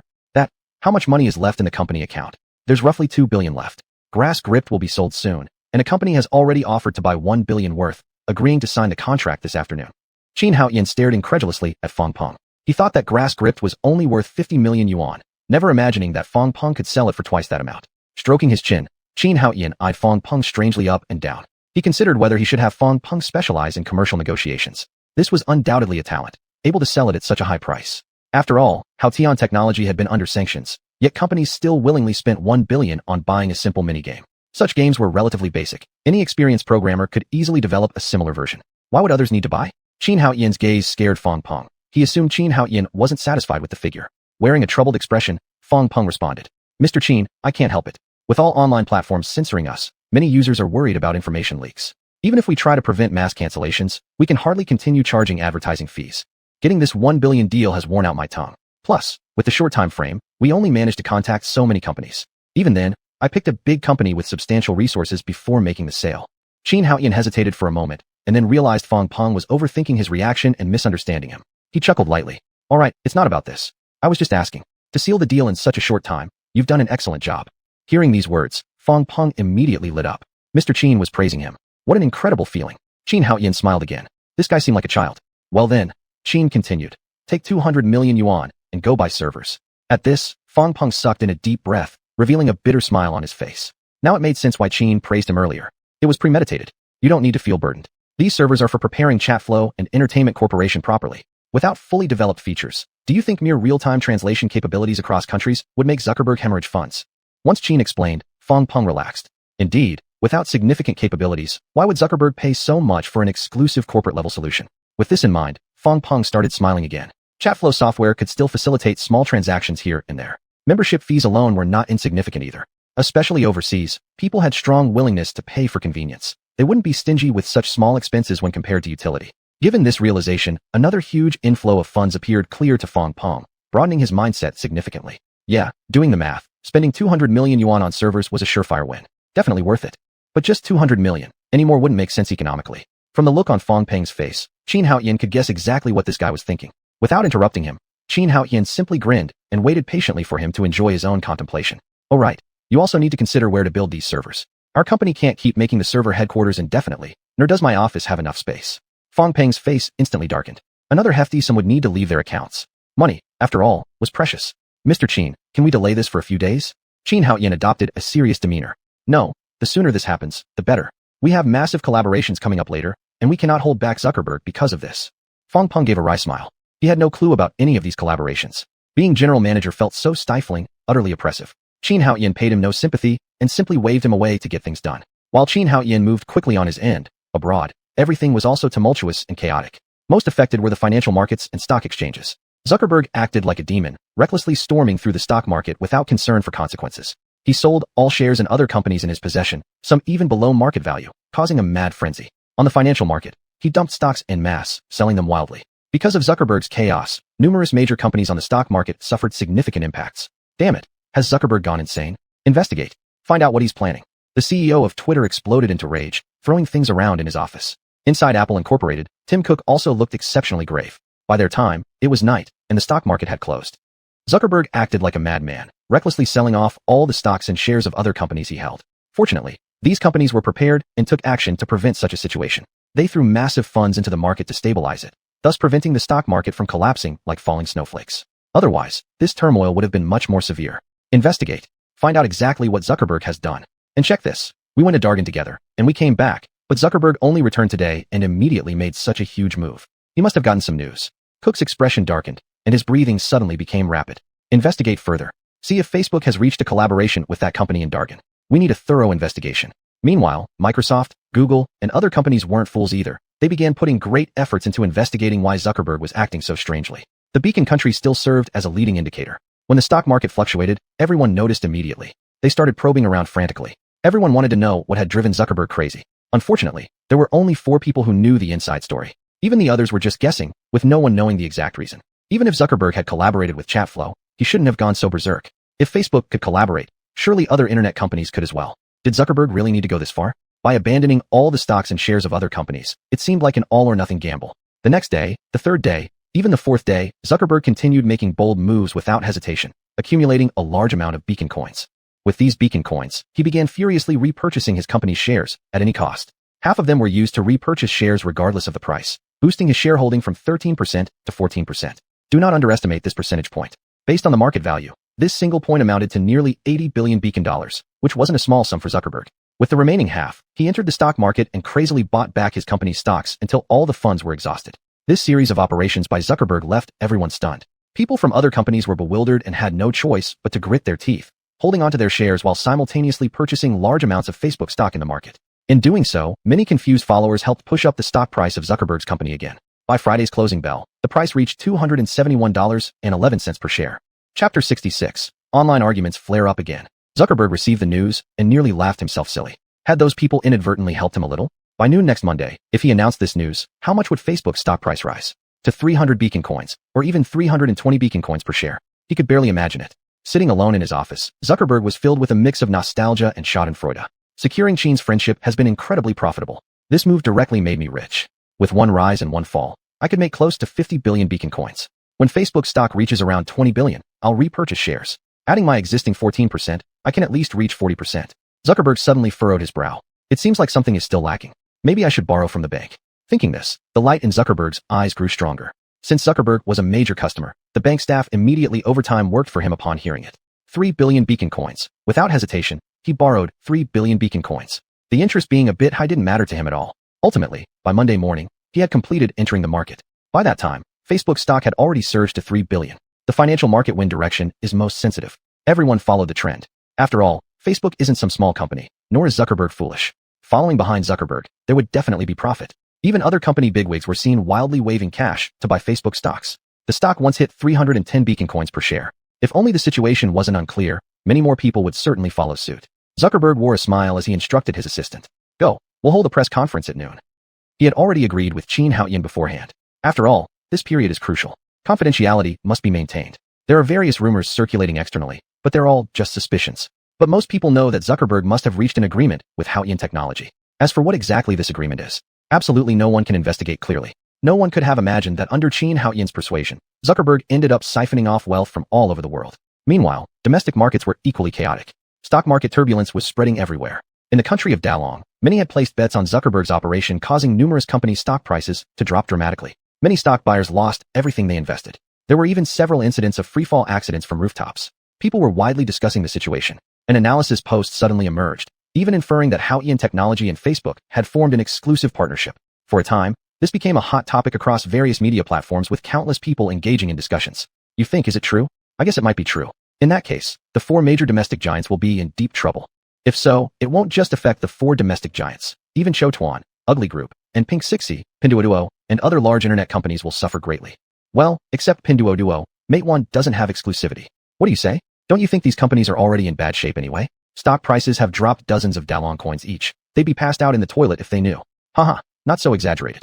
Everything's fine. Anyway, I'm happy because I didn't buy. The person upstairs doesn't want to expose your face. Didn't you buy because you couldn't afford it? Hehe, regardless of what, I haven't lost money. Those who bought high are probably losing their underwear. My 20 hands, all my assets. Damn Haoyan Technology, lost everything. Yes, terrible company, exploiting ordinary people's blood and sweat, deserve to die. Let's go protest outside their office. Right? Damned Haoyan Technology caused so many of us to lose terribly. So many families, how are they supposed to live? All of a sudden, the blame pointed strangely towards Haoyan Technology. Some netizens couldn't bear to watch. Laughing until I cry. Haoyan Technology did absolutely nothing, yet you still accuse them. You dogs, why don't you go protest against Facebook instead? They're the ones who caused all this. Why don't you protest against the companies whose stock prices fell, since it's their fall that made you lose money? Investing in the stock market comes with risks. You're all adults, voluntary buyers who should take responsibility for losses or gains. When you win, you don't give other companies a cent. Now when you've lost, you accuse others. Shameless. Show some respect to your grandchildren. Exactly, nobody forced you to buy, win and enjoy, lose and you act like it's life or death. What kind of nonsense is this? How shameful. TSK, Haoyan Technology is wronged. First time internet big corporation to face collective boycotts, cursed nationwide. Now, doing absolutely nothing, and yet still blamed by so many. Thankfully, they're gracious enough not to care, otherwise, one lawyer letter would make your lives miserable, defaming their reputation. Go ahead and livestream. I've seen you rise rapidly, seen your building collapse, and even seen you eating the government's rice. I support you. Lately, starting to not support you anymore. You guys go and find some entertainment for us. Of course, there were also those with clear judgment. Zuckerberg isn't a fool. He dares to make such a big move. There must be some breakthrough, or the company could experience tremendous growth. Combine this with their trip to Shansheng and Zuckerberg's final return. It's very possible they truly reached an agreement with Haoyan Technology. Alas, it's unfortunate that we can't buy Facebook stock domestically, otherwise Owen would surely get involved in 2 ways. Hey, sorry to interrupt, but I've bought it, 20 lots, sitting tight waiting for the profits to come rolling in. Same here, standing guard at the high of 300 points, hoping it will rise to 400 points. Envious. These are all hidden bigwigs. 20 hands means 2,000 shares, which equals 10,000 lighthouse coins here, rich people. And there were those who analyzed calmly. If this is true, then they abroad are all using Haoyan Technology's products, while various internet giants domestically are resisting them. So what? Isn't this the norm? As soon as something abroad opens source, domestically we immediately take the lead worldwide. This is just how things are, get used to it. That's exactly just how we live. A humorous pun. While you guys are discussing these, have you noticed? Changliao now supports direct switching between 60 languages. That algorithm is incredibly powerful, right? I've tried it, communicating with people from different countries, even group chats where everything gets translated immediately. I know a lot of classmates who've bought this software. After all, 30 yuan per month isn't expensive. Especially abroad, I've heard many people have bought the Changliao plugin. Exactly, buying Changliao is much more reasonable than within the country. Multi-account use on one device, absolutely unlike domestic TVs, where screencasting costs money, and watching separately on TV also costs. They are completely devoid of any conscience. I see, Haoyan Technology Water Army. Don't talk nonsense, isn't Changliao free? Go try it yourself, don't you know? By the way, Haoyan novels are really good too. Vast amounts available. Each author updating at least 100,000 words per day. It's terrifying. That's right, before it was about not having enough. Now it's about not having enough time. It's all suffering. Do you think Haoyan novels will adapt into TV series, movies, or anime? Not likely. Nonsense, why wouldn't they be able to? Don't forget, Haoyan Technology reportedly owns artificial intelligence. Haha, speaking of this makes me laugh. I wonder if the big shots from domestic companies feel blackened yet. Domestically, just when they announced it wasn't safe, major international internet companies rushed to partner up with Haoyan Technology. Chapter 67. Press Conference. This is the hammer blow. On the internet, there was a variety of opinions. Everyone expressed their own views and had a lively chat. Qin Haoyan side was also prepared. Of course, things were quite simple on their end. Since entering the public eye, Haoyan Technology never bought news coverage. It was the same this time. Their press conference was extremely makeshift. No, it wasn't even a press conference. It was just a news report, and it wasn't even published elsewhere. It only appeared on their official website and Haoyan Novel Network. The Great Dragon Nation was 13 hours ahead of the Beacon Nation. Zuckerberg chose to release the cooperation message with Helplessness Technology at 2 p.m. on Monday afternoon, their time. On the Helplessness Technology side, it was released at 4 a.m. on Tuesday morning. It could almost be said that it was simultaneously released. In the middle of the night, not many people knew about this news yet. Some bookworms who stayed up fighting into the wee hours of the morning saw it, and immediately took screenshots to post online. The press releases from the Beacon Nation were also transmitted back to the Great Dragon Nation. Many reporters worked overtime with great excitement, rushing to write general news articles. They all wanted to be the first to publish the news. Tuesday morning directly set everything ablaze. On Zuckerberg's side, during the afternoon stock market closing, Facebook's share price surged directly to 362. People who bought the shares were excited beyond measure, shouting how awesome Zuckerberg was. Those who didn't buy were pounding their chests in regret. Even if one bought at 310 points, calculated at 100 shares per hand, within that short time, they made more than 5,000 Beacon Nation dollars. Converted into Great Dragon currency, that was nearly 30,000 Great Dragon Nation coins. This kind of profit, isn't it amazing? Moreover, this lavish feast hadn't even ended, or perhaps this was just the beginning. The main course hadn't even been served yet. Wow, they're really collaborating with Facebook. Guys, what does this mean? Enterprise-level exclusive cooperation. I don't understand it. Are you stupid? It means that besides cooperating with Facebook, Changle cannot collaborate with other companies, but Helplessness Technology can use it themselves and sell it separately. Damn, then doesn't Helplessness Technology make tons of money? Ho ho, making tons of money. Look at the announcement, 3 billion Beacon Nation dollars a month. My God, what does that mean? Helplessness Technology is awesome. They've soared. Our country has another iconic company. Not financial, not state-controlled, but private enterprise, high-tech too. Don't forget, there will also be individuals buying Changle services. Not quite right. Facebook has it. Why would they buy again? Are you stupid? Do you think Helplessness Technology is a fool? Or do you think overseas users are fools? You can only use Changle on Facebook.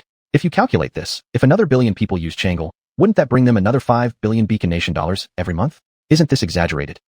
Actually, I feel like these billions aren't that shocking anymore. TCH, have you considered, will there only be 1 billion people using it? I dare bet that at least 3 billion people will choose to use it. That's 15 billion Beacon Nation dollars income a month. What's the total? My God, when I woke up, what happened? Everyone's talking about hundreds of millions, billions of Beacon Nation dollars, like it's no big deal. But have you thought about it? Facebook has 3 billion users. Won't Helplessness Technology lose money? If all these people use Changle, that would be 150 billion US dollars a month. Isn't Helplessness Technology selling their products too cheaply? Yes, Helplessness Technology sold its assets too cheaply. Recommend thorough investigation. Investigate your elders. That's a private enterprise. Their stuff, they can sell it however they want. None of your business. Idiot. Sometimes, capturing the market is more useful than those few dollars. As long as you have the market, everything is negotiable. They are helping each other achieve success. After all, any delay, no one knows what might happen. If Microsoft, Google, and others come out with these kinds of software too, even if they're not as good as Changle, many people will still choose these old brands. Think about it. How could Helplessness Technology compete at that point? Relying on Facebook to grab users first makes more sense. As long as users form a usage habit, there won't be a worry about making money afterward. This move sounds familiar. Very similar to the major domestic internet firms. Completely different. Helplessness Technology profits from day one. It's just slightly less. Helplessness Technology didn't burn money. It earned money from the very start, which is a completely different approach. Moreover, Helplessness Technology hasn't sold any shares. It's privately owned by an individual. How could those garbage major companies ever compare to Helplessness Technology? Some people spontaneously defended Helplessness Technology online. With several powerful products from Helplessness Technology and various contributions to national pride, they have gained the trust of many users who have become voluntary fans of Helplessness Technology. Helplessness Technology, awe-inspiring. Majestic, riding horses. Cracked up, what horse riding nonsense. Amazing, who says our country is inferior? Look at this, how much they've earned.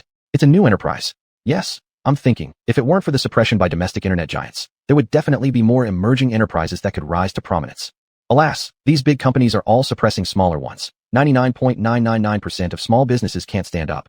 The dragon-slaying boy eventually becomes a wicked dragon too. Helplessness Technology will likely do the same once it rises. Look at how excited you guys are about them. Nonsense, they're different. If only I met the criteria, I'd surely try my hardest to join Helplessness Technology. Have any of you even checked their official website? Have you seen their benefits, treatment, and rest policies? Not that high. Humph, compared to the capital, Shanghai, Pengcheng, or Shenzhen, indeed not high.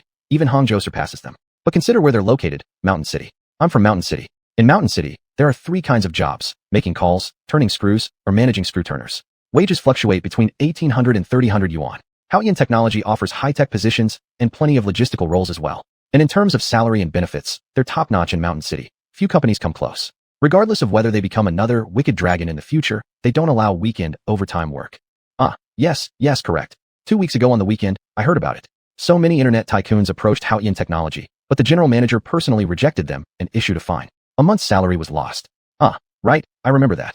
It caused quite a stir when the receptionist changed the gate password, and they argued back with him. There's more. 3 days a week they let employees start work before 11, which is pretty cool. Helplessness Technology's general manager, domestically regarded as the most unfortunate general manager. That said, their company really sounds great. Jealous, envious. This is what a true people-oriented entrepreneur looks like, unlike someone else who talks morality all day long. Haha, not morally sound.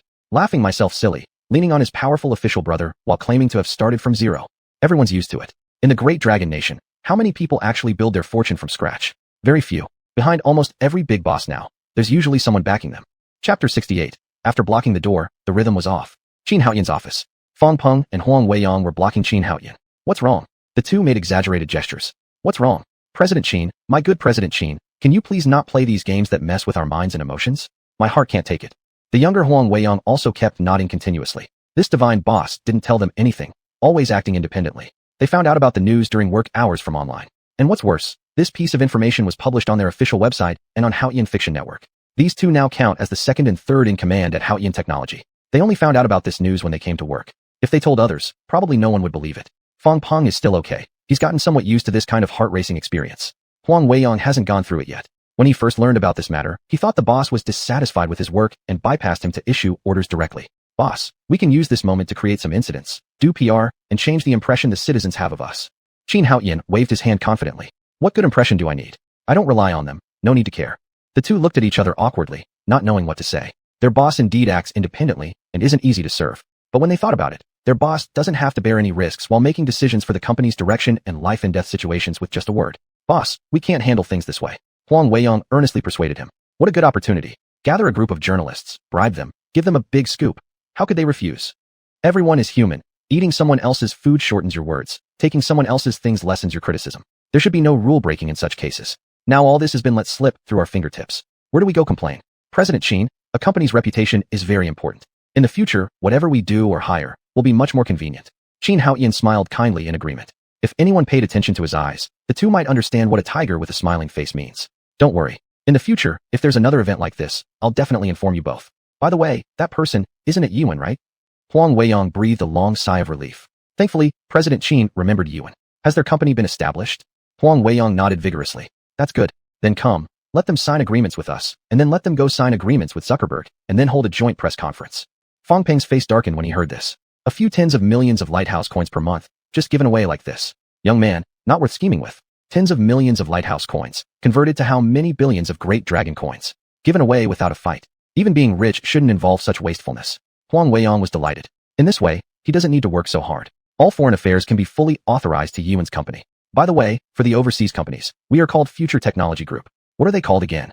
They are called Follow the Future. Qin Haoyan nodded. That guy is quite smart. Well then, handle this yourselves. I'm sure the cooperation shouldn't bring much trouble. How's Haoyan Fiction Network doing? Huang Weiyang had a pleased look on his face, pulling out a sheet of paper.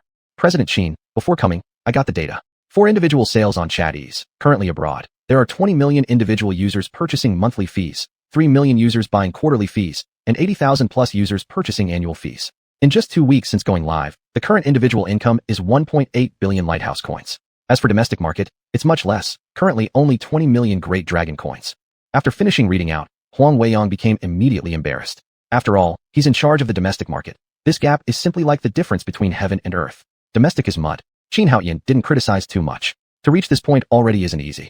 Haoyan Technology was hated by everyone online in the recent period, and even Huang Weiyang has done well. Add to that, Great Dragon Country's blockade. Except for a small number of people, most don't need to bother breaking through to browse foreign websites. Most buyers are those involved in foreign trade or those planning for outbound travel. Needless to say, a large portion of training institutions have been harshly criticizing him. No one's foolish. With the appearance of ChatEase, the importance of language learning has decreased significantly, and there are even suggestions to abolish the study of lighthouse country language. These are afterthoughts. He doesn't need to worry about them for now. How about Haoyan Fiction Network? Currently, Haoyan Fiction Network has 50 million registered users. Average usage duration reaching 3 hours. Membership numbers at 32 million. Average payment per person is 30 yuan. The highest reward is 3 million yuan. According to our extraction rules, 1/10 goes to our company as fees, totaling 96 million yuan. Adding advertisement revenue, because of subsidizing users and authors, the advertisement income is roughly 4 million yuan. Haoyan Fiction Network's current income is precisely 1 billion yuan. Qin Haoyan was satisfied. Haoyan Fiction Network, from the very beginning, didn't consider making money at all. Through the launch overseas by Future Technology Group with the help of the ChatEase plugin, Haoyan Fiction Network was able to turn losses into profits. Otherwise, it would have been impossible to achieve such revenue figures. Among domestic novel websites, the ones that can actually make a profit are almost as rare as stars in the daytime. Even if there are some that do make a profit, they wouldn't make this much.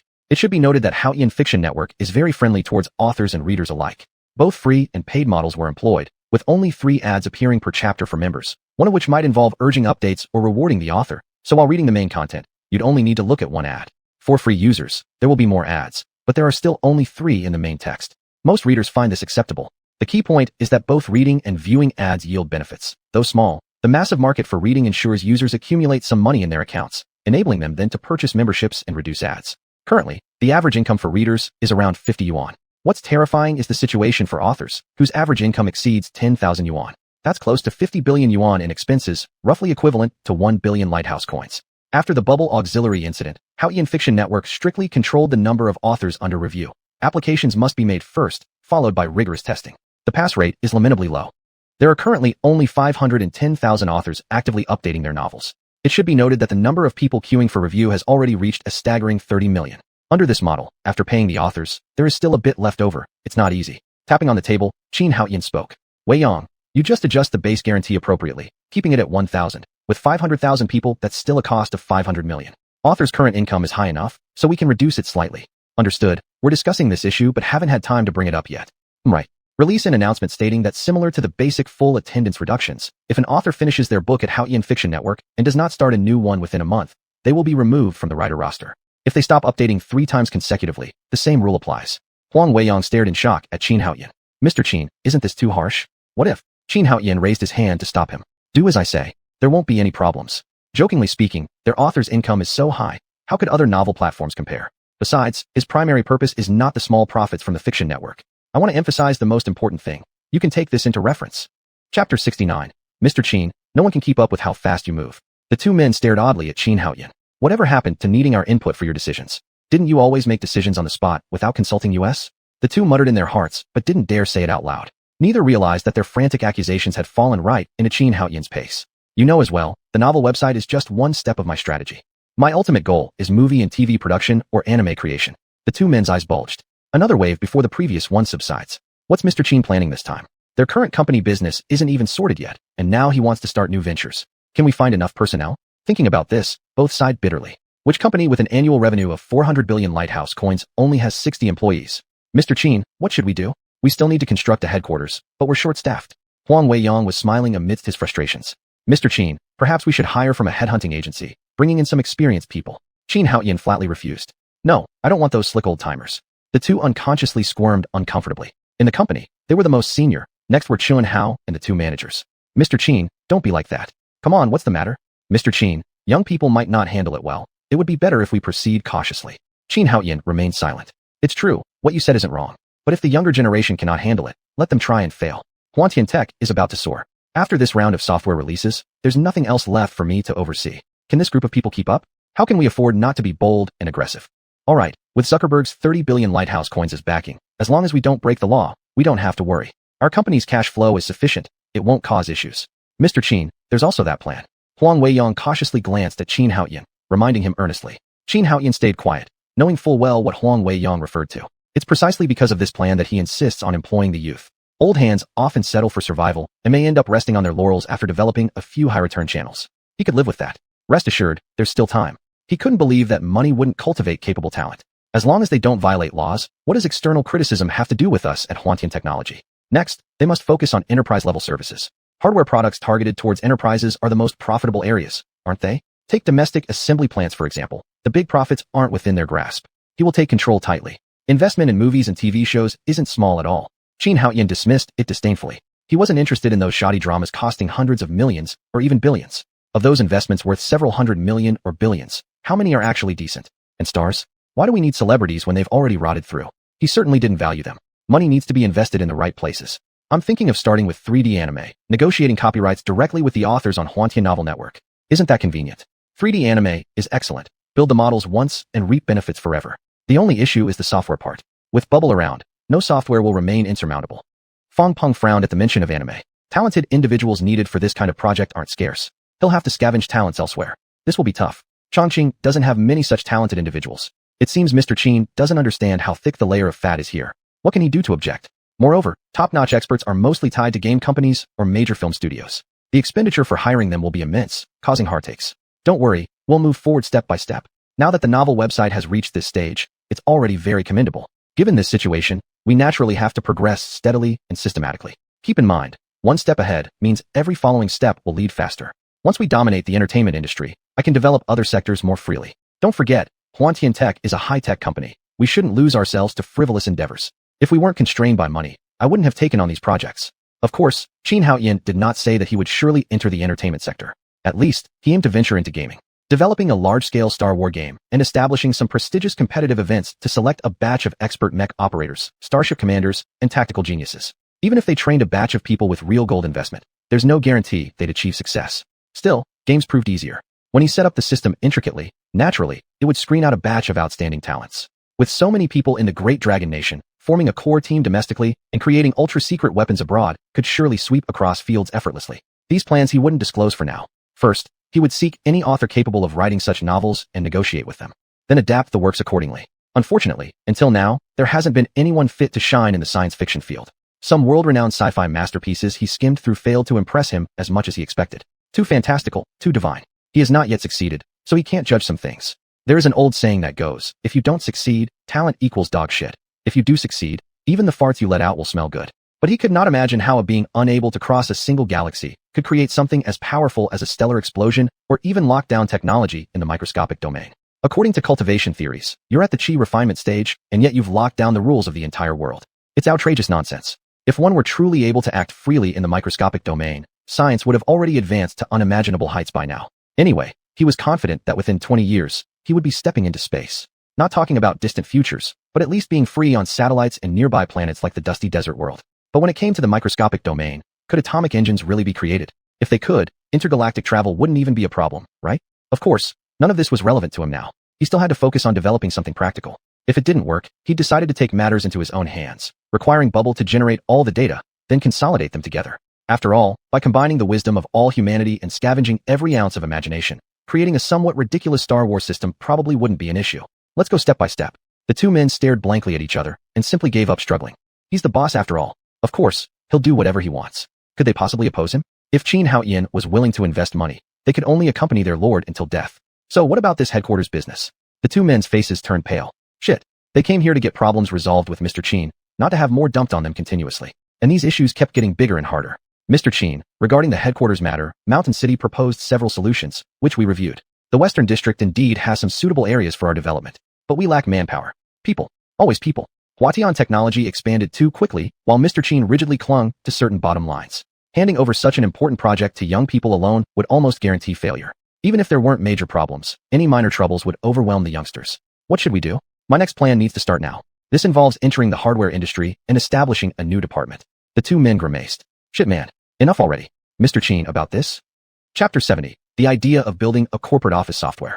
xuanhuan was also tired. There was Lin Shushua back then, but unfortunately, that girl had a misunderstanding about him. If she were trained, she probably would have been capable by now. In over a week, she should have been able to be developed, xuanhuan thought uncertainly.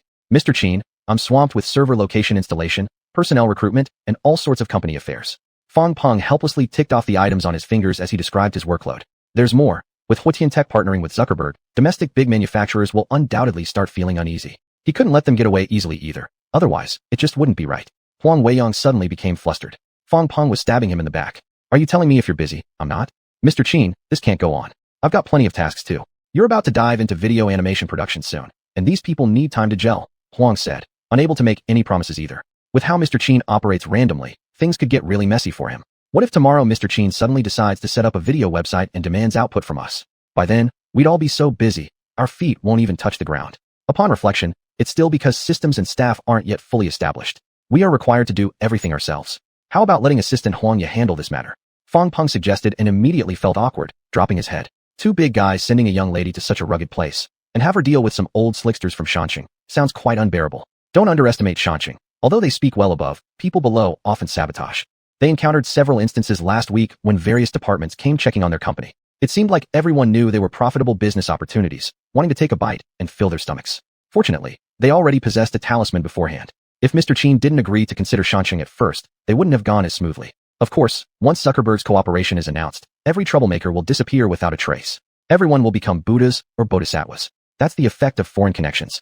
Our country has long lost its vigor. Talking about considering the economy, international environment, cost-effectiveness, they've already lost their forward-looking and world-dominating spirit, becoming soft-footed shrimps. Back then, despite being under harsh conditions, they dared to fight and produce results. Now, officials seeing foreigners from big companies kneel down before them. All of these currently have no bearing on them. Xuanhuan has no intention of changing anything right now. Developing the company is the top priority. Fang Peng is now suffering the consequences of his own decisions. That was truly bitter. Mr. Qin forbids overtime, and there's a privilege of starting work at 11 o'clock. If it weren't for putting Han Ting and Huang Yu in charge of one division each, he would die of exhaustion trying to keep up. Previously, Mr. Qin just stayed low and worked on technology, but facing product launches now, Mr. Qin isn't holding back. They can only grit their teeth and keep up. Saying no to overtime is one thing, but every weekend at home, he feels like tearing out all his hair. With so many company affairs, how could 8 hours a day be enough? Look at how much time just having a meeting takes. Forget it, Huang Yu isn't suitable. If quality issues arise, it would be problematic. Running through procedures would also cause trouble, Huang Weiyang reflected. How about hiring a third-party supervision company? Xuanhuan shook his head. Forget it, put this matter on hold for now. Fang Peng, find some time to investigate the land surrounding the given area. By the way, notify Guizhou and Sichuan provinces. If there are suitable plots of land, we can check them out. It's always good to look more widely. Don't focus on one place only. Xuanhuan was still somewhat reluctant to stay in Shanxing. It wasn't because he disliked it. Rather, he didn't favor dealing with officials. He was merely moved by what Huang Weiyang had said. Wherever we go now, isn't it all the same? In that case, choosing a location where employees would willingly stay and he knows better is crucial. So what about this matter? Pause it for now. When you have time, check first. Prioritize building the company structure and team. Zuckerberg will soon send someone to sign contracts. Many companies, both domestic and abroad, will start getting restless. Before signing the contract, they definitely won't give up. Huang Weiyang glanced with insight. Mr. Qin, I'm concerned. Xuanhuan smiled in satisfaction. Look, his chosen assistant is indeed smart. Fang Peng, with his wooden brain, didn't think of it at all. Rest assured, we can handle it.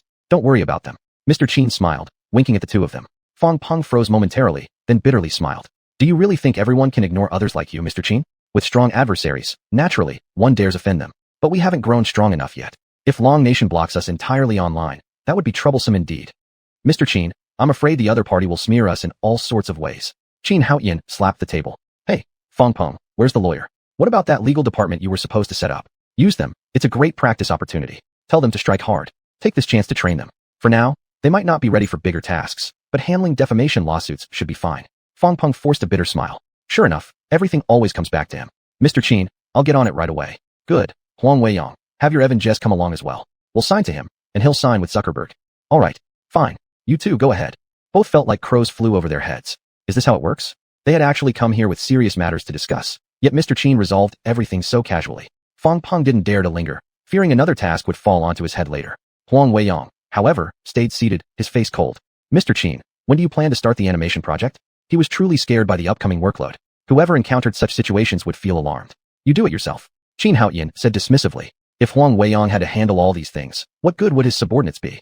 Mr. Qin, how about we start it 6 months later? Xuanhuan stared at Huang Weiyang as if looking at an idiot. Tell me, isn't Haoyan Novel Network already showing preliminary results? What else important do you need to do? Start immediately next week. What? Next week? Huang Weiyang raised his voice almost 8 decibels. Isn't this crazy? A week is probably sufficient to launch a video site, but producing content in that time frame, surely it's cruel beyond limits. Xuanhuan sighed heavily, rubbing his forehead. True, without Poppy's assistance, they couldn't move as quickly or achieve as much as he could. So don't panic. First, finish signing with Zuckerberg, then closely track the future technology trends, domestically and internationally. I'll develop a corporate office software first, to make your work easier. He realized something. Having such a powerful AI program at his disposal, not using it effectively to aid his employees wouldn't be right. Better to open it up to more people. Anyway, they had the servers, and the computing power was more than enough. Also, whenever you're free, help Fang Peng shoulder some of the load and set up the server infrastructure as soon as possible. Chapter 71, Office Software, Authority. Huang Weiyang let out a long sigh of relief. He hadn't endured too much torment from Qin Haotian, and the result of this reasoned argument was still good. If he really had to use video software in such a situation, it would be completely impossible to even start. Exhaustion would prevent any progress. To make things more interesting, Haotian technology doesn't allow overtime work and insists on double days off on weekends. Then who could they appeal to for reason? For a while after that, following a brief exchange with Zuckerberg, Huang returned to his own research. Matters like signing contracts naturally had specialists responsible for them, and didn't require either of the two directors to operate directly. Haotian technology was like an immovable rock, standing firm against all kinds of external winds and storms, calmly completing its own plan step by step. As the cooperation time with Facebook lengthened, people naturally became less resistant to Haotian technology. Instead, they grew curious about it. After all, it was not easy for a high-tech company fully committed to original creations to emerge from the Great Dragon Nation. Of course, online, there were no shortage of traders setting the pace, saying things like the software uses English and so forth. These claims naturally met with rebuttals from others. If counted in this way, then no one should be using anything at all. Regardless, the public couldn't help but remain curious about Haotian technology. This company was too mysterious. The available information about it was sparse. What initially caused a sensation was when all the major national companies together boycotted Haotian technology, claiming its products might lead to massive user data leaks. Later, rumors spread far and wide, numerous cases criticizing Haotian technology. It wasn't until the internet giants joined forces and came looking for them that some people's attitudes shifted, prompting them to start registering on the Haotian novel network. And this time around, most people were captivated by many wonderful novels on the Haotian novel network. Regrettably, most of them were science fiction or fantasy genres. However, these barriers couldn't dampen the zeal of bookworms. It was during Zuckerberg's media announcement that this truly ignited the public's enthusiasm. Actions taken by Zuckerberg upon returning to the United States kept being transmitted back to the Great Dragon Nation, garnering much attention. As Zuckerberg performed further operations, the market capitalization soared steadily, reaching over 800 billion. This was in beacon coins. The U.S. stock market surpassed 400 beacon yuan. At this point, everyone got excited. Even more so, people's interest in Haotian technology continued to rise. No one was foolish. Facebook achieving such results was naturally due to the positive impact brought by Haotian technology's instant mutual translation plugin. Everyone anticipated that, having reached this peak, Zuckerberg had already begun preparing to cash out. He hadn't forgotten the pie Qin Haotian promised him. Besides, other companies, to stabilize their share prices, would certainly employ various methods to attack Facebook. Seizing this excellent opportunity, he planned to cash out and make a big profit. The world was immersed in this sumptuous feast, with only a few noticing the actions of the founder of Facebook. But no one paid much attention initially. As Zuckerberg had borrowed considerable amounts from banks, many knew this clearly. This grand financial feast had little to do with most domestic individuals, and all they could do was be curious about Haotian technology. 30 billion beacon coins per month. How much money is that? What's crucial is, how much profit does it generate? Some analysts on Wall Street Technology even evaluated Haotian technology, estimating it to be worth roughly 900 billion beacon coins. Everyone went crazy. Such a company, with such high revenue, yet its valuation was merely at this level. Yet those analysts weren't making mistakes out of jealousy. After comprehensive analysis, they firmly believed it was only worth that much. Failing to understand, people could only inquire how Haotian technology viewed this. But the outside world had no means to contact Haotian technology, lacking official microblogging accounts or similar channels. Only the website and novel network existed. Therefore, people wanting to ask questions had to go to the novel network. After all, any movement related to Haotian technology always first appeared on the forum of the novel network. Even the official website followed later. This undoubtedly attracted another wave of users. Once someone experienced the charm of the daily updates of 100,000 words on Haotian novel network, no one could refuse it. They wanted to boycott it, but the sheer volume written on Haotian novel network was overwhelming. Although reading required payment, advertisements saved readers most of the cost. For many readers, this translated into saving quite a bit of money. Considering Haotian novel network's update volume, without ad support, it's uncertain if they'd even find it worth it. On the side of Haotian technology, while celebrating their great success, they ignored the strong calls from users. They simply answered some user inquiries on the forum. How do you see it? Look with your eyes. This answer received 320 million likes and became a popular phrase outside. Xuanhuan Lu and others managing the Haotian novel network forums were also very pleased. They watched the novel site grow from hundreds of thousands of people to today's scale of over 300 million people. This included 220 million overseas users.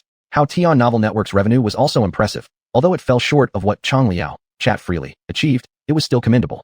Of course, this was mainly contributed by overseas users, who were very generous, even tipping heavily.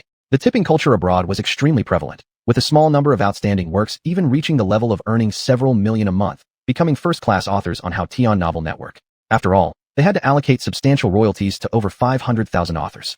During this period, Haotian novel network took the opportunity to absorb and improve new employees, then initiated another round of recruitment. The workforce increased directly by half, reaching over 100 people.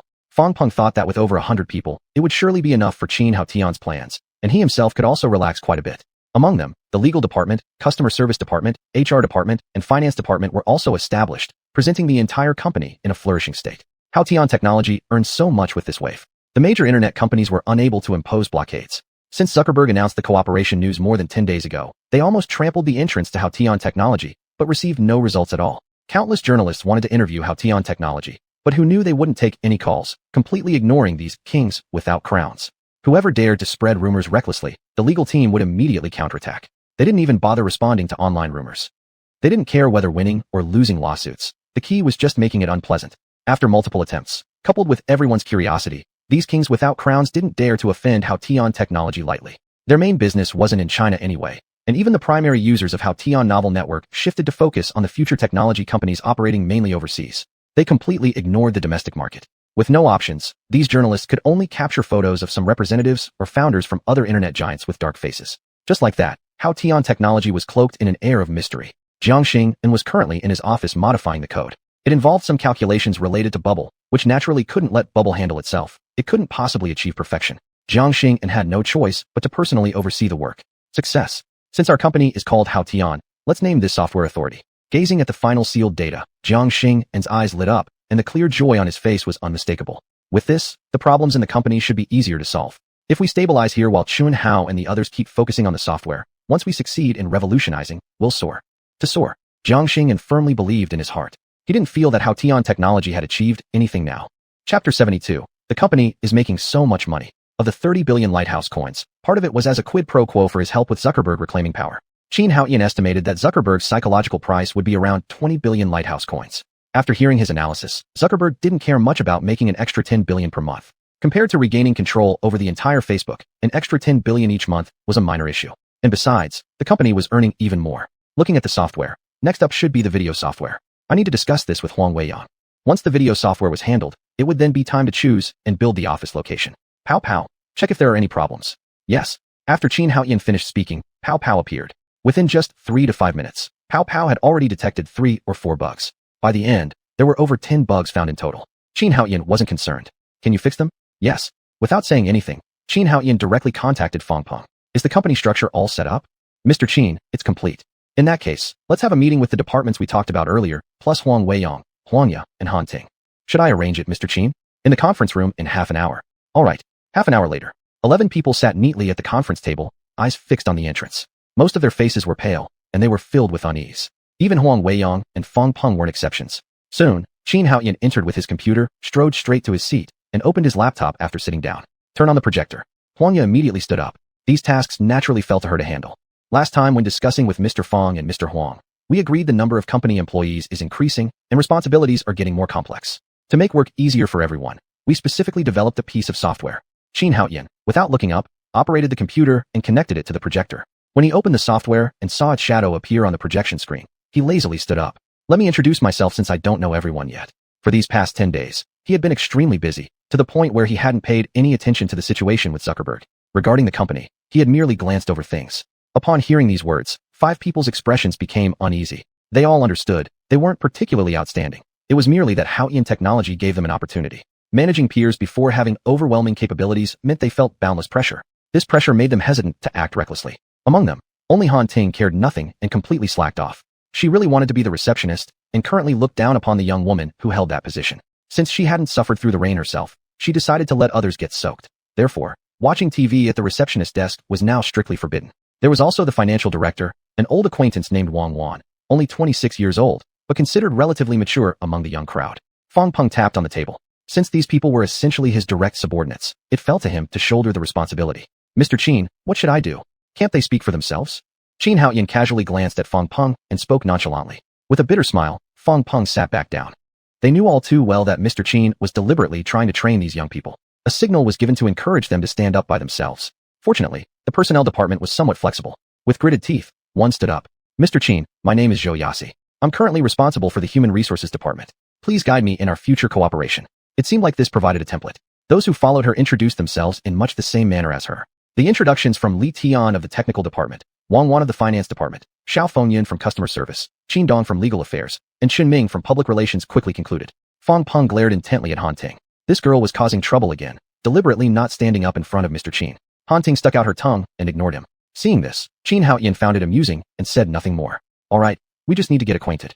Frowning, Fong Peng thought to himself that this person truly relied on Mr. Qin's favor to act willfully. Han Ting beamed with joy, almost drooling. If allowed to sit as the receptionist, she would eagerly jump to the task, while being some kind of administrative director held little appeal for her despite the extra income. It left her exhausted every day. Naturally, familiar figures like Huang Weiyang and Huangya couldn't help but chuckle. This little girl was indeed an expert at annoying others.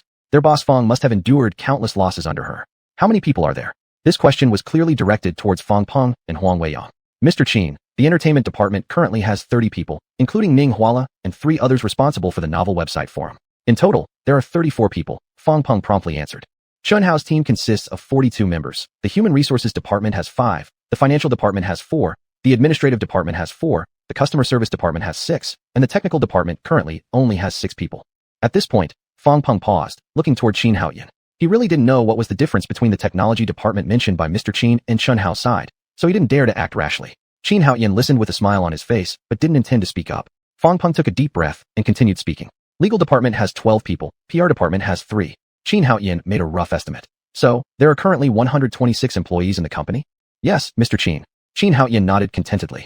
For once, Fong Peng acted more boldly. Even though it was just for a tiny bit, it wasn't easy. Mr. Fong, keep expanding, at least until we reach over 200 people. Fong Peng frowned unhappily. Why do we need so many people? At least 50 people should be assigned to the entertainment department. Huang Weiyang hesitated, instantly realizing what Mr. Qin meant. Mr. Qin, your meaning is that the company will open another channel. Qin Haoyan nodded as if it were obvious. That goes without saying, otherwise why would I recruit so many people? Mr. Qin, this way, the company's human resource cost would break 3 million. With 200 employees, the human resource cost surpassing 3 million was almost unimaginable. This wasn't a first-tier city, it was Mountain City, where the official average income was only a little over 8,000 yuan, and most salaries in the market fell between 2 or 3,000. In comparison, their average pay was more than 13,000 per person, which was extremely exaggerated. Out of funds. Fong Peng looked glum. Here it comes again, same old tune. There went Mr. Qin waving money around yet again. Oh right, did Zuckerberg transfer the money? The money has been transferred, Mr. Qin. After settlement there, Future Tech received 20 million Lighthouse coins. Our company kept 80 million Lighthouse coins. Upon arriving in the country and deducting taxes, only 2.5 billion remained. Upon hearing Huang Weiyang's words, Fong Peng wore an expression of sheer pain on his face. Without any doubt, 95% of domestic companies couldn't make as much profit as Lighthouse Coin in a year. Just like that, they suffered a significant loss. And how about Haotian Novel Network? Mentioning this, Huang Weiyang became excited. Profit from overseas, 300 million Lighthouse Coins. Domestically, 80 million. Abroad profits from Changliao, 900 million Lighthouse Coins. Domestically, 150 million. Qin Haoyan was surprised. He had been neglecting the company for some time now, and it turned out to be making this much money. If Changliao could be considered a delightful surprise, then Haotian Novel Network was truly an astonishing success. How could it be this much? Chapter 73, Voicing Employees' Opinions. Huang Weiyang was equally passionate. Mr. Qin, we underestimated the international market. Our members are indeed similar in numbers, but our advertising revenue is much higher, and those people have a stronger willingness to tip. We did some statistics. On average, everyone tips 100 Lighthouse Coins, and there was even a person who tipped 10 million Lighthouse Coins. Some authors can receive 8 million Lighthouse Coins in tips this month. Mr. Qin, 8 million Lighthouse Coins. Without ambition, you could live comfortably for the rest of your life in our country. Even if you buy a house in a first-tier city, you could still live comfortably for a few more years. All this is thanks to Changliao. Noticing that Huang Weiyang seemed to hesitate. What do you have in mind? Go on.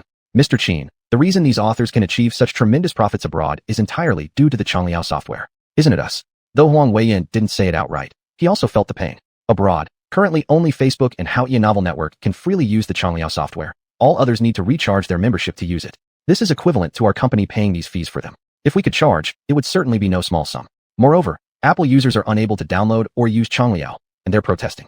Huang Weiyang laughed wryly, with an air of smugness while saying this. Although their losses were great, Apple's were greater still. Many users were urging, even protesting at Apple. Apple had no way to voice its frustration. The other side simply didn't develop an iOS version. Despite multiple requests from Haotian Technology, they received no response. We don't need to worry about Apple. That loss is negligible. Huang Weiyang sighed wryly. If Apple users could use the software, it would generate over tens of billions of Lighthouse Coins monthly. With Mr. Qin waving his hand dismissing it as irrelevant, everything was erased. What could they say? They just listened. Fong Peng didn't even mention it. Despite how painful it was, there was nothing they could do. Currently, Apple users can only use the Changliao integrated into Facebook and Haotian Novel Network, which are only web versions and no apps. Since Haotian hadn't developed any, Facebook had previously suggested cooperation in this regard, but without approval from Qin Haotian at Haotian Technology, they dared not make any independent decisions. What about user experience? I don't care.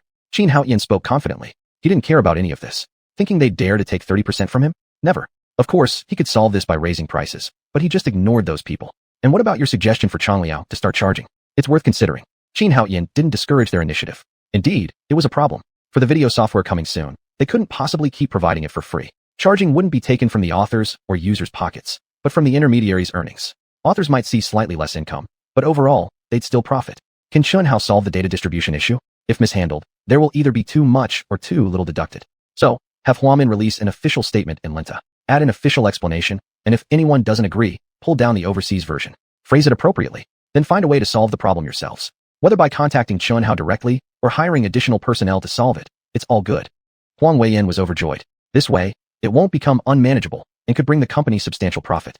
It was a win-win situation.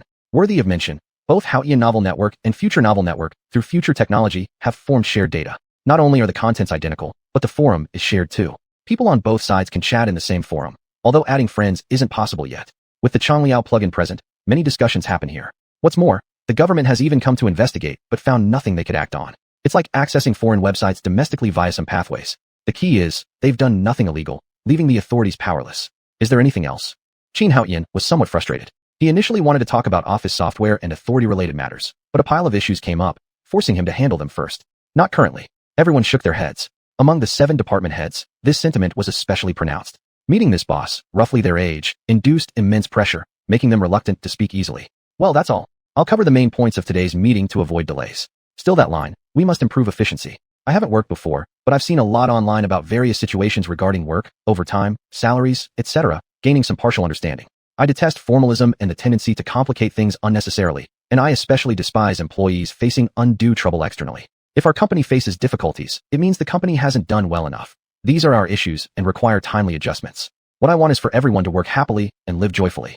Salary issues are being handled by President Fong, and I've reviewed them.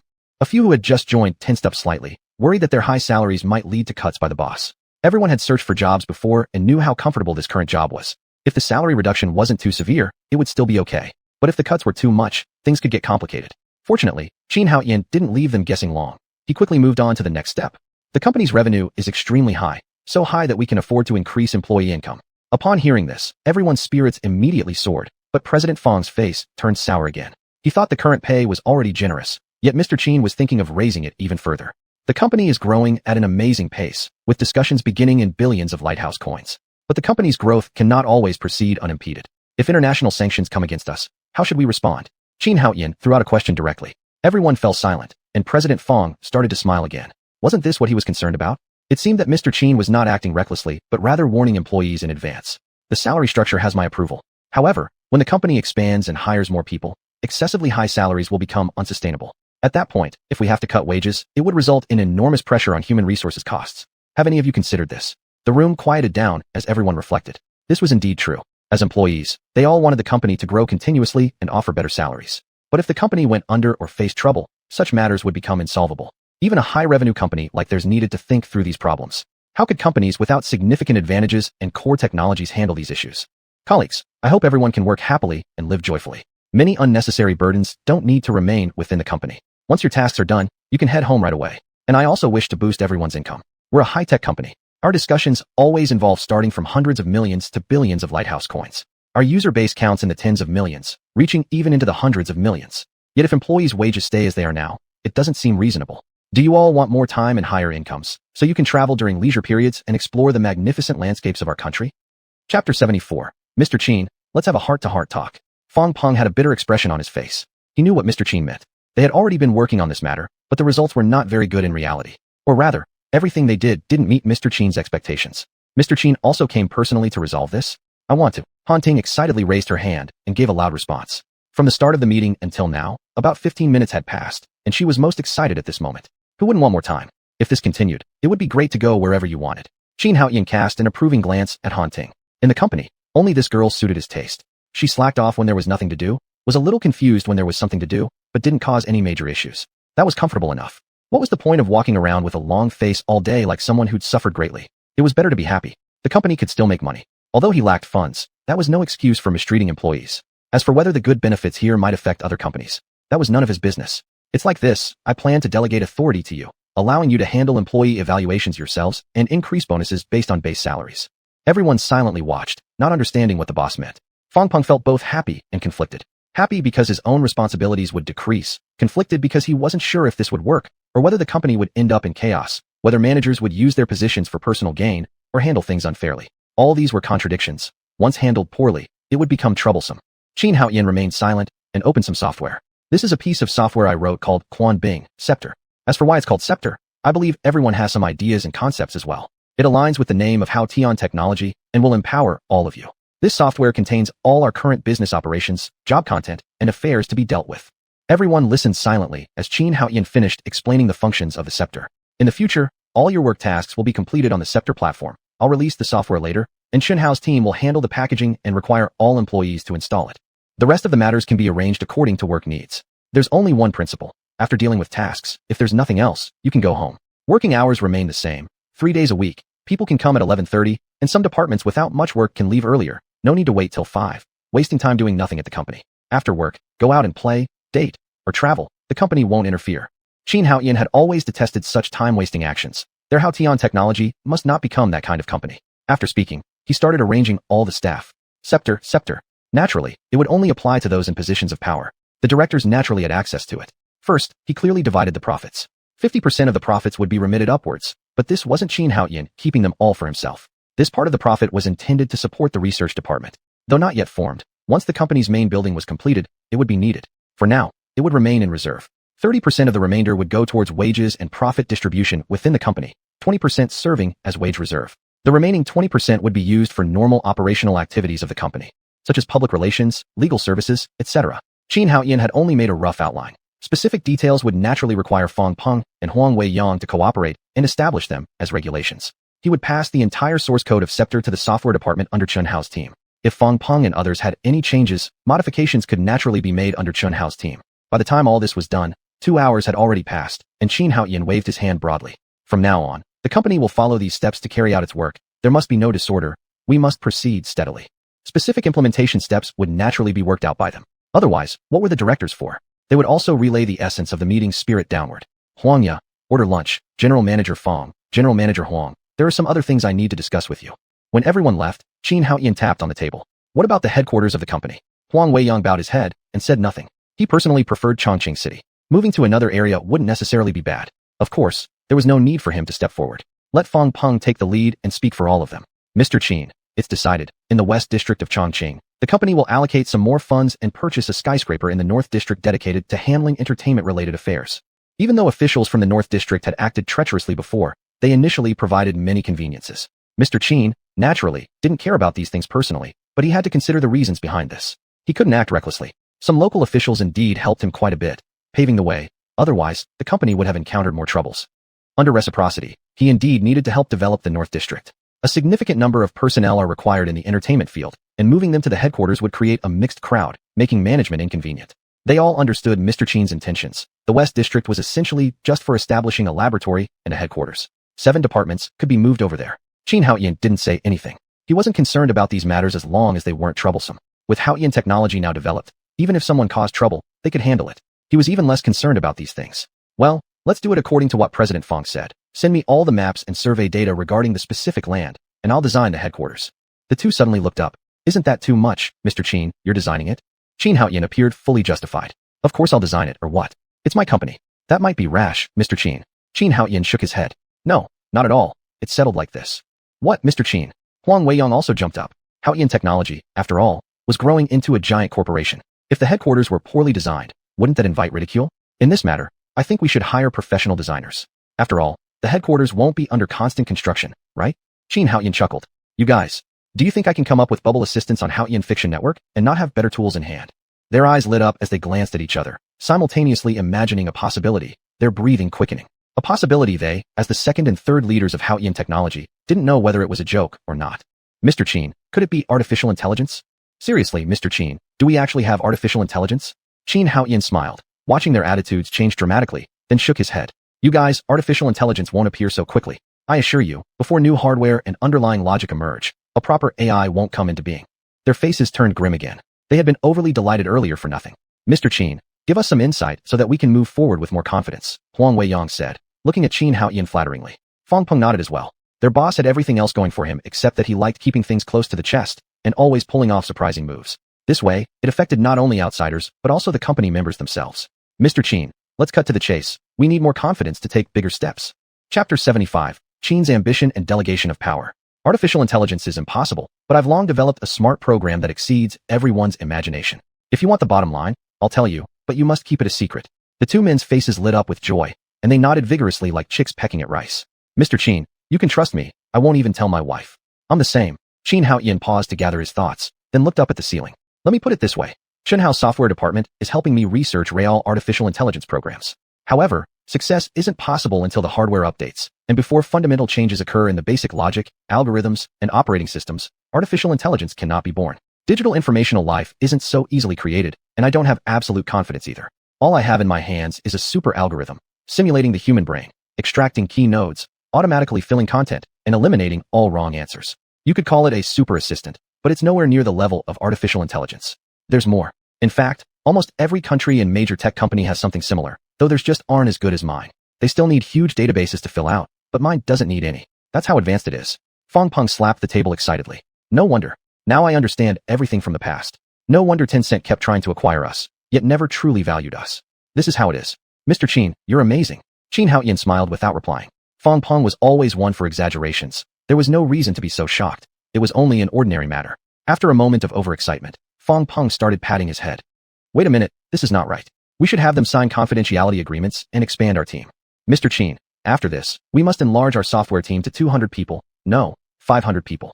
It was clear that Fong Peng had decided this after much contemplation. A very bold decision for someone who usually clung to every penny. Qin Haoyan chuckled and stopped him. There's no need. This group of people will suffice. But how is that possible? Since it's something new, the resources required aren't small. We shouldn't let insufficient manpower delay the project. Fong Peng, his eyes red with passion, acted like a fighting rooster. I said there's no need, and there really isn't. This is just a trial. In the future, everything will change. Hardware will surely be produced. On this point, I am confident. That's why we're building headquarters and forming our own R&D labs. They are part of the core team. Later on, each of them can lead a smaller team to complete a certain module. Right now, we only need to make them more proficient.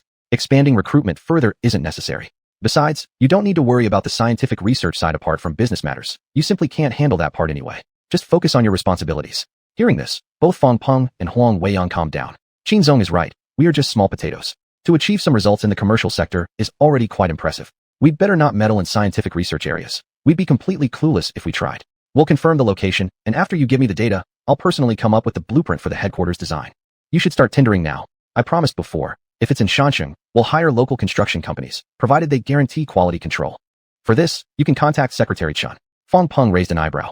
Why don't we contact the construction company directly? Would this bother him? You're so foolish, Qin Haoyan sighed. In situations like this, it's actually doing him a favor. He wouldn't consider it troublesome. Quite the opposite, he'd welcome the opportunity. You're practically handing him a credit score.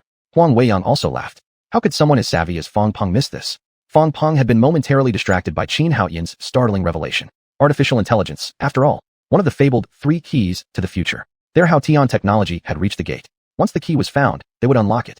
How could excitement and eagerness not overwhelm him? Hee, Mr. Qin, it's just that I'm overly excited. Your news is too explosive for me to process. Qin Haoyan remained silent, understanding well.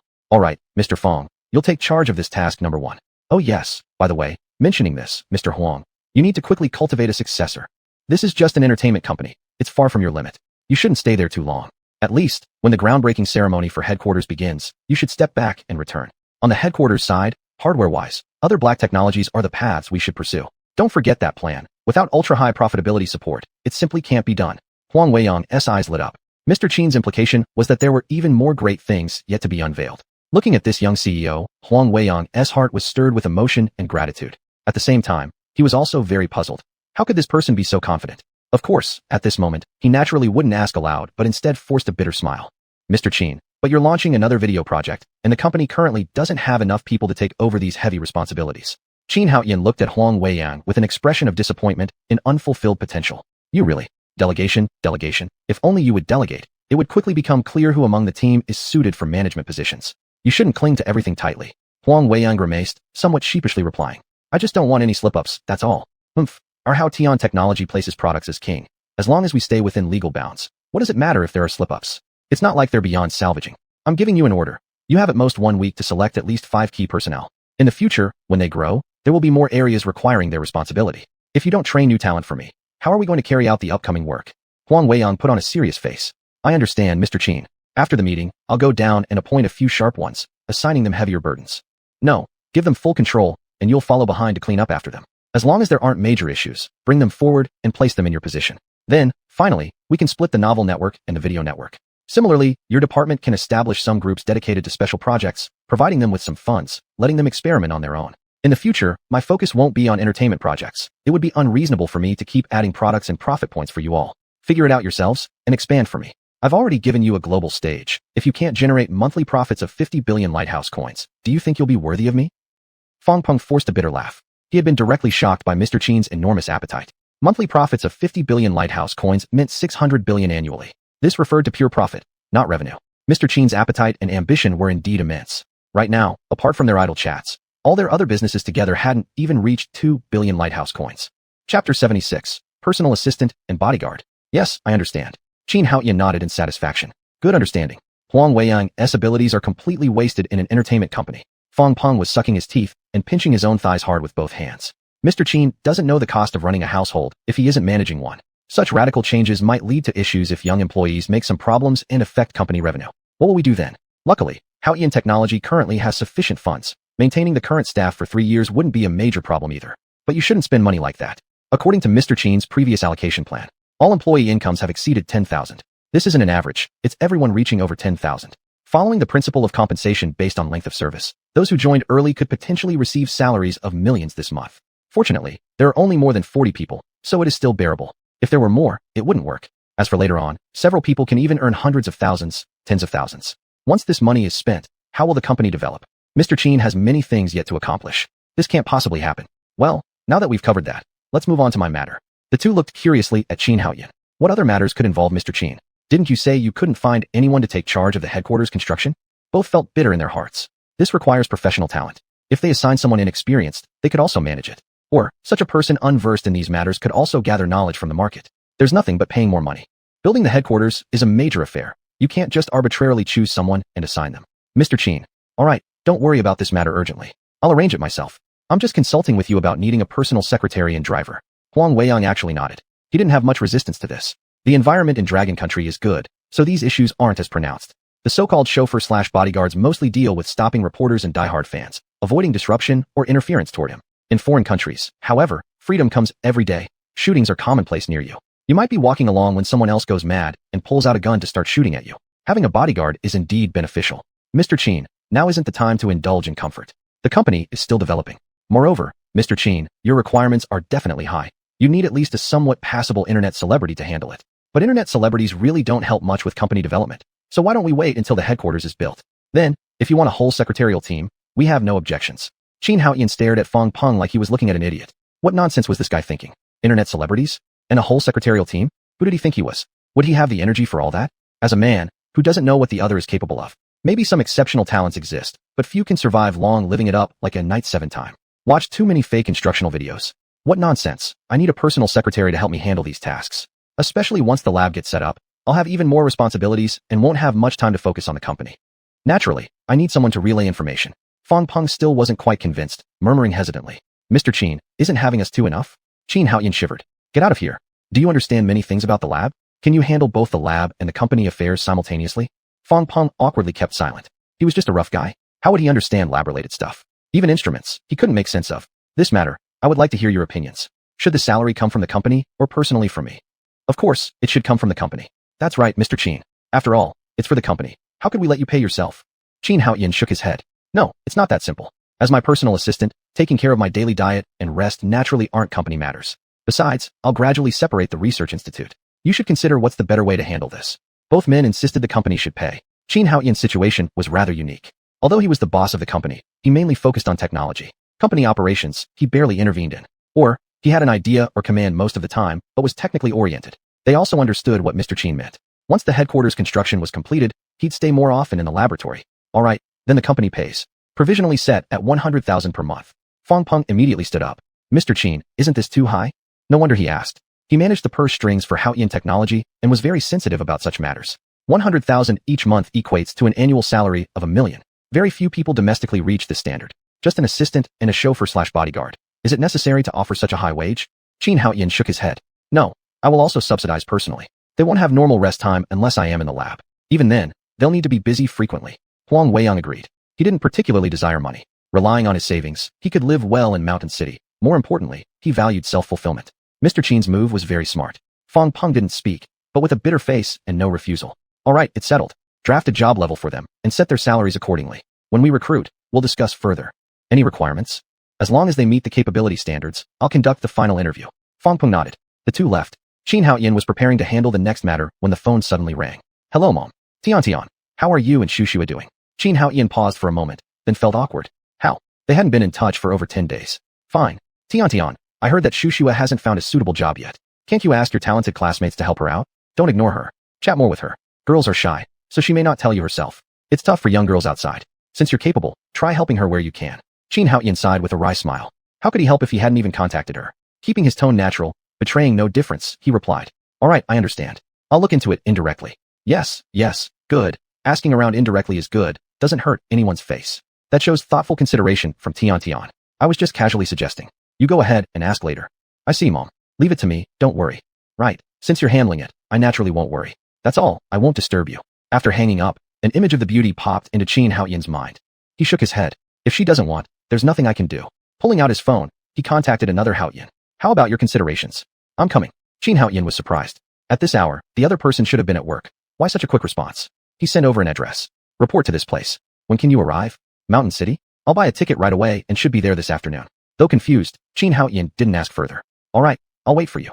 Chapter 77. Finding someone, inviting for dinner. After asking Xuanhuan, he hesitated for a moment and still opened the list of friends, finding Lin Xuanhuan. What are you doing?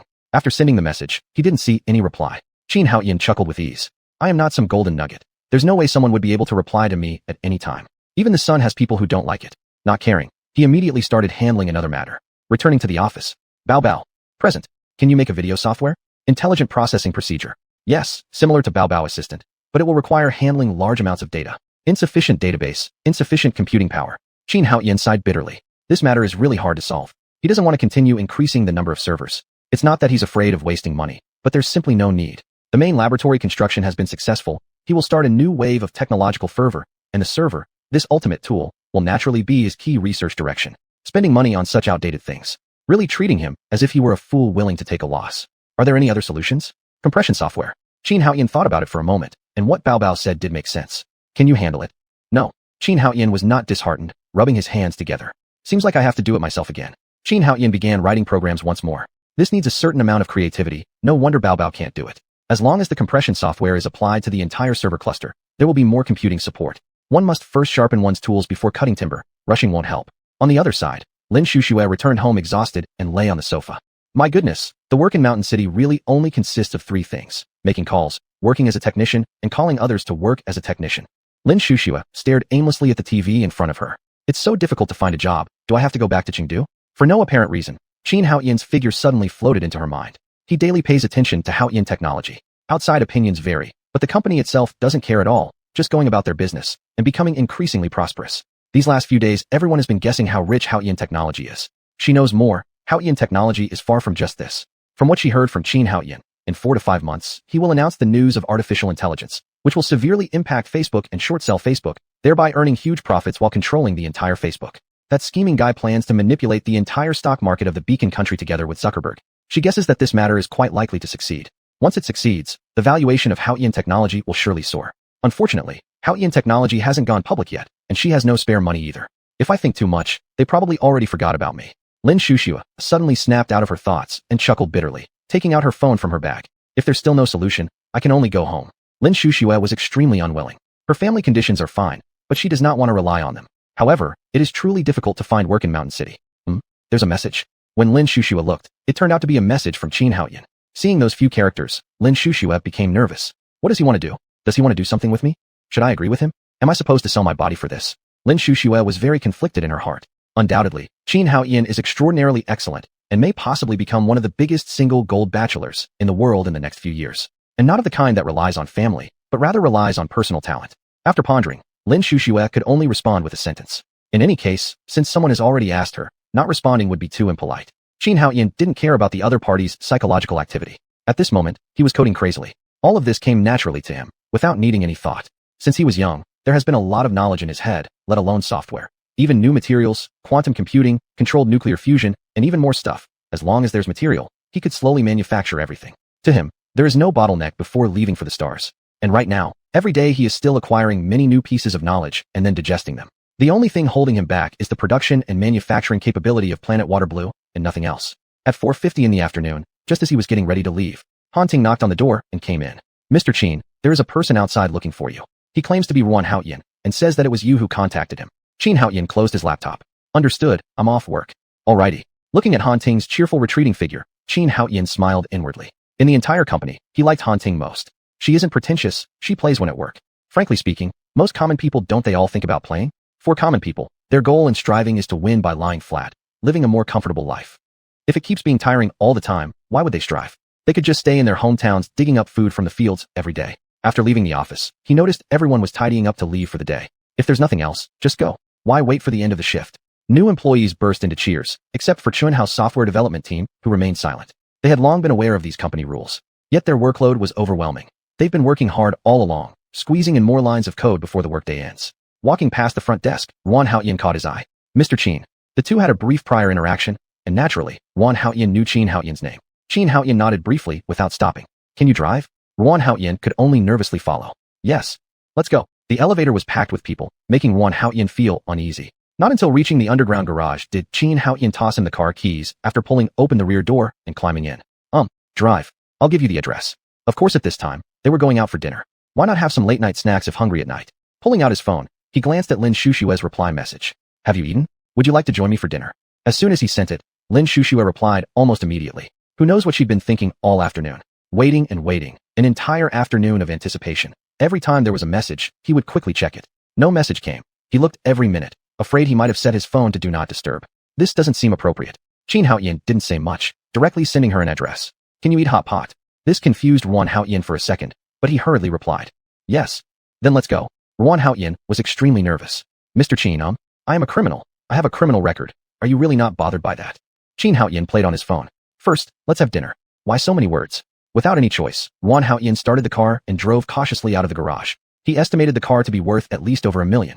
He'd never driven such a luxurious vehicle in his life. So naturally, he couldn't dare to be careless. Xuanhuan said nothing, furrowing his brow deep in thought about certain matters. The company side would handle the foundation issues. He needed to consider which laboratories and personnel to organize. Staff recruitment is urgent, but there wasn't a way to solve it. It was university startup season already. Recruitment would likely be difficult. If he didn't move forward, his plans would stall for quite a while. Headquarters construction wouldn't be done in less than 3 to 4 years. Chapter 78. An assistant needs to do everything. If it can't be helped, we'll just have to build the factory first. This shouldn't be too difficult. My progress cannot be interrupted. Anyway, the company headquarters is not in a big hurry. Thinking this way, the car got stuck in traffic. Many people kept their distance from their car, but there were still some reckless drivers trying to squeeze through. Xuanhuan didn't dare to take any risks and frequently slammed on the brakes, fearing that a collision would cause an accident. This made Xuanhuan's blood boil. Just drive normally, don't be afraid. If those cars do something crazy, just go head on at them. Xuanhuan reassured Xuanhuan, who could see his concern.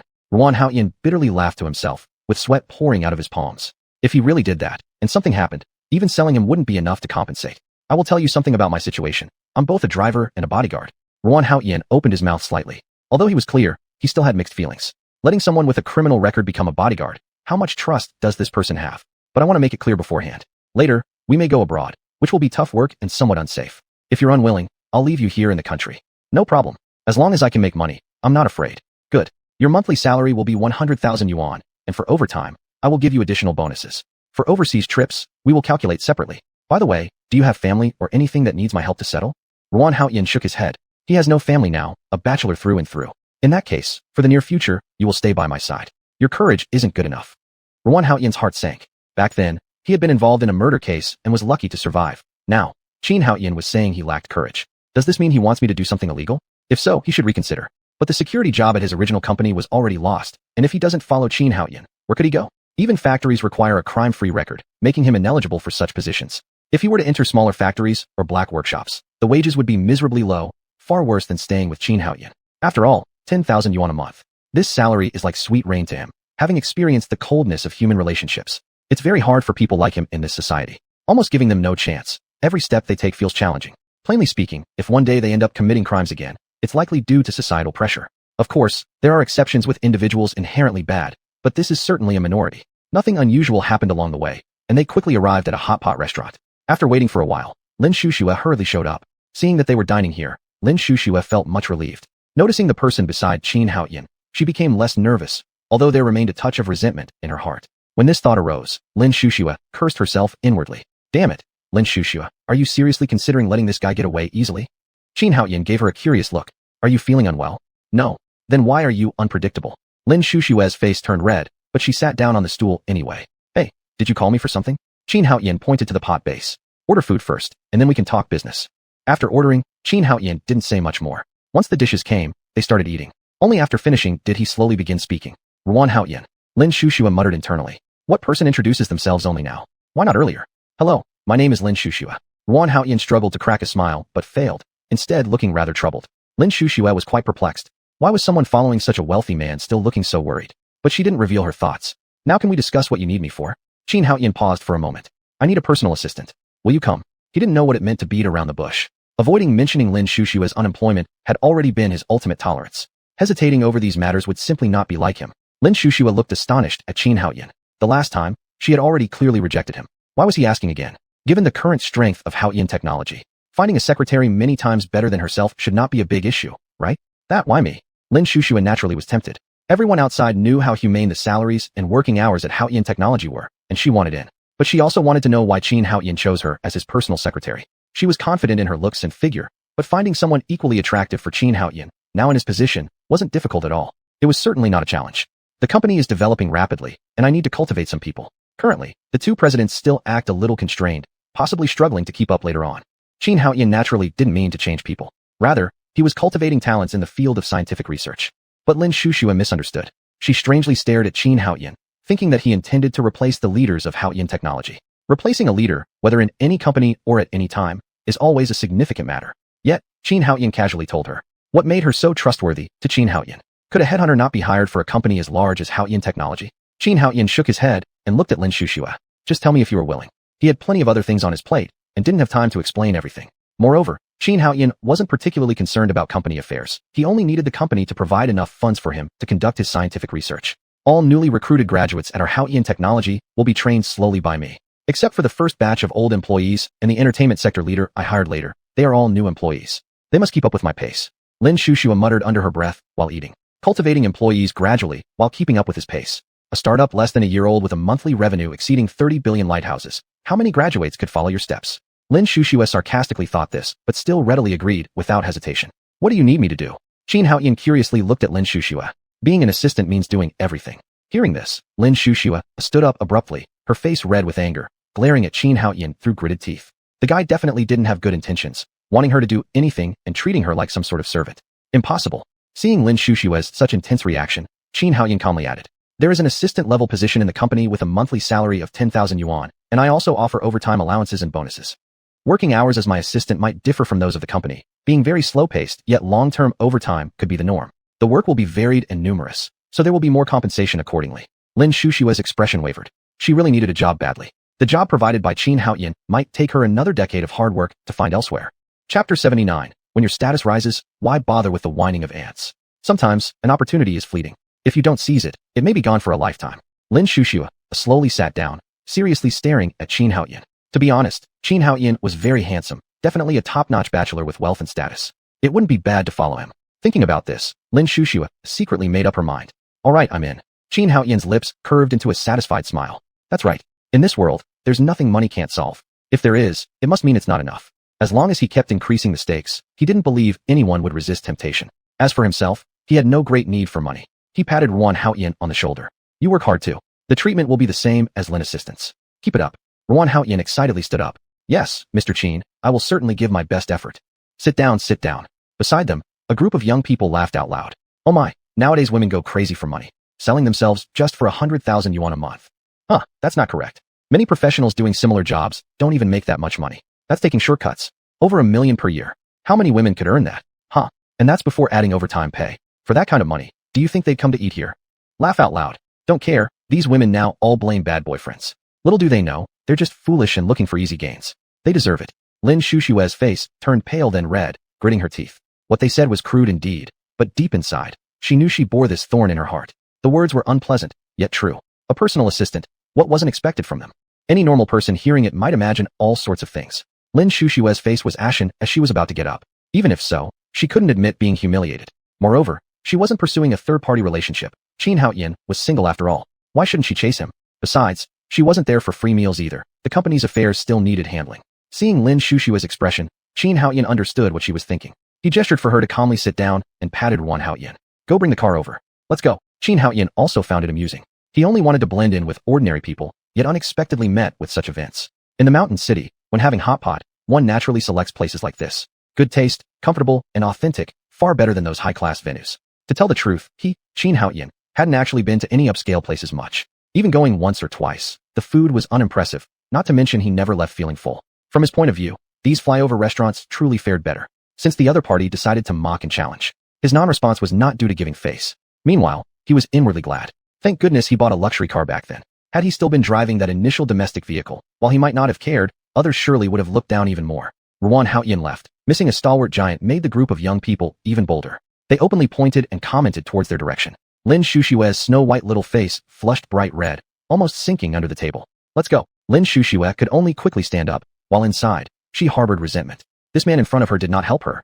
Boom. The sound of a low engine rumbled. A brand new Maybach slowly came to a stop at the restaurant entrance. Xuanhuan got out of the car. With a gentle smile, Xuanhuan casually glanced at that table of young people. Mr. Qin, Miss Lin. Xuanhuan opened the door, inviting Lin Shushue to get in. Lin Shushue's small face reddened, not because of embarrassment like earlier, but due to excitement. Face slap. Nothing beats such silent slaps of humiliation. The young people were caught off guard by this twist. Laughing, she took the rear seat while Xuanhuan followed suit.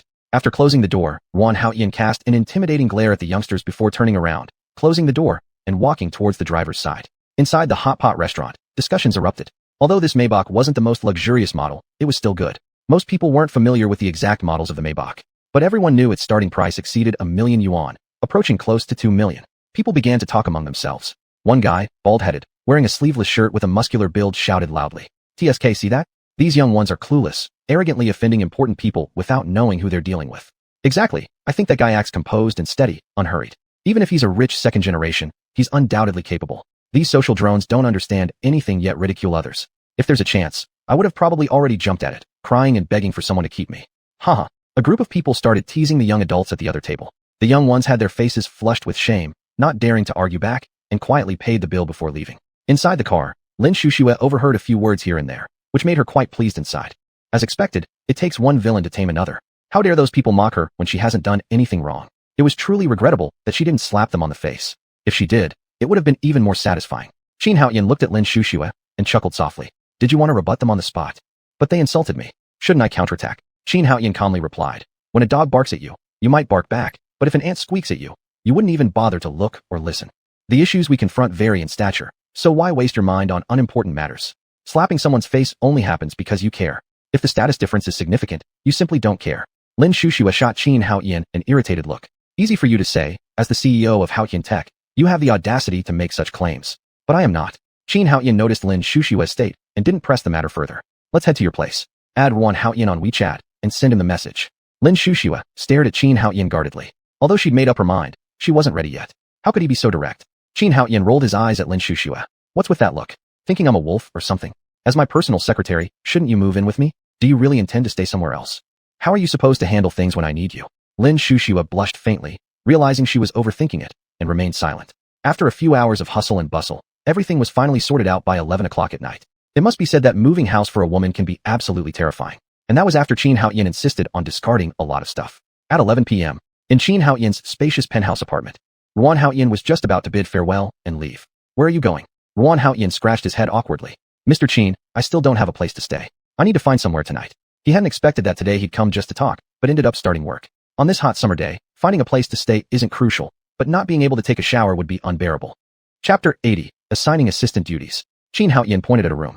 Look, over there. You can just stay in that one. Lin Shushue had already chosen a room for herself, so she naturally didn't need his concern. This place was 6 rooms with 2 living rooms, 3 bathrooms, plus a kitchen, covering 120 square meters of vast space. One of the rooms was designated as a study, leaving 5 vacant rooms. With just the 2 of them staying here, there was more than enough room. That's simply unacceptable. Xuanhuan quickly refused.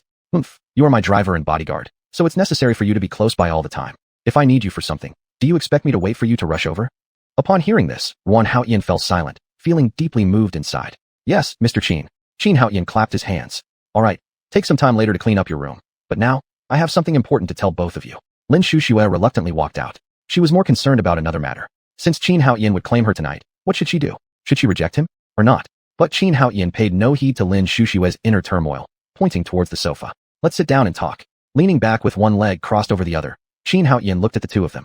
The rule at home is simple. No one enters the study, and if I'm in there, no interruptions. He paused for a moment. The keys are next to the shoe cabinet when you enter. Each of you takes one. After saying that, Qin Haoyin continued. Now, let's discuss your respective duties.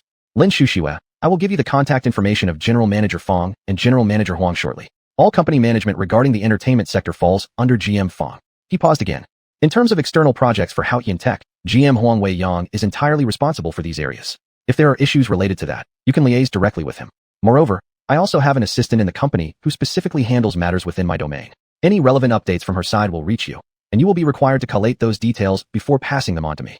I'll provide you with 20,000 in advance to purchase necessary office supplies. These are business matters. Tomorrow, follow me to the company so you can familiarize yourself with its operations. Qin Haoyin has always trusted people once he decides to hire them. With Lin Shuxue on board, naturally, work was being assigned without concerns about leaks or confidentiality. The same applied to Xuan Haoyin. It didn't matter whether someone had killed or had a criminal record. Qin Haoyin utilized their skills fully without suspicion. There's another reason I hired a personal assistant, and it's an even more crucial task, which takes precedence over everything else. Qin Haoyin looked directly at Lin Shuxue, dismissing his casual tone and speaking earnestly. I plan to invest $6 billion to build our company headquarters. GM Fong will coordinate with local authorities in Mountain City soon to finalize land-related affairs. He continued, I initially promised Secretary Chun of Mountain City that I'd prioritize supporting their city construction firms where possible. Likely, most of the dealings will pertain to these kinds of arrangements. Tomorrow, when you go to the company, discuss with GM Fong. Find out when he's heading there, and accompany him. Lin Shuxue nodded eagerly. She hadn't expected Qin Haoyin to entrust such an important task to her right away. Even ignoring detailed specifics, merely overseeing the whole project wouldn't fall to an ordinary person. She was still quite green. Surely, she would have to visit multiple official departments, and how could someone like her, straight out of college, possibly manage complex projects like this? Do whatever needs to be done, don't hesitate because of anything, and if things seem unreasonable, reject them outright and inform me. I'll handle it from there. If any officials try to exploit you, attempting to make money illegally or behave lewdly, retaliate against them as needed. Our legal team might not suffice, but I can always connect with top law firms in Metropolis City or Capital City. Besides, in the worst-case scenario, we won't bother pursuing projects in Mountain City. This remark served as reassurance, providing Lin Shuxue with peace of mind. He was well aware that certain individuals could become nauseatingly difficult. Issues like this couldn't be handled solely by Party Secretary Chun. 60 billion coins mean a lot of grease in the pockets of certain corrupt individuals. However, could Qin Haoyin's resources and profits come so easily? Remember, don't hesitate to bring problems to me. Before the main headquarters and laboratories are completed, I won't have too many pressing matters. If there were indeed significant tasks, most likely, they would revolve around software developments or planning, leaving him plenty of free time to deal with immediate concerns. Hearing this, Lin Shuxue felt touched, while simultaneously understanding her role better. Understood, Mr. Qin. In any case, unless Qin Haoyin mentioned otherwise, she remained his personal assistant. As time progresses, you will also need to take charge of some laboratory matters. Take opportunities to learn and understand them. This includes equipment procurement, material purchasing, and staff recruitment. For this specific area, I plan to establish a new company, ensuring it operates independently from the main enterprise. The reason it hasn't started yet is because there are a lot of affairs at the company, and it's quite busy. The same goes for the lab. Even after recruiting people, things will still be delayed. Lin Shuxue nodded again. Of course, from now on, you'll be responsible for meals and living arrangements, including cleaning. Lin Shuxue thought of something and blushed slightly. You can hire another nanny if you want, which I won't meddle in. Just make sure the meals and living arrangements are well taken care of. Lin Shuxue felt somewhat pleased inside. If so, that might actually work. This condition seemed appealing enough. For now, these are your main responsibilities, and these are what need to be addressed urgently. First, get familiar with the company. All right, Mr. Qin. After giving Lin Shuxue her instructions, Qin Haoyin turned his gaze seriously toward Xuan Haoyin. Do you remember the matter I mentioned before? Xuan Haoyin sat up straight, looking every bit like a soldier. Mr. Qin, I do remember. Qin Haoyin looked intently at Xuan Haoyin. For now, you're my bodyguard and driver. After the headquarters is fully established, I plan to recruit some discharged soldiers. You'll go through strict training with them, and then prepare for action. Do you understand? I understand. Qin Haoyin wasn't overly worried about this. He would simply request a list of discharged soldiers from Secretary Chun, and someone would surely present him with names, allowing him to choose. This was solving employment issues. Secretary Chun would only wish for more recruits. Lin Shuxue, however, began to feel uneasy. Secret missions and discharged soldiers. What exactly was Qin Haoyin planning to do? Could he possibly be involved in illegal activities? If so, could she still continue working for him? Qin Haoyin paid no heed to Lin Shuxue's assumptions and waved his hand. That's all. Go take a shower and sleep. We'll wake up early tomorrow. The next morning, when he got up, the two were already sitting in the living room, staring blankly at each other. There was already some food on the table. Congee, cold noodles, buns, steamed buns, and fried dough sticks. With time being tight and Lin Shuxue unfamiliar with the nearby market, she just bought some breakfast downstairs. Qin Haoyin didn't say anything. He had never been particularly concerned about food. After eating his fill, he took the two to work. Summer in Mountain City was always scorching. By the time the three arrived at the company, their clothes were already soaked. Chapter 81. The terrifying software that xuanhuan dared not use casually. Xuanhuan had been busy all morning when Fong Peng and Huang Weiyang finally arrived together. Mr. Qin, do you still need to hire your personal assistant and driver? Xuanhuan stared at Fong Peng as if he were a fool. What do you think? Fong Peng's face turned red, and he remained silent. It was Huang Weiyang who spoke up. Mr. Qin, Mr. Fong and I are planning to discuss land issues with the official side of Mountain City this afternoon. Fine, take Lin Xuxue along with you. Fong Peng began to hem and haw. What's wrong? Well, we're thinking of bringing my assistant, and Mr. Huang is planning to bring someone else, a person he wants to promote. Xuanhuan waved his hand grandly. Just go ahead with your work, don't bother asking me for every little thing. If everything has to be decided by me, then what's the point of having you? Trust in people without suspicion, and feel free to proceed boldly. Huang Weiyang wore an expression that suggested, I knew it would turn out like this, and glanced at Fong Peng. When he came, he had advised Fong Peng against reporting this matter, but Fong Peng insisted on doing so. Huang Weiyang decided not to stop him. Fong Peng showed no particular expression on his face. After following Xuanhuan for half a year, he naturally knew Xuanhuan better than Huang Weiyang did. But precisely because of that familiarity, because of the trust placed in him, he felt compelled to report even the minutest detail to Xuanhuan. He couldn't let down such trust. Xuanhuan simply waved a hand and didn't care about their discussion further, leaving them to handle it themselves. Lin Xuxue herself hadn't expected this. Just having joined the company, she was already being sent off to manage something so important. Even if her role was just a minor one, it represented a kind of trust. Lin Xuxue felt a faint sense of moving emotion stirring inside her, and for the first time, doubted whether she had been overly suspicious and judged others unfairly based on low expectations. Meanwhile, Xuanhuan was pondering another matter. Bubble, have you made the video editing software yet? Already successful. Can it achieve the desired effect? Can normal people use it easily? Yes. Xuanhuan became interested. Pull it out, let me try it. In no time, a software appeared on Xuanhuan's computer desktop with a cover bearing the logo of Haotian Technology. The computing power is insufficient. It isn't suitable for widespread use right now. Xuanhuan nodded. He'd known this beforehand. That guy Fong Peng still lacked boldness in action. He said nothing more. For now, it was sufficient to stabilize Changliao. This could be considered as dipping his toes into the waters. Currently, it was completely unsuitable. After experimenting a bit with Bubble's assistance, an elaborate CG animation appeared on the computer screen. As Xuanhuan stared at the video that wouldn't play, he grew irritated. What's going on? Videos produced using Haotian Video Editor can only be applied on the transcoded Haotian Video website. Xuanhuan was momentarily speechless. For an artificial intelligence program to reach this point was already remarkable. What more could he say?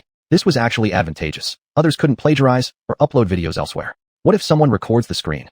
There are nodes in the video that prevent recording after some time intervals. Xuanhuan was highly satisfied. Achieving this level from the software perspective wasn't easy. The fact that Bubble could autonomously do this proved its immense strength. Repositioning the video and uploading it onto Haotian Novel Network, Xuanhuan began watching. The visuals were almost perfect, the scene incredibly vast, accompanied by fitting background music. It was a futuristic science fiction city promotional video virtually unmatched. Though it lasted just over 40 seconds, it was enough to stir excitement. When Xuanhuan finished watching, he was utterly dazed.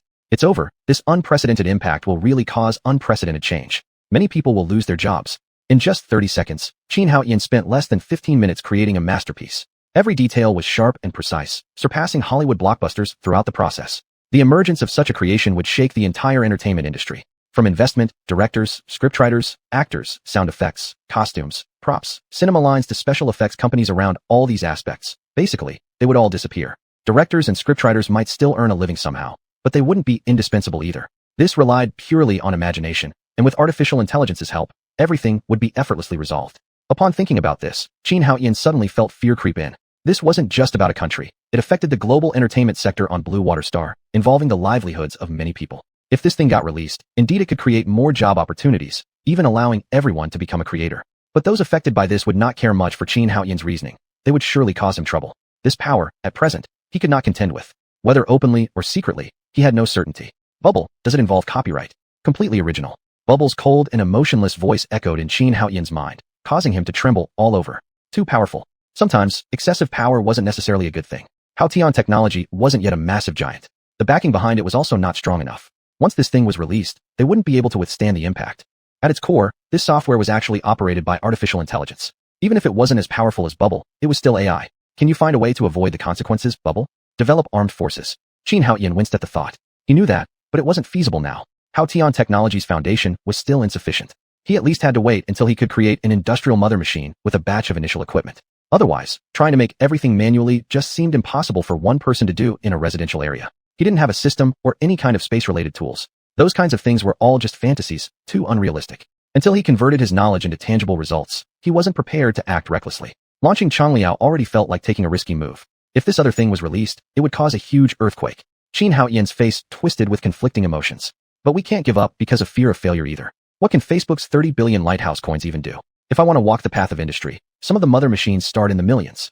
Good ones cost hundreds of millions, even billions, plus all the raw materials and production costs. Releasing this thing will bring enormous benefits to the company. Together, the novel network, video network, short videos, and commercial platforms would build a moat around them online, providing a continuous stream of funds. He could use this money to grow stronger until becoming a titan. Then, once Dalong Country made a move against him, he could simply withdraw and carve out a large territory overseas, starting from the national level itself. As for rules and regulations, Qin Haoyan didn't fear them. The world had always been fundamentally about exploitation, whether in enterprises or anything else. And the greatest form of exploitation, or perhaps the largest chessboard humans played on, was the control of production resources by nations. Only by following such a path could true growth and strength be achieved. Otherwise, everything was like a flower in the mirror, doing work for others. If he was going to play, why not create a nation to experiment with? This was the route Qin Haoyan had planned long ago, but it was utterly unrealistic now. Fine, this matter is too serious. It's much more exaggerated than I imagined. Plus, Bubble's computing power is insufficient. I'll think about it further when they return and discuss thoroughly with them. Chapter 82. The video website goes live, everyone enthusiastic. Realizing the situation clearly, Qin Haoyan stopped worrying about it. Pow pow, start preparing to build a laboratory and the company headquarters. Input basic data. There is none. I need you to imagine one out of thin air now, combining the lofty aspirations of Haoyan technology with the profound heritage of Dalong Country to design a headquarters. No matter what, Qin Haoyan always acknowledged himself as a citizen of Dalong. This world, although not entirely identical to the Earth from his previous life, is still extremely similar. He naturally took pride in being a Longwa person. The headquarters should be built in a manner that's majestic and rich in culture. Understood. Qin Haoyan sat alone on the boss chair daydreaming. He originally only intended to create a website to adapt all the novels from Haoyan Novel Network. Who would have thought that after Peopeo's operation, the results were so powerful? He regrets having joined the Pow Pow program back then. Now if he were asked to abandon it, that's simply impossible. As for how to release this, he has some ideas. There's no way they can just throw everything out at once temporarily. However, he can combine the Pow Pow assistance system so that a part of people could use it first, thus filling the video website with data. Pow Pow, launch a video network on the official website and also make an app, then post a pinned announcement on the forum of Haoyan Novel Network. Qin Haoyan gave such instructions. Pow Pow intelligence isn't yet fully mature, but it doesn't matter. It's already good enough to be useful. This is child's play. We'll address any issues later if there are any. When Fong Peng and Huang Weiyang return, he can discuss with them. There's no rush. Qin Haoyan was thinking this while the Haoyan Video Network had already gone online. Not rushing does not mean doing nothing. Qin Haoyan commanded with confidence in his office, and those who followed Haoyan technology were astonished with joy. International synchronization isn't available yet. The paid version of Changliao hasn't been resolved, so authors cannot continue exploiting Haoyan technology. In short, if you want to use it, pay up. These authors are making a fortune. He feels envious. Haoyan technology is still too poor. Otherwise, he absolutely wouldn't consider squeezing money from the authors. Regardless of overseas matters, domestically, Haoyan technology now has a batch of loyal users. They either like the personalized service and fast updates of Haoyan Novel Network, or the convenience brought by Changliao, or the fact that Haoyan technology brings glory to Dalong Country and has become a new tech powerhouse. In summary, they've become loyal users of Haoyan technology, feeling anxious every day unless they visit Haoyan technology's official website, Haoyan Novel Network, and its internal forum. This group is not small, already numbering 5 million. They will definitely browse these products of Haoyan technology every day. There's no help from the domestic internet giants, who collectively boycott Haoyan Novel Network. Even now that all the bigwigs have backed down and quietly lifted sanctions against Haoyan technology doesn't care. On any other platform, there are no official announcements, nor certification from Haoyan technology. At most, there are only some rumors. But these rumors cannot match the authority and timeliness of Haoyan technology's own official website. Speaking of which, a few lucky ones were aimlessly browsing Haoyan technology's official website at noon. Although Haoyan technology rarely releases announcements, they were still enthusiastic about it. Upon refreshing just now, some users noticed an update on the official website. Clicking inside, they saw the Haoyan Video Network had launched, and the subsequent app will soon be released. It can be downloaded from the official Haoyan Video Network website. After reading this, everyone immediately became excited and spread the news. Some quick-handed individuals even took screenshots and sent them to various platforms. Somewhere in Weibo, Douyin, etc., within an instant, it began spreading widely, waiting for it to gain momentum. This side of the Novel Network forum was even livelier. There were also many participants. Seeing this piece of information, the users all got excited. I said it before, Haoyan technology has high technology. How could there not be something new coming out? Stop pretending upstairs. Which other company could come up with several good products within a month? Each product is top-notch and brings much reward. Making videos involves filming, directing, acting, as well as post-production. Haoyan technology has just been established. Can it succeed? Don't ruin the reputation. Haha, don't laugh at the upper floor. Who is Haoyan technology anyway? How could they fight without preparation? I hereby guarantee, Haoyan technology, awesome product, video website too. If it doesn't work, my younger brother stands up and apologizes. Upper floor is epic. 666. Really committed, standing to apologize, isn't that crippling? A true buddy, super cool. Haha, thank you for liking it. My little brother may not be very talented, but he's 20 years old and very healthy. Standing up is no problem. Don't stray from the topic. Haoyan video will soon go live, let's check it out. Don't bother, it's just a software. Haoyan technology is so powerful, why are they focusing on entertainment? Aren't they just after money? How about some real high-tech, like releasing mature AI? Stupid dog upstairs, don't you know tech needs funding? There are so many employees and their families. Don't they need to make a living? Exactly, it sounds like someone who doesn't understand business. Haoyan has core technologies, whatever they choose to do is their business. Why should we worry? 94. There won't be any content. Will Haoyan technology create its own shows?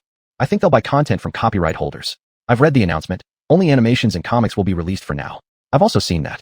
Haoyan video promises all content will be original. Are you joking? Even with all the money in the world, finding talents and developing cooperation takes time, especially creating animation. Can they succeed? Who dares to question Haoyan novel network? If you can't do it yourself, don't doubt others. But how could they achieve this? I have no idea either. I'm just waiting. Let's wait together then.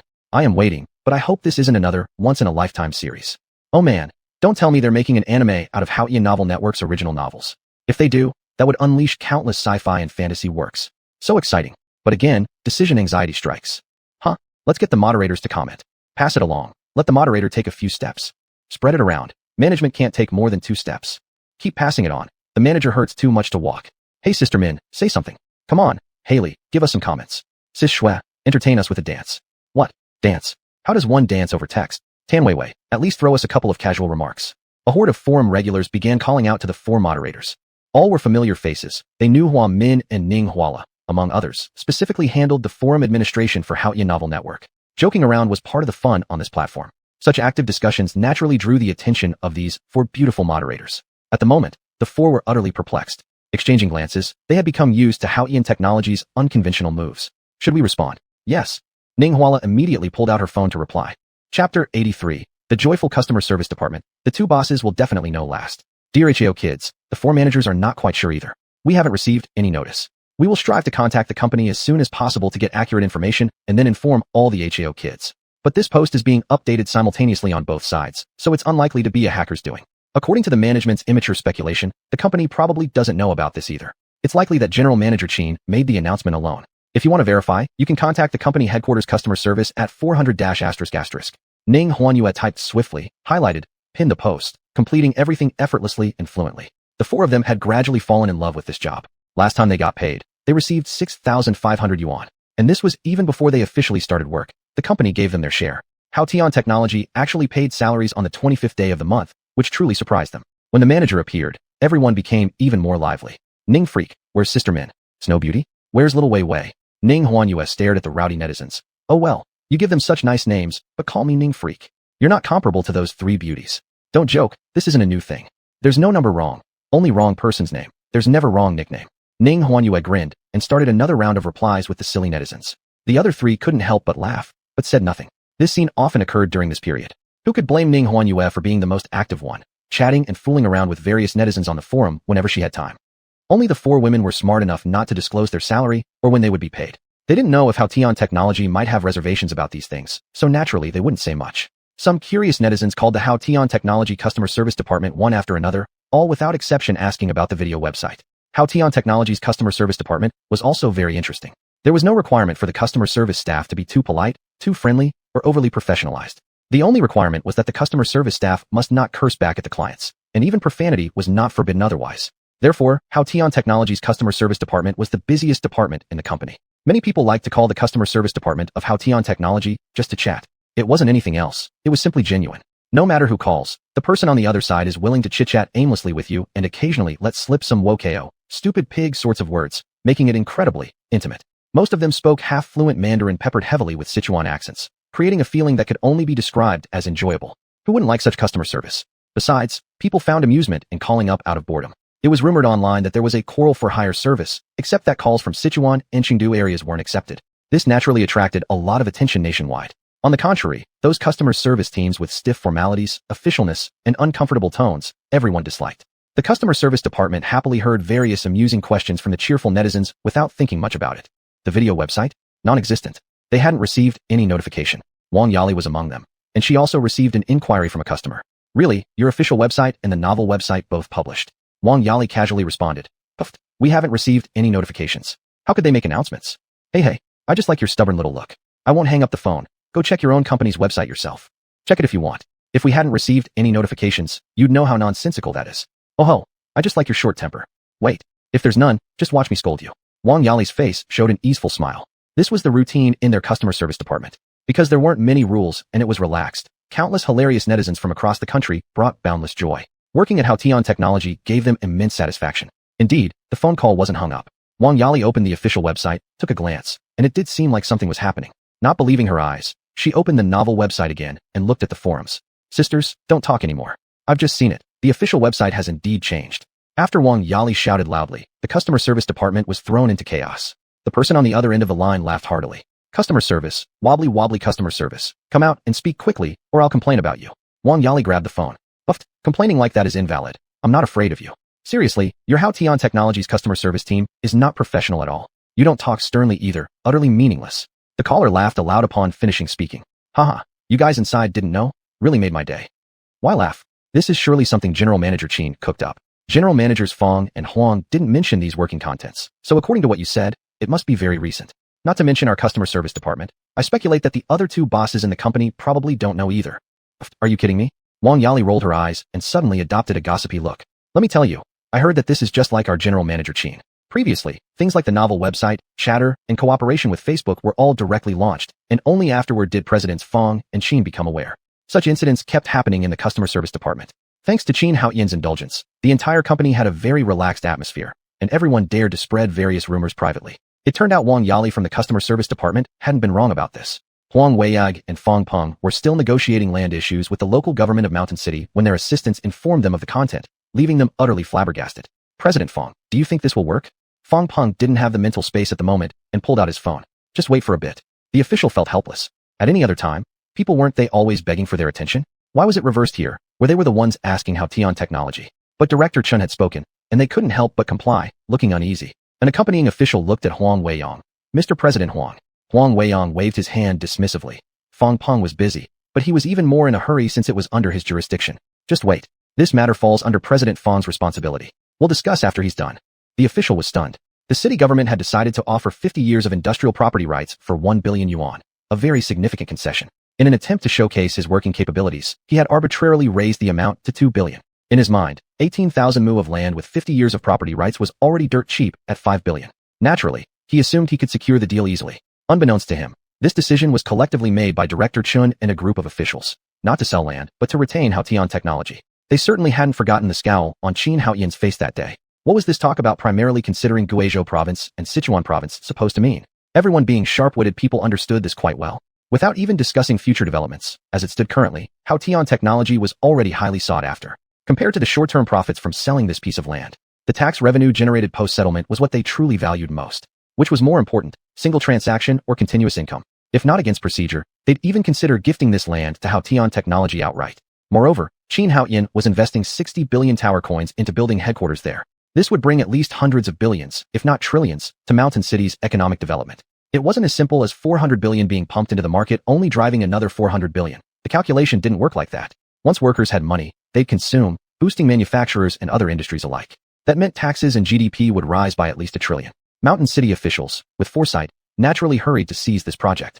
Chapter 84. The matter of the land can be discussed next time. Qin Haotian has another ace up his sleeve. After such a long wait, they urged Haotian Technology multiple times, but received no results. Now that they have finally arrived, if Secretary Chun and a group of officials hadn't been really tied up this time, how could a fourth-level official like him even step in? The attitudes of Fong Peng and Huang Weiyang scared this official half to death, not minding formalities anymore. That, Mr. Fong, Mr. Huang, would this be all right with you? 1 billion for the 50-year usage rights of 18,000 acres of land? It really can't be less. This is our final bottom line. Any lower, and we wouldn't even get through the approval process. This statement terrified the official, while Lin Shushua looked on in surprise. 18,000 acres was indeed quite a bit of land, nearly 8,000 acres more than what Qin Haotian had originally asked for. Though the price the official offered was slightly lower than usual, it wasn't by much. But with one hesitation from them, the price dropped by a fifth? That was absolutely terrifying. Normally, Fong Peng might have thoroughly discussed the details of the issue, but now all his focus was on the Haoyan technology website, his expression becoming darker and darker. The official was also utterly shocked.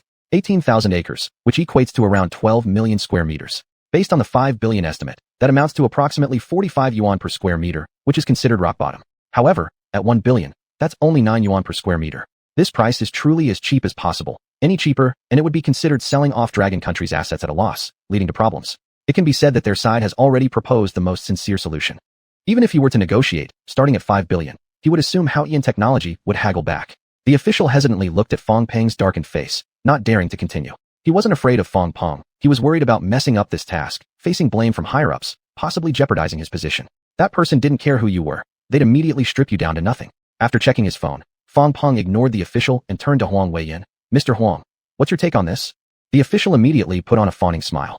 Huang Weiyin gave Fong Peng a cold glance. What do you want me to say? Just use my eyes. Now this situation is problematic. I've barely managed to set everything right, and now trouble comes again. Huang Weiyin was almost in tears. Fong Peng, who had a grim look initially, started laughing after seeing Huang Weiyin's expression. Serves you right for talking behind my back all the time. Now, feel the precision strike from Boss Qin and know how it feels to hurt. Patted Huang Weiyin's shoulder. Mr. Huang, it's been tough work for you. You need to keep pushing. Keep pushing. Keep shoving yourself somewhere. Fong Peng wasn't angry at all. At first, there was a little irritation, but now that the pain has shifted to Huang Weiyin, he was actually quite amused. Sure, the entertainment division faced its own troubles, but it wasn't too bad since he just needed to hire some people. Compared to the various issues Huang Weiyin would encounter next, those weren't worth mentioning at all. It was indeed a good feeling. Fong Peng thought about it, and secretly wondered if President Qin intentionally did this out of some peculiar preferences. Thankfully, these thoughts stayed in his mind. Otherwise, he'd soon find himself donning a mask of agony if Qin Haoyan knew. Their exchange thoroughly alarmed the official. What's going on here? The two of you, Secretary Chun ordered. The official was cut off rudely by Huang Weiyang. Lao Fong, I'm done dealing with this. Handle it however you see fit, but I need to return to the company. After saying that, he walked away with the people he favored towards a car in the distance. The official's face grew blacker. How dare they humiliate him so blatantly? Who do they think he is? In normal circumstances, he was a prominent figure. Are they here to mock him? Fong Peng couldn't care less about this official's thoughts. That, Director Wang, this matter requires further consideration. We'll discuss it next time. Sorry about that. An unexpected situation arose within the company that needs our attention. Next time, we'll chat thoroughly then. Fong Peng wore a false smile, called out Lin Shuxue, and followed closely behind Huang Weiyin, leaving the official disheveled in the wind, perspiration streaming down his face. He realized they had overplayed this round big time. They were supposed to sign today. Result. All along the way, Lin Shuxue was very curious. Mr. Fong, why are we delaying this? Wasn't this what we agreed upon? Fong Peng smiled faintly. That guy's not a good deal. Let's leave him hanging. No rush. Lin Shuxue was completely lost. Not to mention Mr. Fong, why? He's already reduced the price to 1 billion yuan. Can this price go any lower?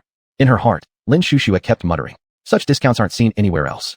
Haoyan technology is still top-notch. Fong Peng chuckled lightly but didn't elaborate. Some things must be understood through personal experience. It wasn't that the upper management withheld knowledge. This is just the way society works in Dragon Country. Lin Shuxue left with Fong Peng full of confusion, racking her brain and coming up with no answer. Inside the company, Qin Haoyan was making a plan. Huang Weiyin and Fong Peng came together again. Mr. Qin. Qin Haoyan looked curiously at the three of them, one flustered, one bizarre, and one confused, as he asked, "You guys are back so soon?" Mr. Qin, my dear Mr. Qin, wasn't it said that the video website matter wasn't urgent?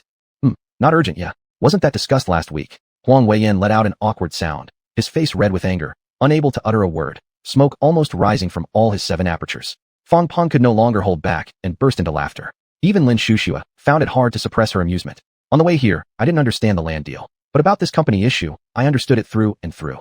Not so fast, Mr. Qin. What's happening in the company now? Qin Haoyan gestured to silence Huang Weiyin, who was about to speak, and signaled them to come over. Hey, Mr. Qin, do you have something else good for us? Fong Peng showed no restraint and naturally walked to behind Qin Haoyan's chair. A month ago, he actually did similar things quite often. It's just that in the past month, everything had changed dramatically, which made him more restrained. With no other choice, both Huang Weiyin and Lin Shuxue obediently went over to take a look. Qin Haoyan demonstrated to them how animations were created under the assistance of artificial intelligence. The three of them nearly popped their eyeballs out. Staring at a segment of CG playing smoothly on the web page, they were greatly shocked. Mr. Qin, this. Qin Haoyan wore a serious expression. You haven't seen wrong. This is indeed the case. Huang Weiyin became so excited that he paced around in place, continuously pounding his own hand. With this, as long as we have rich imagination and combined it with stories, we can create countless top-quality animations. And the speed will be extremely fast. After speaking, Huang Weiyin suddenly thought of something and turned solemn. Mr. Qin, these images, this background music, Would they involve any copyright issues or anything like that? Qin Haoyan shook his head. I've confirmed this already. Currently, it won't. He couldn't guarantee it entirely. After all, what if something unexpected happened later? Regarding such matters, one could only say try preventive measures beforehand. For instance, issuing a statement stating that it has nothing to do with their platform. After all, if this software is handed over to the authors for use, how could he know whether an author might save effort by creating non-original stuff and end up entangled in copyright-related lawsuits? Chapter 85. Preventing the launch of the video editor. Mr. Qin, this matter, it seems, is quite terrifying. Huang Weiya was still pondering over Qin Haoyan's words, and Fang Peng's smile had also vanished. After hesitating for a while, he spoke. As someone akin to a stabilizing presence, Fang Peng instantly realized how dreadful this could be. It wasn't as simple as adding one or two more software programs. If mishandled, it could spark an earthquake in the entire entertainment industry, involving trillions of lighthouses of fictional currency. Their company, Haoyan Technology, simply lacked the capacity to absorb such a massive impact. They virtually had no say in any field, including entertainment. Releasing this thing would be comparable to detonating a nuclear bomb, perhaps even worse than a nuclear bomb. Qin Haoyan approvingly nodded. This matter indeed is terrifying, so I haven't released the software yet. Let's discuss it once you're back. Huang Weiya thought silently inside his heart. If things have gone this far, why bother discussing? Discussing is meaningless. The video website has been launched, and there are even apps. Huang Weiya was puzzled. On Xuanhuan's side, they clearly hadn't taken charge of developing these software solutions. How did Mr. Qin manage to accomplish all this on his own in such a short period of time? It was utterly unfathomable. Could it be that there's an entire team operating behind the scenes? This is what Huang Weiya speculated about, but it still didn't make much sense. Moreover, this software doesn't seem like something that could have been rushed out. Mr. Qin, we may not reach a consensus about this matter. If it really is this powerful, once it goes out, there will be no hiding it. Fang Peng said worriedly, ignoring Huang Weiya's thoughts. He still insisted on his idea. Letting this out would be truly terrifying, to the point where even Fang Peng felt unnerved. Qin Haoyan stared steadily at the three men. We cannot let fear dictate our actions. But this concerns the livelihoods of tens of millions of people. Fang Peng suddenly stood up, arguing rationally. No other reason. This matter was too horrifying, terrifying to the extent that even the official institutions of Mountain City couldn't bear the burden. Tens of millions of people's livelihoods might seem like a big issue, but yes, it's actually a small problem. This involves those major commercial investment tycoons and the impressive group of individuals behind them. The power of these people is not something Haoyan Technology, a company less than a year old, can withstand. Not only domestically but internationally too. They don't have the capability. They must stop Mr. Qin's bad intentions at all costs. Fang Peng firmly made up his mind. Qin Haoyan didn't add much, just paused thoughtfully. He himself understood this situation clearly, perhaps considering even more than Fang Peng. Otherwise, he wouldn't have changed his previous modus operandi to consult with them. Putting this thing out there doesn't require increasing staff significantly, contrary to Huang Weiya's initial assumptions. What if we release it under the guise of an internal test, slowly releasing it? Qin Haoyan lightly tapped the table, gradually expanding the scope until most people can use it. I can lock many functions and provide only the animation making ability, or even slow down the generation speed.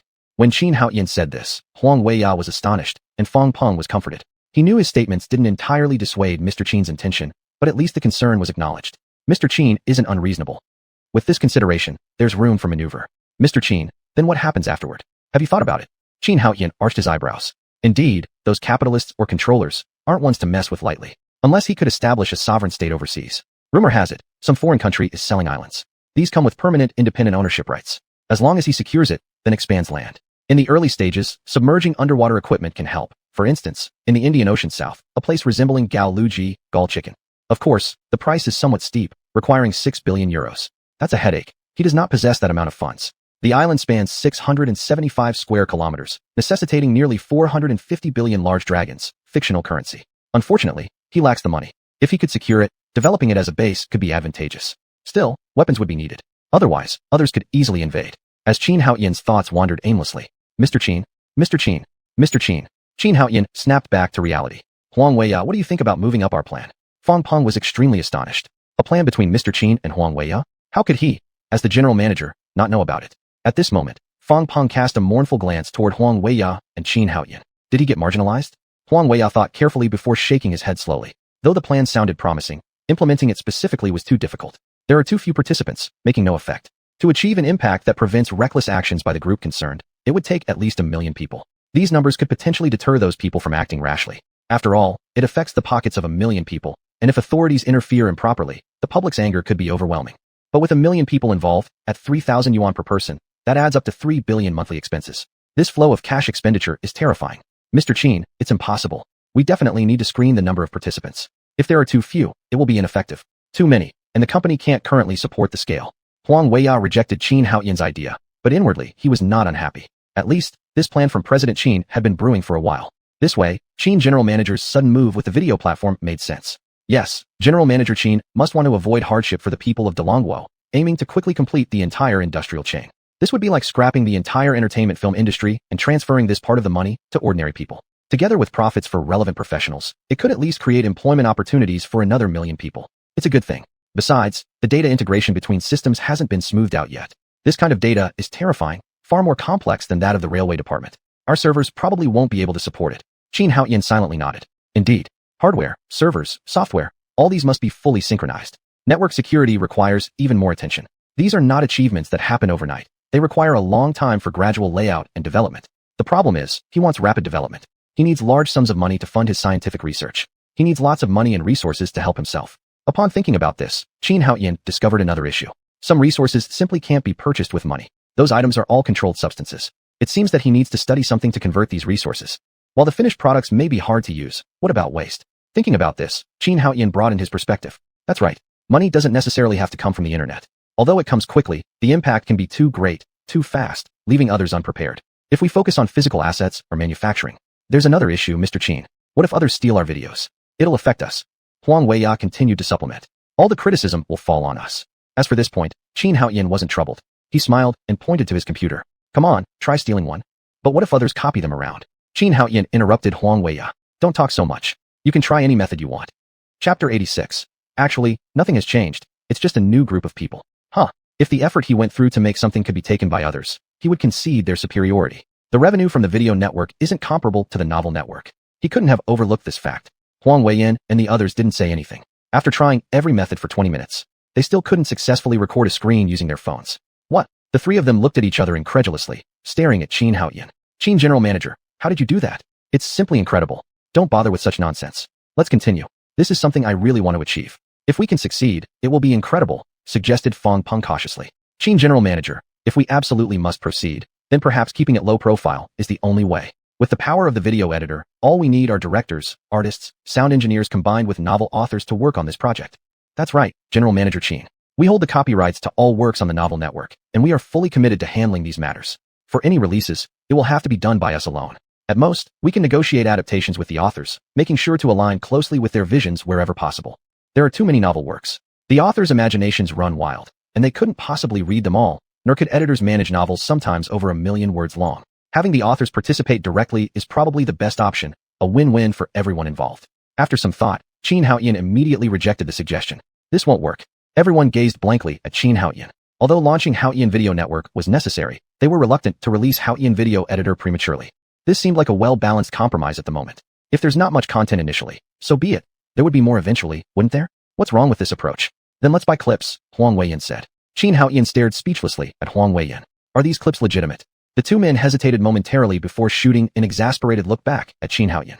Lin Shushua had been wide-eyed in disbelief since Qin Haoyan opened his mouth. How could someone, especially someone so wealthy, speak those words? If you have that kind of money, wouldn't it be better to focus on becoming an internet sensation instead? Cough, cough. All right, moving on. I plan to sign contracts with these authors. Everyone was utterly baffled. Sign contracts with the authors? What does that mean? Aren't they already signed up? I know, you've brought up many points. But we can't take this all in. We get overwhelmed because we lack the capabilities. Even with 1 or 2 million people, it would be a drop in the bucket, insufficient. If others want to compete against us, they'll certainly find ways. And if they choose to regulate us, we won't have much defense. Both men clenched their fists tightly. These issues occur frequently in their country. It's not limited to their country either. The same happens everywhere. Without controlling production resources, that's just how things are. Domestically, things tend to be milder compared to abroad where it can be even more ruthless, though many people overlook or deliberately ignore it. Those sanctions, those bans. Are those companies really unwilling to sell? No, they are acting under orders from their governments. They can't help but comply. In our country, it's somewhat similar. There's no avoiding it. Beneath the seemingly peaceful facade of water blue star lies fierce turbulence. Too many people have grown accustomed to living peacefully, unaware that humans, as animals, follow the principle of survival of the fittest. A stronger clan means fewer resources go to others. With today's powerful weapons, more destruction occurs secretly. Qin Haoyan saw nothing amiss about it either. He who controls a region behaves similarly. This stems from class conflicts, destined to be irreconcilable. Fortunately, he could ensure the common people enjoy every day happily. This counts as giving satisfaction to those below him. His intentions for leaving were solely for the ease of development, without restrictions. There are no other ulterior motives. Once he enters the star system, everything will naturally fall into place. Issues on Water Blue Star can be easily resolved at that point. Endless resources will inevitably overwhelm those currently exploiting others. They themselves will encounter numerous internal problems that cannot be solved. And indeed, there is only one solution. Force. An old saying goes, would I sever my own life? Don't joke around. Therefore, to overthrow everything, there is only one method. No matter how well they handle this here, someone will always reach out and try to grab their share, ensuring they can continue wielding power over others. Secretary Chen cannot resolve this issue. Neither can they. Any plans they come up with will face resistance. Casually labeling them disrupts peace and stability. As it stands, a single label brings enough pressure down on Haotian technology to overpower it, unless they venture overseas to fight, to make every country fear them. This way, naturally, they won't dare to arbitrarily extend their influence. What should we do then? Qin Haotian's expression didn't change a bit as he shook his head. There is nothing we can do. Now this made the two of them feel troubled. They were focused on doing good things, yet it turned out that this kind of pressure was so enormous. Are we not going to release Haotian video editor then? Lin Shuxue asked softly. Release it. Qin Haotian's words left them confused. What? You yourself said how severe the situation is. Why are you still insisting on proceeding? Are you really not afraid of being targeted? Is this something to joke about when so many such issues have arisen? Once we establish ourselves overseas, set up an office in Dalong country. This confused the three of them again. If the headquarters were already being built in Mountain City, why talk about establishing themselves overseas? Huang Weiyan had a pained look on his face. Mr. Qin, even if we set up a company overseas, there isn't much we can do if we're investigated. Qin Haotian thought about it for a while and still restrained himself. He needed to continue observing these people. Apart from Yuan Haotian, he wasn't ready to reveal his moves overseas to anyone at the moment. Moreover, he planned to recruit some retired military personnel to go overseas. Regarding loyalty, as long as one doesn't cling onto naive idealism, showing them the harsh realities and what Haotian technology and future technology have achieved would be enough to resolve this issue. These people aren't fools. Most of those who currently hold power had ancestors who fought their way up to high positions. The state regime, no matter who leads it, will always have classes, something even Qin Haotian couldn't eradicate. All he could do was ensure, during periods of advanced technology and external expansion, that the lives of ordinary people were comfortable, free from exploitation, and maintain a certain balance. As for fairness, that's only important to idealists. In reality, fairness has never existed anywhere, not even relatively. It almost cannot be said to exist at all. Mr. Qin, I'm confused. Qin Haotian sighed. Looking at the three, he spoke words that left them all shocked and fearful. Chapter 87. Forced assumptions can be fatal. You must always remember one thing. Our Haotian technology wasn't founded to make money. We want our people to live better. However, some individuals won't allow it, and these people are not outsiders. They're all from within our country. We aim to overturn all of this. The three were dazed, unable to believe that Qin Haotian had uttered such outrageous words. Overturn? Overturn what? Qin Haotian didn't elaborate further, and the three didn't dare to think too much either. This was something that could be achieved. Qin Haotian didn't say more, truly fearing that these people might not be trustworthy on one hand, and if they leaked information, it would be another issue entirely. What if someone outside found out? He'd end up in prison for life. Moreover, he didn't believe foreign countries were any better. Many people thought foreign lands were preferable, but they were simply foolish or dumb. Foreign places were even more harsh and cutthroat. If he went abroad, it would signify real war. Only by making a name for himself outside could he gain more influence domestically. Negotiations would naturally progress more smoothly as well. Haotian Technologies operations would also become more brazen and unrestricted. As for his actions of killing others abroad, what if other countries protested? He'd send someone to kill their citizens. Plenty of bloodshed would silence their protests. To Qin Haotian, anyone who wasn't from Dalong country wasn't really worth considering. Killed is killed. When they protest, and when their protests reach their peak, I'll send a team of mecha units to run rampant in their territory. If they continue to protest, I'll keep retaliating. So what if you bite me? If you can't beat me, then just stay out of my way. Human rights? Nonsense. There's no such thing as human rights. Isn't there an old saying that goes like this? People learn only one thing from history. To repeat it? Speaking of Dalong country, many founding emperors weren't without ambition. Why did each eventually fall into decay? Wasn't it all about consolidating personal power? With greater individual power, everyone else gets less, and there's no real human right to speak of. Mr. Qin, we. Fong Peng nervously rubbed his hands together, unsure of what to do. He had always followed Qin Haotian. Never imagined Qin Haotian would dare to be so bold, even holding such ideas. If word got out, it would be disastrous. In ancient times, it could mean execution. Nowadays, it could still result in charges of undermining national unity or even treason, potentially leading to execution. Well, those matters don't concern you. What I'm saying is about overturning things through technological products. Qin Haotian wasn't obstinate. He knew his words would scare them. It was probably best to calm them down for now. Sure enough, after saying this, the atmosphere noticeably relaxed. Qin Haotian's previous speech was truly terrifying. It had an enormous impact on them, except for Huang Weiyan, who gave Qin Haotian a deep look. Among those present, only he had heard that statement before. He understood even more clearly how vast Qin's ambitions were. These brief statements were akin to enlightenment. At the same time, he speculated whether Qin had someone backing him and what their ultimate goal might be. Could it truly be an overthrow? And through what means would it happen? Thinking this over, Huang Weiyan became lost in thought. Huang General, what are you thinking about? Mr. Qin is talking. Fong Peng called out twice before managing to pull him back. Huang Weiyang came back to reality and coughed once. Sorry, I was contemplating how to solve this problem. Apologies, Mr. Qin, what would you like to say? Qin Haoyan stared at Huang Weiyang. Something seemed off with this kid. It seemed he had guessed what Qin was planning to do. Huang General, do you have any thoughts? Let me hear them first. Huang Weiyang's heart raced suddenly, becoming immediately uneasy. Could it be that Qin knew his thoughts and was preparing to silence him? This matter, big or small, if Qin really had such intentions, they would definitely exercise extreme caution. A single leak, vague as it might be, would be catastrophic for anyone plotting rebellion. One mistake meant total doom. It was very possible they had made preparations for security measures. Thinking this, Huang Weiyang broke into a cold sweat. General Huang, aren't you feeling well? Lin Shushua asked curiously. Huang Weiyang glanced beseechingly at Qin Haoyan and quietly lowered his head, stammering his denial. Qin Haoyan didn't push him. This old man had surely guessed his plan. He had likely exaggerated the danger in his own mind, thus scaring himself. Noticing Qin Haoyan's expression, a subtle smile crept onto his lips. This guy was indeed a talent. Adding him to the ranks would be worthwhile. Qin Haoyan thought, while Huang Weiyang felt close to tears. His mind was consumed with fears that Qin might eliminate him to cover their tracks. If this really happened, how could he and his family survive? Moreover, he thought too much. The more he thought, the more he believed what he was thinking. Since only he knew about that plan. If that plan turned out to be just a cover-up, would it mean he had unknowingly climbed aboard a pirate ship? Just thinking of this possibility, his body stiffened. He looked up at Qin Haoyan helplessly. One look and his uneasiness intensified. Qin Haoyan's regular smile now appeared sinister and full of hidden meaning in his eyes. Mr. Qin, I am loyal. Huang Weiyang did not know what he was saying. All he had in mind was confusion, opening his mouth and babbling nonsense. Fong Peng laughed and got angry. What I'm saying, Mr. Huang, is you're expressing your loyalty when we ask for your opinion. You sound like someone's going to kill you because you're disloyal. As long as you work well, without any private schemes, nothing will happen. Fong Peng's words pierced straight into Huang Weiyang's heart like needles and twisted there viciously. He felt almost on the verge of tears. No one should terrify people like this. The more he thought, the more fearful he became. Wasn't it possible Fong Peng was from the other side, intentionally speaking words that blocked him, also acting as a warning? Thinking further, Lin Shushua and that bodyguard were both suddenly appointed. Could it be they were preparing for the next step? So people were sent here to assist Qin Haoyan? At this thought, the entire office seemed filled with murderous intent to him. He wanted to kneel, but dared not. His wife and daughter were still in Mountain City. Huang Weiyang now regretted bringing his wife and daughter over, having himself caught in such a predicament. Contemplating the possible consequences, Huang Weiyang took deep breaths, his mind consumed by them. His body shook violently like chaff in a sieve, cold sweat continuously breaking out all over. For a moment, he did not even know where all this water came from in his body. Once Fong Peng noticed, he showed immense concern, moving close to Huang Weiyang. Mr. Huang, your health seems not quite right. Is there anything wrong? As soon as Fong Peng moved closer, Huang Weiyang jumped from his chair in fright, standing respectfully with both hands tightly covering his mouth. He feared now that everyone in the company was secretly working for Qin Haoyan. Chapter 88. The reason, intentionally scaring Huang Weiyang. Huang Weiyang's intense reaction startled Fong Peng, who started to complain in a dissatisfied tone. Old Huang, what's wrong with you?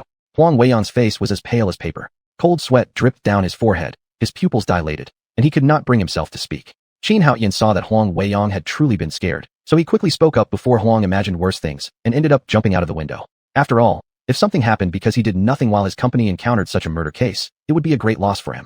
All of you sit down. I'll explain in detail. Look at all of you.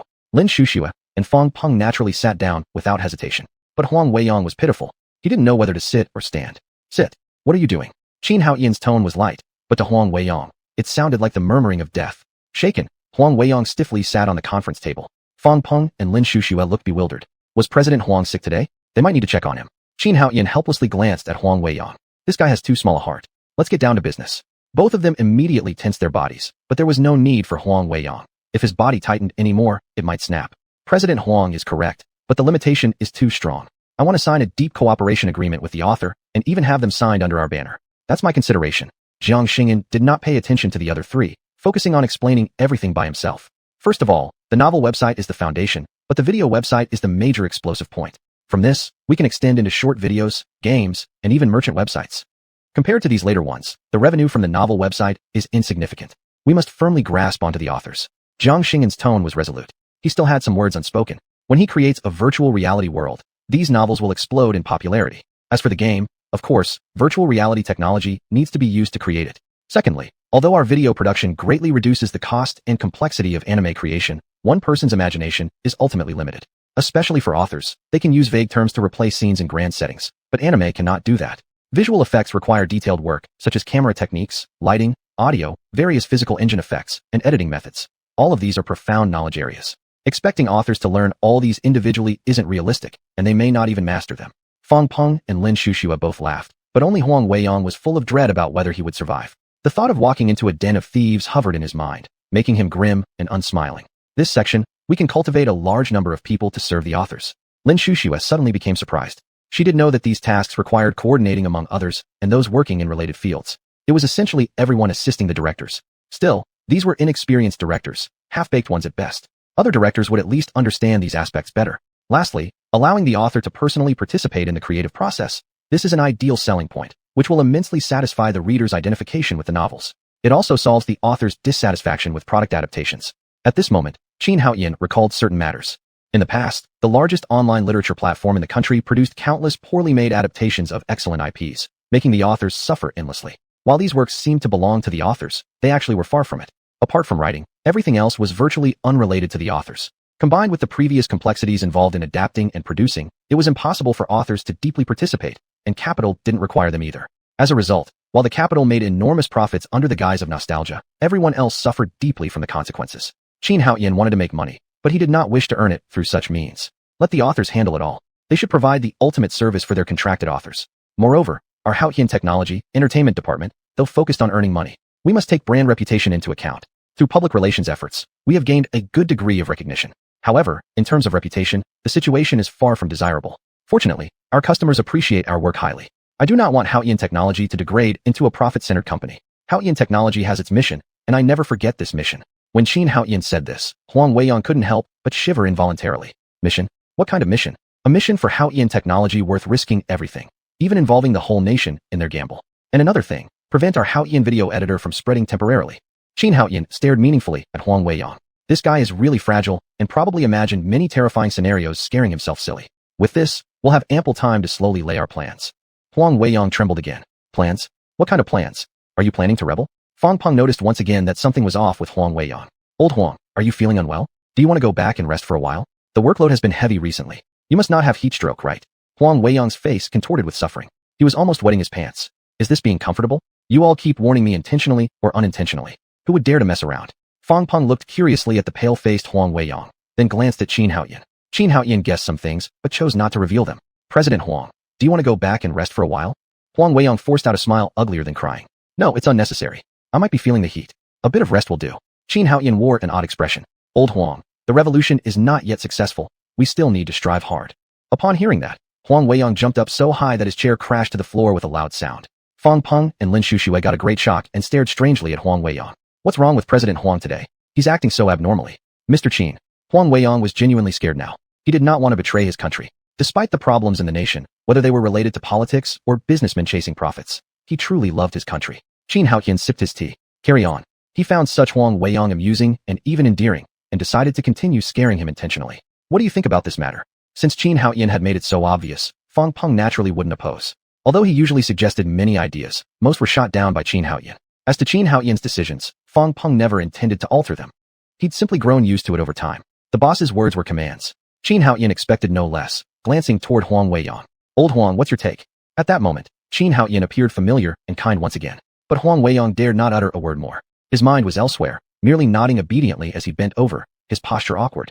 All right, General Manager Fang, Shushua, the two of you can leave first.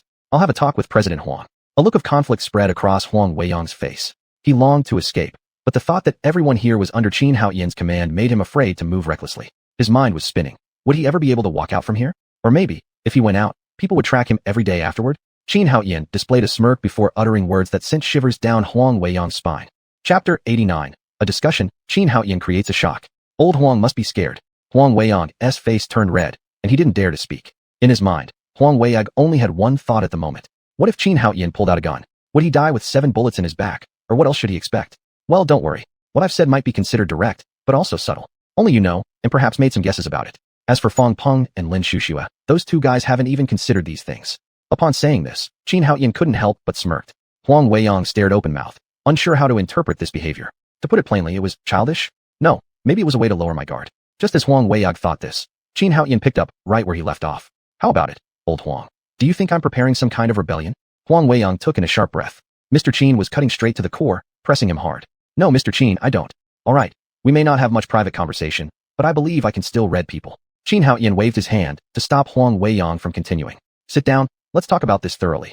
After teasing him enough, it was time to explain clearly. If none of the three could understand yet, he naturally wouldn't dare reveal it further now. However, Huang Weiyang had grasped something, though twistedly. To avoid ruining him entirely, Qin Haoyan decided to clarify his own thoughts carefully. The plan you hold in your hands, I intend to implement it, and I've already started. Huang Weiyang opened his mouth but couldn't utter a word. You think I am plotting a rebellion, and having that thought isn't entirely wrong, or entirely correct either. I ask you, old Huang, do you think we can implement this plan right now? Huang Weiyang shook his head bewilderedly. He was completely confused now. What exactly did Mr. Qin mean by this? Old Huang, I ask you, even if we have the technology and the capital, can this plan be implemented? It can, Huang Weiyang reluctantly replied.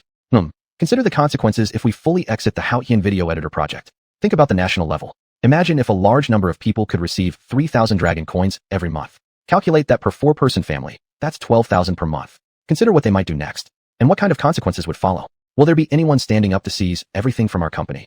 Qin Haoyan locked his eyes firmly on Huang Weiyang. In the end, we high-level executives will all be dragged into prison with dirty reputations.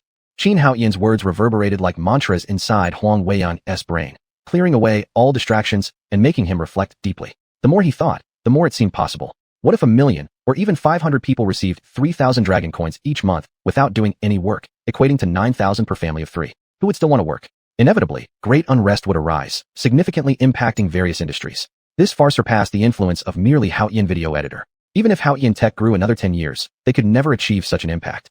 Huang Weiyang's face paled instantly, and then turned dark. Qin Haoyan watched Huang Weiyang's facial changes with interest, finding it rather amusing. Huang General Manager, tell me, under these circumstances, is it still feasible? Huang Weiyang looked bitter. Not feasible.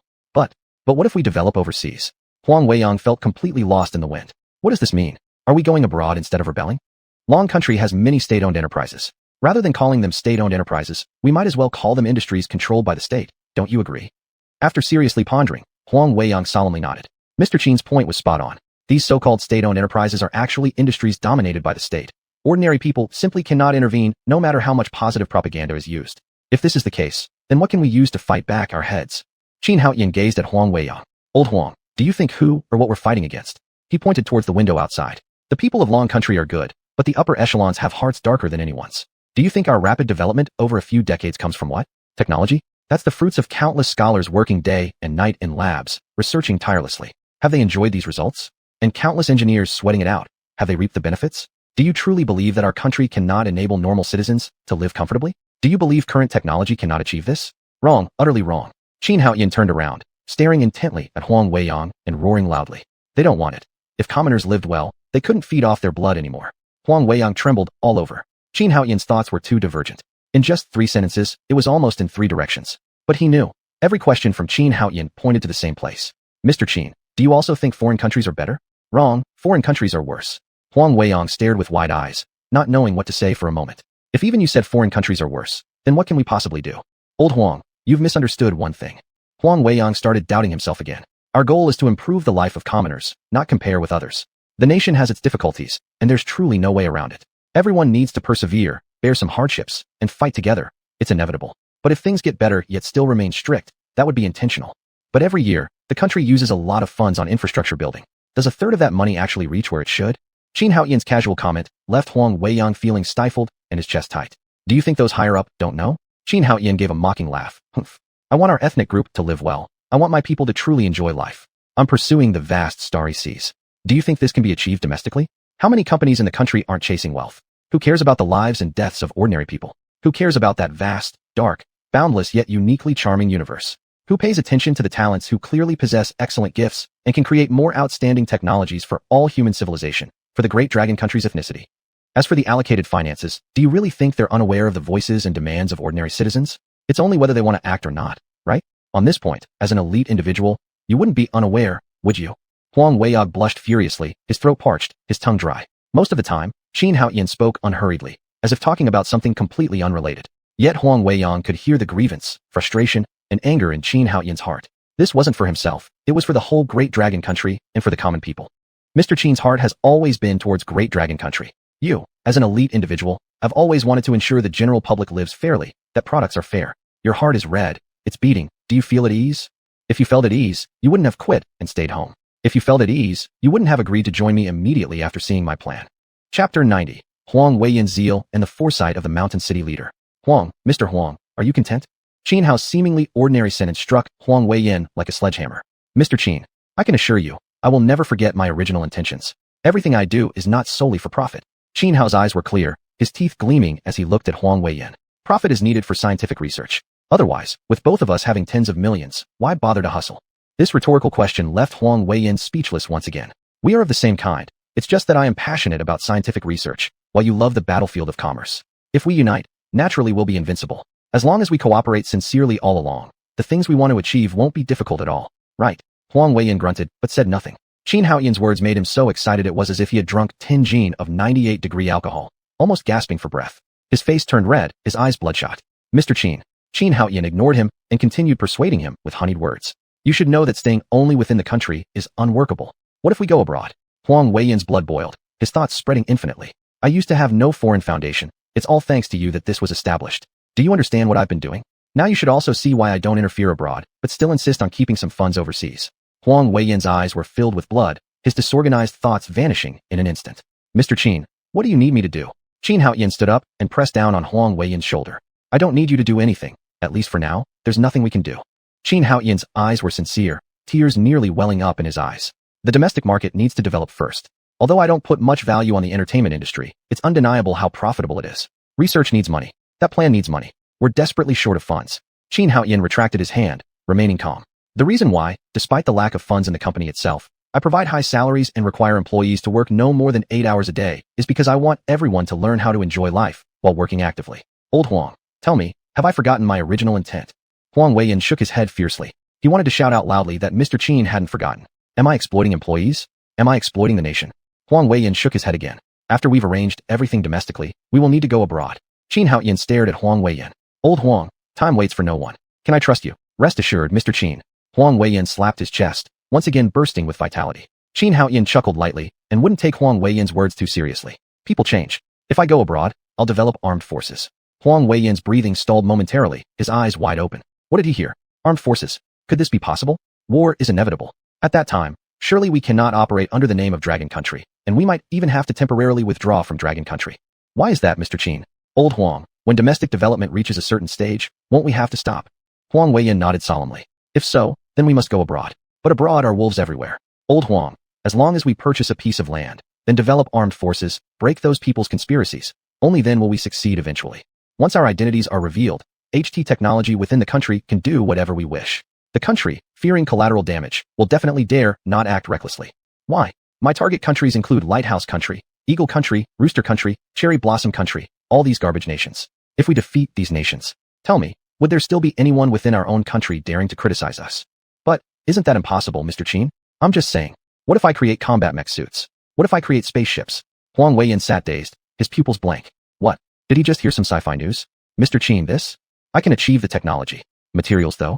Huang Weiyin's Adam's apple moved, swallowing saliva. Judging by his expression, his brain seemed completely blank, mentioning something random without really understanding. Chuckles. For now, we naturally still focus on developing science and technology, selling various high-tech products. But if they extend their claws, I'll simply chop them off, making an example to warn others. Thud. Huang Weiyin lifted his foot, accidentally bumping into the edge of the table, wincing in pain. Mr. Qin, this? Do you not believe in me? Huang Weiyin remained silent, too afraid to speak. Developing science to resist foreign powers is no small talk. On the other side, Secretary Chun of Mountain City was furious. For such a low-level official in charge of resources to cause trouble at this moment was unbelievable. Especially after learning the detailed course of events, his face turned dark, barely resisting throwing the document in his hand at that fourth-tier official. Yes, the development of Mountain City was accelerating, and the support from the nation was increasing. The West District was also one of their key development areas. But compared to the establishment of a high-tech company's headquarters, those trivial land deals were nothing but peanuts. Even if Haoyan Technology enjoyed continuous tax exemptions, its impact on various industries couldn't be matched by phone companies, loan collectors, broadband providers, or food delivery services. Why did Haoyan Technology invest so much? Because it was a research institute and a high-tech manufacturing plant. After we had busied ourselves for some time, you came up with this sort of trouble, and acted on your own to allocate 5 billion yuan. Sure, 18,000 acres of land is indeed a large amount, almost given away at half price. It may seem like a bad deal. However, compared to real estate developers flipping properties for profit, a high-tech company's importance to Mountain City far outweighed all that. Selling land to them was usually a one-time transaction. Even though selling houses repeatedly or taxing second-hand home transactions might bring in revenue, what good did it do fundamentally? Science and technology. These are the kingmakers, the future.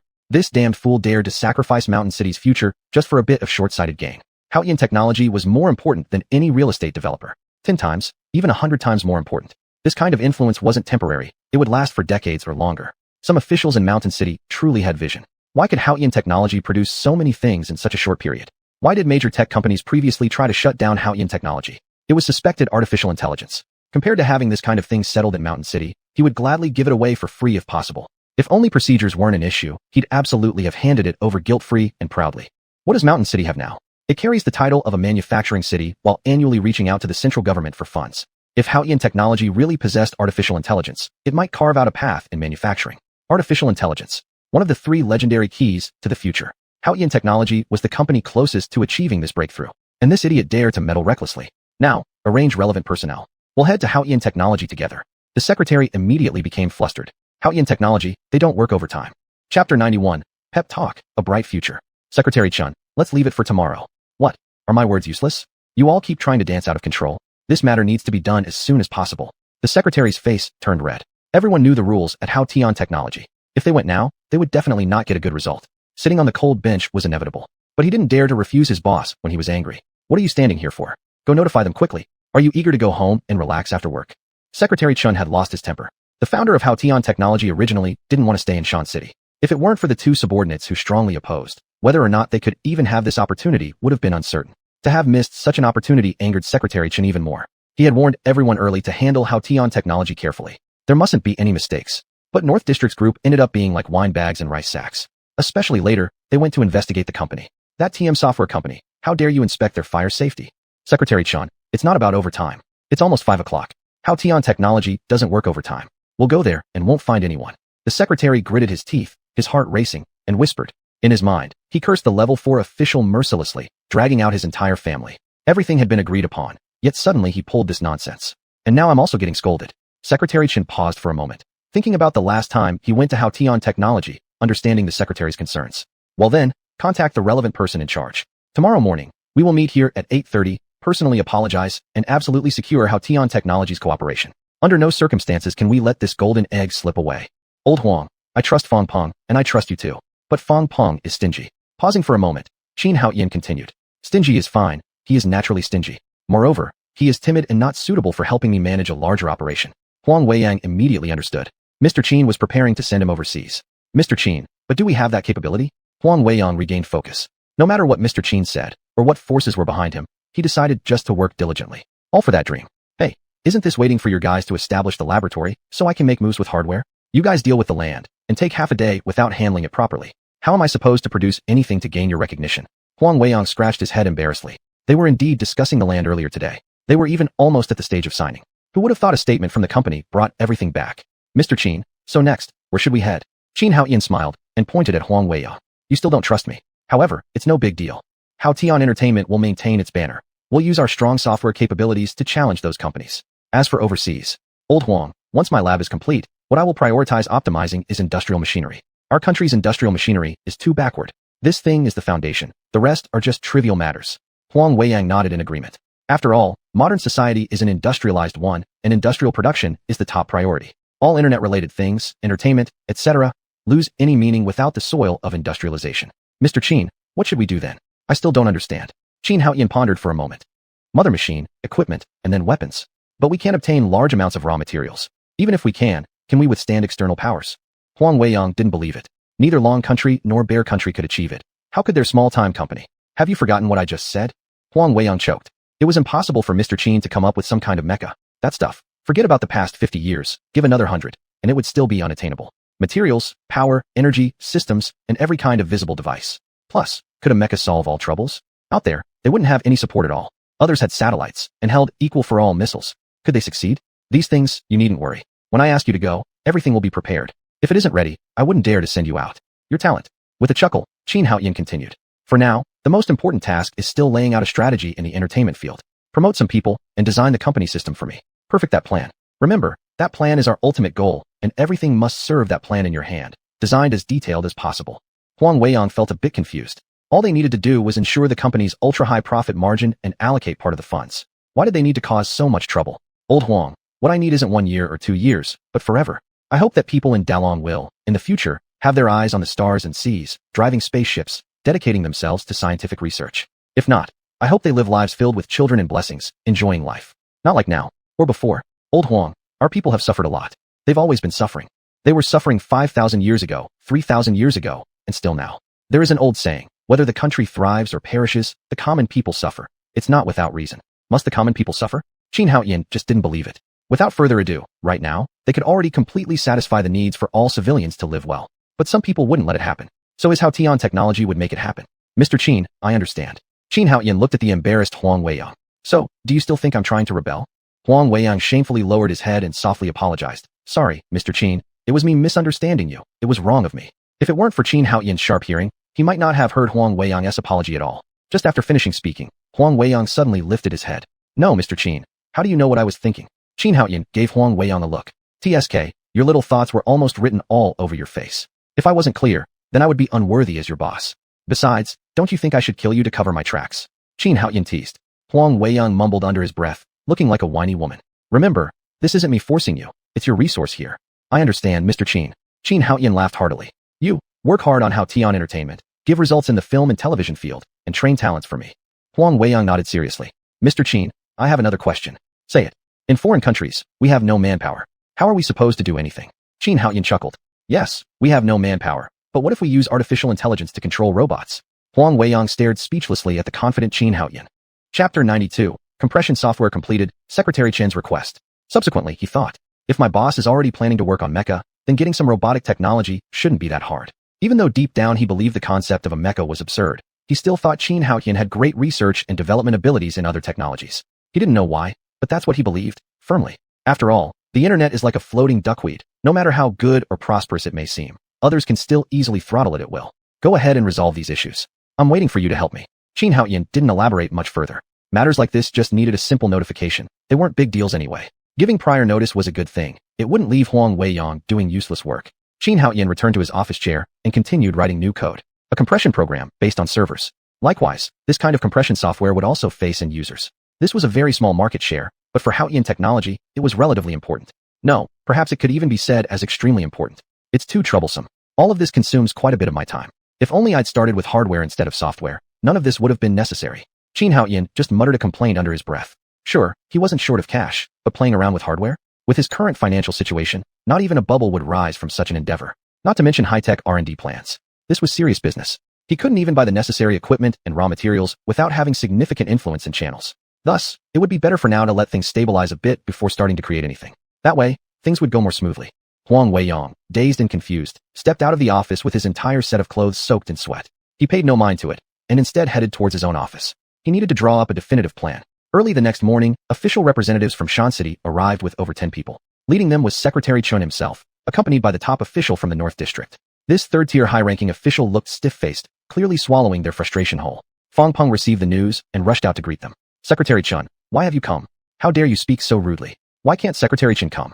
An accompanying official turned grim, angrily scolding Fong Peng. Do you even have the right to talk?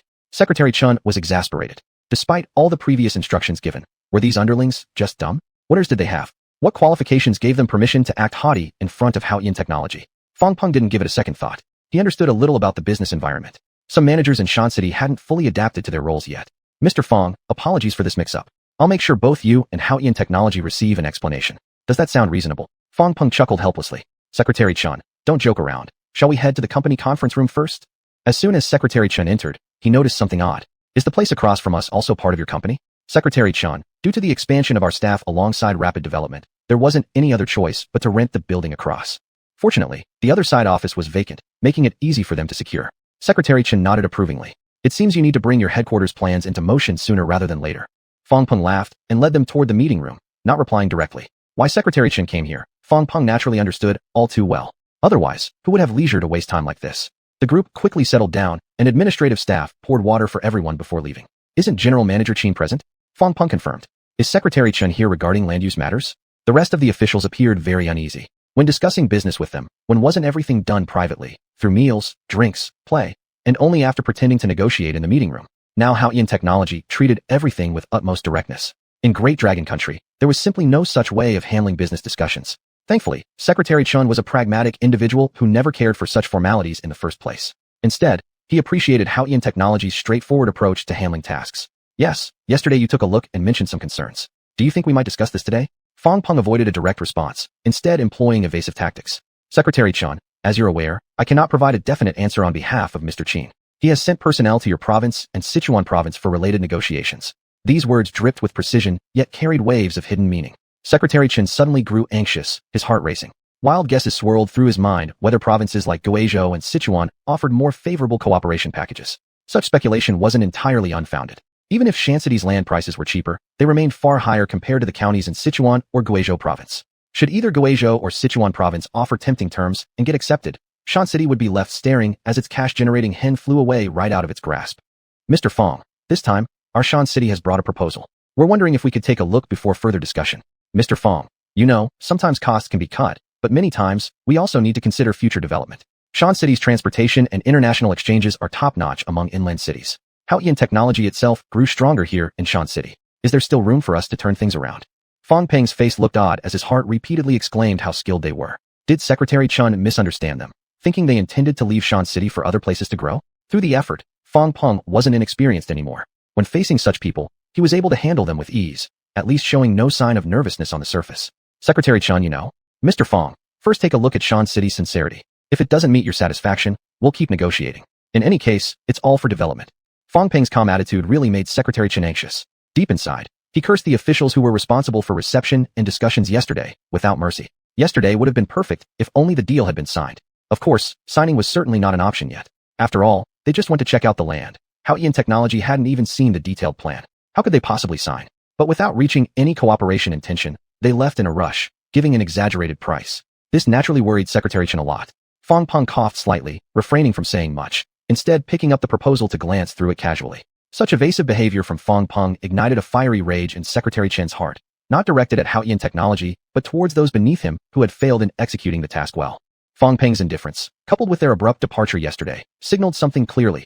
Haotian Technology might already have reached an agreement, or at least had serious intentions, with Guizhou province or Sichuan province. Secretary Chen knew very well that the actual controller of Haotian Technology was unhappy with Shancity, initially wanting to leave it to move elsewhere for development. After all, aside from talent resources, geographical region couldn't bind an internet company like Haotian. Mr. Fong, what do you think? Fong Peng secretly smiled in his heart. Both he and Huang Weiyang believed setting up the headquarters in Shancity would be better. If it was another issue, neither he nor Huang Weiyang, along with the whole company, could persuade Mr. Qin otherwise. However, regarding the matter of the headquarters. Chapter 93, Unsolvable Dead Loop, Bubble Slaps Face. Fong Peng did not know that Qin Haotian had long set his sights on overseas markets. He no longer cared about these domestic issues. Where the domestic headquarters was located made little difference to him. Secretary Chun, let me find another person. Secretary Chun was delighted and quickly nodded in agreement. Finding someone else in this situation meant finding someone who could also be influential in discussions, so naturally he was pleased. What Secretary Chun didn't know was that Haotian Technology had already decided on Mountain City as its target location. Because of his lack of knowledge, with information being unequal, Secretary Chun was extremely uneasy. Huang Weiyang was rather displeased when summoned. What do you want? I'm busy. It's about land, the land matter. Secretary Chun came to us today. Then all you have to do is entertain them properly, right? Why do we need to go together? Huang Weiyang was highly dissatisfied. He had many important tasks ahead, needing to perfect everything for Haotian Entertainment's designs and products, while also selecting top talents. Naturally, his mind wasn't on this particular task. Not exactly. I'm here to consult with you. Mountain City has stepped back further and offered very attractive conditions. You just accept it then, why bother me? Come on, Secretary is waiting. Qin Haotian did not go to the company today. Instead, he was optimizing software. Early in the morning, he sent Lin Shushua off to become familiar with the company operations while he locked himself in the office to program. Bubble, how's it going? The goal has been achieved. So, can this software be applied to the server? It can losslessly compress 20% of data. Qin Haotian stroked his chin. He wasn't entirely satisfied with this result. His ideal target was achieving a 60% lossless compression. However, considering the current state of the software industry, it would be too extraordinary for him to achieve such a leap in a short period. For now, managing to compress so much data essentially boosted the server's performance by 20%. This was even based on the most cutting-edge servers sold by Long Tech. He had no real reason to complain. Just replace the servers then. Understood. Qin Haotian stroked his chin again and began contemplating the next steps. On the software side, he didn't plan to delve deeper unless it related to the subsequent development of quantum computers. In fact, after updating the machine tools, he'd also consider manufacturing an entire set of research equipment. Sounds fantastical, but he was confident he could make it happen. One might say, in terms of scientific research, there wasn't a single person globally who could rival him. Had it not been for his strong sense of possession and control, his progress might have been unimaginable by now. Simply handing over the technology could fetch countless funds for even more scientific exploration. His brain, however, remained his most precious asset. Before any revolutionary products came out, everything in the software domain was just busy work. His product would disrupt everything. The next step is simply to wait for the factory construction to finish. Xuanhuan knew full well that these were not achievements that could be rushed. Taking this opportunity, it would be better to invest time researching machine tools. Before anything superior emerged, industrial machine tools from Water Star were still the most crucial things. All other things like mobile phones, cars, chips, the internet, various engineering devices. These were trivial matters compared to industrial machine tools, which were the foundation and key. Machine tools. Xuanhuan murmured to himself, looking at the ceiling. The human social system had already taken shape, and he had no way of challenging it. He would either have to follow the existing rules or independently develop a unique mechanical system. Rubbing his temples, Xuanhuan felt utterly exhausted.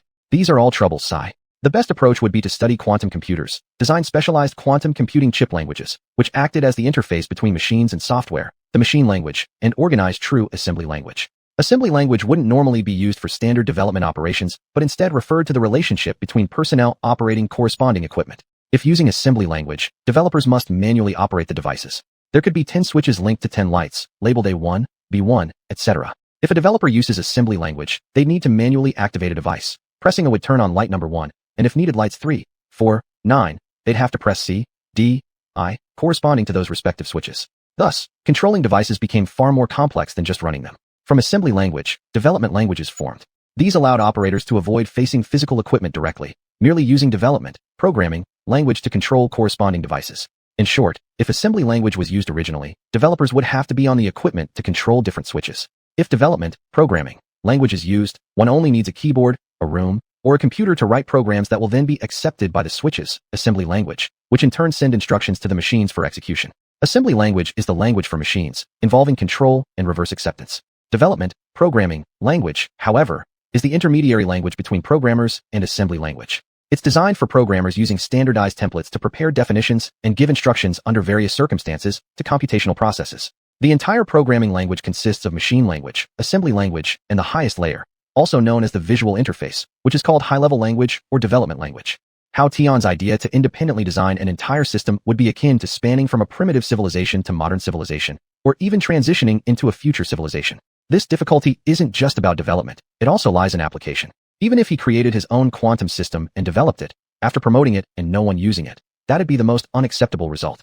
Could such a situation occur? Absolutely. It would happen 100%. Therefore, at present, if he developed anything, it could only be used internally. Besides, developing required hardware support. To get hardware support, there was no way around industrial machine tools. But current industrial machine tools couldn't produce the hardware for quantum computers. Various expensive materials would also be needed. Xuanhuan was taken aback. Perfect closed loop. Deadlock. Am I supposed to waste my time on something like this? Xuanhuan began searching right away. During his search, he discovered that Chengdu had recently released an industrial-scale quantum computer. Stroking his chin. Bubble, how about I give you a new home? Bubble has no home. Xuanhuan's face darkened. Bubble was absolutely right. His data source came from idle computers all over the world. Indeed, he had no real home. Then how about I build one for you? Current industrial capability cannot create what Bubble's upgraded data requires. Xuanhuan's face darkened once more. A slap in the face, and worse, delivered by an artificial intelligence program.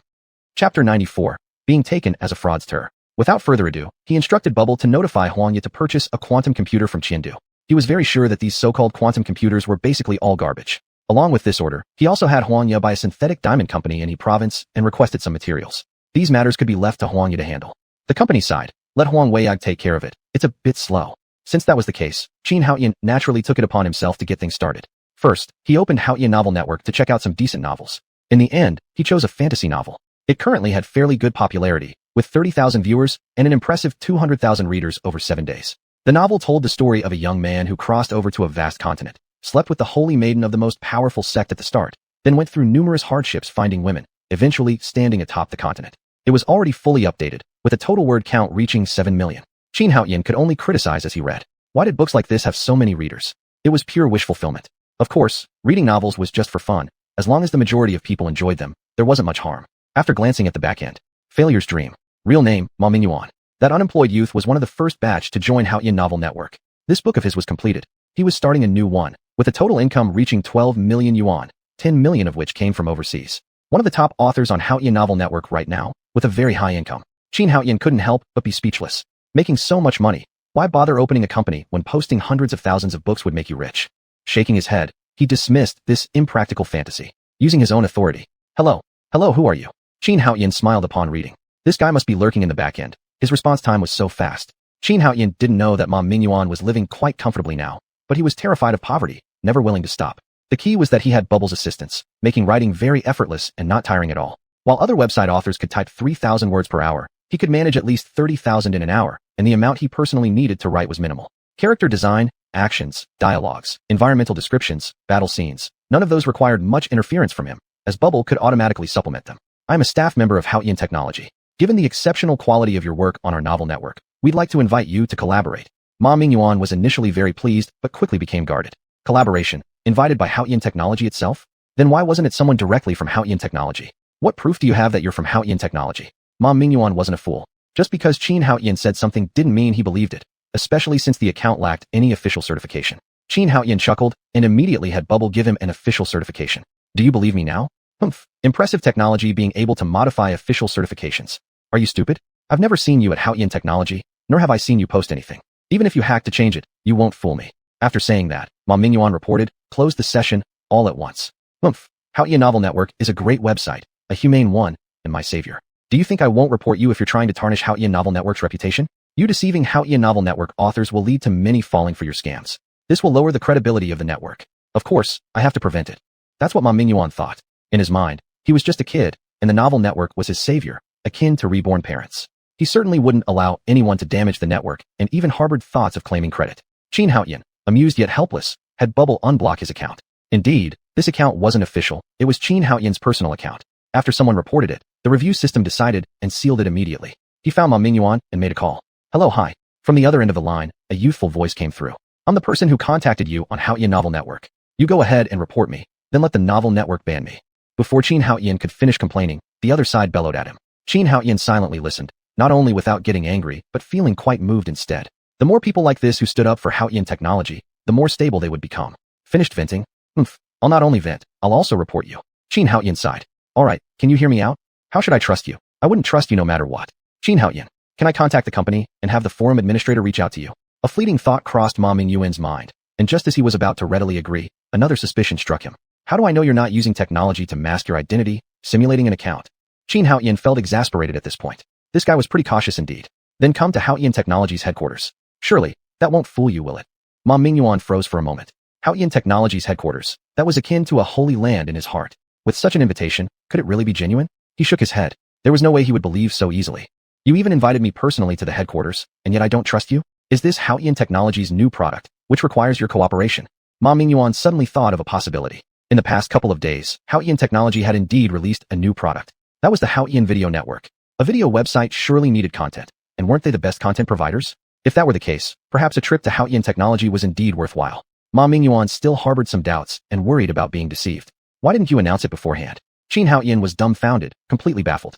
This guy still didn't believe him despite all he had said. Alright. I'm inviting you personally to xuanhuan Technology's headquarters, and the address is already on our official website. How could I possibly deceive you like this? Why do you have such heavy doubts?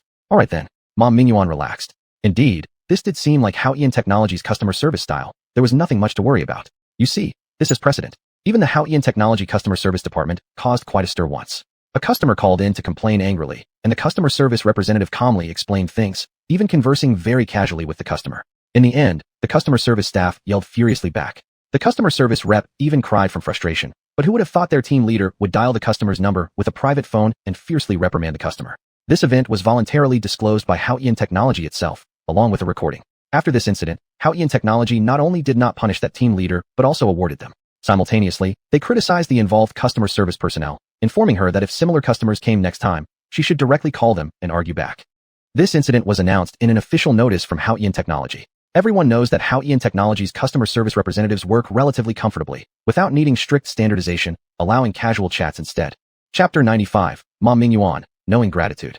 Xuanhuan's recent complaints not only didn't bother Ma Mingyuan, but instead confirmed that Xuanhuan was indeed the customer service representative of xuanhuan Technology, thus resolving his doubts. It's unclear how Xuanhuan would feel upon learning of this matter.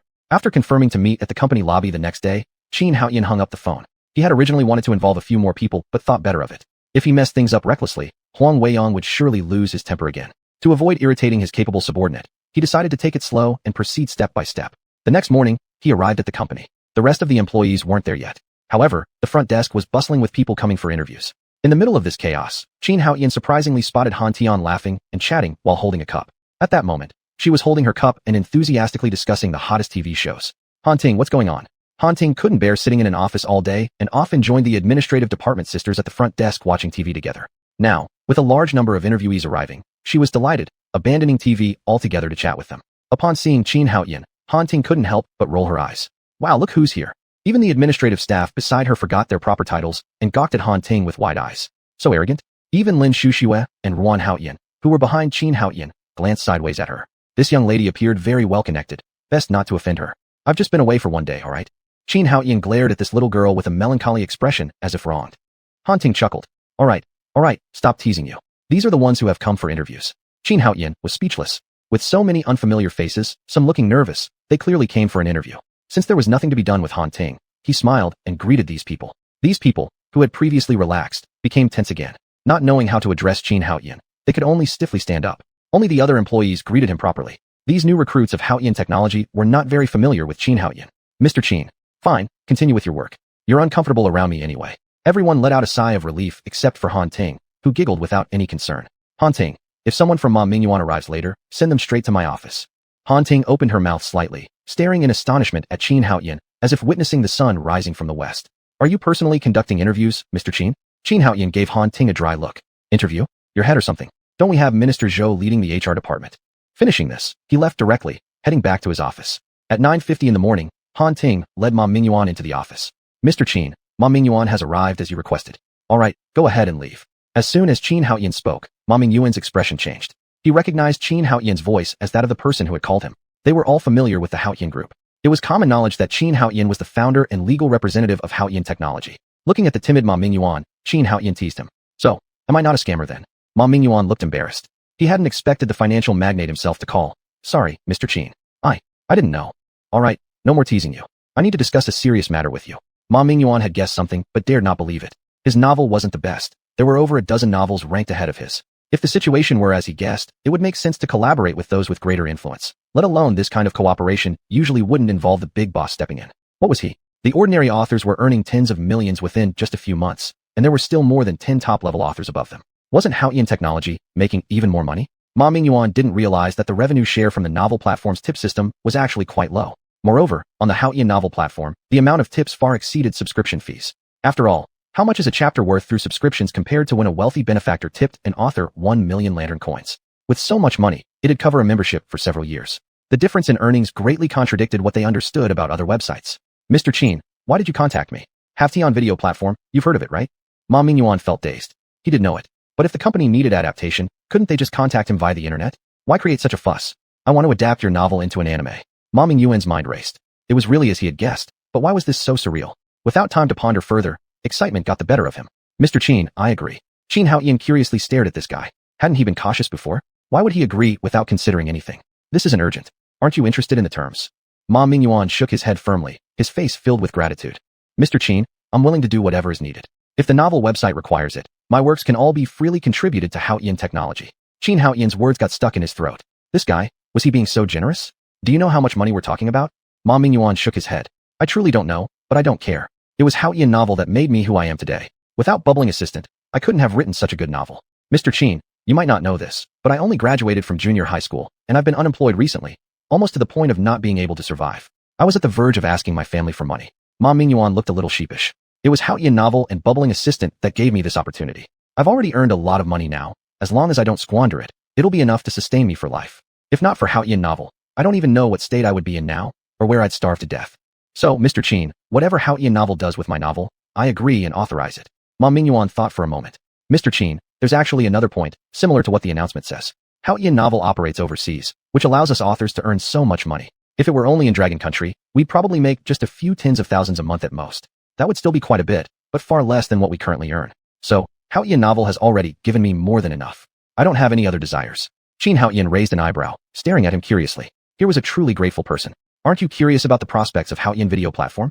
Ma Mingyuan responded with excitement. Of course I know, Haotian novel is a great company, making great products. But a man mustn't be overly greedy. Haotian novel has given me everything I have now. Qin Haoyan nodded inwardly. He was dealing with someone who understood the situation well. So, no matter how much or how little, I don't care.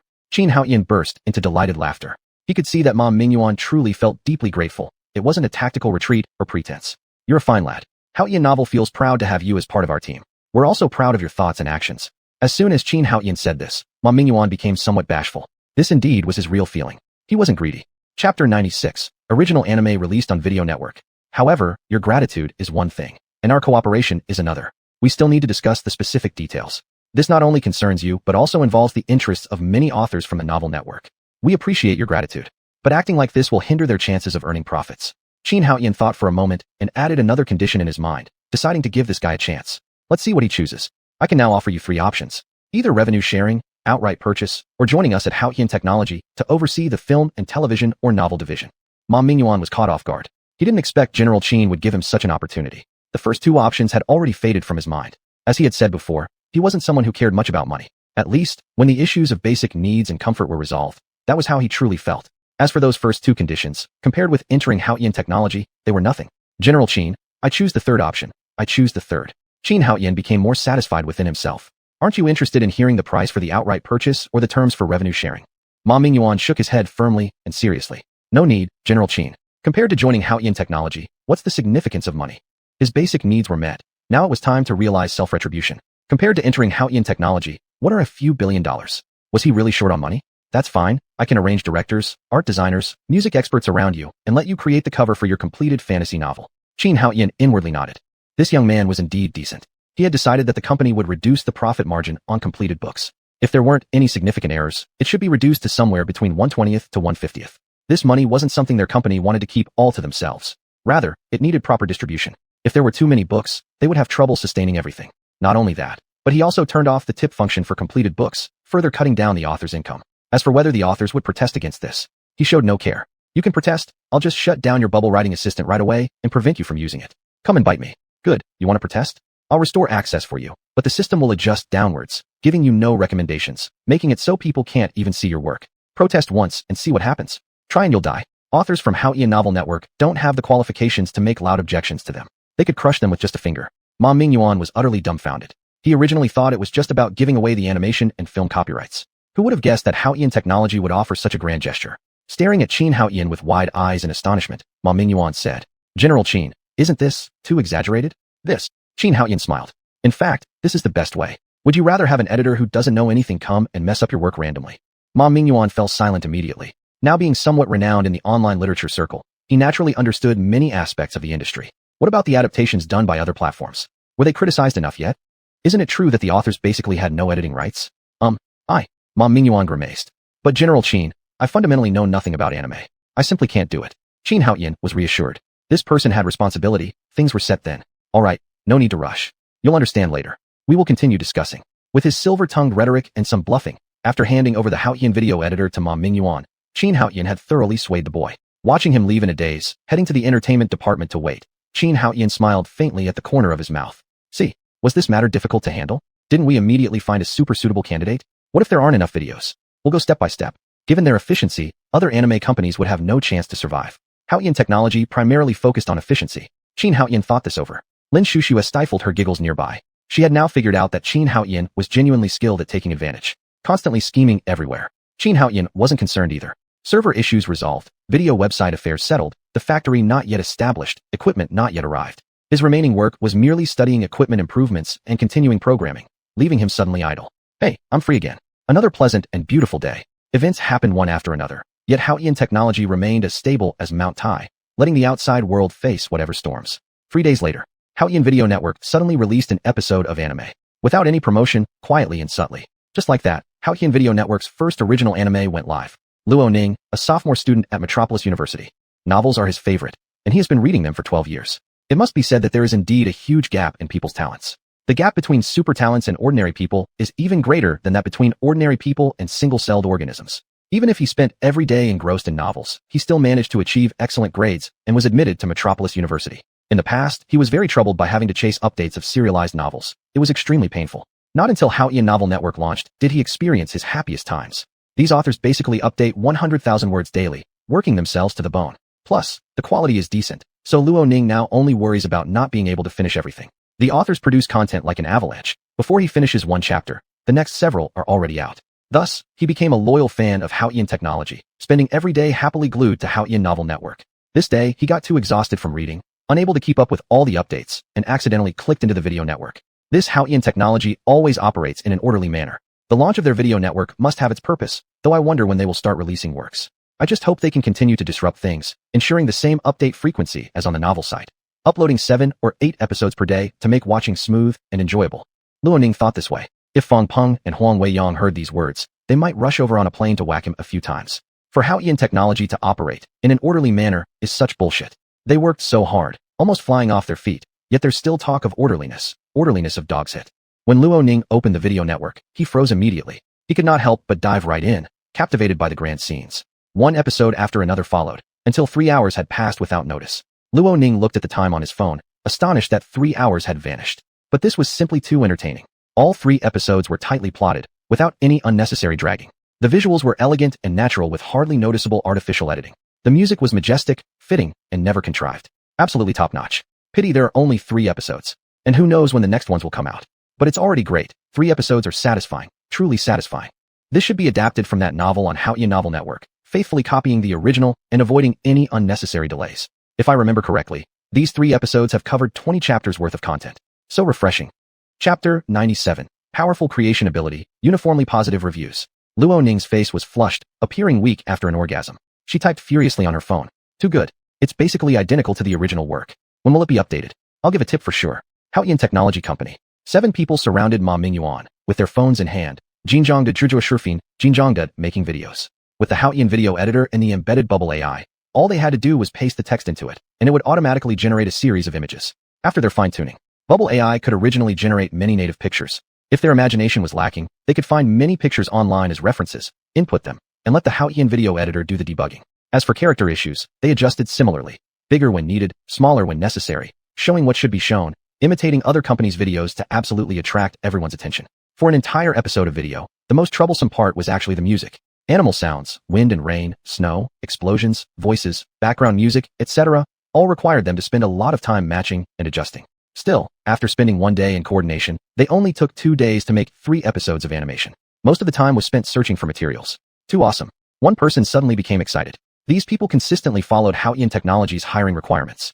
All were fresh graduates. A few were brought over by Huang Weiyang at great cost from other companies, and some were even involved in self-media. One 40-minute episode. After we coordinate, we can produce 2 episodes a day, or even 1 episode per day. These viewers are too fortunate. I just feel scared. If this continues, won't those anime companies be unemployed? Hey, didn't you notice? This video editor can also make movies and TV shows. The problem probably isn't whether people will become unemployed. Huang Weiyang was nearby, and upon hearing this, coughed once. Well, let's not talk about that. Don't forget you all have signed confidentiality agreements. Let's go check out market feedback now. Huang Weiyang spoke a bit more, then continued to inquire. Oh, from 9 in the morning to 5 in the afternoon. Can you guys make 2 episodes a day? Ma Mingyuan looked excited, clenching his fists. Mr. Huang, no problem at all. If we tighten up, we might even be able to gather more material for tomorrow. Once we coordinate successfully, making 3 episodes a day is entirely possible.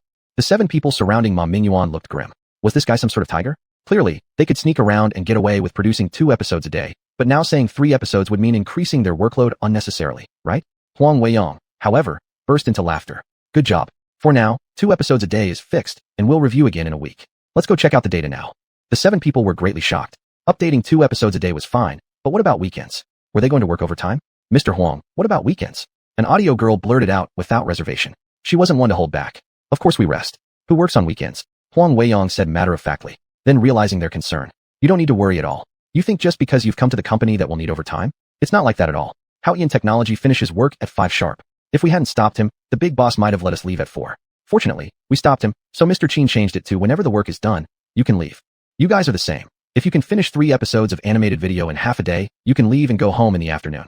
As for weekends, Hawkish Technology never has overtime. Even the customer service department works 6 hours in shifts, and we simply ignore anyone outside during the rest of the time. By the way, after you're off work, you'd better not stay late either. At Hawkish Technology, there's no overtime pay for staying late. What's more, if the boss finds out, your salary will be docked. So, you don't need to worry. Once the task is done, you can clock out and relax when it's time. Hearing Huang Weiyang say this, everyone became thrilled. Yay, I knew Hawkish Technology doesn't have overtime. That's true. I heard Hawkish Technology doesn't have overtime and pays well, so I came here. Now after hearing President Huang talk, The big rock in my heart has fallen. Huang Weiyang watched a group of excited young ones and began to form another idea in his mind. Perhaps the company needs an employee handbook. That way, there wouldn't be a need to repeat the instructions every time new staff arrives. He should inform the HR department to prepare one and arrange for a trainer. Huang Weiyang thought about it this way, smiling while calling everyone to follow him to look at the video data after the cartoon went online. After walking into the office, he logged into the back end using his own authority. Looking at the anxious crowd, Huang Weiyang, on the contrary, began to relax. Regarding video production, he hadn't even had time to make proper arrangements yet, so naturally, he wasn't overly concerned about its performance. The group of people arbitrarily assigned by Mr. Qin could just get started somehow. Huang had already seen the beginning of the anime video, which featured a long scene lasting over a minute right off the bat.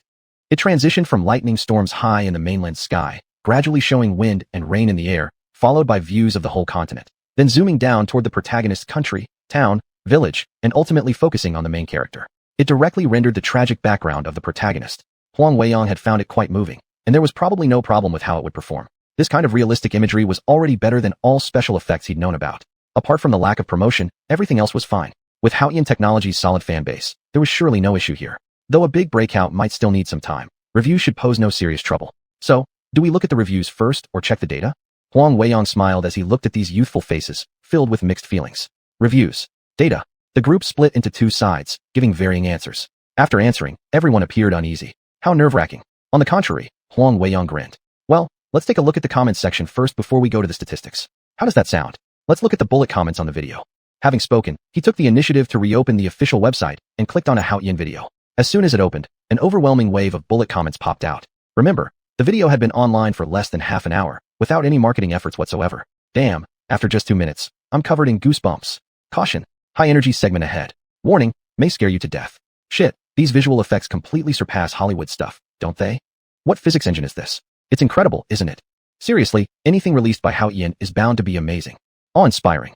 After looking through some of the bullet comments, all were almost unanimously positive. Everyone present breathed a sigh of relief. Seeing that the young guys were now relaxed, Huang Weiyang chuckled and closed the bullet comment window. Alright, let's now take a peek at our back-end stats. Chapter 98. The energized video team. Divine Company is too satisfying. Everyone became tense again. It was hard to predict positive reviews. The final data would tell. Huang Weiyang directly opened the back-end data. At a glance, everyone burst into cheers. Awesome. Brilliant. So spicy. Great, we succeeded. Our video will definitely explode in popularity. The group erupted in joyous celebration as Ma Mingyuan's face also revealed a look of relief. No matter how confident he might have been, before actual success, he remained worried. Now it was fine. At least the first 3 episodes were a success. Huang boss, what's next? Huang Weiyang's face carried a smile of praise, with myriad thoughts. The boss was truly the boss. This unconventional combination, under the powerful empowerment of the software, had achieved such results. Huang Weiyang thought about the artificial intelligence that Qin Haoyan still held in his possession and felt an intense excitement. For now, only a portion of the intelligent scenarios was in use. Once Haoyan Technology used AI across all software domains to reach excellence, its future would be incredibly broad. By leveraging Changle Chat's powerful functions to establish the basic ecosystem of the internet, and using all domain software to form a monopoly empire in software, the future would be almost unimaginable. Huang Weiyang daydreamed about it like this. He hadn't even considered that Qin Haoyan might publicly disclose AI technology in the near future. That thing, when kept in hand, would be a nuclear bomb-level weapon of terror. Unfortunately, Qin Haoyan had made a deal with Zuckerberg. Before others made mistakes, Qin Haoyan himself certainly wouldn't break the agreement. Next, it's your turn to perform. While myriad thoughts flashed through his mind, Huang Weiyang didn't forget to encourage the youthful, energetic young people in front of him. Smiling, he motivated them. The 8-person small team were thrilled beyond words, shouting praises for Huang Weiyang and Haoyan Technology. Their cries shook the sky, leaving employees working outside puzzled. Ma team leader, let's go create more. Huang Weiyang merely smiled while watching the vibrant and passionate team, without saying a word. What surprised him was that Ma Mingyuan, who should have been caught up in the excitement, remained surprisingly level-headed. Instead, he shook his head with a serious expression. No, now isn't the time to rush. Quality is most important. From here on out, while guaranteeing update frequency, we must focus on boosting quality. Whether our videos can continue to go viral depends on the quality we provide going forward. Ma Mingyuan's expression was grave and sincere as he looked at his excited teammates. Everyone, remember that quality has always been the fundamental principle of Haoyan Technology, putting users' needs first. The reason why our videos went viral wasn't just because they were from Haoyan Technology, but also due to our far superior animation quality and effects. We absolutely cannot cut corners. Do you understand? Understood. Everyone responded loudly in unison. Huang Weiyang watched, nodding silently in approval. This guy was really capable, very impressive, responsible, and composed. Ma Mingyuan wasn't finished, continuing to say, Haoyan Technology has given us vast amounts of money, allowing us to live worry-free. It gave us time, letting us enjoy freedom. It also gave us dignity, allowing us to not work like servants or subordinates. We can fully focus on perfecting our products. Ma Mingyuan glanced at the 7 enthusiastic members around him. Just the 7 of us, if we cooperate fully, will surely shine brightly in the future. At the very least, we'll make significant contributions in the entertainment domain. Let's reflect. Could we have accomplished anything in the entertainment field based solely on our original abilities? Even if we could, how many years would it take? Could we revolutionize the entertainment industry? Everyone reflected deeply upon hearing this. They knew well that they couldn't. Their individual skills were indeed passable, but far from sufficient. The reason they succeeded wasn't because they were exceptionally talented, but because Huayan technology provided them with empowering software. If everything relied solely on themselves, they wouldn't have the capability. From now on, we need to learn continuously. One person's plan is short-sighted, 2 people's planning lacks depth. But by doing so, we'll definitely manage to do this anime successfully, and then we can handle the next one too. Ma Mingyuan said resoundingly. Everyone's eyes became firm. Understood, team leader. Huang Weiyan admired Ma Mingyuan even more in his heart. This group didn't officially have a leader yet. Ma Mingyuan had already become their de facto leader through sheer charisma. And this was a good thing. There was no reason to interrupt it. Well then, let's have a proper discussion. Spend time each day meticulously creating our videos. Also, hold meetings from 9 to 9:30 in the morning to review yesterday's work, and conduct debriefings from 4:30 to 5 p.m. before the end of the day. Any problems? I have a question. Ma Mingyuan suddenly turned his head, and seeing Huang Weiyan, he started to look awkward. Huang boss. Ma Mingyuan called out uneasily. Huang Weiyan smiled faintly, and gave Ma Mingyuan an approving look. Team leader Ma, there's no need to worry. I didn't mean anything by it. With just that title, Huang Weiyan had set the tone for Ma Mingyuan. Before, it could have been seen as team members joking around. But now, with the big boss officially endorsing it, Ma Mingyuan was undoubtedly the team leader. No one could replace him. Huang Weiyan continued. Huayan technology has always emphasized being people-oriented. If team leader Ma feels that such a review and discussion are necessary for work, there's absolutely no problem, and we won't interfere excessively. As long as it's not meaningless, just filled with empty talk or official jargon, we support all your meetings. The strength and wisdom of the masses are infinite, and I trust that you won't engage in formalism. Then Huang Weiyan added, I suggest that everyone come to the company by 11 a.m., at least 3 days a week. Ma Mingyuan panicked. Boss Huang, with this, there won't be enough time. Huang Weiyan raised his hand to stop Ma Mingyuan from speaking. This matter is settled. I believe you can handle it. In 8 hours a day, 5 hours of genuine hard work will be more than enough. Since our company has implemented this work time system, everyone should follow it properly, and it won't affect your creation. Huang Weiyan didn't bother to explain further and made a final decision. It wasn't because he was especially enlightened. He was worried that Xuanhuan would find out and then trouble him directly. Why does everyone else get to come in by 11 a.m. 3 days a week, but when it comes to the entertainment division, you all come in at 9 every day? Are you exploiting them? If Qin boss misunderstands, he might be left without time to cry. This thought crossed Huang Weiyan's mind. And strangely, over these few months, Xuanhuan really might do something like that. Ma Mingyuan had no choice but to nod in agreement. This back and forth already cost 2 hours. The team members were dumbfounded. They originally thought this rule from the company was just for show. Who would have guessed that Boss Huang would actually enforce it? What kind of otherworldly company was this? Chapter 99, Recruitment and the Entrance of the Headquarters Engineering Team. The product is so easy to make. They don't get tired at work. The salary is high, and the benefits are overwhelming. The working hours now are truly the same as what's rumored outside. This really feels like a company, not one's home. Even at home, there aren't such pleasant things. This thought occurred simultaneously to all team members. All right, go down. I'll check the video again. It's indeed well done. All the team members rushed out and continued their heated discussions. Huang Weiyag smiled and shook his head. They were still young, with plenty of vitality. In just 3 days, they've come up with something like this. The boss is truly talented. But what should we do next? Naturally, Huang Weiyang wasn't interested in watching anime or videos. He didn't have that kind of leisure time. Busy to the point where his feet barely touched the ground, he had to carefully consider the matters of the company. The problem was about this software. Once it hits the market and becomes a blockbuster hit, it will surely spark a massive storm in the future. A storm that Huayan technology alone simply cannot withstand. Not even a couple of companies could bear it. We need more recruits. We definitely need more. With this in mind, he immediately contacted Zhou Yasi. Minister Zhou, I have a favor to ask. Mr. Huang, please speak. Our entertainment department here needs a group of directors, sound engineers, and the like. Zhou Yasi was momentarily taken aback. Shouldn't this kind of thing be resolved by submitting an official report? Why does he personally seek her out? Young people tend to skip over such formalities. With that in mind, she directly asked. Huang Weiyag didn't hide his concerns, revealing them with a wry smile. Fang Peng probably won't approve, right? Confused, Zhou Yasi questioned aloud. Huang Weiyang sighed with a bitter smile. These people rarely interacted with Fang Peng, and therefore didn't know how stingy he was. 50-person teams aren't cheap. Recruiting so many people would surely make Fang Peng furious. Not only did he need 50 video professionals, but also a batch of game developers. At least 30 people. Since it was an entertainment company, there was no field he intended to miss, wanting to prepare them all ahead of time. The issue arose with these preparations. With no related business yet, hiring 30-odd extra people seemed like a huge expense Fang Peng wouldn't take kindly to. But Huang Weiyang didn't want Qin Haotian to continue surprising him with sudden moves, catching him off guard like with the Sama case. Shall I go and ask Mr. Fong? No, no, no. Huang Weiyang hurriedly refused. Approaching Fong Peng for this was asking for rejection, and he was smarter than that. What if you go ask Mr. Qin? Huang Weiyang suggested. If Zhou Yasi approached Mr. Qin, then this matter would certainly pass without trouble. Skipping straight past Mr. Fong, and everything would proceed smoothly. That's not appropriate, Mr. Huang. Don't trap me. Mr. Qin basically doesn't manage anything. We are managed by Mr. Fong. Annoyed, Huang Weiyang retorted. You think Mr. Fong will give you trouble over this? He isn't that petty. After saying this, Huang Weiyang laughed helplessly. Among the management of Haotian technology, everyone appeared to lack much ambition for power. Whatever could be passed on, they would never interfere with themselves. Among them, Mr. Qin was the most severe. Could this be top-down influence? Fortunately, their only aim was not to cling on to power. They still handled tasks efficiently, accepted responsibilities, and didn't hesitate when handling difficult jobs, doing everything themselves. These traits made them very different from other companies. Mr. Huang, don't play like this. You tell me if you're going to help with this favor or not. Huang Weiyang directly threw the question back. If Zhou Yasi didn't offer help, he'd simply file the report via normal channels. In case Qin Haotian decided to throw another surprise his way, Huang Weiyang would at least have a reason. Historically speaking, crying babies always get the milk first.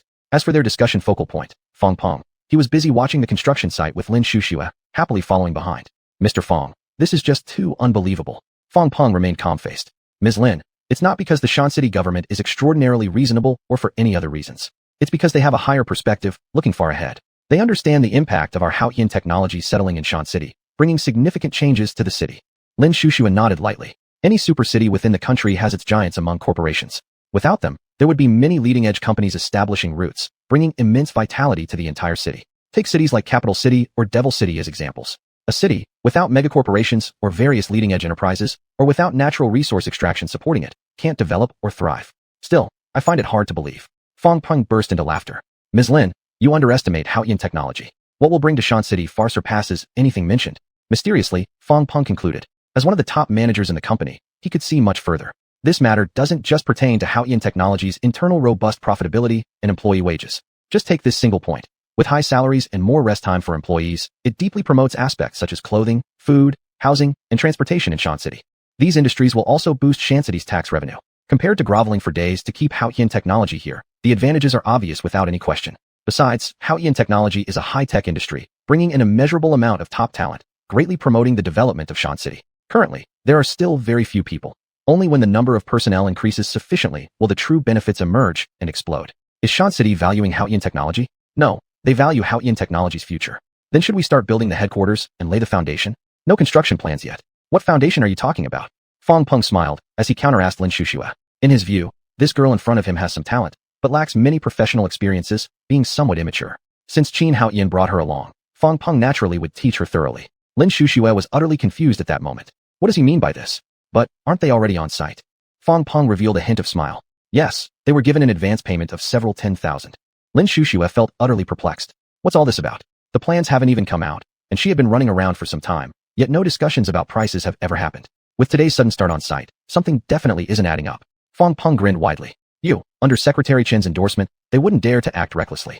Moreover, later on, we will assign auditors and work with Secretary Chen to supervise closely, so the chances of them playing tricks in this project are minimal. In fact, as long as the quality of the engineering and overall construction meets his requirements, Qin Haotian wouldn't care much whether it costs more or less money unless the cost is ridiculously off the mark. Not to mention, President Qin has invested 60 billion tower coins for this headquarters. So many issues aren't urgent. A difference of a few billion isn't a big deal. Lin Shuxue was completely flabbergasted. Her sharp eyes glanced secretly at Fong Peng. This guy, how has he changed so much? Talking about a few billion difference. These words coming out from director Fong Peng seem to lose much weight than expected. Chapter 100. As expected, still the Iron Rooster, Fong Peng's mysterious moves. Isn't it obvious that you think I'm a stingy person? Lin Shuxue felt her heart drop as she bowed her head, afraid to continue speaking. To badmouth one's superior in her mind. Wasn't that asking for trouble? Although she was Qin Haotian's personal assistant, the fact remained that Fong Peng was Qin Haotian's right-hand man. She dared not anger him. I've been with the company since Mr. Qin founded it. Back then, the company was truly poor. We had nothing. Every single penny had to be spent as if it were split in two. If we were too extravagant, there would have been issues with the company's capital chain. Things are still the same now. If anything goes wrong, the problems could arise again. A company needs steady cash flow to thrive. Mr. Qin can spend lavishly, but I manage the company's finances and can't act recklessly. Lin Shuxue nodded deeply in agreement. Indeed, Mr. Fong wasn't having it easy either. But this place is different. Fong Peng pointed at this barren land, his eyes gleaming slyly. I've worked alongside Mr. Qin for a long time, and I know he's a genius in research and development. Finishing this project as early as possible will bring endless wealth to Haoyan Technology. Spending more now will allow Mr. Qin to develop stronger products sooner. Haoyan Technology will, thus, earn even more money. Lin Shuxue stared, dumbfounded. So this was Fong Peng's plan. No wonder this stainless steel iron rooster, who usually hated spending, was suddenly being so generous now, even to the point of willing to bear higher costs. But she couldn't help but wonder. Both Mr. Fong and Mr. Huang Weiyang seemed to trust Mr. Qin immensely. Mr. Fong made sense. After all, he had known Mr. Qin longer, but Mr. Huang? He had only been with the company for about a month, yet already trusted him to this fanatical extent. What charm did Qin Haoyan possess? Not only was he diligent, but also deeply admired from within by these men. Do you know why I started these preparations beforehand, even without the blueprints and despite higher costs? Lin Shuxue shook her head. She was inexperienced, unable to fathom all this. Fong Peng looked smug. There's going to be a factory built here, you know. Lin Shuxue nodded, though still puzzled why Fong Peng found it necessary to emphasize this. Fortunately, Fong Peng didn't quiz her, but directly explained. As it's a factory, real products are sure to be manufactured. And where there's manufacturing, production lines are inevitable. When everything is ready, Mr. Qin is definitely going to purchase various top-tier production lines and machine tools. If I start building the factory now and buy a batch of second-hand machine tools, even from different production domains, in the end, Mr. Qin won't have much to say about it, and will have to modify them himself. That way, I can save a lot of money. Saving 2 million per machine tool, that's over 30 million in total. Including other production lines, we might save billions of yuan. These sums I can still calculate. Furthermore, by completing the tasks ahead of schedule and perfectly, wouldn't it be great? I'll avoid wasting my efforts running around unnecessarily. Lin Shuxue went numb. Wow. Earlier, she thought Mr. Fong was showing magnanimity, spending extra just to build the company headquarters quickly. Turned out, he was secretly planning things so that Mr. Qin would work for free. However, after thinking carefully, another doubt came up. Mr. Fong, how do you know which fields Mr. Qin plans to research on? What if your guesses are off? Wouldn't the equipment you buy go to waste? Fong Peng grinned arrogantly. That's where you don't understand. As talented as Mr. Qin is, he's still not omniscient.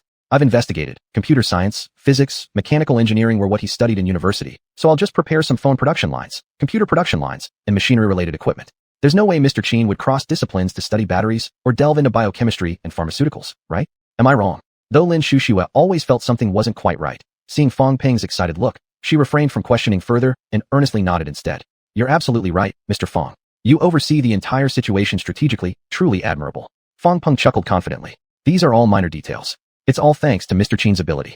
It's just, Haoyan Technology is broke, we're short on funds. Lin Shuxue twitched at the corner of her mouth, choosing not to comment.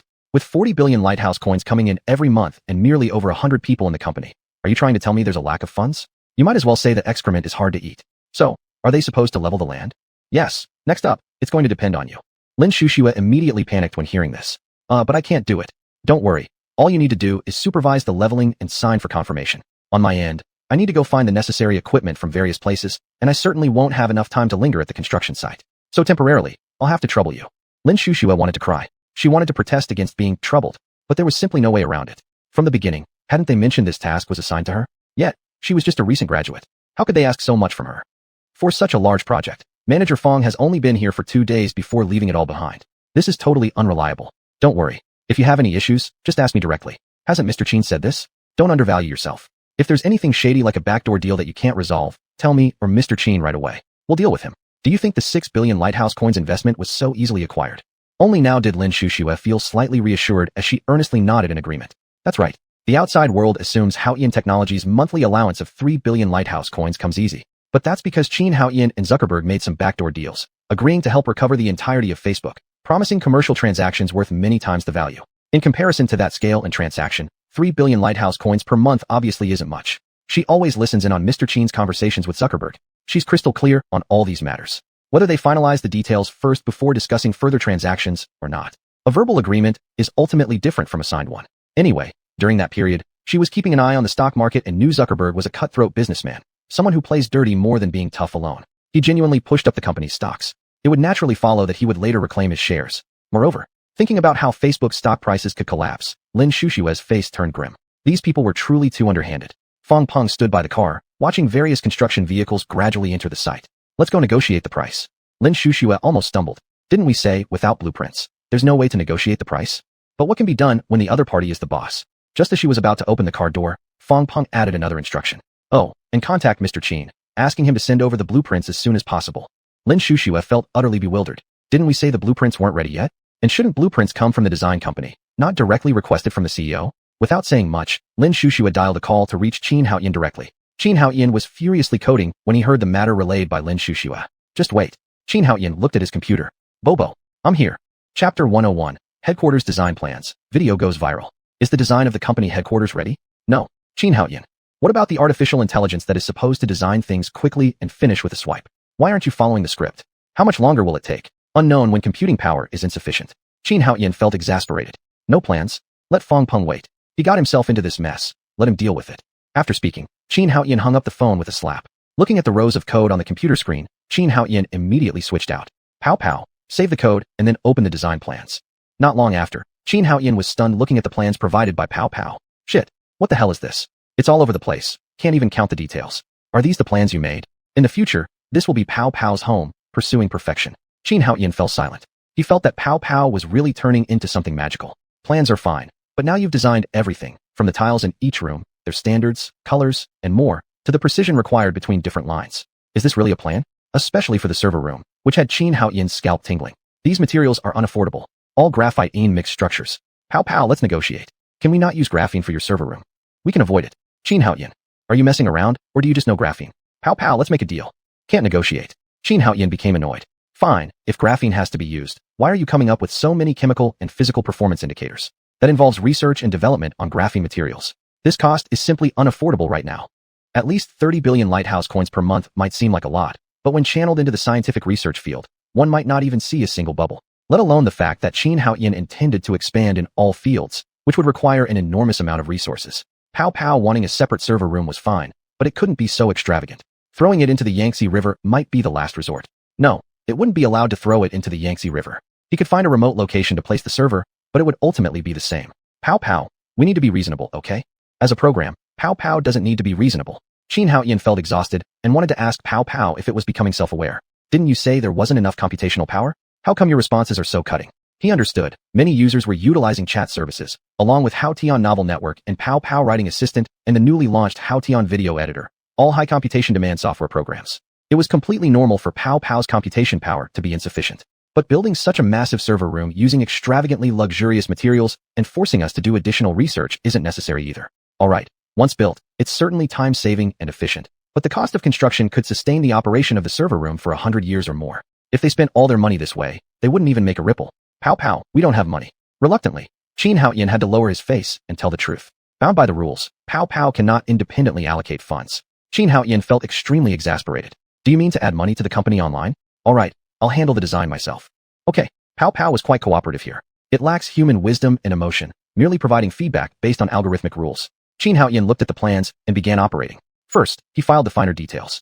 For example, what kind of tiles to stick on the exterior wall of the headquarters, how large, what color, and which brand, etc. Anyway, every minor detail was pulled out, archived, and saved. He started designing the factory first. This time, Mountain City went all out, allocating 8,000 mu of land for them to use freely. Jiang Xingyan could fully display his talents on this basis. The footprint of the company headquarters was only 100 mu. Well, he could offer more, temporarily setting aside 200 mu, which equals 10,000 square meters, already very extensive. Currently, after choosing an area on the map and confirming the size of the headquarters, Qin Haoyan waved his hand, dividing another 7,000 mu for building research labs. These research labs could be divided into different fields for various research projects. Even with the equipment included, it was still relatively crowded. According to Jiang Xingyan's idea, the whole thing could be built at once, then proceed with studies in different directions. Subsequently, there was more than 10,000 mu of land designated for the construction of factories. This part was relatively simpler. It was basically a series of tall buildings. At most, they would be built taller and sturdier, nothing particularly laborious. One could design a cuboid building, where the ground floor would serve as the factory, with thicker floors, such as making them 7 or 8 meters thick, then constructing living quarters and mechanized laboratories on top. With this approach, much space would be saved. As for structural support, that would need to be considered by the construction personnel. With great enthusiasm, Jiang Xingyan began to study the construction plan for the entire plot of land. In Qin Haoyan's mind, the headquarters would be built as 2 symmetrical skyscrapers, connected by some bridges in the middle. The 2 buildings would nearly form perfect cubes, primarily used for work, with 60% of the space dedicated to greenery. While Qin Haoyan was immersed in designing, Haotian Video Network exploded across the web. Penguin News, Haotian Video is online. It's just a single lonely video, ready for ridicule. UC News, shocking, a well-known company actually did this. Tushio News, the video industry cries out in alarm. The wolves are here. At the same time, all major short video platforms and social media were flooded with news about Haotian Video Network. Strangely, since its inception, Haotian Technology had spent almost no money on advertising or promotion. Even so, every time Haotian Technology launched a product, it would always spark overwhelming discussions online. Initially, 9/10 of the comments were critical, with 1/10 in agreement. Now, 7/10 were critical, while 3/10 praised the company. Despite this, Haotian Technology had never invested a penny in public relations. The head of the PR department, Chun Ming, had more than once joked about this within the company. The company spent money keeping a group of experienced people in the PR department. Everyone also jokingly teased Chun Ming, saying if he didn't work harder, he might lose his job.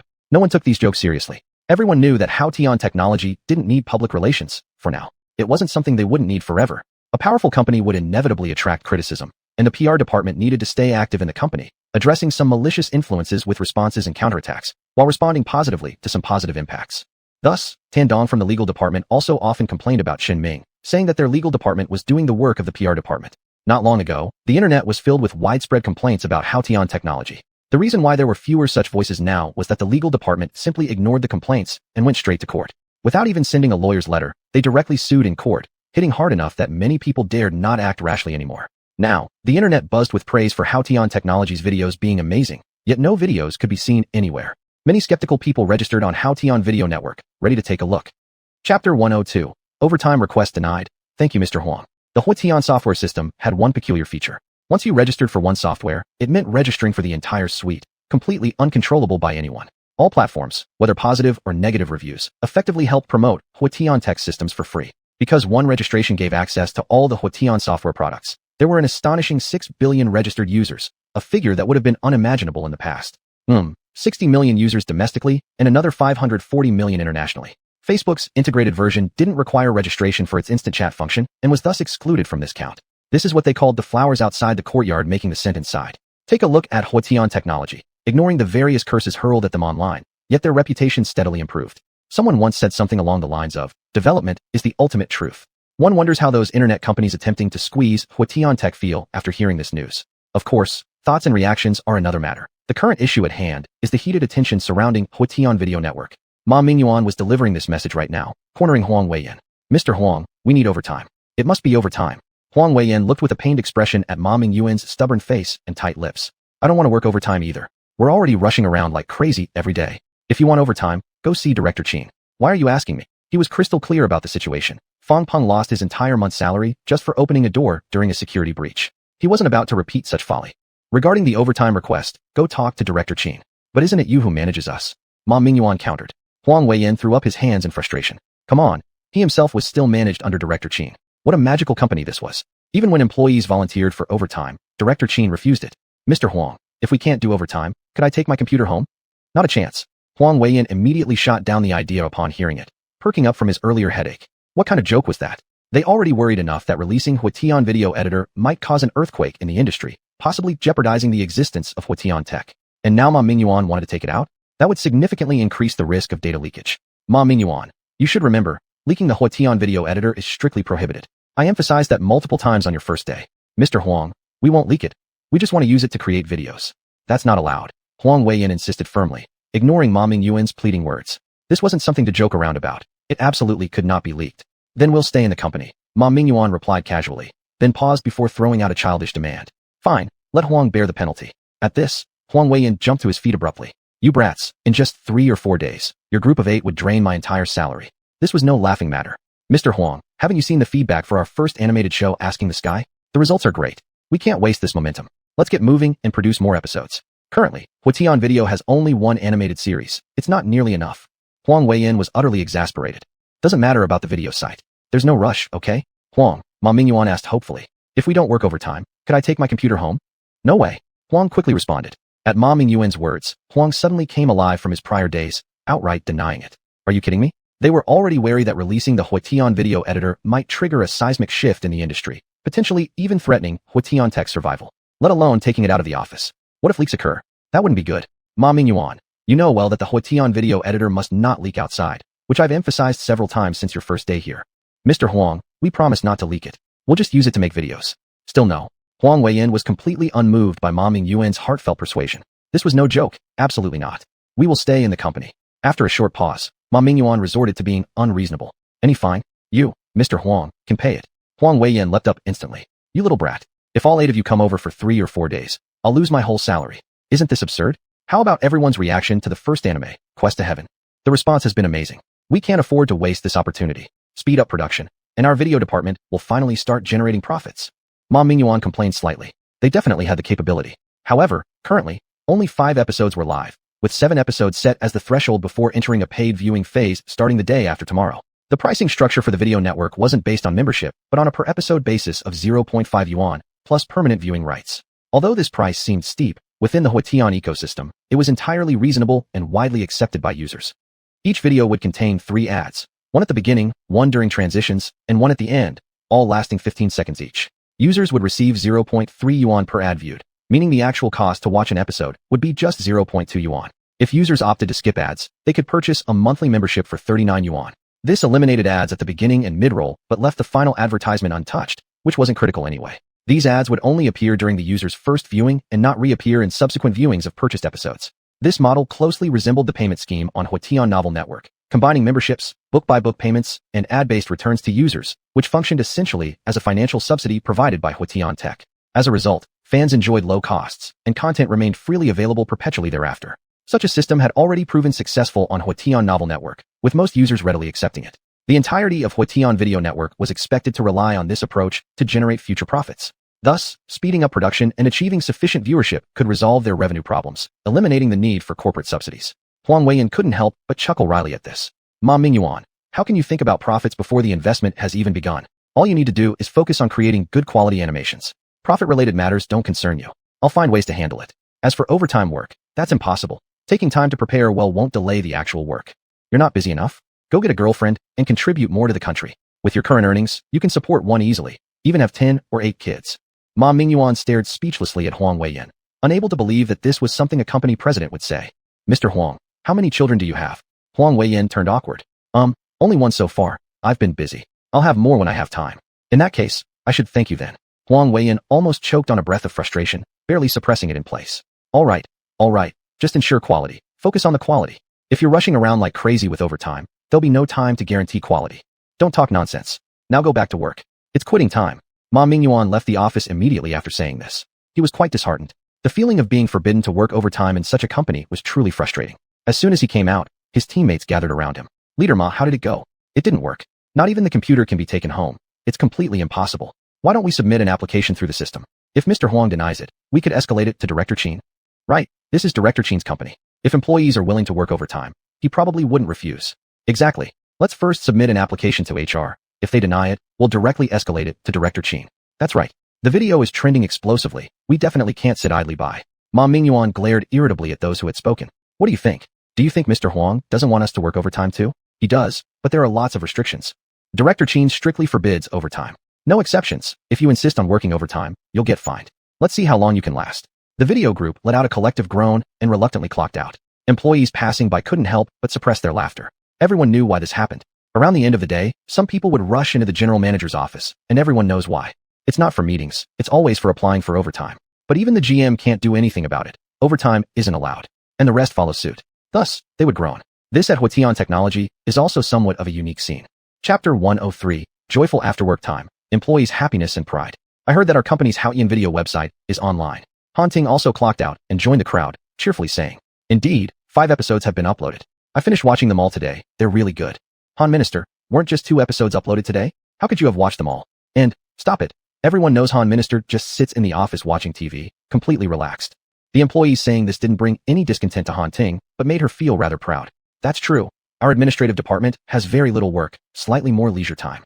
On the surface, Han Ting appeared smug, but deep inside, she was quite regretful. Watching TV in the office is not as comfortable as sitting at the reception desk to watch TV, somewhat less fun, but still okay. At least it's better than watching at home. The colleagues from the administrative department giggled. Spare me, Sister Han Ting. It's because you're not busy. The others are so busy that their feet barely touch the ground. They have no less tasks compared to other departments. I'd say, the department that's the least busy is the PR department, even more idle than the finance department. Huh. The crowd burst into laughter, full of youthful vitality. Han Ting didn't mind being teased by her subordinates. Not true. Look how people at the front desk always sit there playing around. A tall sister with a high ponytail, standing at 172, rolled her eyes. Han Minister, don't talk nonsense. I've been printing files at the printer all day long, and now I smell like ink all over my body. The front desk sister hit back without mercy, but Han Ting didn't show any displeasure and playfully argued with her. Ding dong. The elevator arrived just in time. Hurry up, let's go.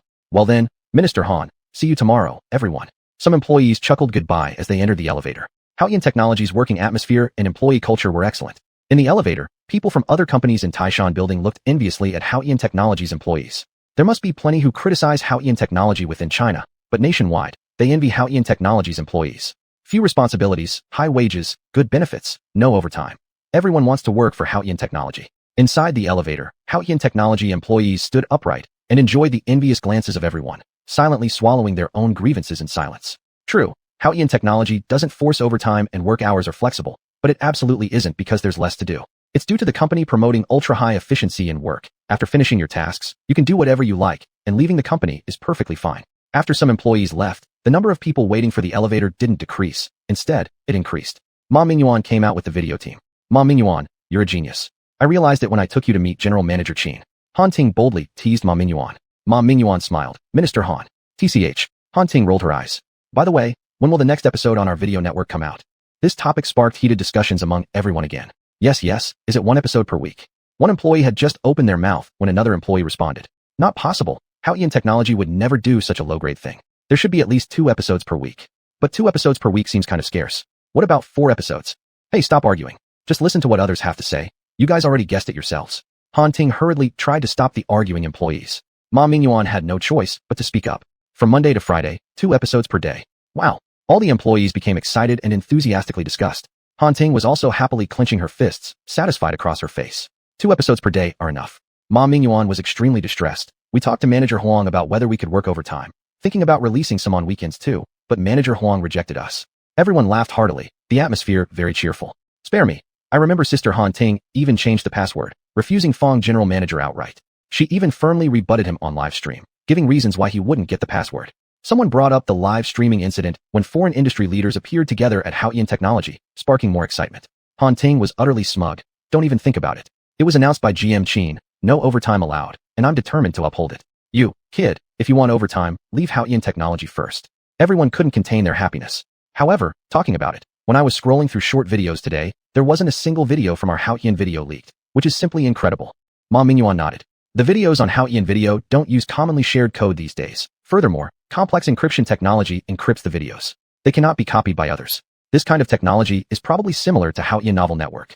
Hawkish Technology's products aren't easy to be stolen. But others should record the screen, right? Why didn't they? Ma Mingyuan shook his head.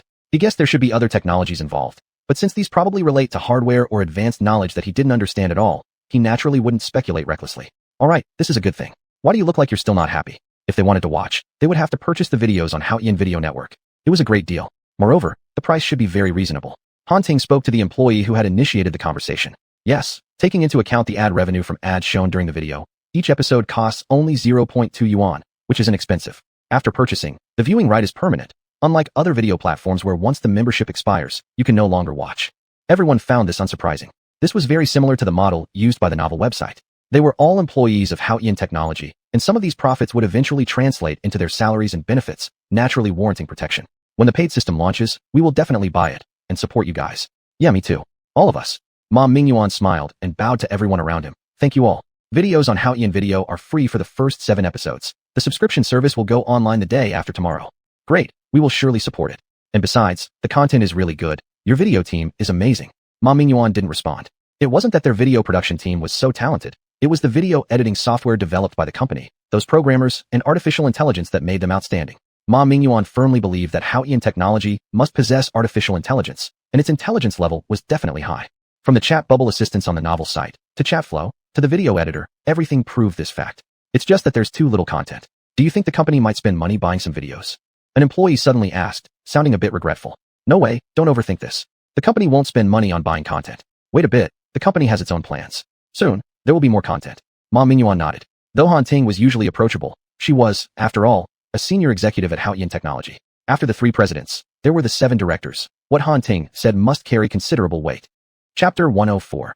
User expectations, 2 updates a day, 2 blissful. Furthermore, their Hawkish video platform is backed by Hawkish Novel Network, which has a vast array of high-quality IPs that can be adapted into creative works. It's impossible for them to lack video content.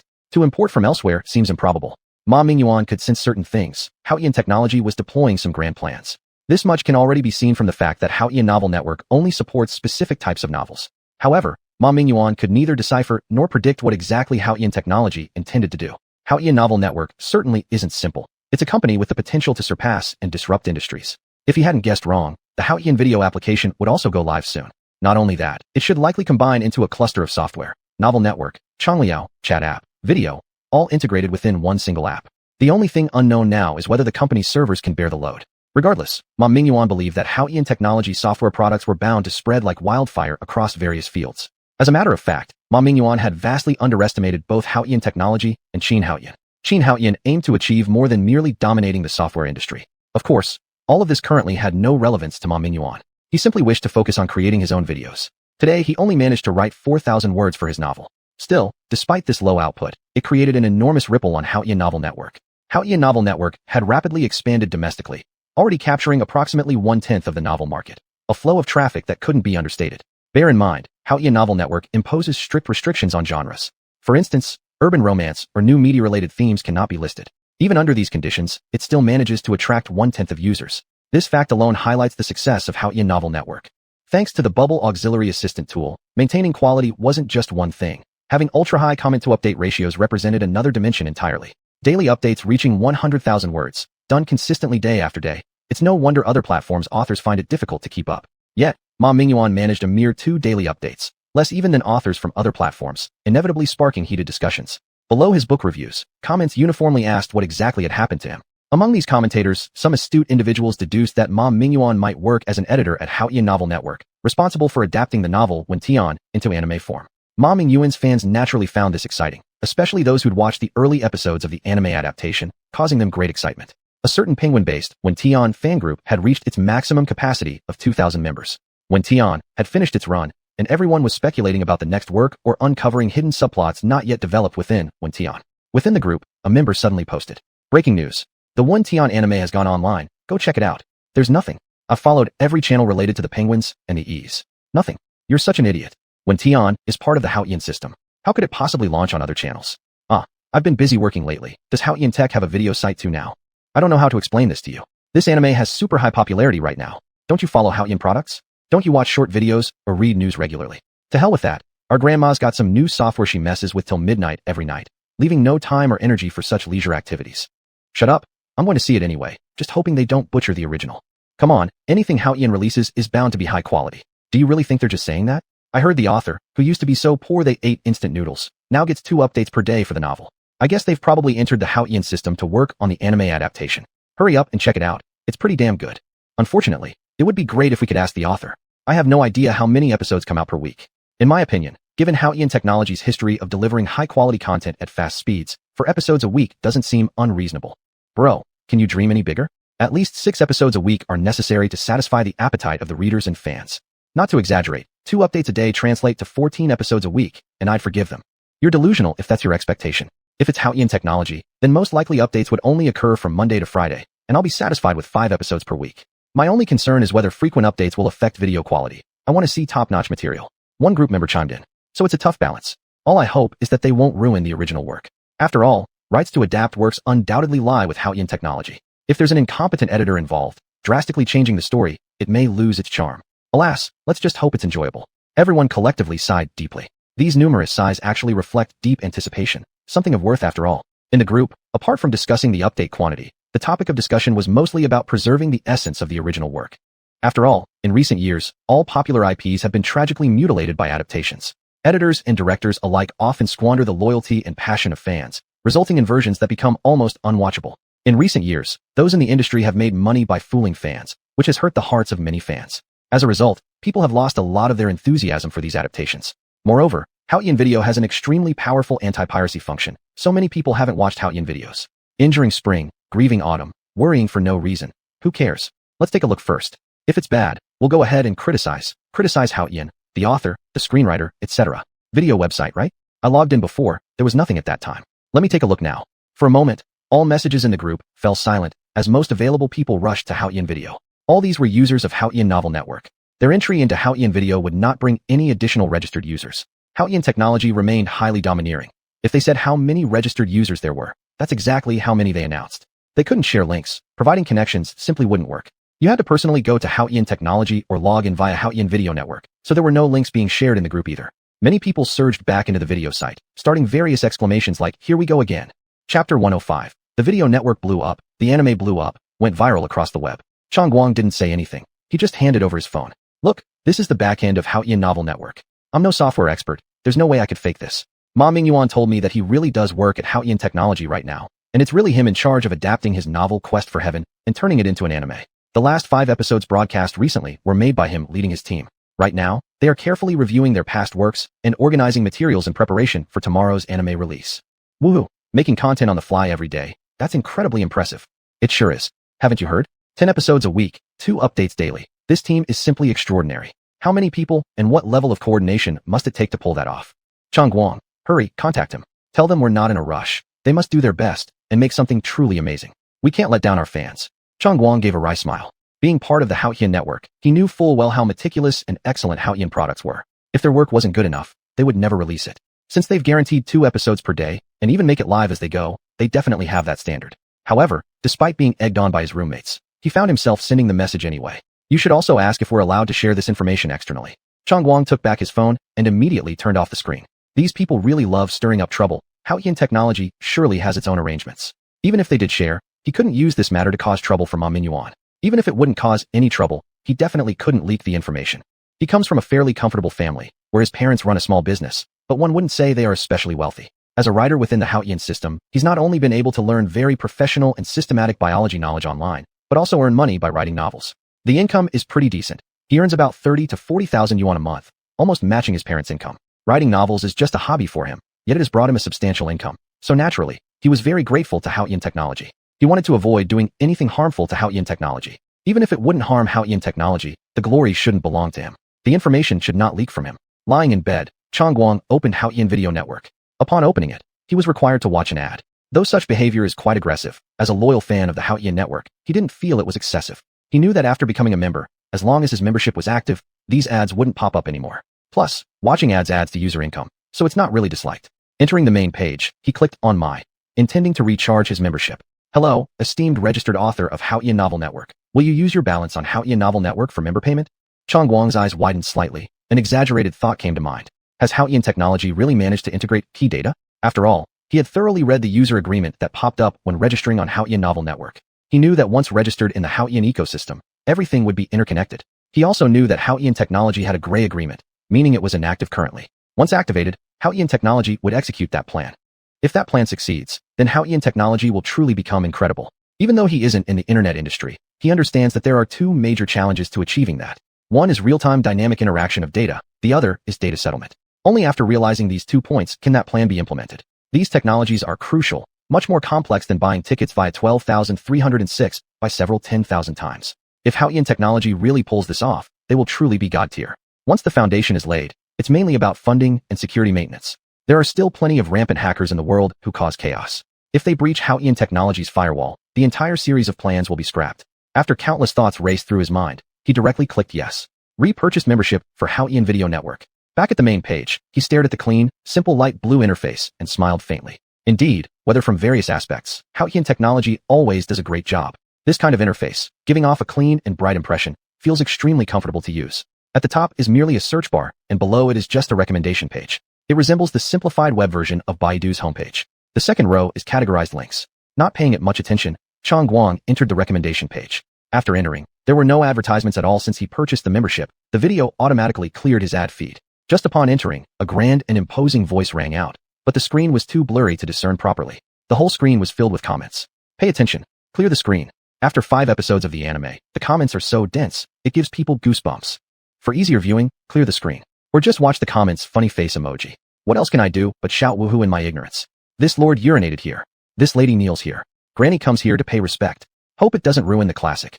High energy warning ahead. Those with vertigo shouldn't enter. Warm reminder. Watching anime allows breathing. Everyone needs to relax. Suggest urinating before viewing. Otherwise your pants may get wet. Xuanhuan smiled slightly as he watched many ridiculous and unreliable comments. Judging from the situation, the video created by Ma Mingyuan should be a great success.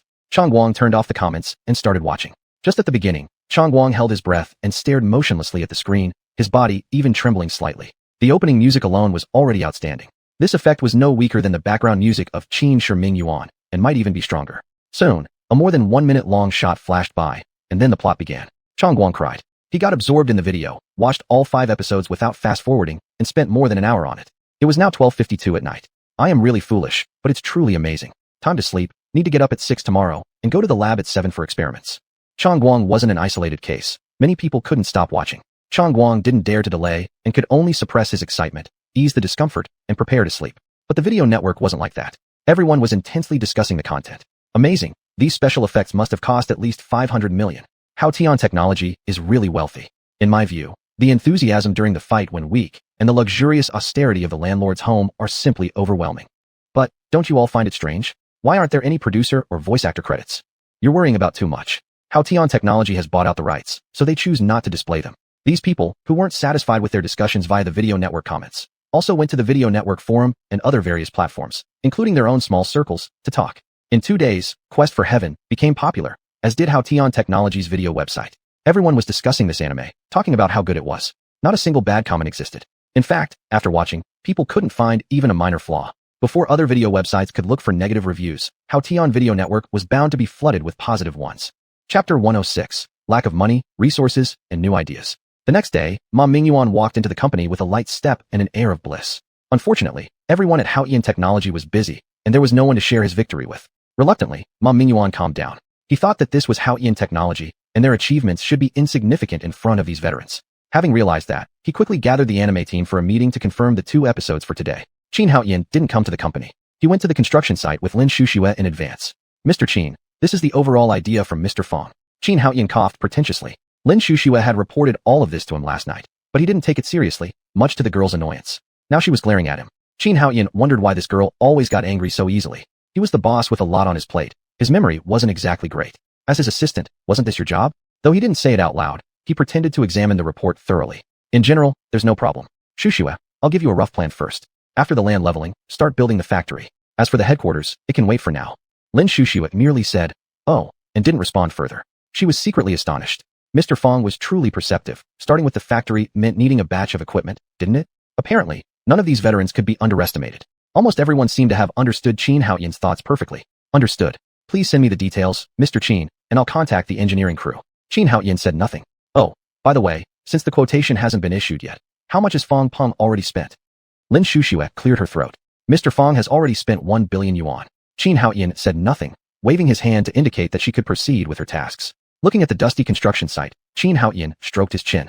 It looks like my upcoming plan will happen pretty soon. Once we finish producing 2 products, I'll need to go overseas. Over there, Pao Pao alone won't be able to manage things. I must upgrade our servers. By servers, he really meant computers, special purpose ones. But for Qin Haotian, this matter wasn't a big deal. Ruan Haotian. Mr. Qin, I'll allocate 10 billion yuan to you. Recruit a group of veterans, train them, and make them become the company's security force. Yes, sir. Ruan Haotian was thrilled, but tried hard not to let it show too much. If Mr. Qin assigned him this task, that meant he highly appreciated him. Also, you need to contact some people we trust and find a group of younger hooligans. What? Ruan Haotian was utterly bewildered. Why did they need hooligans? Qin Haotian was also hesitant. Veterans were undoubtedly the best option, but thinking about future confrontations with the Great Dragon Country, it might even lead to accidental conflicts. That would create many complications. Soldiers from the Great Dragon Country wouldn't do such work just for money, let alone fight against their own homeland. Mr. Qin, I don't know anyone trustworthy. After some consideration, Ruan Haotian still decided to tell the truth honestly. There was no way he could promise something he couldn't achieve, leaving Mr. Qin disappointed. Qin Haotian didn't blame Ruan Haotian. Although the matter wasn't handled well, he wouldn't act recklessly. Huatian. Mr. Qin, do you remember what I told you before? Ruan Haotian nodded firmly. Currently, whenever he had spare time, he was exercising. According to Mr. Qin's vision, their future would involve establishing a security company abroad, meaning battles would definitely be unavoidable. Of course, he had to be prepared, guarding against potential mistakes. He understood the principle of sweating more in peacetime to avoid bleeding more during war. Start with finding some retired soldiers. Discuss this matter with Lin Xuanhuan, then contact Secretary Chen. There shouldn't be any major problems. The salary can be a little higher, based on military-style training. Qin Haotian pointed at an open space. Afterward, randomly arrange some activity board houses. Start training them while waiting for the company's factory to form, and immediately begin moving in once ready. Understood. You've heavy responsibilities. You also need to select some individuals who are free of burdens and loyal enough to cultivate. Bring them along overseas later when needed. I've found a place where someone is selling a large island with complete autonomous property rights. We can buy it and use it as our base. Ruan Haotian hesitated, wanting to say something but stopped himself. You don't need to worry about weapons and transport. I have ways to handle those. Just focus on the training. Qin Haoyan smiled faintly. Don't forget, I'm a genius. I can manufacture all those myself. Understood. Go ahead. Mr. Qin, what about your side? Don't worry. Nothing will go wrong on my end. Even before you, wasn't I driving alone? Xuanhuan nodded and ran off toward Lin Shuxue. Qin Haoyan watched Xuanhuan's retreating figure, but his mind was pondering other matters. He had researched that the asking price for the island was 600 billion euros, a value far exceeding even the lighthouse currency. Haoyan Technology's revenue could not support this cost. It wasn't an issue with Haoyan Technology. This island could only be purchased under his own identity, and even then, it would be best if he refrained from making such a purchase. The place he envisioned would serve as a base for combat personnel and the production of various high-tech weapons, necessitating the concealment of his real identity as much as possible. Money. We're short on money. Qin Haoyan massaged his temples, feeling the pressure mounting. It wasn't merely about the island. The subsequent research and development endeavors also required vast sums of wealth. Quantum computers, they must be pursued. Quantum computing has to be achieved, Qin Haoyan muttered absent-mindedly. In this regard, aside from Pow Pow's ability to gather data, there was little assistance he could provide. Ultimately, everything rested on his shoulders. To break through the deadlock, what's needed are quantum computers, as well as upgrading Pow Pow into a genuine artificial intelligence. Qin Haoyan realized the entire process would take considerable time, a luxury he could ill afford. In that case, the company will naturally need more capital. The entertainment division is managed by Huang Weiyang, so I must find a solid industry to focus on. As Qin Haoyan gazed at the construction site littered with trash, ideas began forming in his mind. What did scientific research require? Money. No, research required resources, various kinds of resources. Some of these resources couldn't simply be bought with money, but if he collected them, trash. By recycling garbage, he could not only generate profit, but also accumulate resources. Currently, the world's optimal methods for handling waste involved incineration or burying it in landfill sites. This potential fortune was something no one could access. If Qin Haoyan found a way to address it, he could earn substantial amounts while accumulating significant resources. A gleam of excitement flickered in Qin Haoyan's eyes. However, garbage recycling is complicated. Organic matter and inorganic matter decompose in entirely different ways. Filter, classify, and handle them in batches. Qin Haoyan reflected, then sighed. Organic material can possibly be studied via enzymes, bacteria, and microorganisms. For inorganic material, perhaps high molecular or low molecular vibration instruments could solve the issue. Qin Haoyan's brain was working at full speed. Chapter 107. Purchasing a lithium battery factory. He had technology in his mind, lots and lots of it, far surpassing the current technology of aquamarine. Given resources and time, he could bring all of it to fruition. Taking a deep breath, Qin Haoyan opened the car door and got inside. Bubble, inform Fong Peng to buy me a biotech lab, along with a few biolab technicians. Roger that. Qin Haoyan contemplated quietly. These things must be carried out concurrently. He needed to conduct detailed research, but success in bioresearch was not something that would happen overnight. Similarly, other areas required investigation too. Battery. Next up is the battery. Currently speaking, batteries represent my best starting point. For me, there's minimal threat involved, yet they can bring in substantial profits without monopolizing too much of my time or impacting my future developmental plans significantly. The ceiling for lithium-ion batteries is set. Further developments won't pose any significant risks. As long as I make money, I can start small-scale research on quantum computer technology and then intelligent CNC machine tools. Qin Haoyan understood clearly that the optimal development path was first to study quantum computer-supported intelligent CNC machine tools, followed by investigating specific technologies. Machine tools are at the core of contemporary society, the starting point for all industrial products being CNC machines. But he wouldn't release this product just yet, rather keeping it hidden. Studying it now would tie up large sums of capital, potentially stalling company growth, not to mention influencing his subsequent undertakings. However, developing lithium batteries with energy density several times higher than current ones could indeed present them with good opportunities. There might be production constraints, but they'd recoup significant funds and could immediately expand overseas. Quantum computers? He wouldn't use currently existing materials like hexagonal boron nitride, uranium ditelluride, or even graphene for quantum computer manufacturing. If he were to embark on this, he'd go straight to diamond semiconductors and etch chips directly, bypassing lithography machines altogether to manufacture the chips he needed. This artificial diamond was relatively cheap, produced in abundance using methane via chemical vapor deposition methods. All corresponding technical data were stored in his mind. It wasn't difficult for him. As for lithium-ion batteries, compared to the graphene solid-state batteries in his head, they weren't particularly impressive. Once these two items became available in the future, along with carbon nanotubes as body materials, they'd be able to dominate military power across the entire aquamarine world. Since they were selling, they would naturally sell products that were nearing obsolescence. Keeping the superior technology in their hands was a common practice, especially in military contexts. On the other hand, Fong Peng was busy negotiating deals with various manufacturers for industrial mother machines and some outdated equipment. When he received Qin Haoyan's message, he was dumbfounded. What? Just when you said cross-discipline biotech research was impossible, now you're pulling this stunt. Boss, you really need to think carefully here, otherwise, we'll be in trouble. Fong Peng couldn't dwell on these concerns, picking up the phone to call Qin Haoyan instead. Don't ask questions, just do as I say. These are the most urgent matters right now. As long as we get what we need, quality doesn't matter. Fong Peng had no choice. Once the boss gave an order, there was no room for him to question it. All he could do was hurriedly try to resolve the issue while inwardly lamenting his predicament. There were indeed many bankrupt lithium battery factories, but how many among the global conglomerates had achieved breakthroughs? What was the purpose of diving into this now? Would they succeed? Fong Peng didn't know, but if there was a lab available, xuanhuan could produce results within minutes. After much consideration, Fong Peng finally chose a lithium battery factory located in the northern district, 14 kilometers away from their company, inside an industrial park. Even for this preliminary negotiation, 6 billion yuan in funding was required. That wasn't a small amount even for Huatian Technology, whose rapid expansion meant money was needed everywhere. It felt like he spent more each day than what they earned. Upon learning the news, xuanhuan informed Fong Peng and made contact with the previous owner. Securing the laboratory first, he immersed himself fully in experimenting with the latest lithium battery technology. Meanwhile, the workers at the factory also learned there would be a new owner taking over. They had already stopped accepting external orders and only needed to finish the current batch before completing their active contracts. This lithium battery plant was nothing more than a subcontractor producing mostly low-tech toy batteries with little profit margin. Of course, those factors weren't something the workers needed to consider. With the halt in orders, they only had about half a month's worth of work left. Their basic salary was only 3,000 yuan per month. Regardless of whether the new boss paid them or not, what could 3,000 yuan do anyway? To maintain higher income, they relied heavily on overtime. Without any orders, there's no way to do overtime work. How would they survive? What's more, would the new boss fire many employees? What would they do then? Regardless of the company workers' uneasiness, some of them gathered together to find the company for an explanation. Fong Peng was also in a tough spot.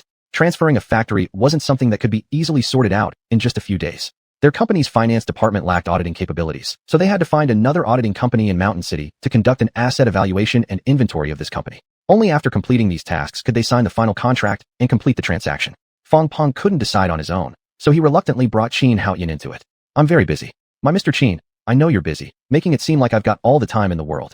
Every idea you throw at me is spontaneous. After sorting this out, I still need to go look for a biotech lab and hire some biological laboratory researchers. Headquarters needs supervision as well. The company has loads of things going on, plus various other messy tasks. Haven't I been super busy too? Fong Peng complained heavily before pulling xuanhuan towards the meeting room anyway. Today was the day they were acquiring a factory. He just couldn't figure out why the company, which was already constructing its headquarters and had such a large plot of land set aside for the factory, would separately purchase a soon-to-be bankrupt lithium battery factory. Mr. Qin, today, all decisions need to come from you. I can't make those calls. Xuanhuan was quite displeased. He was conducting experiments at a critical moment, and now he was interrupted because of money matters. All right, money is indeed important, crucially so, he chose to yield. Money wasn't the main issue. The bigger concern was what to do with the entire factory after securing the funds, and these were the major problems. After some deliberation, the company decided not to take over the external debts, order-related payments, etc., but only accept the whole factory building and equipment within. Personnel arrangements and other issues would all be handled by their side. They took it over at a price of 5 billion yuan. Once negotiations were finalized, the management of the factory would no longer concern them. Xuanhuan once again dived into the lab. Chapter 108. The experiment had just begun when xuanhuan got into a fight. It could hardly be called a lab, merely some equipment, and very outdated, shoddy equipment at that. Fortunately, xuanhuan was able to research better lithium batteries using these experimental instruments, so he no longer cared about the conditions and focused on his studies. However, after another 3 days, he was forced to come out once more. Seeing the bustling crowd gathered in front of the factory gates, xuanhuan's face darkened. Stepping out of the factory building and facing over 300 employees, xuanhuan's expression remained grim. What do you want? What are you trying to do? What we're trying to do is none of your business. You should be asking us why we're here. xuanhuan scanned the crowd encircling him, noting he didn't recognize a single one.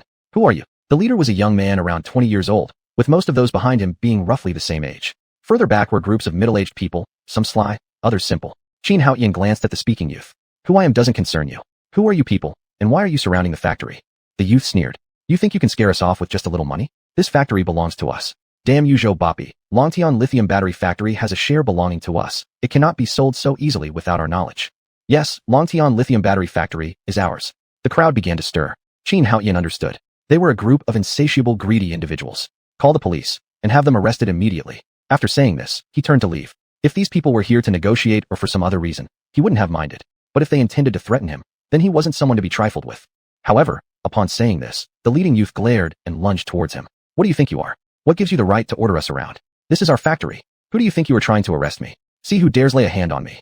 xuanhuan wasn't there, and xuanhuan couldn't possibly handle so many people by himself. Caught off guard, a punch landed on him. The security guards, seeing the situation, didn't dare to intervene, quickly shutting the gate, even leaving xuanhuan outside.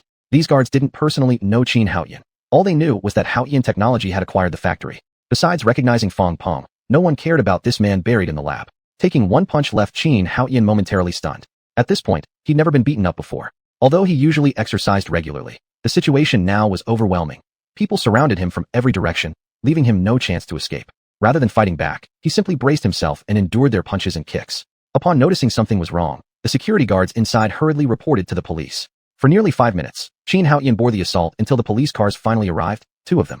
As soon as they got out, the sight of the ongoing chaos altered their expressions. With such a large number of people present, and what seemed like an uprising happening right within their jurisdiction, a reprimand awaited them, perhaps even job loss if the situation worsened. Not wasting time, the officers rushed over, sternly scolding the crowd and dispersing them. Seeing xuanhuan's bruised nose, swollen face, and body covered in footprints, their expressions turned grave. The beating had been severe. Hurry, call for an ambulance. All of you stay where you are. There are surveillance cameras everywhere, and the cameras inside the plant cover the main entrance too. None of you can escape. The domestic security forces of Dagon were well respected and immediately gained control of the situation. No one dared utter a word, obediently staying put, not daring to quietly slip away. All knew the place was fully monitored by cameras. There was no way to escape unnoticed. Even though the apparent lead officer inwardly groaned, outwardly he maintained strict authority. This had escalated far beyond what anyone anticipated. It wasn't the fault of the responding officers. Upon hearing of the brawl, they had responded as fast as possible. Given the vastness of the factory premises, their arrival within 3 or 4 minutes showed great diligence. Additionally, due to the dense population in the industrial area, they couldn't monitor every second. Yet such a major oversight still occurred. Nearly 200 people surrounded the factory and resorted to violence, which looked quite serious. If the victim insists on pressing charges, it might bring significant trouble. After contemplation, the leading officer reasoned it would be impractical to arrest everyone. All right, register all issues here.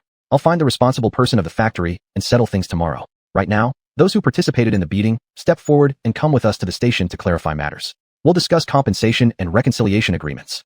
The offenders were startled. They had only come for justice, but now heading to the police station terrified them all. Before anyone could protest, xuanhuan's cold voice echoed.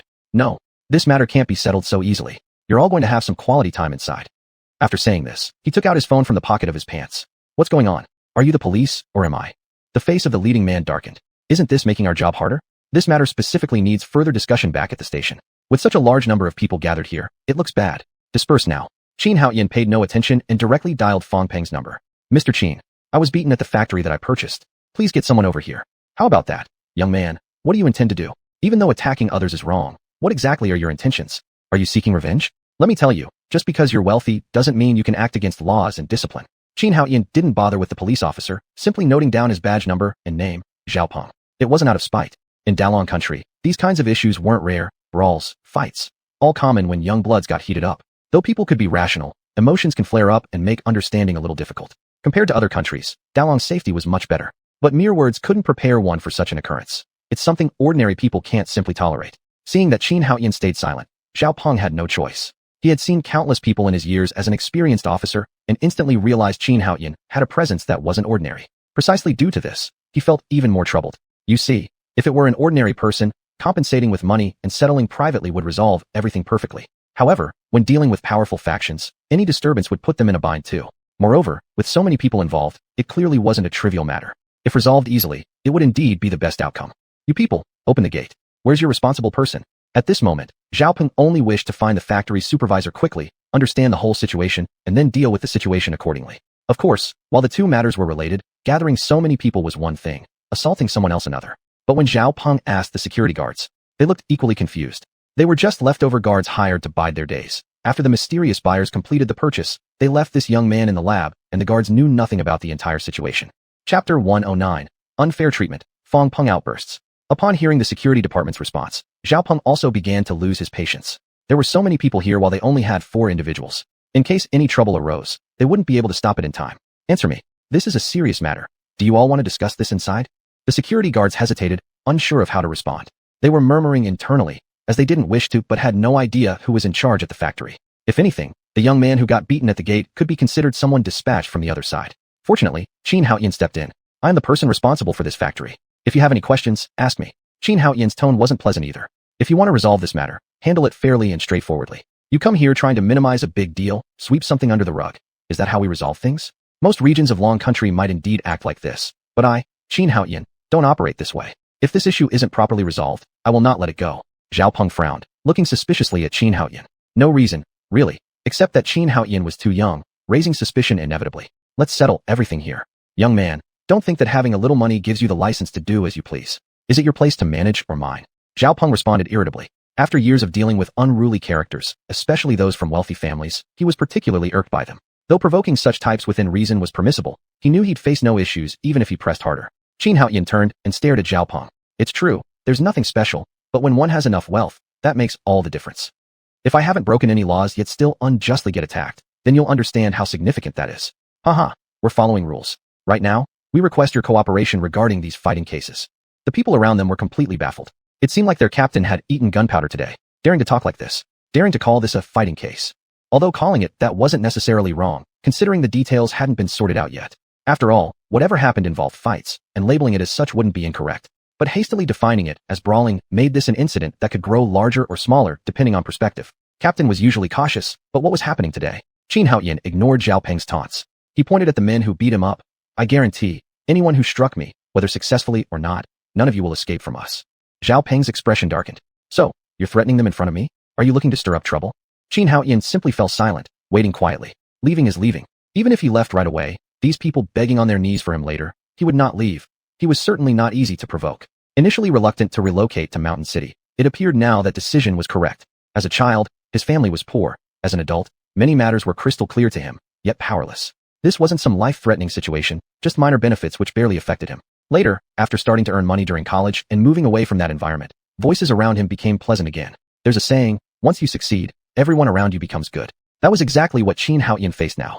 Suddenly encountering such a situation, he wanted to indulge himself in privileges a bit, also giving certain hurdles to Secretary Chun and others, telling them exactly what had transpired here in Mountain City. You speak up, explain what exactly happened. Everyone immediately started chatting animatedly.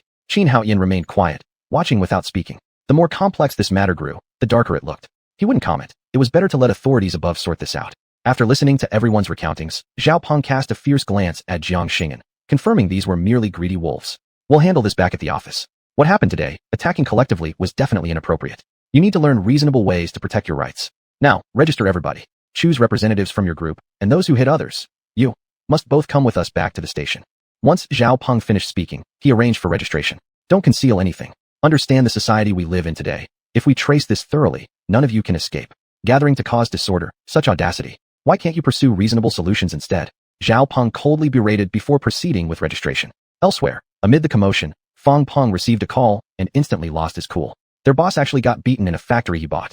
Without much thought, he urgently contacted Xuan Haoyan, followed by an urgent phone call to Secretary Chun. However, as a dedicated secretary devoted to the populace, Secretary Chun was already overwhelmed with work, conducting inspections in rural areas today. Hearing this, he also seethed with anger. His team worked tirelessly, offering numerous welfare incentives and generous discounts, finally managing to bring Haoyan technology into their region. Yet, subordinates kept stirring trouble multiple times. The founder of Haoyan Technology was not very willing to stay in Mountain City from the start. But if he left in a fit of anger right away, what would happen to Mountain City? Just because the headquarters is settled in Mountain City doesn't mean one must stay here forever. Creating an empty shell while moving all major operations elsewhere would sever ties concerning taxation and development with Mountain City. Such losses are something Secretary Chun could never accept. Mr. Fong, what exactly happened over there? Fong Peng's tone wasn't pleasant either. Our Mr. Qin purchased a lithium battery production plant, and we've already reached an agreement with the previous owner. After signing the contract, Mr. Qin has been at their lithium battery laboratory recently. Just now, I received a call from Mr. Qin saying that he got assaulted, and it happened inside our factory premises. Our factory is located in the northern district. Fong Peng's voice grew even more irritated. I heard many voices and police car sounds. Secretary Chun, let me be clear, Mr. Qin wouldn't call me just because someone hit him. If law enforcement were fair and impartial, Mr. Qin likely wouldn't have contacted me. Of course, personally, I definitely believe Mr. Qin wouldn't do anything illegal or corrupt, but this matter still lacks a conclusion. We aren't here to bully or flaunt strength. We only want a fair and unbiased evaluation. Regarding this incident, I've already arranged for Mr. Qin's bodyguards to bring along some security staff to handle it. Also, our legal department will closely monitor the situation. We will definitely disclose this matter to the public. I believe the surveillance cameras within our factory can clearly show everything. Secretary Chun felt a headache coming on. He knew it. When Fong Peng called him, it usually wasn't good news. People from Haoyan Technology have always been somewhat arrogant. As long as it's proper, lawful behavior, or standard commercial practice, they barely pay attention to others. With real power, that's how you display your affluence. Fong Peng paid no heed to Secretary Chun and continued speaking. If your side yields to various pressures, be they tangible or intangible, or prejudice, leading to unjust decisions, Haoyan Technology will absolutely investigate until the end. Should Mr. Qin face any weichaff or unfair treatment during this period, we will certainly reserve the right to hold you accountable. In this matter, I hope, Secretary Chun, that you understand. Hence, I am informing you. Though Haotian technology may not be large, we are not ones to be easily bullied either. At worst, we'll terminate all our domestic market operations completely. Chapter 110. All of you must come in. Fong Peng's tone was very bad, even to the point of anger. As he continued speaking, perhaps realizing his tone was inappropriate, his voice softened. Comrade Chun, you should know that General Qin has always been unwilling to settle in Mountain City. It's because of my and General Huang's constant persuasion that we have today's situation. If we violated laws, whatever the punishment may be, we accept it. But if someone is deliberately slandering or setting us up, we won't just sit by. After Fong Peng finished speaking, he directly hung up the phone. Just after hanging up, his heart was pounding fiercely. He didn't realize that he actually dared to show temper and even threatened a local authority figure. To be honest, Comrade Chin's dedication to the people should be praised. Otherwise, had there been an official who only cared about exploiting the people, for his mere words earlier, Fong would probably have faced severe consequences. Moreover, Comrade Chin indeed put his whole heart into the well-being of the people of Mountain City. Throughout the process, not a single penny was taken from them, considering everything for the welfare of the people. Saying such harsh words was certainly improper. But as soon as he thought of his boss being attacked in the factory, how embarrassing this would be if news spread. He felt humiliated. There was naturally no time for hesitation. After a moment of contemplation, Fong Peng dared not delay further, arranged some affairs, and hurried towards the factory to deal with it. On the other hand, Qin Haotian sat calmly as many began signing up. The Northern District also received a call. Not only did the call come down, but people were on their way here. Zhao Peng, upon receiving the call and being reprimanded, was dumbfounded. He knew that since Qin Haotian could buy out the entire plant, there must be significant capital and power behind him. But why did the station chief say that? The city's top official directly called and scolded him. Isn't that too much exaggeration? The director, over there are more than 200 people surrounding. So what if they're surrounding? What does that have to do with them? The station chief wasn't naive. This matter came from higher authorities, so it definitely wasn't trivial. If it involved only a few individuals, it wouldn't have reached the highest levels. The fact that Comrade Chin got involved meant that lower-level leaders should have known something. After being criticized himself, the station chief also urgently checked some information. It had only been a few days since the handover here, and they hadn't found anything yet, but that didn't hinder his understanding of the seriousness of the issue. Why would they care about these workers' relationship with the previous boss? Zhao Peng, our work relies on evidence. But director, isn't that what we're doing, gathering evidence? What kind of job are you doing then? I'm telling you, this matter is highly valued above, and Comrade Chun has already given instructions. If you make mistakes, don't blame me for not warning you. If this matter isn't handled well, you'll lose your position, and our whole department will be reorganized. You understand the consequences, right? Zhao Peng glanced at Qin Haotian, looking quite unpleasant. He clearly felt like he was being grilled now. The few police officers who came with him were still busy, but Zhao had lost all sense of dignity. He knew that after this incident, he was done, no need for further explanation. Being anxious, he still dared not get angry with Qin Haotian. Qin Haotian was such an impressive person that, upon seeing Zhao Peng's demeanor, he knew how troubled he was. The phone call earlier likely pressured him from higher-ups, which Zhao couldn't withstand. A light laugh escaped from him. What are you laughing at? Zhao Peng, losing control of his emotions, snapped. Everyone froze. Those who initiated the assault watched gleefully, hoping Qin Haotian would get into trouble and leave them alone. Qin Haotian wore a smile while examining Zhao Peng from head to toe. TSK, someone like you holding this position is detrimental to security. So, you'd better step down, don't you think? Zhao Peng's face turned completely dark. Although he already suspected this likelihood, Qin Haotian saying it made him unable to suppress his reaction. Just because you said it, do you think you were someone important? Qin Haotian extended one finger. What does that mean? Within a day, if you're not off your post, I'll abandon this factory. Do you believe me? Zhao Peng was shocked, and all anger inside him vanished, replaced by dread as he stared at Qin Haotian. The look of panic in his eyes was unmistakable. He realized that a single call could draw attention from Mountain City's leading figure, arriving directly at his doorstep within such a short period. Just how influential was the man before him? And key to this, the matter arose due to Zhao Peng's personal bias. Qin Haotian didn't violate any laws or rules. Still, the resolution lay entirely in Zhao Peng's hands. Whether defending oneself or provoking incidents, the definition depended on the people present. In fact, the people around had already secretly started recording with their phones and, worried about problems arising, uploaded everything early, fearing these policemen might check their devices and demand deletion. Some people immediately started live streaming, broadcasting the scene out. As Qin Haotian's words spread further and wider, the heat was gradually rising. Qin Haotian endured excruciating pain, his nose bruised and face swollen as he sat on the ground.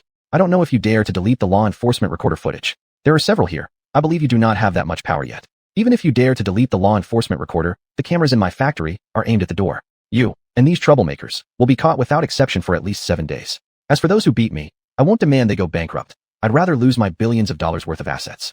Qin Haotian was not worried at all, and continued speaking fiercely. Most of these people were merely fools, coerced by others with the intent of extortion. By the way, their behavior constitutes extortion. Although it may be considered an uncompleted attempt, as long as I hire top-notch lawyers, they might face at least 3 months in jail.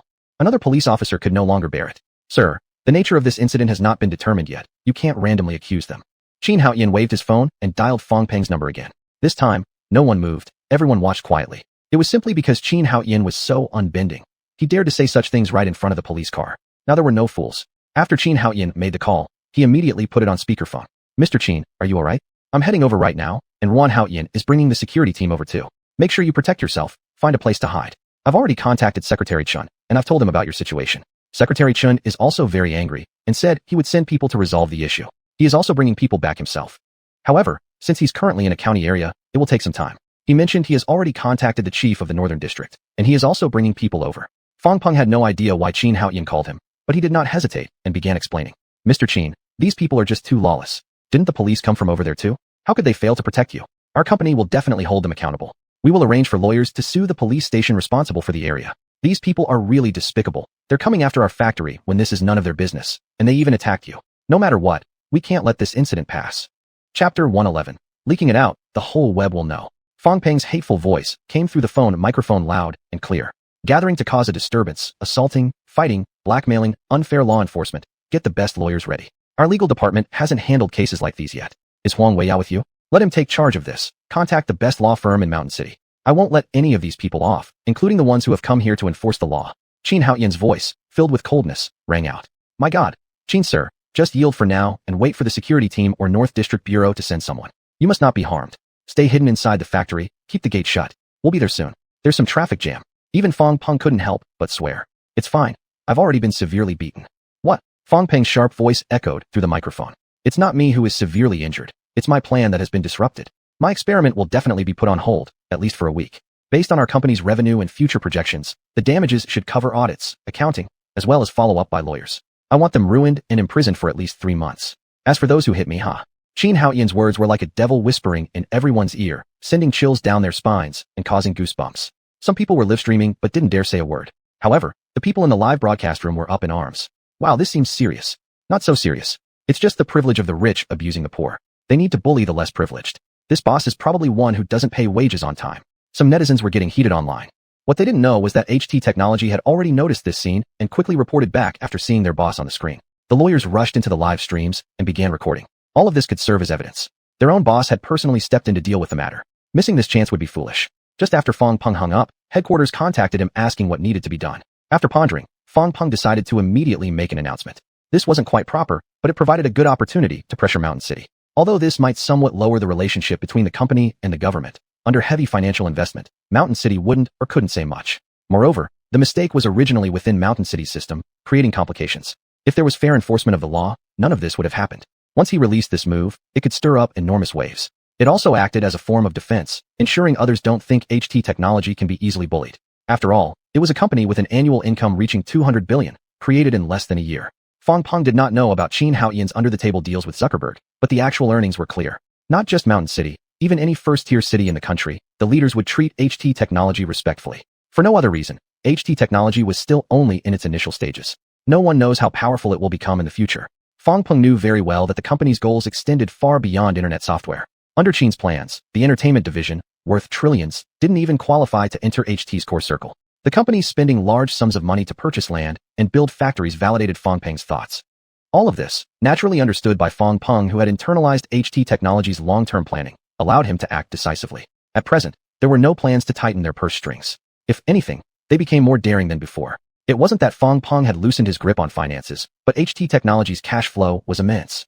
Many construction investments were inevitable. He was frugal, but wouldn't bother haggling over mere 10,000 yuan amounts. Thus, Fong Peng felt confident enough to reject any unfair treatment. Don't like it? Too bad. A big company like ours isn't doing anything wrong. Why are you causing trouble for us? Even worse, you're beating up our founder. Will we tolerate it? This was Fong Peng's current mindset. As for the repercussions this incident might have on Mountain City's reputation, it was completely outside his considerations. On the contrary, the more attention it drew, the better the response from transparent public trials. Regarding Qin's claim of putting them all in jail, there was absolutely no pressure. Times have changed. Wrongdoings require retribution. Our company, HT Technology, hasn't made any mistakes. And if weak people sympathize and start resisting or opposing HT Technology, Fong Peng cared nothing about it either. Even today, with the growth achieved, at least 60% of online criticism towards HT Technology still exists. As long as you don't tarnish our reputation, feel free to curse all you want. If I show any sign of fear, then you win. I won't even bother acknowledging you. This could be considered the tough skin that Huatian technology has developed during its growth. Although it falls short compared to Tencent, there's nothing for them to worry about. Once Fong Peng issued his instructions, the PR department, which had already anticipated this and was proactive, immediately released a strongly worded statement. At the end of the statement, a bold and enlarged line emphasized that this time Huatian technology would hold the several hundred people present accountable and file appeals strictly according to laws and regulations. This included appealing against the unfair handling by the local public security office in the northern district of Mountain City, as well as appealing against the local public security office itself. A single stone set off 1,000 ripples, and Huatian Technology's announcements were always published on both the official website and novel websites. Now, a video website was added to the mix. Now things were getting interesting. Huatian loyalists seeing this immediately spread the word. Huatian's leadership was quite mysterious, with not much information or pictures circulating online. But no matter how scarce, in this information era, traces could still be found. Someone traced the clues and located Qin Haoyan's live streaming room. Upon finding this, the person who was currently live streaming was stunned. Just after Qin Haoyan finished the phone call, they were still uneasy, unsure what to do, seeking help from netizens, when suddenly tens of thousands of viewers flooded into the live streaming room. It didn't stop there. The number of people kept increasing by the thousands every second. The live streamer was a young person who knew a bit of the situation. In fact, he was also a fan of Huatian, and if not for this incident, he might have also seen the announcement and become curious. But now, stuck in the middle of the storm, he could barely take care of himself. Seeing the endless stream of comments and reviews flashing on the screen, the young live streamer was dumbfounded. In a daze, he said, "Did we raid Huatian Technology's factory and assault their founder?" This one sentence pushed the matter to another peak. Everyone flocked to ask what exactly happened in the comments and reviews. The earliest arrivals actually didn't know the situation either, only hearing Qin Haoyan's arrogant declaration of intent to have everyone arrested, leading most to condemn Qin Haoyan. Chapter 112, Twists, one after another. As the number of people increased, everyone started seeking the truth. The young ones who were closer to the front had already finished registration. Seeing everyone asking questions, and even gifts flying everywhere, they quickly spilled everything. "Wow, you're all too inhuman. HAO Technology bought it. The original factory dismissed the workers. What does that have to do with HAO Technology? You should go find the boss." The young one looked aggrieved. "But we don't even know where the original boss of the factory is, so we can only block the factory building." Haha. By blocking the factory, now the boss of HAO Technology is going to hold someone accountable. You're about to be in trouble. What should we do? I didn't know he was the boss of HAO Technology. What if we really get in trouble? Online users didn't care about the young one's uneasy mindset, gleefully venting their emotions in the comments. Congratulations to the boss for landing a state-regulated 7-day punishment. 7 days? Haven't heard any announcements. Seriously affecting the development of the company. If HAO Technology takes drastic measures, this group of people will be looking at a minimum of 3 months. To hell with that. HAO Technology is just a trash company. They're just trying to extort people. Trash. The guy upstairs must have escaped from a mental hospital. Can anyone else out there manage to return 3 billion beacon coins monthly like they do? Just like, if HAO Technology is trash, then what are other internet companies in our country? Parasites. Haha. Die laughing. There's actually someone blowing up HAO online. On what grounds does he compare with domestic internet giants? HAO Technology is simply a garbage company stealing user data. Bullshit. Garbage like you. What does HAO steal from you? Action movies on your computer or dog feces in your brain? Die laughing. Don't fight anymore. I think HAO Technology shouldn't have handled this situation like this. They should have compensated. Compensate my ass. What does that have to do with HAO Technology? Why don't you compensate? Haha. Personal attacks without reasons? How isn't it related to HAO Technology? They bought the plant. There are clearly so many fools online. What does it have to do with HAO Technology?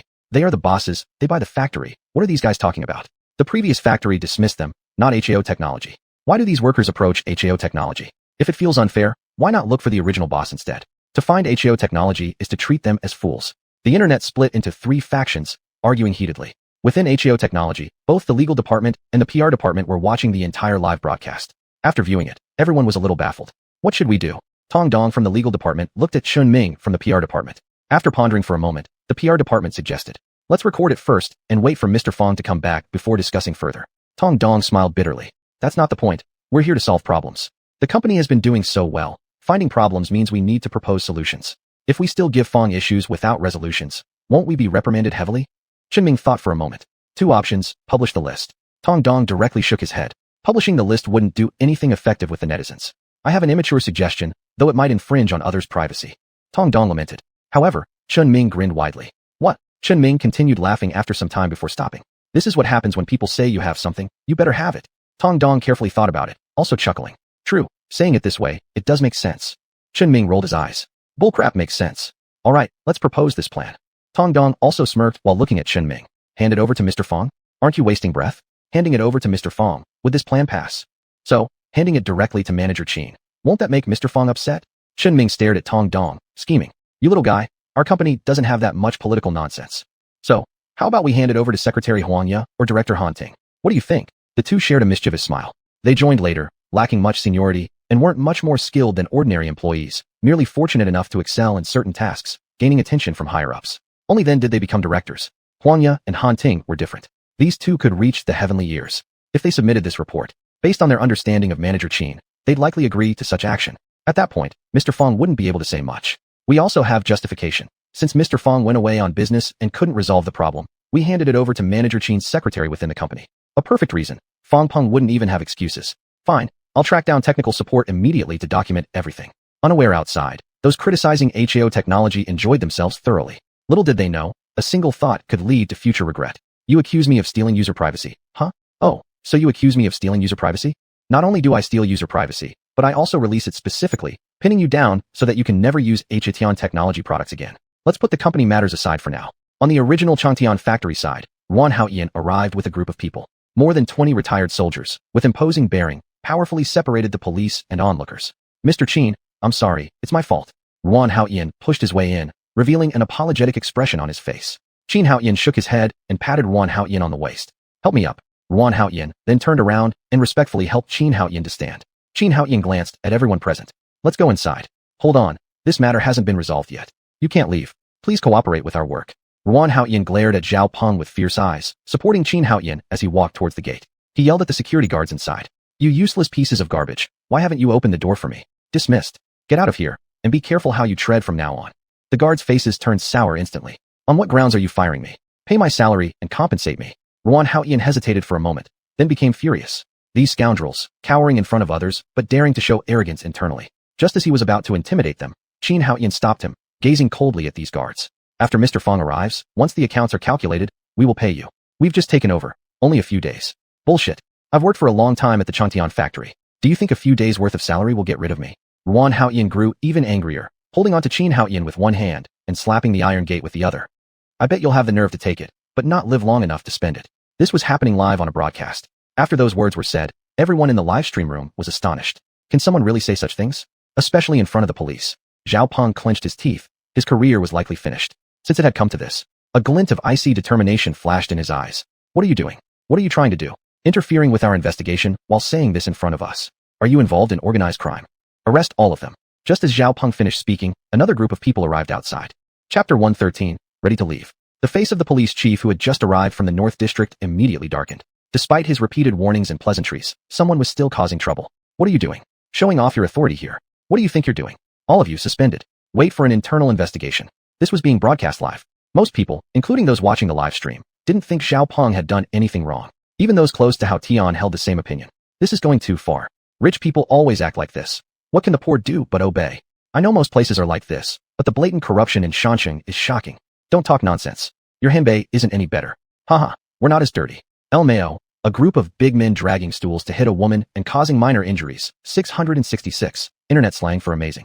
I feel Haotian technology went too far. How could Haotian technology be so arrogant? I will never use their products again. That's right. It's just a software company behaving arrogantly. Almost no one realized they were live streaming now. The North District Police Chief approached with a fawning smile, addressing Xuanhuan. Mr. Qin, are you alright? Xuanhuan stared coldly at the police chief, feeling deeply disgusted by his surroundings. All he wanted was to leave as quickly as possible. What is your surname? Xuanhuan, Mr. Qin. Xuanhuan slightly tilted his chin upward, pointing towards the surveillance equipment. Wang Chief, the surveillance has been running all along. If anyone questions fairness or accuses me of backdoor operations, you can turn on the enforcement recorder now. Go to the factory surveillance room to retrieve and secure the footage. No problem, right? Of course no problem. This is a serious incident. Our secretary has personally assigned our North District Police Bureau to take charge. Xuanhuan paid no attention to the enthusiastic gaze of Chief Wang. This factory was contacted by Haotian Technology half a month ago, calculated 5 days ago, and signed a contract 3 days ago. The contract can be used as evidence. Our acquisition premise was clear. Besides the factory land, equipment, and property, no other personnel would remain. You can contact the previous owner and request assistance with the investigation. These people surrounding and blocking our factory are former employees of the previous factory and have nothing to do with Haotian Technology. These security guards refuse to leave, occupying Haotian Technology's property. I asked Chief Wang to assist us as legal citizens in capturing and clearing them out. Moreover, these people specifically targeted our Haotian Technology factory and even resorted to physical violence. Mr. Qin, Chief Wang pleaded anxiously. The situation escalated from civilian disputes to internal matters within the police force. Revealing this would undoubtedly create public outrage. Qin Haoyan completely ignored him. Your law enforcement officers come here without understanding the situation and falsely accuse me. The security office in your jurisdiction awaits my lawyer's letter. Chief Wang, our company will hire professional lawyers to file lawsuits against these actions. We will not agree to any private settlement. Based on our current revenue and future plans, the losses caused by them are irreplaceable. Billions are insufficient to cover the damages. They will end up bankrupt and jailed. Additionally, I hold significant doubts about the safety of Shanxing. These types of incidents occur frequently. Wow. With one sentence, Qin Haoyan offended the entire city of Shanxing. He cared little. He decided that after resting, he would leave Shanxing directly. All matters related to Haoyan technology would be handed over to Fangpeng. Even if they stopped developing new products, with the current industries, Haoyan technology would profit immensely. Still, he intended to research improved lithium batteries and hand them over to Haoyan technology. This place was still the headquarters where he could return anytime. However, he no longer planned to manufacture them in Shanxing. Trust takes a long time to build but can collapse in an instant. No matter how good Secretary Chen might be, if the entire system fails, progress will be obstructed. He did not seek privileges, but he also refused to let privilege stifle and oppress him. This lack of security made him extremely uncomfortable. Above all, he no longer wanted to waste time playing games. The environment in Shanxing irritated him greatly. Not just Shanxing, but the highly controlled, bureaucratic culture of the entire Dalong country limited him. If there were leaders like Secretary Chen genuinely dedicated to serving the people, it wouldn't be too bad. But nationwide, having 5% of such officials would be exceptional. With substantial funds at his disposal, he could accomplish much outside this system. Away from the restrictive environment, he would have fewer constraints. Though it seemed impulsive, it was actually a pretty good decision. As for development within the country, there wasn't much to worry about either. He could easily start over abroad. For an ordinary person, Dalong country was already at the top tier globally. For wealthy individuals, foreign countries were better in many ways. Something Qin Haoyan knew that many people failed to grasp. Abroad, as long as you had enough money, almost anything was possible. The premise was simple, you needed plenty of cash. In Dalong country, despite its relatively stable environment where opportunities seemed accessible if one worked hard, it was still difficult to make money. Going abroad wouldn't be any easier. Unfortunately, many people in Dalong country were fools who thought they were rich. Even with $1 billion yuan, that equates to merely a few million in the lighthouse currency, lit. US dollars. Without controlling production resources, what could one possibly do abroad? Very few people in Dalong country actually owned $1 billion yuan in cash. These thoughts were merely part of Qin Haoyan's internal musings. The words he spoke, however, left no room for interpretation, and the live stream viewers could see them crystal clear. What? Haoyan technology has been subjected to immense pressure from local authorities. Yes, I remember this clearly. Not long ago, various officials from the North District kept visiting Haoyan technology. Business registration inspectors, tax auditors, even fire safety personnel came. Come on, can it really be that corrupt? Haha, stop fooling around. This kind of thing happens everywhere in the country. Don't talk nonsense. Look at the lighthouse country. If Qin Haoyan could have seen the comments in the live chat, he would have been quite puzzled. Just as he had been pondering these things, someone in the live chat mentioned them. Could they really be so well coordinated? They deserve it. Haoyan technology is just a lousy company that needs to be boycotted. Exactly. Despicable capitalists forcing people into bankruptcy. Totally unforgivable. We must help those poor victims. Let's all pitch into fundraise and hire lawyers for them. Donate your asses. What garbage are you spouting? Those people broke the law first, yet Haoyan technology hasn't said anything bad against them. They're just utilizing legal measures. Don't come whining about how the weak have reason. You're totally wrong here. Support Haoyan technology. Take down those profit-driven bastards. While we're at it, take down all the dogs on the internet who keep posting garbage. Chapter 114. Withdrawing investment from the Mountain City, bold statements. The live stream chat was buzzing with lively arguments. Qin Haoyan was unaware of this, and just as he prepared to enter the factory, another group of people arrived. Fangpeng smoothly squeezed through the crowd, coming to Qin Haoyan's front. Mr. Qin, are you alright? Should we take you to the hospital? I'll take care of the rest. After pondering for a moment, Qin Haoyan thought that in order to deal with these people, going to the hospital would be the best choice. You stay here and handle things. Xuan Haoyan, go to the hospital with me and bring a few others. Did you find the law firm I asked you to look for? Upon hearing this, everyone's faces immediately fell.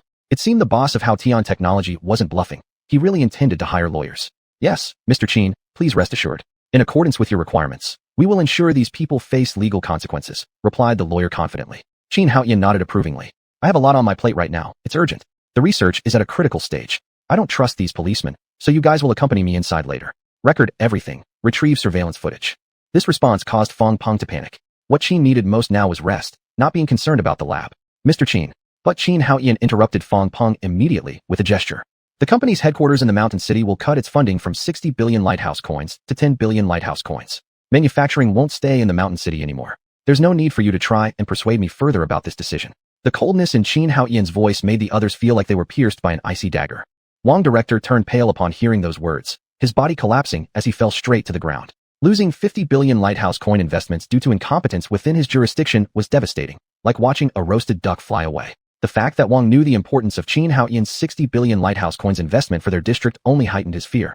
He realized how grave the situation would be if Secretary Chun found out about this. At least, when subordinates came over to oversee the process, they usually followed regulations impartially, giving Wang some reassurance. But clearly, that wasn't happening now. Officials here had not only failed to act fairly, but also shown favoritism. If it had been any other ordinary company, the situation might have been understandable. However, who exactly was involved here? A tech giant established less than a year ago, yet already making trillions in revenue. This company hadn't broken any laws, so losing such a crucial player would be catastrophic. While building the company headquarters may have been important, the declaration that manufacturing would no longer be based in the mountain city struck the deadliest blow. Wait, Mr. Qin, let's calm down and settle this issue properly. We'll provide you with a satisfactory resolution, said Wang, trying desperately to placate him. Qin Haoyan showed no mercy and turned to leave under Yuan Haoyan's protection. The bystanders were all stunned. Even if they disregarded the massive amounts in lighthouse coins, converting the equivalent value into Dagon coins meant 10 billion was still something unfathomable to them. Before anyone fully grasped what was happening, more than 300 billion Dagon coins worth of investment slipped silently out of Mountain City. What's more alarming is that Haotian Technology directly demanded that the surveillance recordings be disclosed and examined under multiple-party supervision. Such transparency implied that the company had nothing to hide. And as for the Mountain City officials, this could lead to public disgrace. 666. Mr. Qin's dominance. Come to our Pengcheng city where transparency and fairness reign supreme. Nonsense. Come to our Tianfu city, where close neighbors offering unparalleled hospitality. Who talks about business environment better than our Zhejiang province? We definitely want your company, with full official support for all lawful enterprises. Upon arrival, we promised the most professional, convenient, and efficient assistance. No one paid attention to the misfortune live streaming incident anymore. Instead, everyone began lobbying Haotian Technology. No one was stupid. Having several super enterprises in their city not only provided direct benefits or employment opportunities, but also brought substantial tax revenues boosting public services infrastructure construction. A large number of people called out, inviting Haotian Technology to move to their cities. However, many also expressed strong resistance against Haotian Technology. Haotian Technology didn't wield significant influence online. While this bold move showcased power, it also alienated many viewers. Especially among regular people, the perception that Haotian Technology acted harshly without much consideration sparked considerable resentment. Many criticized Haotian Technology, doubting the legitimacy of their wealth and urging authorities to investigate the source of their funds. This is ridiculous. They've fallen to groveling before the very people they previously scorned. Exactly, Haotian Technology exploits the poor shamelessly. Their origins remain murky, suggesting a need for closer examination. Amazing, do they actually believe they're in the land of lights instead of the great dragon nation? Can they flaunt wealth so recklessly, oppressing others at will? Haotian Technology, why are you targeting the less fortunate alone? Thus, amidst the chatter, although some applauded Haotian Technology's actions, others condemned their style, reflecting divided opinions. Qin Haoyan had no idea about the live stream until Fong Peng whispered in his ear, and only then did he find out. His body paused as he turned to face everyone. Our general manager told me that there's someone live streaming here, and apparently, a considerable number of viewers have tuned in, up to 1 million. I want to make this clear. I'm suing every single one of these people for causing losses, and specialists will assess the damages. Believe me, with my wealth, even a few days delay in business means losses you all couldn't repay, even if you went bankrupt. Some people accuse me of being wealthy without ethics. I'm sorry, but I haven't squeezed blood from the veins of common people. Every penny I own, including all financial transactions, are recorded clearly in the company's books. Even the capital I started with, how it came to me, and how much tax was paid, is all documented down to the last cent. If anyone wants to report me, go ahead. If officials from the Mountain City want to investigate, bring it on. Do you think they haven't tried already? Because I didn't bribe them. During one period, every department in the northern district of the Mountain City took turns auditing us. Guess what? Haotian Technology wasn't scared. Qin Haoyan spared no face, directly exposing the dark side of the Mountain City government in front of everyone. Fong Peng's expression changed drastically. In truth, in the Great Dragon Nation, which large company hasn't faced similar situations? Without some backing, survival in this environment would be almost impossible. But you shouldn't talk like this. Aren't you just asking for our company to be shut down? Qin Haoyan completely ignored such concerns. If they wanted to shut him down, let them try. As if they could imprison him forever. If they dared to do it, the moment Qin Haoyan stepped out of jail, he'd move overseas. Since you insist on acting recklessly, don't blame me for not reciprocating kindness. If Qin Haoyan chose, he could unveil numerous advanced technologies and prove himself right. Ignoring Fong Peng's worried look, Qin Haoyan continued speaking. As for those criticizing the people at Haotian Technology, I don't care what you say, but if it involves slandering or false accusations, our legal department is sitting idle anyway, so I'll task them with hunting you down. We also don't need any private settlements. Haotian Technology isn't short on money. Someone thinks I'm ruthless because of my wealth. Fine, let me show you exactly how ruthless I can be. Try me if you dare. I believe many who've slandered Haotian Technology are currently begging for forgiveness now. Yet I'm telling you, it's impossible. The evidence is clear. After saying this, Qin Haoyan flashed a devilish smile. Chapter 115, a slightly enhanced lithium battery. Not only that, I believe our company's legal department and public relations department are definitely also in the live broadcast room. Those slanderous people, wait for us to come find you. Don't rush. We have money and we can play with you slowly. Even if we don't develop any new business, we can still play dead you. After Qin Haoyan finished speaking, he directly followed Xuanhuan and walked towards a car nearby. How about it? Will your official side and this group of troublemakers not send someone to the hospital with me to check out my test results? Don't make up lies later and say I bribed the hospital to exaggerate things on purpose. After finishing his speech, Qin Haoyan ignored the unpleasant faces of most people present, got into the car, and drove off arrogantly. Director Wang knew he was done, and mentally cursed Zhao Peng and others harshly. These villains, they've made such a big fuss over these matters. He couldn't have imagined that these idiots actually didn't confiscate the phones, and even went for a live broadcast.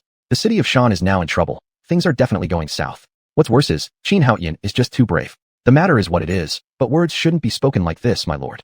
However, Qin Haoyan doesn't care and has already driven off arrogantly. Director Wang had no time to deal with this either. Quickly, arrange people to follow them. Turn on the law enforcement recorder all the way, and you better not mess this up. Follow the law impartially, as it should be. What could Director Wang do? At this moment, forcibly shutting down the live stream would let others think there's something fishy going on. Since it is like this, it can only show fairness and impartiality, without leaning either way. This way, there would at least be some leeway in the end and a scapegoat. You can only say that some bad apples have spoiled the environment of the city of Shan, but the higher-ups are very fair and just. In this way, his position might even be saved. If anyone dares to speak nonsense, whether biased towards either side, he wouldn't escape. Public opinion is like a blade, like boiling water, but Qin Haoyan is a bombshell, no, a nuclear bomb. What choice is there? Fortunately, there is still the general manager of Haotian Technology left to handle these sorts of issues. Otherwise, he would be crying with nowhere to turn. Dare to enforce violently? Do you want to die? Manager Fong, look. Director Wang, we should go retrieve the surveillance footage first. These people merely cause disturbances to our company. Whether you define it as a mob disruption or other announcements, it has nothing to do with us. As for the public security station in this area, and these people, we will hire top-notch lawyers for legal assistance. After Qin Haoyan left, Fong Peng's face didn't look good either. Of course, he wouldn't dismantle his own boss's stage. Not to mention their Haotian Technology having a division leader who is also a nice boss. Even though they've invested heavily in Shan City, they shouldn't encounter these kinds of things. The people in the live stream became more reserved. Many people are just big mouths on the internet. Upon hearing that Haotian Technology's legal and PR departments are collecting evidence in the live stream, they all silently went underwater. Getting themselves involved in lawsuits won't be pleasant. As for those foolish people shouting, they're just watching for entertainment. What does it have to do with them? On the contrary, the people of Shan City feel extremely dissatisfied. It's just a bunch of fools. Shan City smoothly attracted 5 billion yuan of investment, and the subsequent losses are incalculable. This is a tangible harm to the interests of the people of Shan City. If Haotian Technology really invests in some physical manufacturing plants, then not only will future job opportunities increase, everyone's life will certainly become much easier. Now, because of these fools, everything is gone. Although fools make up a minority of the world, many people understand once they hear it why these people come to cause trouble here. A simple judgment tells us it has nothing to do with Haotian Technology. Even if you feel it's unfair, you should go find the former boss. Why disrupt Haotian Technology's industry here? The disruption may not be severe enough, but you guys even hit the boss of Haotian Technology. How could they not get angry? If they were guilty, perhaps they wouldn't threaten so openly in public, but they indeed have nothing wrong and have the confidence to say this. Moreover, this isn't even considered a threat. Through legal means, you're just waiting for our response. Whether you die or not, it's not important to everyone now. What concerns everyone is the serious impact on their own immediate interests. People from Shan City are passionate about justice, and one after another, they condemned and even scolded these people in the chat window. One day later, Qin Haoyan returned to the laboratory. This dramatic scene took up too much of his time. This way is not good at all. Here in Shan City, Secretary Chun wanted to personally meet Qin Haoyan, but Qin Haoyan simply refused to see him. Hit me, then apologize nicely, thinking your face is worth much? If it weren't for the lack of funds and many technologies not yet being renewed, I'd have destroyed your place long ago. Outside, the storm surrounding Haotian Technology continues to brew, and Haotian Technology does not hold back, directly hiring top-notch lawyers. They even issue announcements at every step. They don't mind the incident growing bigger. For them, the bigger the commotion, the better. It draws more attention and makes others less likely to challenge them. Qin Haoyan was already on the verge of a breakthrough. After returning to the lab, he immediately rushed into the experiments. As he gazed at the final material taking shape, Qin Haoyan's face lit up with a satisfied smile. The next step is to test the electrical and thermal properties of the lithium material, followed by the overall construction plan. As for the electrolyte, it is indeed a bit tricky, but there's no major issue. I'm not aiming to revolutionize anything. Just a small improvement will suffice. Based on preliminary estimates, this lithium battery should have an energy density 1.7 times greater than the current mainstream batteries available in the market. Moreover, the manufacturing process will be simpler, the materials cheaper, and the overall structural design safer. This could drive the next phase of innovation. And as for me, I need all kinds of high-tech instruments to study quantum computers. According to my calculations, even a 23-qubit chip can only provide 1 teraflop of computing power, which is far from enough to sustain the bubble reforms. To laterally migrate the bubble system to a quantum computer, at least 1 teraflops worth of computing power from the chip would be needed. Only with such advanced hardware can we truly upgrade the bubble and potentially create genuine artificial intelligence. And a sly grin appeared on Qin Haoyan's face. There was a reason Mark Zuckerberg was willing to pay such a high price to acquire Changle, a messaging app. Besides its plug-in integration enhancing Facebook's commercial segment significantly, the exclusive enterprise agency rights and the promise to help him regain a large portion of his Facebook shares were crucial factors. From the current results, things are going well for Zuckerberg. Facebook has reached an unprecedented height globally, with a staggering valuation of 10 trillion beacon coins, making it one of the largest companies ever. Changle is just that effective in boosting social interaction and the global business landscape. Perhaps we don't need to wait much longer. We can already reach out to Zuckerberg. Qin Haoyan couldn't hide his schadenfreude. He enjoyed watching the chaos unfurl without any hesitation. If news about artificial intelligence gets out, it would undoubtedly deal a heavy blow to Facebook's stock prices. Coupled with claims of Facebook breaching the contract, limiting Changle's functions, and letting rumors circulate that Changle might partner with other enterprises instead. Chapter 116, Lithium Battery Technology Upgrade. The nation steps in. This way, Facebook would plummet at least tenfold. We could also launch a chat app with a social version that is more convenient to use. Wouldn't Facebook experience another floor-crashing fall? It would absolutely allow Mark Zuckerberg to obtain a large amount of funds while seizing the opportunity to reclaim shares. Never mind, I should just produce this battery, make massive profits, and buy that little island. 60 billion euros is no small sum. Haoyan Tech would need 2 years of full operations just to afford it. If this battery comes out, there's hope to resolve such issues within half a year. But where should I use it? You must not underestimate a 1.7 times increase in battery energy density. Based on the original 300-kilometer electric vehicle range, this can reach 500 kilometers. Believe me, no car manufacturer could resist such temptation. If used for phones, it would trigger another wave of phone upgrades, and manufacturers would undoubtedly earn substantial profits. Qin Haoyan performed the final research design, found an encapsulation method, then manufactured the final lithium battery. 3 days later, Qin Haoyan looked at a temporarily produced 1680 battery on the test bench. This is a minor breakthrough. It has increased the energy density by 1.7 times, enhanced safety, and reduced costs by 15%, which is a good thing. He didn't rush to begin the battery safety tests. Testing one battery is too slow. He could make several more, then contact Fangpeng. Believe me, this big gift will surely satisfy him. And there's also the issue of the factory site. He had said he wouldn't build a factory in Shanxing, so naturally he couldn't build it in Shanxing. As for other regions, he temporarily lacked the energy to conduct inspections. Anyway, with a 15% cost reduction, selling his type of battery at 30% higher than the normal market price definitely wasn't a problem. Oh right, I need to tell Huang to contact Jace and find a location abroad for me. Headache, the great dragon nation's fengsuo of foreign information is quite clever. They claim it's for national protection, much like the ancient policy of keeping people ignorant. Qin Haoyan had no particular opinion about this matter. Those in power naturally solidify their own authority, something unavoidable. Still, the truth remains, no dynasty lasts 1,000 years. Isn't it clear? The Beacon Country, as the world's top power, is now plagued by internal and external troubles, on the brink of a precipice. However, going to the Beacon Country isn't very realistic. As for other places, either they are within the Beacon Country's sphere of influence or under the Great Dragon countries, both being rather difficult. That island might still be the most suitable option. Qin Haoyan kept muttering these words. This complicates matters.